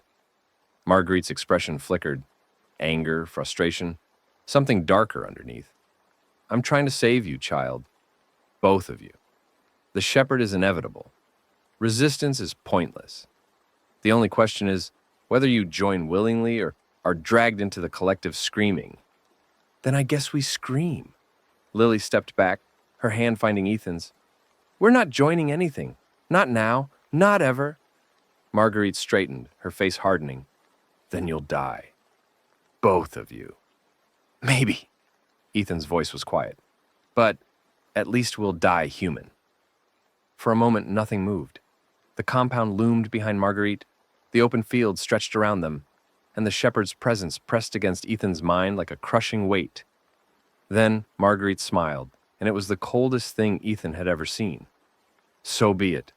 She raised her hand, and the compound gates opened wider. Beyond them, emerging into the light, came the horde. Run! Ethan grabbed Lily and sprinted. Behind them, the infected poured from the compound. Dozens, hundreds, more than he could count. The shepherd had been gathering them, building an army, waiting for exactly this moment. The others scattered. Grace and Miranda leading the test subjects toward the hills, Dorothy stumbling but determined, everyone fleeing the wave of corruption that was surging after them. We won't make it, Lily shouted. We'll make it. There's too many. We'll make it. Ethan pushed harder, his lungs burning, his legs screaming. Lily ran beside him, her shorter legs pumping, Gerald the elephant somehow still clutched in her arms. The hills were close, just a few hundred meters. If they could reach the cover, something grabbed his ankle. He went down hard, Lily crying out as she fell with him. An infected was on the ground, half buried in grass, its grip iron tight. More were converging, drawn by the scent of living flesh. Go, Ethan shouted, kicking at the hand that held him. Lily, run! I'm not leaving you.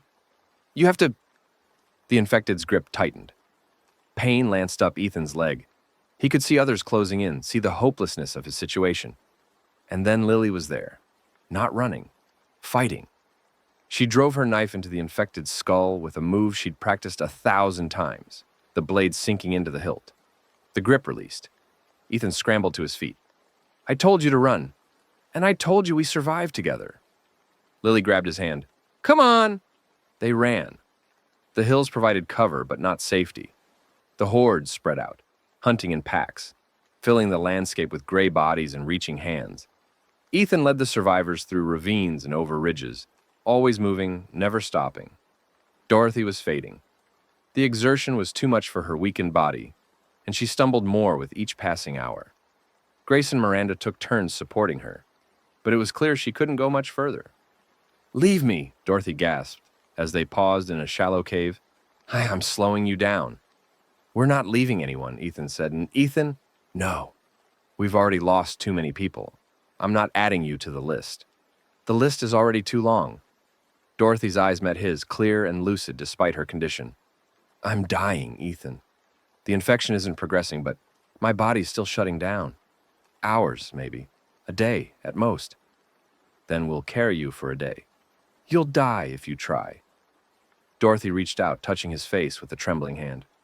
Save my granddaughter. That's all I ever wanted. That's all that matters.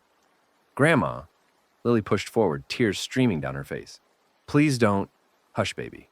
This isn't goodbye, not really. Dorothy smiled, and for a moment she looked exactly like Marguerite. Warm, loving, whole. I'll be with your mother soon. We'll watch over you together. You can't. I have to, and you have to let me. Dorothy's grip tightened on Ethan's arm. Promise me. Promise you'll keep her safe. Ethan's throat was too tight to speak. He nodded. Good. Dorothy released him and lay back against the stone. Now go, before they find you. I love you, Grandma. I love you too, sweetheart. More than all the stars in the sky.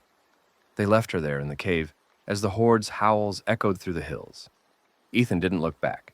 3 days later, the shepherd found them. They'd made it to the edge of the Flint Hills, within sight of open prairie that might offer a chance at escape. But the horde had been herding them, driving them in a specific direction, and now Ethan understood why. The shepherd stood in their path, its massive form blocking the way forward. Behind it, thousands of infected spread across the landscape like a pestilence. "You've led me quite a chase," the shepherd said. Its voice was a harmony of millions, echoing in Ethan's mind and in the air around them. But all chases end eventually. "What do you want?" Ethan stepped forward, putting himself between the monster and his daughter. "You've taken everything. My wife, my mother-in-law, my world. What more is there? Your surrender, your acceptance, the final piece of resistance crumbling into inevitability." The shepherd's mouth twisted into something like a smile. "You're special, Ethan. You and your daughter both. The way you resist, the way you adapt, you could be the foundation of a new kind of collective, one that thinks, plans, creates. Not just a horde, but a civilization. A civilization of puppets. A civilization of the connected. No more loneliness, no more separation, just unity, purpose, belonging." The shepherd stepped closer. "Isn't that what you've been searching for? What everyone searches for? Not like this. Then how?" The shepherd's voice softened, almost gentle. "The old world is gone, Ethan.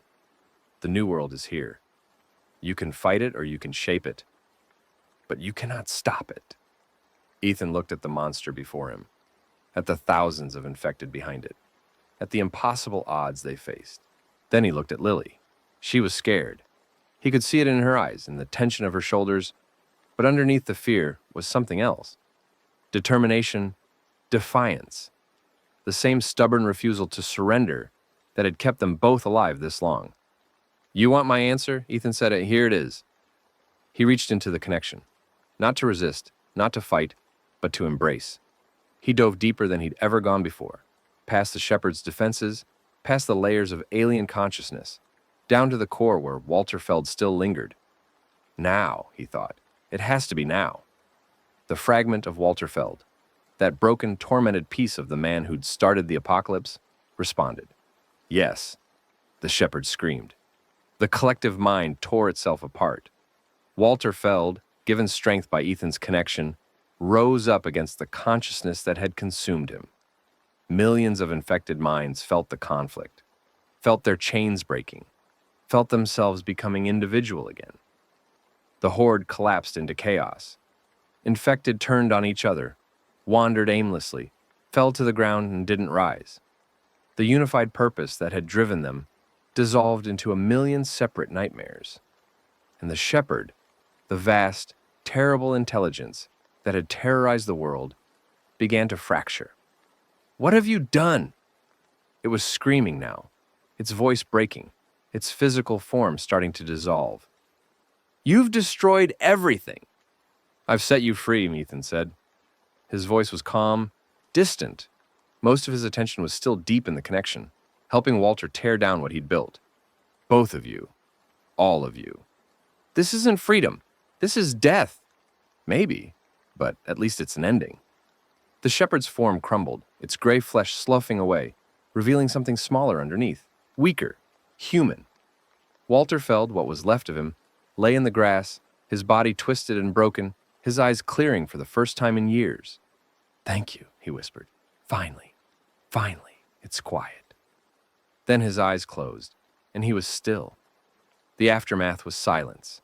The horde was broken, the infected scattered and lost. Some would survive, Ethan knew, would find new purposes or simply wander until their bodies gave out.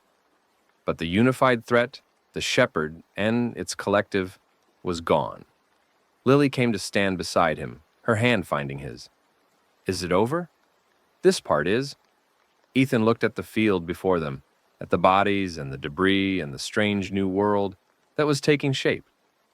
"There's still a lot of work to do, finding survivors, building something new, making sure this never happens again. Can we do that?" "I don't know, but we can try." He squeezed her hand. "That's all any of us can do." Grace and Miranda approached, the remaining test subjects behind them. They'd lost people in the chaos. The horde's collapse hadn't been gentle. But there were survivors, a handful of souls who'd been through the worst and come out the other side. "What now?" Miranda asked. Ethan looked at the horizon, at the sun rising over a world that was broken but not beyond repair. Now we go home, he said, wherever that turns out to be. They found haven in a small town south of the Flint Hills. It had been abandoned during the outbreak. Its residents either fled or turned, but the buildings were intact and the well still worked. Over the following weeks, they cleared the infected, repaired the defenses, and began the slow process of making it a home. Other survivors trickled in, drawn by word of mouth or simply stumbling on the settlement by chance. They were a motley group: former farmers and teachers, soldiers and children, people who'd lost everything and were looking for a reason to keep going. Ethan became their de facto leader, not because he wanted the role, but because no one else stepped forward. He organized the defense, oversaw the resource allocation, settled disputes. It wasn't what he'd imagined for himself. He'd been a veterinarian once in a life that felt like someone else's memory. But it was necessary. Lily grew. She was 13 now, then 14, then 15. A teenager in a world that had no place for teenage things. She trained with Diana, who'd somehow survived the chaos and made her way south. She helped in the medical tent, using skills she'd learned from watching her father. She became someone people looked to, trusted, respected. "You're turning into your mother," Ethan told her one evening. "Is that good?" "It's the best thing I can imagine." They never went back to the Castellan compound, never found out what had happened to Marguerite, whether the woman they'd seen had really been her, transformed and controlled, or just an illusion conjured by the shepherd to manipulate them. Some questions didn't have answers. Ethan had learned to make peace with that. 5 years after the shepherd's fall, the settlement had become a town. They called it Hope, a name Lily had suggested, half joking, that had somehow stuck. 2,000 people lived there now, in houses rebuilt from ruins and fields tilled from wilderness. They had electricity, running water, even a school. The trappings of civilization slowly returning. Ethan was 50 now, his hair going gray, his body aching in ways it hadn't when he was younger. But he was alive. His daughter was alive. And every day, more people found their way to Hope, adding their strength to what they were building. "You're being philosophical again," Grace said, finding him on the wall one evening. "Just thinking." "About what?" "The past, the future, all of it." Grace smiled. She was older too, they all were. But the years had been kind to her. She'd become Ethan's right hand, handling the 1,000 small details that kept a community functioning. Any conclusions? Just one. Ethan looked out at the sunset, at the town spread below, at the world they'd fought so hard to save. It was worth it, all of it. The pain, the loss, the impossible choices. It was worth it. Because we survived? Because we survived together. Grace put a hand on his shoulder. "Lily's looking for you. Something about a council meeting. Duty calls. Always does." Ethan climbed down from the wall, his joints protesting, his heart full. Tomorrow there would be more challenges, more problems, more impossible situations that needed solving. But tonight, for this moment, there was peace. It wasn't the world he'd known. It wasn't the life he'd planned. But it was enough. Lily found him in the council chamber reviewing supply reports. "You need to take a break," she said. "I'll take a break when we're not on the edge of a food shortage." "We're always on the edge of something. That's not an excuse." She pulled the reports from his hands. "Come on. There's something I want to show you." "Lily!" "No arguments. Doctor's orders." "You're not a doctor." "Close enough. Move it." He let her lead him through the town, past the market square and the school and the memorial they'd built for everyone who'd died, past the houses and workshops and all the signs of life that still felt miraculous, even after all these years. They stopped at a small house on the edge of town, Lily's house, the one she'd claimed for herself when she turned 18. "What's this about?" "Go inside and see." He opened the door. The house was simple, a few rooms, basic furniture, the personal touches that made a space a home. But there was something new, something Ethan hadn't seen before. A crib in the corner of the main room, handmade, carved with flowers and animals. And in the crib, sleeping peacefully, was a baby. Ethan's heart stopped. "Lily." His name is Ethan. Her voice was soft, proud. After his grandfather. How did 9 months ago, give or take, the usual way. She smiled, and it was the most beautiful thing Ethan had ever seen.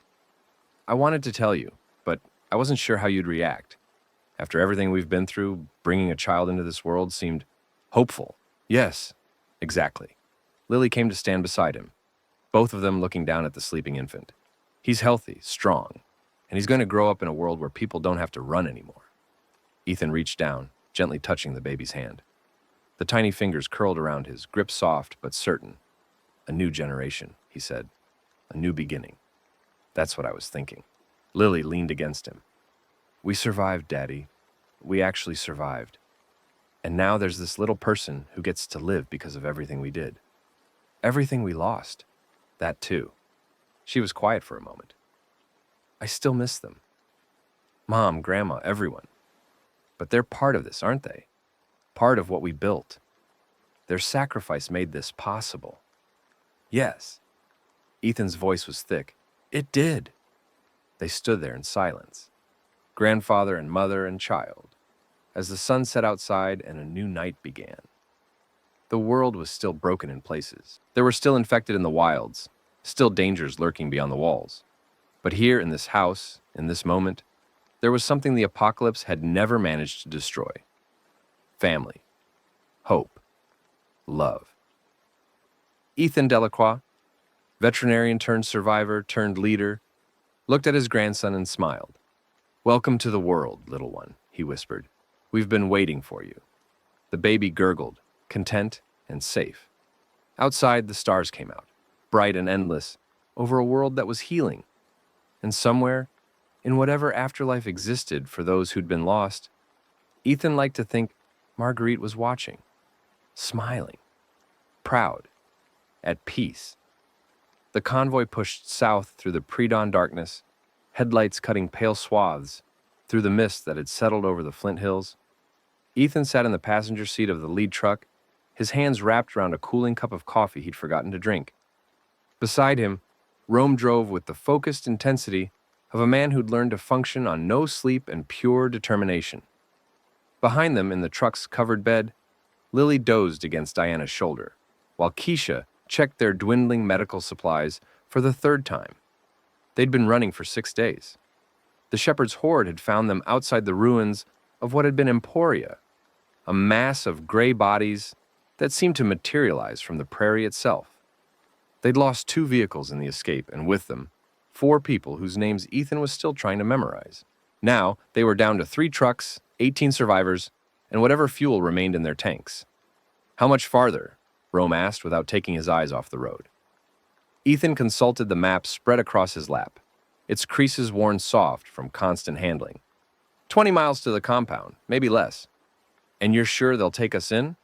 I'm sure of nothing, but Miranda said Ashford wants me specifically. Something about my condition, about what I might be able to tell them. Ethan's jaw tightened. At this point, we're out of options. We've been out of options since Topeka fell. Then this is just more of the same. Rome grunted. Neither agreement nor disagreement, just acknowledgement. They'd known each other long enough now that words had become optional for most conversations. The radio crackled. Lead vehicle, this is rear guard. We've got movement on our 6. Half-mile out, maybe less. Ethan grabbed the handset. How many? Hard to say in this fog. Dozens, at least. Moving fast. Stalkers. Could be. They're not making noise. Ethan exchanged a look with Rome. Stalkers were the worst. Silent, patient, deadly. If they'd picked up the convoy's trail, everyone increased speed. We're making a run for the compound. Copy that. The trucks accelerated, engines groaning in protest. The road here was rough, cracked asphalt and potholes that hadn't been maintained in years, and every bump threatened to shake the vehicles apart. Daddy, Lily's voice came from the back, thick with sleep. What's happening? Nothing, baby. Go back to sleep. You're lying. I can always tell. Despite everything, Ethan smiled. We've got company, but we're almost there. The shepherd. Probably. It's been tracking us since the garden. Lily was quiet for a moment, then, I can feel it, at the edge of my mind. It's angry. I know. It wants you back. I know that too. What is she going to do? Ethan looked out at the fog, at the road disappearing into the gray unknown ahead of them. Whatever I have to. The Castellan compound emerged from the mist like a fever dream. High walls topped with razor wire, guard towers at regular intervals, their spotlights cutting through the pre-dawn gloom. A massive gate of reinforced steel, flanked by automated turrets that tracked the approaching vehicles with mechanical precision. Jesus, Rome breathed. They weren't kidding about the fortifications. Dr. Ashford doesn't take chances. They stopped at the gate, engines idling. A speaker crackled to life. Identify yourselves. Ethan Delacroix. I believe you've been expecting me. A pause, then, wait there. They waited. The fog swirled around them, and somewhere in the distance, Ethan could hear the sounds of pursuit growing closer. The horde was coming. They had minutes, maybe less. If they don't open that gate soon, Rome's hand moved to his rifle. They will. How can you be sure? Because Ashford needs what I have. And she knows if we die out here, she loses her chance. The gate began to open. All vehicles, proceed to the main courtyard. You'll be met by security personnel. Do not resist. They drove through, the gate closing behind them, with a finality that made Ethan's stomach clench. Whatever happened next, there was no going back. The courtyard was large enough to accommodate all 3 trucks with room to spare. As they parked, armed guards emerged from surrounding buildings, their weapons trained on the newcomers. Professional, disciplined, alert, nothing like the ragtag militias Ethan had encountered elsewhere. Everyone out, a guard commanded. Hands where we can see them. They complied. Ethan stepped down from the truck, his hands raised, and found himself face to face with a woman he recognized from descriptions but had never met. Dr. Victoria Ashford was smaller than he'd expected. 50s, silver-haired, with sharp eyes that missed nothing. She wore a white lab coat over what looked like military fatigues, and she studied Ethan with the cool assessment of a scientist examining a particularly interesting specimen. Mr. Delacroix, you've led us quite a chase. Dr. Ashford, you've built quite a fortress. Necessity. The world outside these walls has become inhospitable. Her gaze moved over the other survivors, Rome, Diana, Lily, Keisha, the rest. You've brought friends. Family. Semantics. Ashford gestured to her guards. Process them. Standard quarantine protocols. Mr. Delacroix stays with me. No. Ethan's voice was flat. My daughter stays where I can see her. Mr. Delacroix, non-negotiable. Ashford's eyes narrowed. For a moment, Ethan thought she might refuse, might have her guards drag him away by force. But then something shifted in her expression. Very well, the girl can come. The others go to quarantine. They're not infected? Everyone who comes from outside is potentially infected. Those are the rules. Ashford turned toward the main building. This way. We have much to discuss.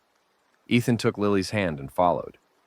The interior of the compound was a study in contrasts. Clinical white corridors gave way to comfortable living spaces. Laboratories hummed with equipment that shouldn't have been functional, powered by generators that had been maintained through the apocalypse. And everywhere, people, scientists, technicians, support staff, going about their business with an efficiency that felt almost pre-outbreak. Impressive, isn't it? Ashford led them through a maze of hallways. We've been preparing for this eventuality for years. Long before Hemagen X, long before the infection. Castellan's leadership knew that societal collapse was inevitable. We simply accelerated the timeline. You're admitting responsibility? I'm acknowledging reality. The infection was an accident, a contamination in our blood substitute program that we failed to catch in time. But the result? Ashford spread her hands. The result was an opportunity. An opportunity? Billions of people are dead. Billions of people were going to die anyway. Climate change, resource depletion, nuclear proliferation. Humanity was on a collision course with extinction. The infection merely changed the nature of the impact. Ashford stopped at a heavy door, entering a code on the keypad. What we're building here is the foundation for what comes next. A new society, free from the failures of the old. A society ruled by Castellan. A society guided by those with the knowledge and resources to make it work. Call it whatever you like. The door opened, revealing a spacious office with windows overlooking the compound. Please sit. Ethan remained standing. Lily pressed close to his side, her hand gripping his jacket. Why am I here, Dr. Ashford? What do you want from me? Straight to business. I appreciate that. Ashford moved behind her desk, settling into a leather chair that had probably cost more than Ethan's old house. You're a medical anomaly, Mr. Delacroix. Exposed to the shepherd's neural compound, infected with the prion that should have transformed you, and yet you remain yourself, mostly. The connection. Yes, the connection. Ashford leaned forward, her eyes bright. You can communicate with the shepherd, not just receive its commands, but push back, influence it. In all our research, we've never encountered anyone who could do that. I'm not the only one. Lily, your daughter has a fragment of the same resistance. Inherited, we believe, though we're not sure of the mechanism. But she's not as integrated as you are. The shepherd sees her as a curiosity. It sees you as a threat, which is why it's been hunting us, which is why it's currently amassing the largest horde we've ever observed about 2 miles from this compound. Ashford's expression was grim. We estimate 10,000 infected, possibly more. They'll be here by nightfall. Ethan felt Lily's grip tighten. You have walls, defenses. We have walls that can withstand 1,000, maybe 2, 10,000? Ashford shook her head. They'll breach within hours, and once they're inside, everyone here dies. Then why did you let us in? You could have kept the gates closed, let the horde follow us somewhere else. Because the horde isn't following you, Mr. Delacroix. The horde is coming here regardless. The shepherd has decided that Castellan represents a threat to its expansion. We've been developing countermeasures, weapons, potential cures, and it knows. It's known for months. Your arrival simply accelerated its timeline. So we're all dead no matter what. Not necessarily. Ashford stood, moving to a cabinet along the wall. She opened it, revealing a series of vials filled with clear liquid. Do you know what this is? The cure you've been working on. A treatment, not a cure. The infection can't be fully reversed once it's taken hold. But this compound can stabilize the transformation, halt its progression, potentially restore some cognitive function to those in the early stages. She held up one of the vials, turning it in the light. We've had limited success in trials. The subjects who responded best were those with natural resistance, like you. What does this have to do with surviving the horde? Everything. Ashford set the vial down. The shepherd's control over the infected depends on a neural network, a web of connections that links every transformed mind to the central intelligence. If we can disrupt that network, even temporarily, the horde becomes a mob. Disorganized, unfocused, vulnerable. You want to use the treatment as a weapon. I want to use it as a catalyst. Delivered to the shepherd directly, it could cause a cascade failure. Break the connections, fragment the collective consciousness. Ashford's eyes met his. But someone would have to get close enough to deliver it. Someone who could navigate the connection, find the shepherd's core, inject the compound before being overwhelmed. Me. You. Ethan was quiet for a long moment. Through the windows, he could see the compound's walls, the guard towers, the people going about their business with no idea that death was coming. What's in it for me? Besides survival? Ashford smiled, thin and humorless. There's something else you should see. She led them deeper into the compound, through corridors that grew progressively more clinical. Medical equipment lined the walls.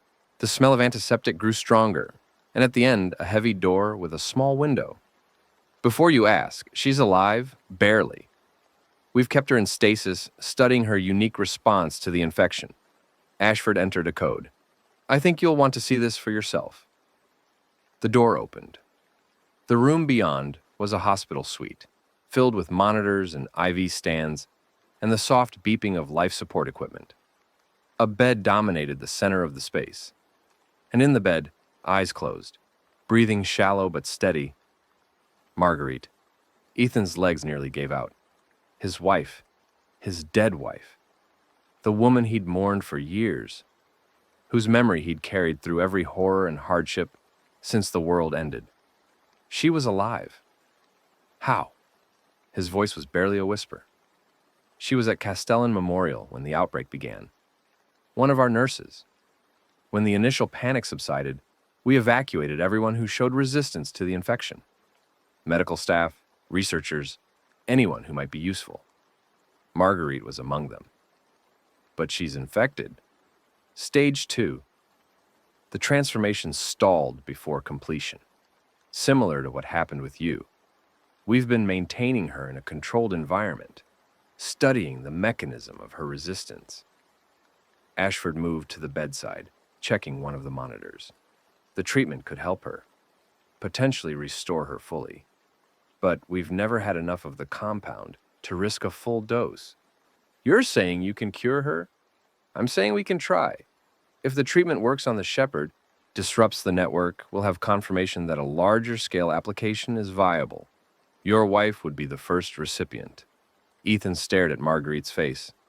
Thin, pale, older than he remembered, but unmistakably her. The same curve of her cheekbone, the same delicate eyelashes, the same lips that had kissed him goodbye the morning of the outbreak. Daddy? Lily's voice was small, uncertain. Is that Mommy? Yes, baby. Ethan's eyes were wet. That's your mother. But she's sick. Yes. Can they make her better? Ethan looked at Ashford, at the vials of treatment, at the woman who held his wife's life in her hands. What do you need me to do? The preparation took hours.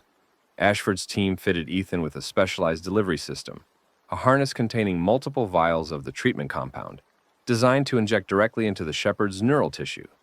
They briefed him on the horde's likely approach, the compound's weak points, the window of opportunity he'd have to reach the shepherd before being overwhelmed.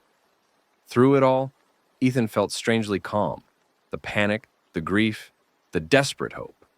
All of it had faded into a kind of focused clarity. He had a mission, a purpose, something to fight for beyond mere survival. You understand the risks, Ashford said as the final preparations were completed. The treatment has never been used offensively. We don't know what effect it will have on the shepherd, or how long the disruption will last. If you fail, then we're all dead anyway. You said so yourself. I said we probably couldn't survive a sustained assault.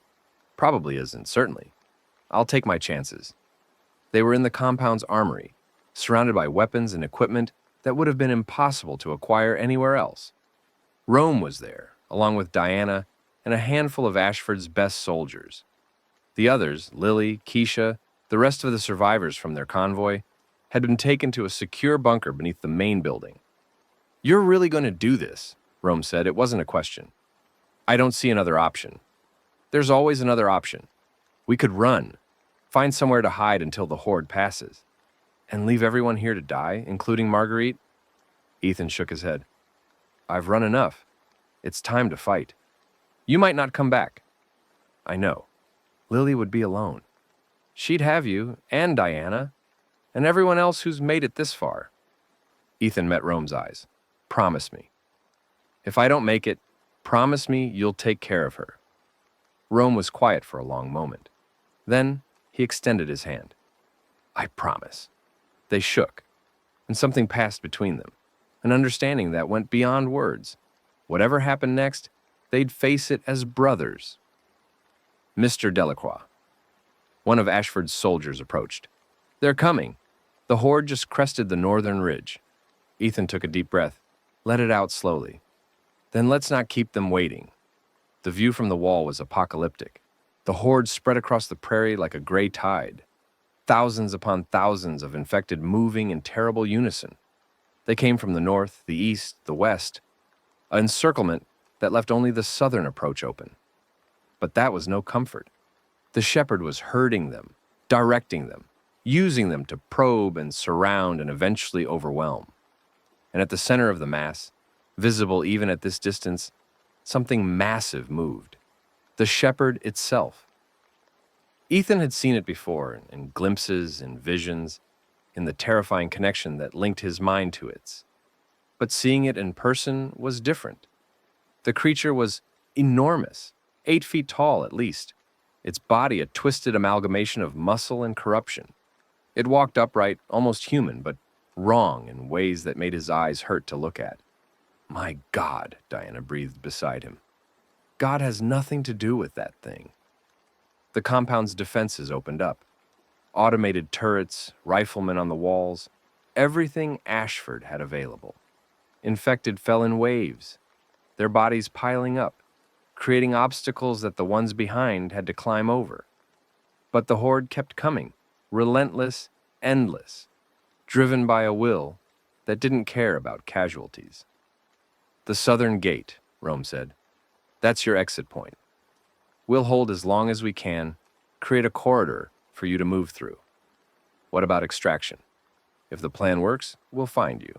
If it doesn't, Rome shrugged. Won't matter much either way.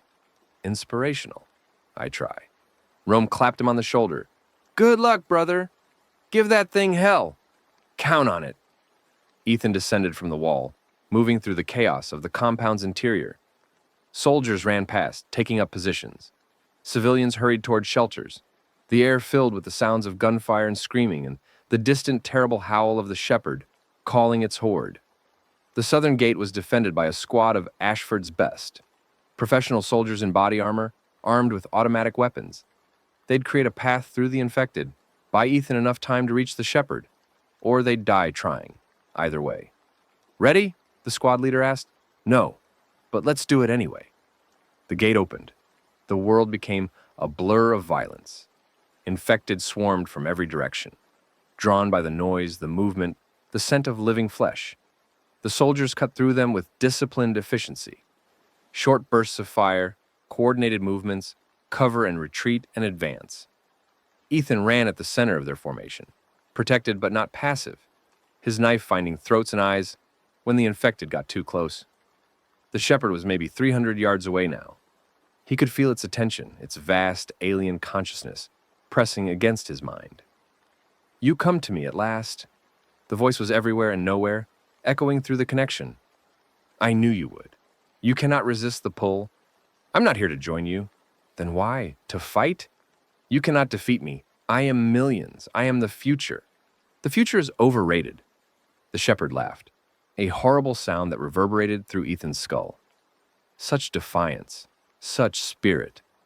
You would have made a magnificent addition to the collective, a leader, a general. I'm a veterinarian. You were a veterinarian. Now you are something more, something I created. 200 yards. The soldiers were falling now, overwhelmed by the sheer numbers. 3 down, 4. Soon it would be just Ethan, alone in the sea of infected. Your friends are dying. Your daughter waits in terror. Your wife lies in stasis, her fate in my hands. The shepherd's voice turned gentle, almost tender. Surrender to me, Ethan. Join the collective willingly, and I will spare them, all of them. Your family will be protected, preserved. They will live forever in my embrace. Forever as puppets, as slaves. Forever as one. No more fear, no more pain, no more loneliness. 100 yards. The last soldier fell, dragged down by a mass of gray bodies. Ethan was alone now, running through the horde, the infected parting around him at the shepherd's command. It wanted him alive, wanted him whole, wanted to absorb him into the collective with his mind intact, his will subjugated, but his abilities preserved. That was its mistake. Ethan reached the shepherd and didn't slow down. He slammed into the creature's massive form, his hand finding the injector at his belt, driving the needle into the shepherd's neck with all the strength he had left. The treatment compound flooded into the shepherd's neural tissue, and the world went white. Pain. Unimaginable, indescribable pain. Like his brain was being torn apart from the inside, every neuron firing at once in a cascade of overwhelming sensation. The connection between Ethan and the shepherd had always been a two-way street, but now it was a highway. a torrent of information flowing in both directions. He could feel the shepherd's confusion, its rage, its fear. For the first time in its existence, the great intelligence was experiencing something it had never known: vulnerability. The treatment was spreading through its neural network, disrupting the connections, fragmenting the collective consciousness that held the horde together. What have you done? What I had to. You've destroyed everything. Everything I've built. Good. The shepherd's physical form was convulsing now, its massive body racked with spasms as the treatment did its work. Around them, the horde was collapsing, infected falling to the ground, wandering aimlessly, turning on each other in confusion. The unified assault on the compound was disintegrating into chaos. But Ethan couldn't enjoy the victory. The connection was pulling him in, dragging him down into the depths of the shepherd's failing mind. He could feel himself dissolving, his identity fragmenting, his thoughts becoming indistinguishable from the dying screams of the collective. If I fall, you fall with me. The shepherd's voice was weaker now, but no less malevolent. We are bound, Ethan, connected. You cannot destroy me without destroying yourself. Maybe, but at least my daughter will be safe. Your daughter, your wife, your precious family. Even in death, the shepherd managed to laugh. Do you really think they'll survive without you? Do you think the world will become kind just because I'm gone? I think they'll have a chance. That's more than you ever gave anyone. Fool. Sentimental fool. You could have been a god. I never wanted to be a god. I just wanted to be a father. The light was fading now, the connection weakening as the shepherd's consciousness crumbled.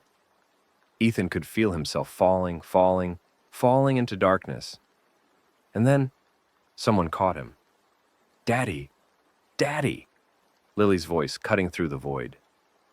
Ethan felt her presence in his mind, that fragment of the connection they shared, the inherited resistance that linked father and daughter. Lily? Hold on, don't let go. He could feel her reaching for him, pulling him back from the abyss. She was strong, stronger than he'd ever realized. The same stubborn determination that had kept her alive through everything, channeled now into a single desperate purpose: saving him. I can't. The connection is breaking apart. Then break it. Cut yourself free. I don't know how. Yes, you do. Lily's voice was fierce, unyielding. You've been fighting this thing your whole life. Every time it tried to control you, you pushed back. Push back now. Ethan reached for the connection, not to embrace it, but to sever it. He found the threads that linked him to the shepherd's dying mind and began to tear them away, one by one. It hurt. God, it hurt. Like pulling out pieces of his own brain. But Lily was there, her presence anchoring him, her love giving him strength. The last thread snapped. Ethan opened his eyes. He was lying on the ground, surrounded by fallen infected. The shepherd's massive form was beside him, motionless, its body already beginning to decay. The horde that had threatened to overwhelm the compound was scattered, broken, harmless. They'd won. Daddy!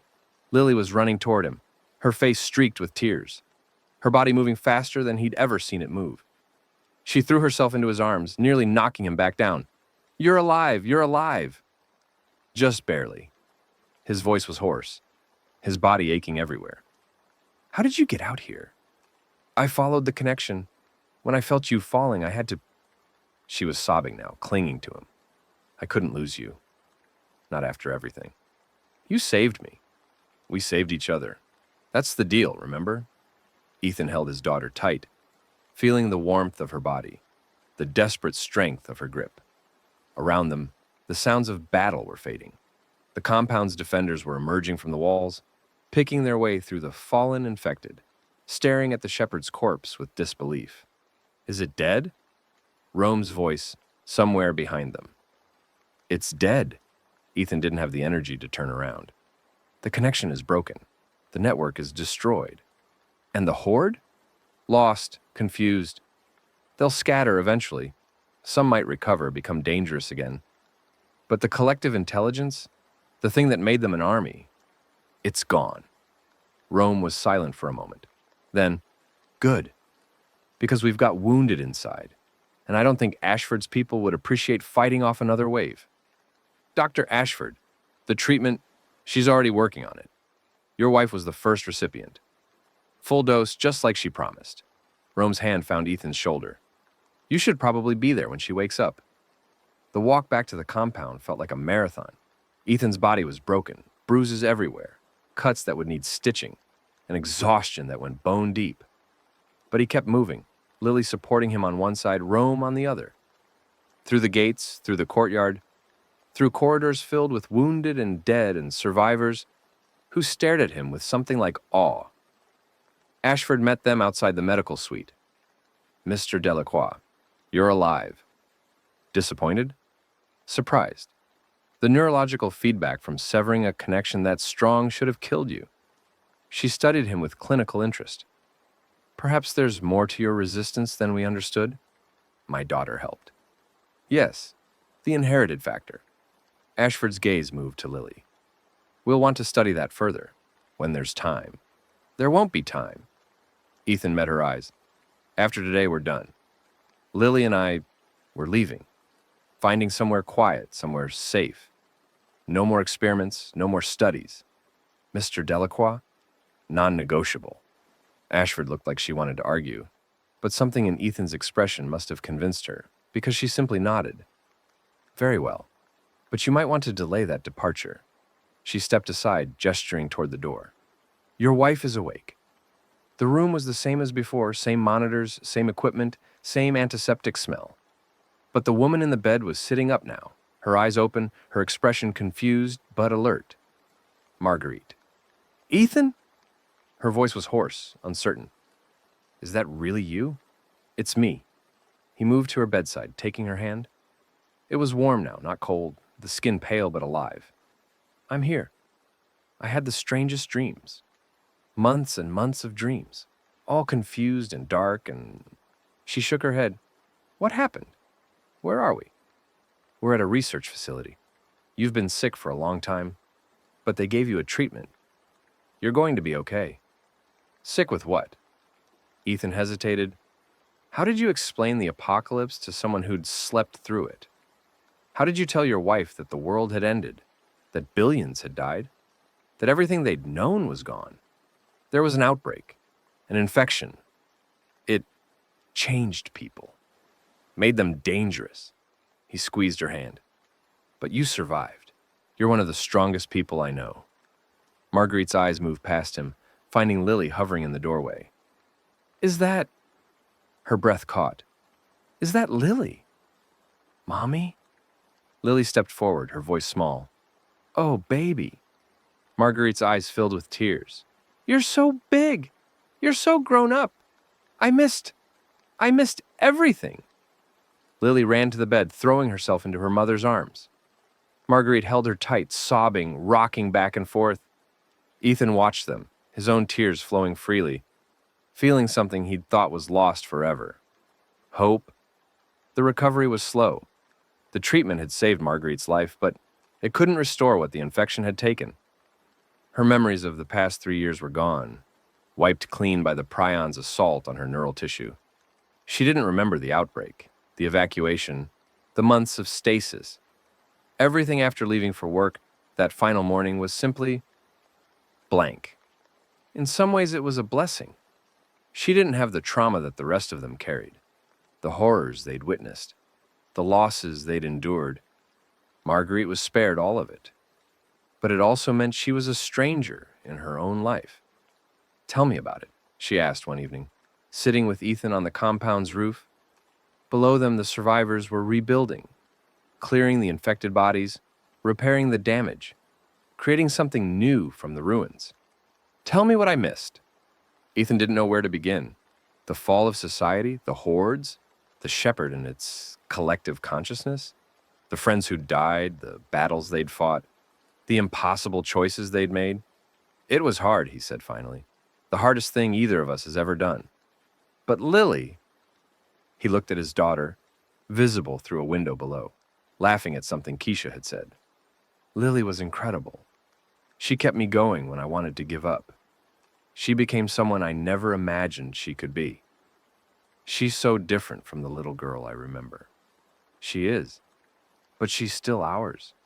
Still the best parts of both of us. Ethan took Marguerite's hand. I know this is overwhelming. I know you have a million questions, but there's time now.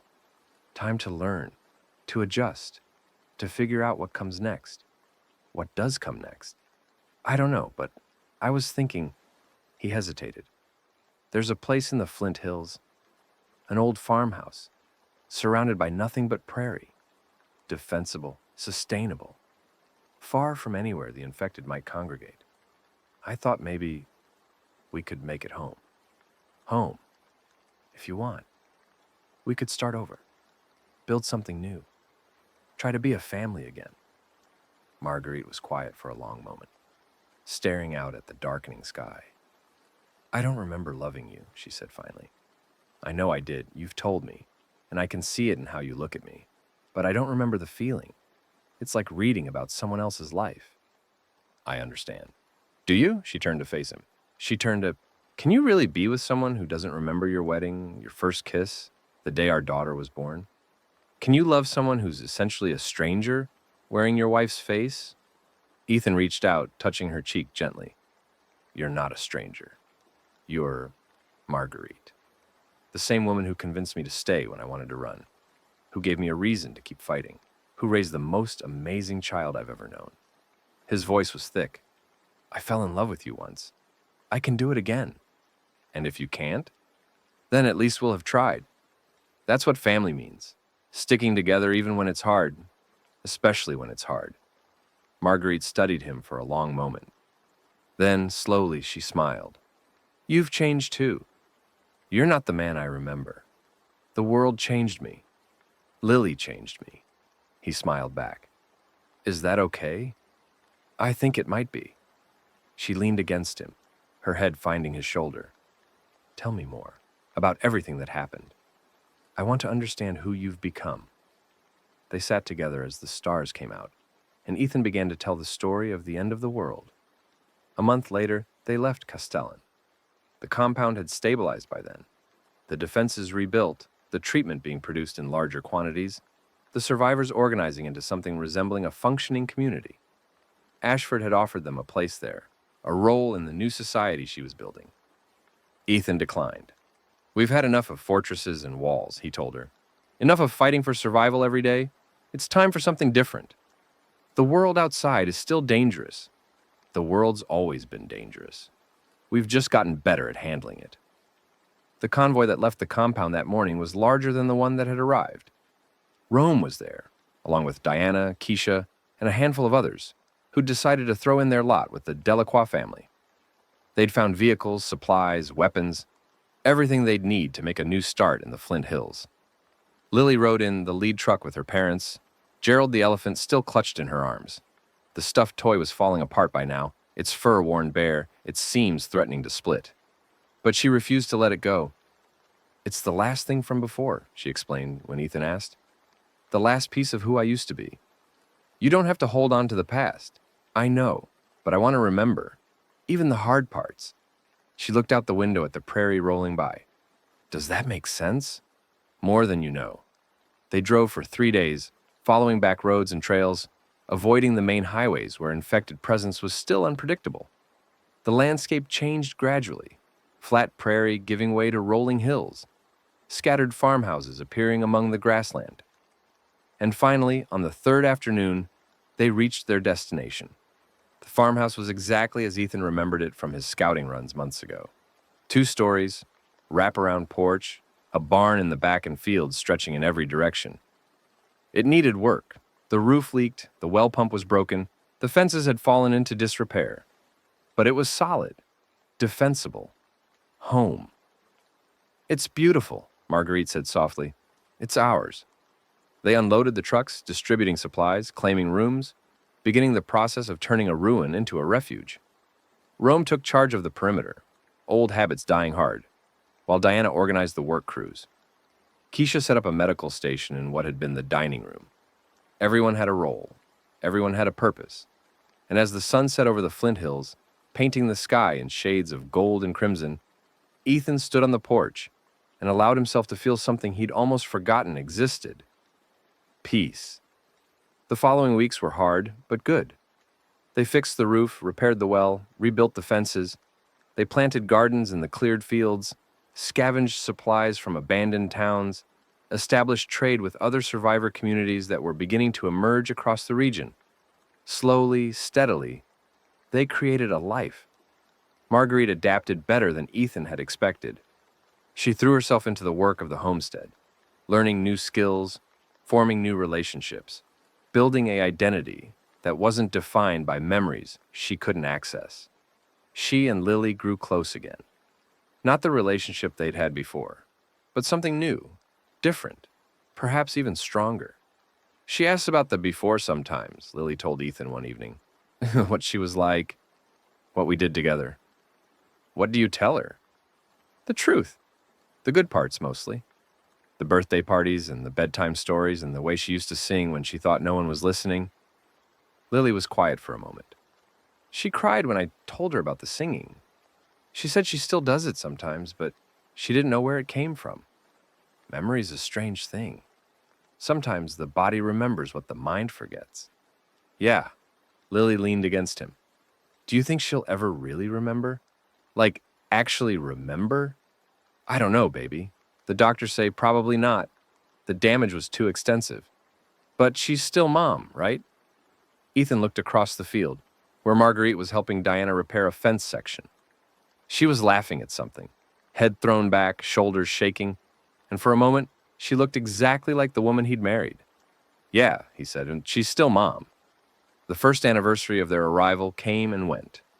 They marked it with a celebration: food from the harvest, music from instruments they'd scavenged, dancing under the stars.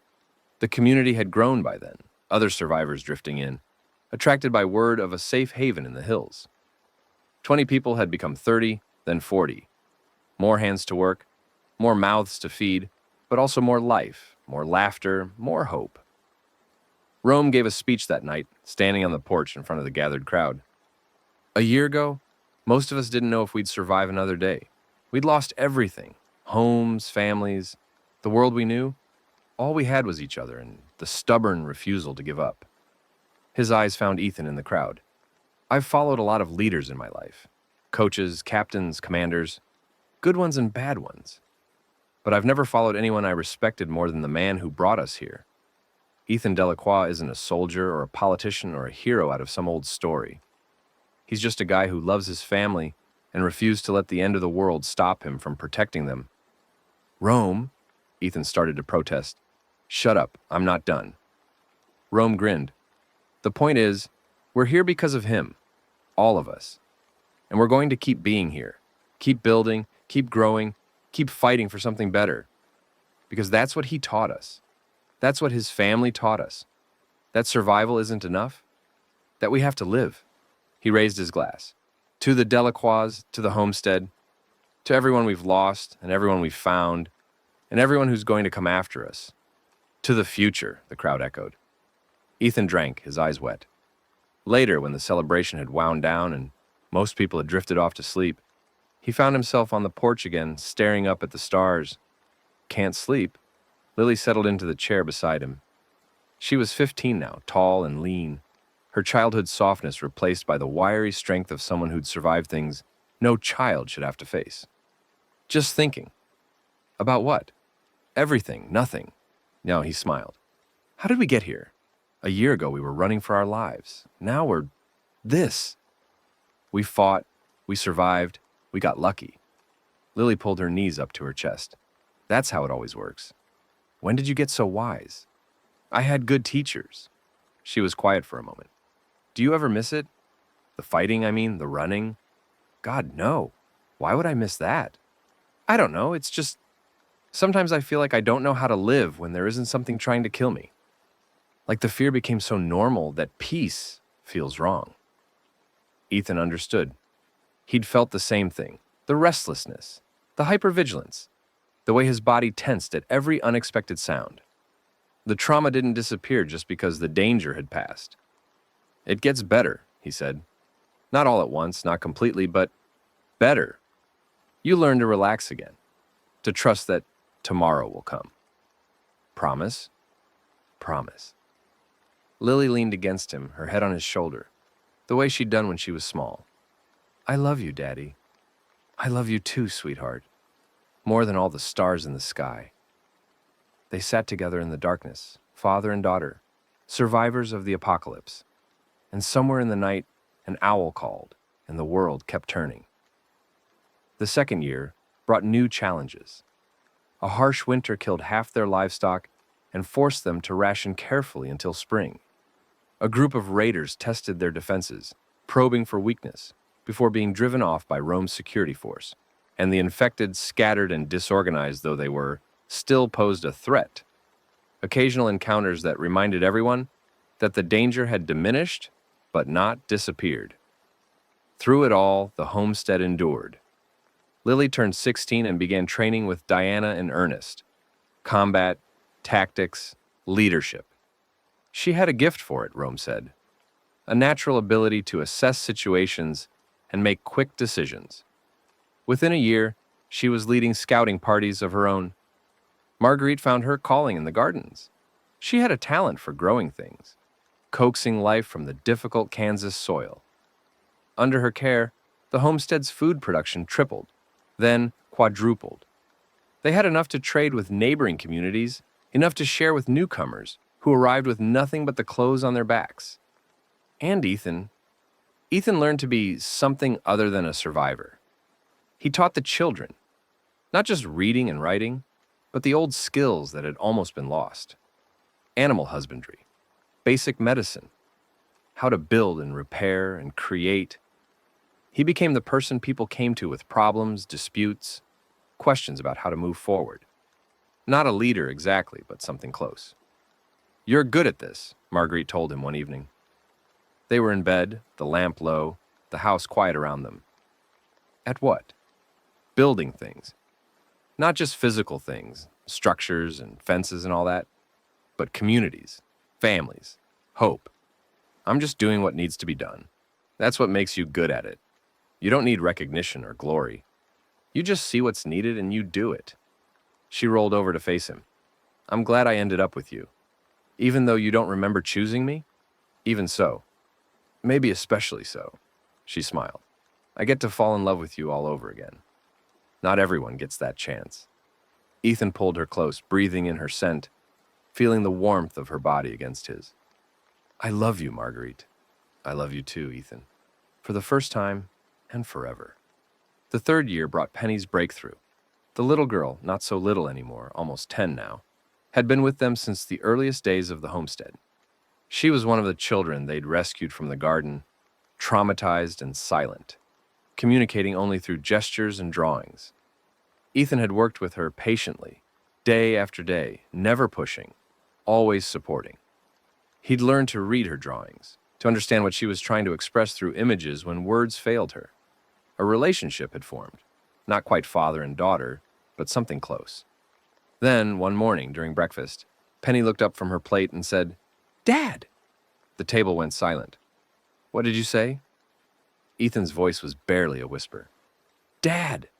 Penny's eyes were bright, her expression a mixture of fear and determination. You're my dad, right?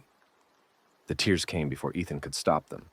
He pushed back his chair, crossed to where Penny sat, and gathered her into his arms. Yeah, sweetheart, I'm your dad, if you want me to be. I want. Her voice was rough from disuse, but clear. I want family. Then you have one. For as long as you want.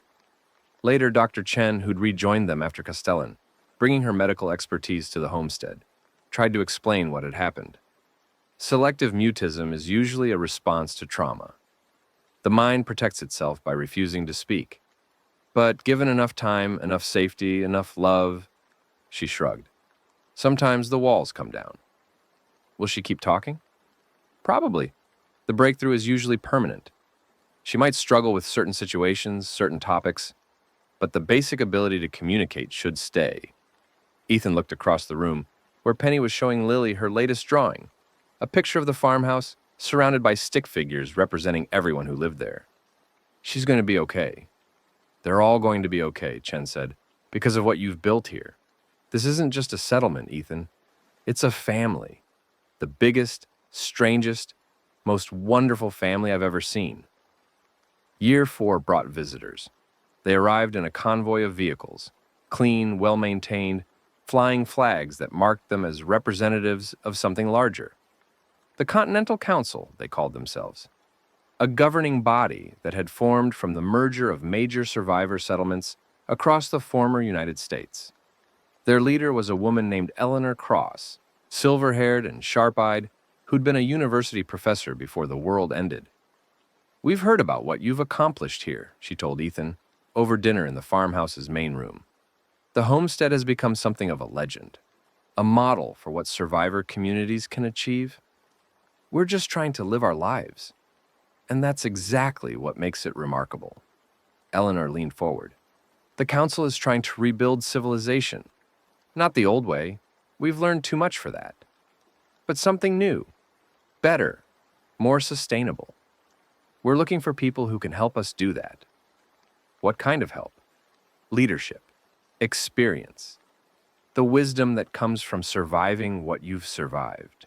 Eleanor's eyes met his. "We want you to join the council, Mr. Delacroix, to help us shape the future."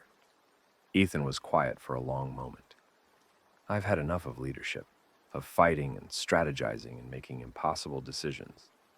All I want is to live peacefully with my family." "I understand. But consider this. The peace you've found here, it exists because of the walls you've built, the defenses you've established, the community you've created. What happens when those walls fail? When the defenses aren't enough? When another threat emerges that the homestead can't face alone? We'll deal with it when it comes. Or you could help prevent it from ever coming. Help us build something strong enough that places like this can exist without being under constant threat." Eleanor spread her hands. "I'm not asking you to abandon your family. I'm asking you to protect them on a larger scale." Ethan looked around the room, at Marguerite and Lily, at Rome and Diana, at Penny and Keisha, and all the others who'd become his family over the past years. "Can I have time to think about it?" "Of course. We'll be here for a few days." Eleanor smiled. "But I think you already know what the answer will be." He talked to Marguerite first. "What do you want to do?" she asked. "I don't know. Part of me wants to stay here, keep things exactly as they are. We've built something good. Why risk it? And the other part?" Ethan sighed. "The other part knows Eleanor is right. The homestead exists in a bubble. We can't stay isolated forever. Eventually, we'll have to engage with the larger world, on our terms ideally, rather than someone else's." "Then it sounds like you've already decided." "I'm not deciding anything without your input. You're part of this family.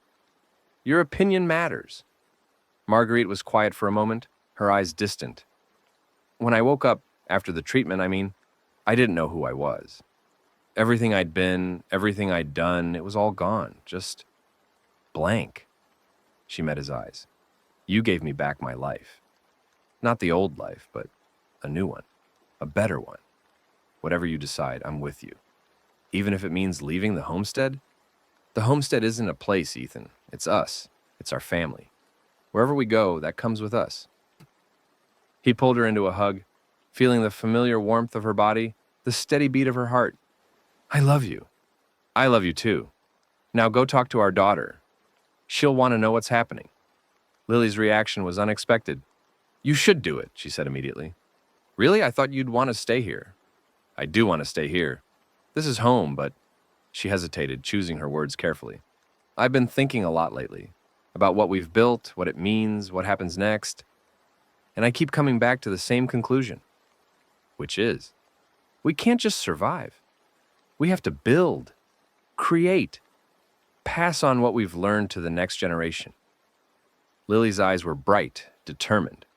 "The homestead is amazing, but it's small. A few dozen people in a farmhouse, cut off from the rest of the world. What happens when we're gone? Does it all just end?" That's a very mature perspective. "I had good teachers," she smiled. "Besides, If you join the council, you'll need help.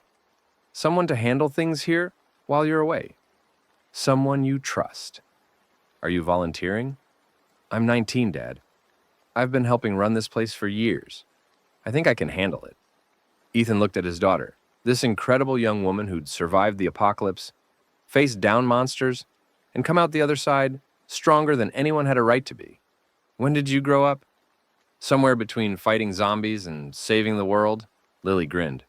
But in all seriousness, you've been protecting me my whole life. Let me return the favor. Go help rebuild civilization. I'll make sure home is still here when you get back. He told Eleanor yes. The decision set off a chain of events that would reshape the homestead and, eventually, the region. Ethan became the council's representative for the Central Territory, traveling between settlements, mediating disputes, helping to establish the framework for a new society. It wasn't always easy. There were conflicts, setbacks, moments when he wondered if he'd made the right choice. But there were also triumphs. New communities established, old wounds healed, a sense of hope spreading across the land. The homestead itself thrived under Lily's leadership. She proved to be a natural administrator, combining her father's practical wisdom with her own innovative ideas. Trade routes were established, alliances formed, the small farmhouse in the Flint Hills becoming a hub for the emerging network of survivor communities. Marguerite found new purpose as well. Her gardens had always been exceptional, but now they became something more, a center for agricultural research, developing strains of crops that could survive in the harsher conditions of the New World. People came from across the region to learn from her, to take her techniques back to their own communities. And Rome finally got to rest. His cancer, which had been advancing slowly for years, had reached its final stage. He'd refused treatment. What was the point, he said, when there was so much work to be done? But as the homestead stabilized, as the fighting decreased, he'd allowed himself to slow down. You've done enough, Ethan told him one evening. They were on the porch, watching the sunset, two old warriors at the end of their road. Have I? More than enough. You've saved countless lives, built something that will last. If that's not enough, nothing ever will be. Rome was quiet for a moment, his massive form diminished by illness, but still somehow imposing. When I played football, I thought that was what I was meant to do. Protect the quarterback, keep the team together. Then I got injured and lost everything. He shook his head. Took the end of the world to show me what really mattered. The people, not the game. You found a new team. I found a family. Rome's hand found Ethan's shoulder. Thank you, brother, for giving me that. Thank you for keeping us alive long enough to build it. They sat in silence as the stars came out. Two men who'd walked through hell together and somehow made it home. A week later, Rome died in his sleep. Peacefully, surrounded by the people he loved. The homestead mourned. The region mourned. Even the Continental Council held a moment of silence for the man who'd been a hero to so many. But life went on, as it always does. 10 years after the shepherd's fall, the world had changed beyond recognition. The infection still existed. There were still infected in the wilderness, still dangers lurking beyond the settled areas, but it was contained. The hordes were gone, the collective intelligence that had threatened to consume humanity was dead, and the survivors had learned to defend themselves effectively. Communities had grown into towns. Towns had joined into regions. Regions had begun to trade, cooperate, create the infrastructure of a new civilization. It wasn't the old world. It could never be the old world. But it was something worth believing in. The homestead had become a small city by then, spreading beyond the original farmhouse to encompass most of the surrounding valley. 300 people lived there, with more arriving every year. They had schools, hospitals, workshops, all the necessities of civilized life. Ethan was 60 now. His hair had gone completely gray, his face lined by years and weather, but his eyes were still sharp. He'd retired from the council, let younger people handle the politics. But he remained a respected elder, consulted on matters of importance, remembered for everything he'd done. Marguerite was beside him still. Her memory had never returned.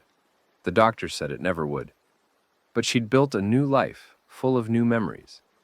20 years of love, of partnership, of family. It was enough. It was more than enough.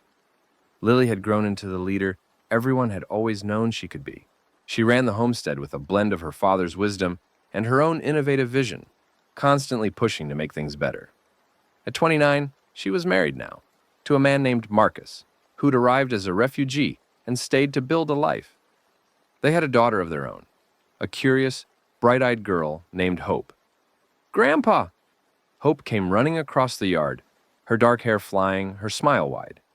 She'd just turned 5, and every day she reminded Ethan of another little girl who'd been strong enough to survive the end of the world. "There's my girl." He swept her up into his arms. "What are we doing today?" "Mama says you promised to show me the horses." "Did I? I don't remember that." "Grandpa!" Hope's expression was outraged. "You promised? You said when I was 5 I could learn to ride." "Well, if I promised." Ethan set her down, taking her hand. "Let's go see those horses." They walked together toward the barn, past the gardens and workshops and homes that filled the valley. People waved as they passed. Neighbors, friends, family. The community Ethan had built, grown into something larger than he'd ever imagined. "Grandpa?" "Yes, sweetheart." "Mama told me about the bad times, when there were monsters and everyone was scared." "Your mama told you about that?" "She said you fought them, that you saved everyone." Ethan was quiet for a moment, remembering. The hordes, the shepherd, the endless running and fighting and loss, so much pain, so much sacrifice. "It wasn't just me," he said finally. "A lot of people fought. A lot of people died. The world was very different then." "Were you scared?"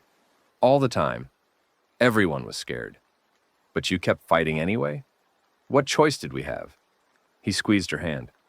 "When the people you love are in danger, you fight. That's what it means to be a family." Hope was quiet, processing this with the seriousness only a 5-year-old could muster. "I'm glad the monsters are gone." "Me too, sweetheart. Me too." That evening, Ethan sat on the porch of the original farmhouse. It had been expanded over the years, new rooms added, old ones renovated. But the bones were the same wraparound porch, the same view of the hills, the same creaking boards he'd learned to step around. Marguerite came out to join him, settling into the chair at his side. They didn't need to speak. After 20 years together, they'd learned to share silence as comfortably as conversation. Diana came next, then Keisha, then Penny, now 24, and engaged to be married. They gathered on the porch like they did every Sunday evening, the family that had formed from the chaos of the apocalypse. "Good day," Diana asked. "Hope wanted to learn about horses. I think I've created a monster. She's definitely your granddaughter. Stubborn as hell. That's the Delacroix way." Lily appeared last, carrying a bottle of wine from the homestead's modest vineyard. She poured glasses for everyone, then raised her own. "To us," she said. "To everyone who made it this far." "To those who didn't," Keisha added quietly. "To those who didn't." They drank, and the sunset painted the sky in shades of gold and crimson. 20 years, Diana said. "Can you believe it? 20 years since the outbreak." "Sometimes it feels like yesterday," Keisha replied. "Sometimes it feels like another life." Both can be true. Ethan looked at the faces around him, the family he'd found in the midst of apocalypse, the people who'd survived with him, fought with him, built this new world with him. We're the bridge, you know, the generation that saw both sides. Our job is to remember, so the ones who come after don't have to. "That's what the memorial's for," Penny said. Her voice was still soft, even after all these years, but it no longer hesitated. "The stones, the names, the stories, so no one forgets." "The memorial's important," Ethan agreed, "but it's not enough. We have to live the memory, too. Show them what it means to survive, to rebuild, to hope." "When did you get so philosophical?" Lily teased. "Comes with age. Give it another 30 years, you'll be just as bad." Laughter rippled around the porch. The sun slipped below the horizon and stars began to appear. "I was thinking," Marguerite said into the comfortable silence, About the day we arrived here, all of us, scared and exhausted, not sure if we'd live to see the morning. I remember. Do you remember what you said? When we were standing in the yard, looking at this broken down farmhouse, trying to imagine it as a home? Ethan searched his memory. So many years, so many moments. I'm not sure. You said, this is where we make our stand. Not against the infected, not against the world, but for something. For a future worth believing in. Marguerite took his hand. I didn't remember much from before, but I remembered that. It felt like the beginning of everything. It was. And now, look. She gestured at the lights coming on across the valley, at the homes and workshops and people going about their evening routines. We did it, Ethan. We built the future.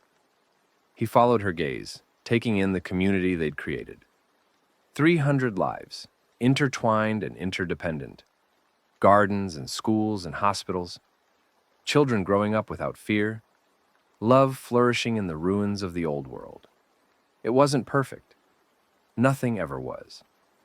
There were still problems, still conflicts, still dark corners, where the shadow of the past lingered. But it was alive. It was growing. It was everything they'd fought for. Yeah, he said softly. We did. Later that night, after the others had gone to bed, Ethan walked alone to the memorial. It stood at the edge of the homestead, a semicircle of stones overlooking the valley below. Each stone bore a name, someone who died in the outbreak, in the battles that followed, in the long struggle to build something new. So many names, so many faces he still saw in his dreams. Carl Whitmore, the neighbor who'd become his first kill in a suburban backyard that felt like another universe now. Rome Washington, the giant who'd become his brother, who'd protected them all until his body finally gave out. Corey Hutchins, the teenager who'd thought he was a coward, until the moment he proved he wasn't. Chen, Torres, Jackson, Martinez, all the soldiers who'd given their lives so others could survive.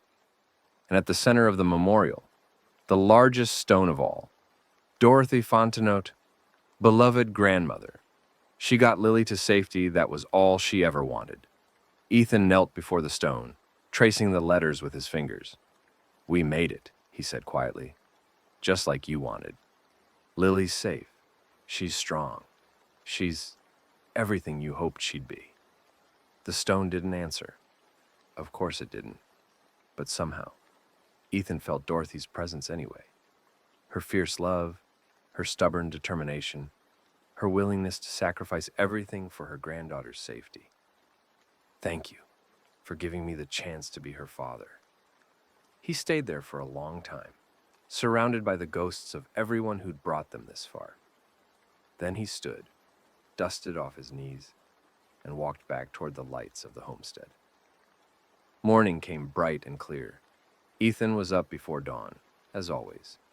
Old habits from the early days, when sleeping late could mean dying late. He made coffee, stood on the porch, watched the sunrise over the Flint Hills. You're up early?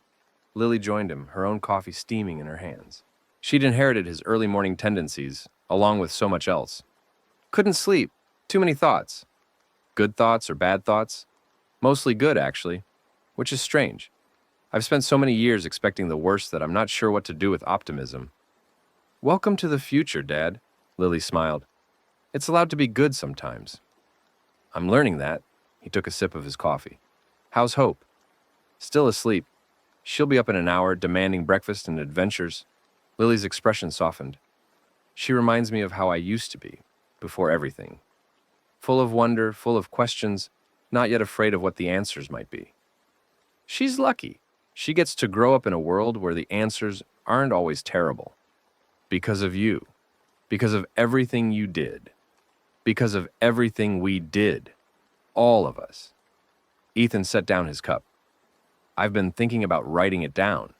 The whole story. Everything that happened from the first day of the outbreak until now. Like a history? Like a legacy. So the children who grow up here, and their children, and theirs, they know where they came from. What was sacrificed to give them this life. That's a big project. I've got time. He smiled. Not like I'm going anywhere.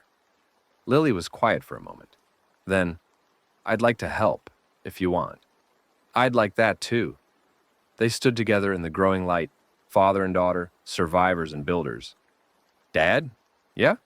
Thank you for never giving up, for keeping me safe, for being, she paused, her voice thick, for being the best father I could have asked for. Ethan pulled her into a hug, feeling the same love he'd felt the day she was born, magnified by everything they'd been through together. Thank you for being the reason I kept going. Every day, every battle, every impossible choice. It was all for you. Always. I know. And I'd do it all again. In a heartbeat. I know that too. They held each other as the sun rose, as the homestead came to life around them, as another day began in the world they'd built from the ashes of the old. The days turned into weeks, the weeks into months, the months into years. Ethan wrote his history with Lily's help, a comprehensive account of the outbreak and everything that followed. It became the foundation for the homestead's educational curriculum, required reading for every child who grew up in the valley. Hope learned to ride horses, then to shoot, then to lead scouting parties of her own. She grew into a young woman who carried the best of both her parents. Lily's determination, Marcus's compassion. The future of the homestead, bright and capable. The Continental Council expanded, drawing in more communities, establishing the framework for something that might eventually be called a nation. Lily took her father's place on the council, bringing fresh perspectives and new ideas. The torch was passing to a new generation, and Ethan learned to rest.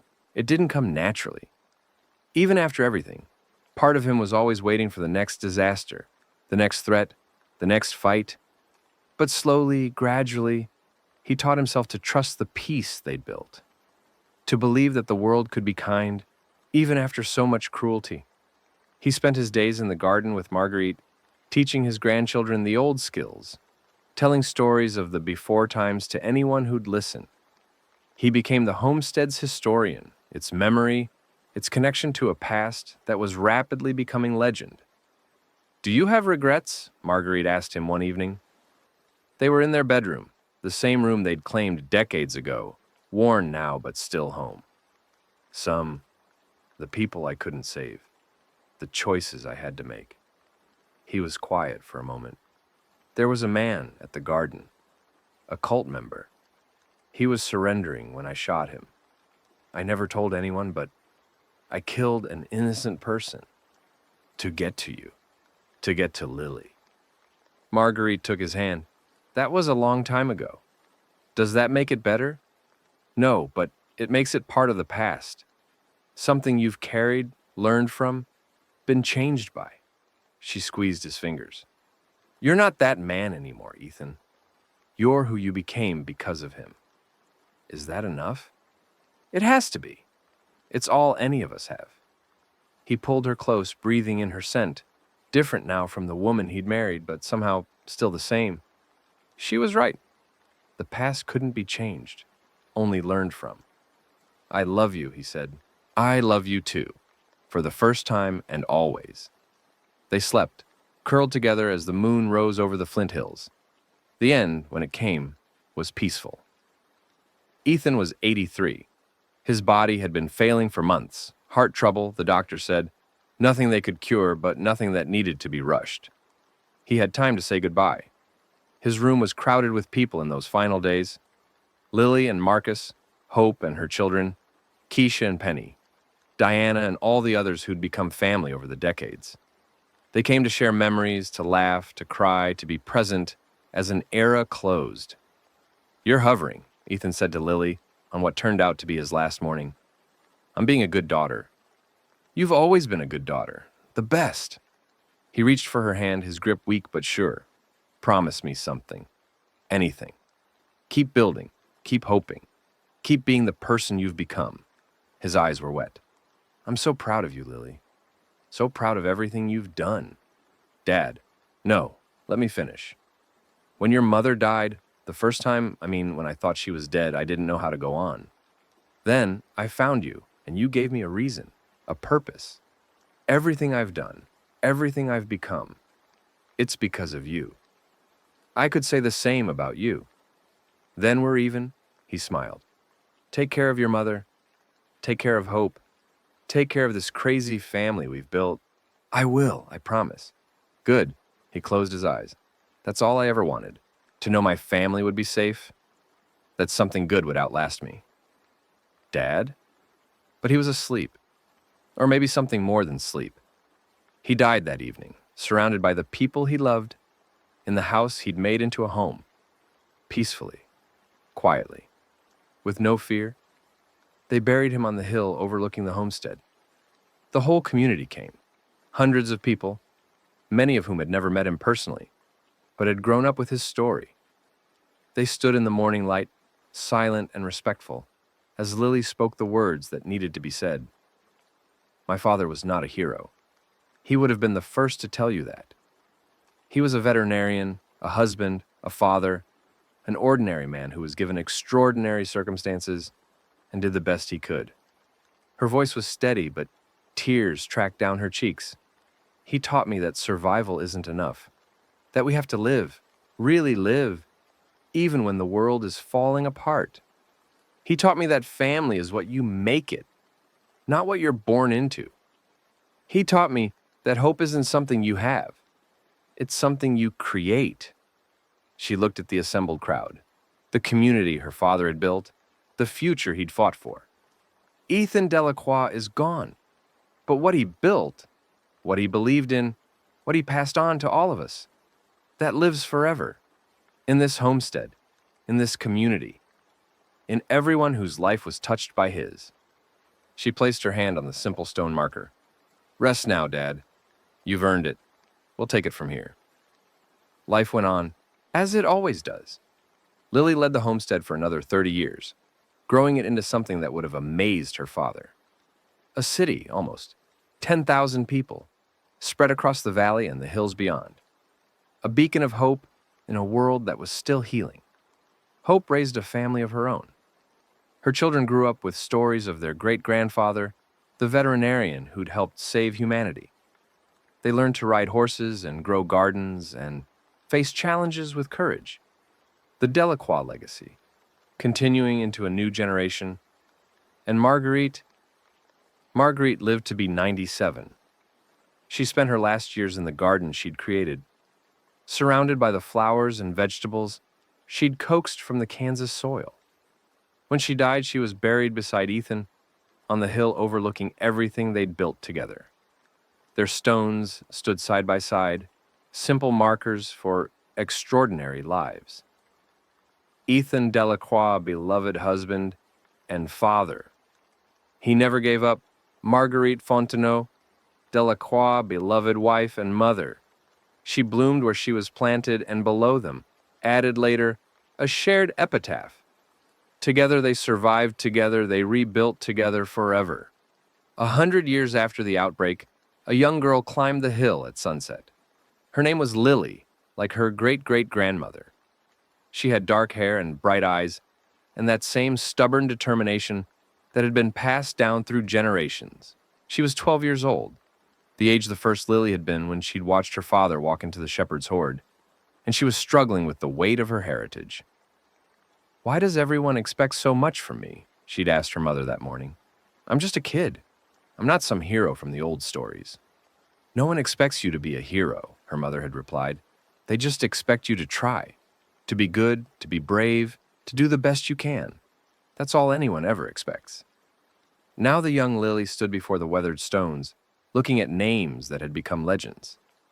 Did you know, she asked the silent grave, when you were my age, did you know what you'd become? No answer.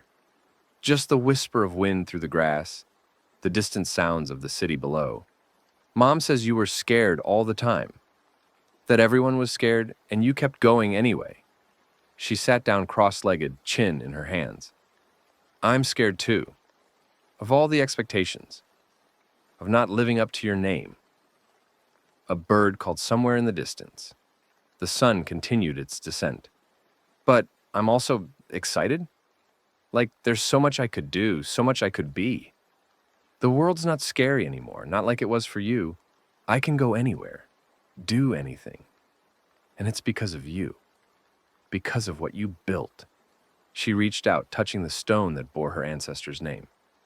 Thank you, she said softly, for giving us this chance, for fighting even when it was hard, for never giving up. She sat there until the stars came out, communing with ghosts she'd never met, but who lived in her blood. Then she stood, brushed off her pants, and walked back down the hill, toward home, toward the future, toward everything that was still possible in a world that had been saved by love.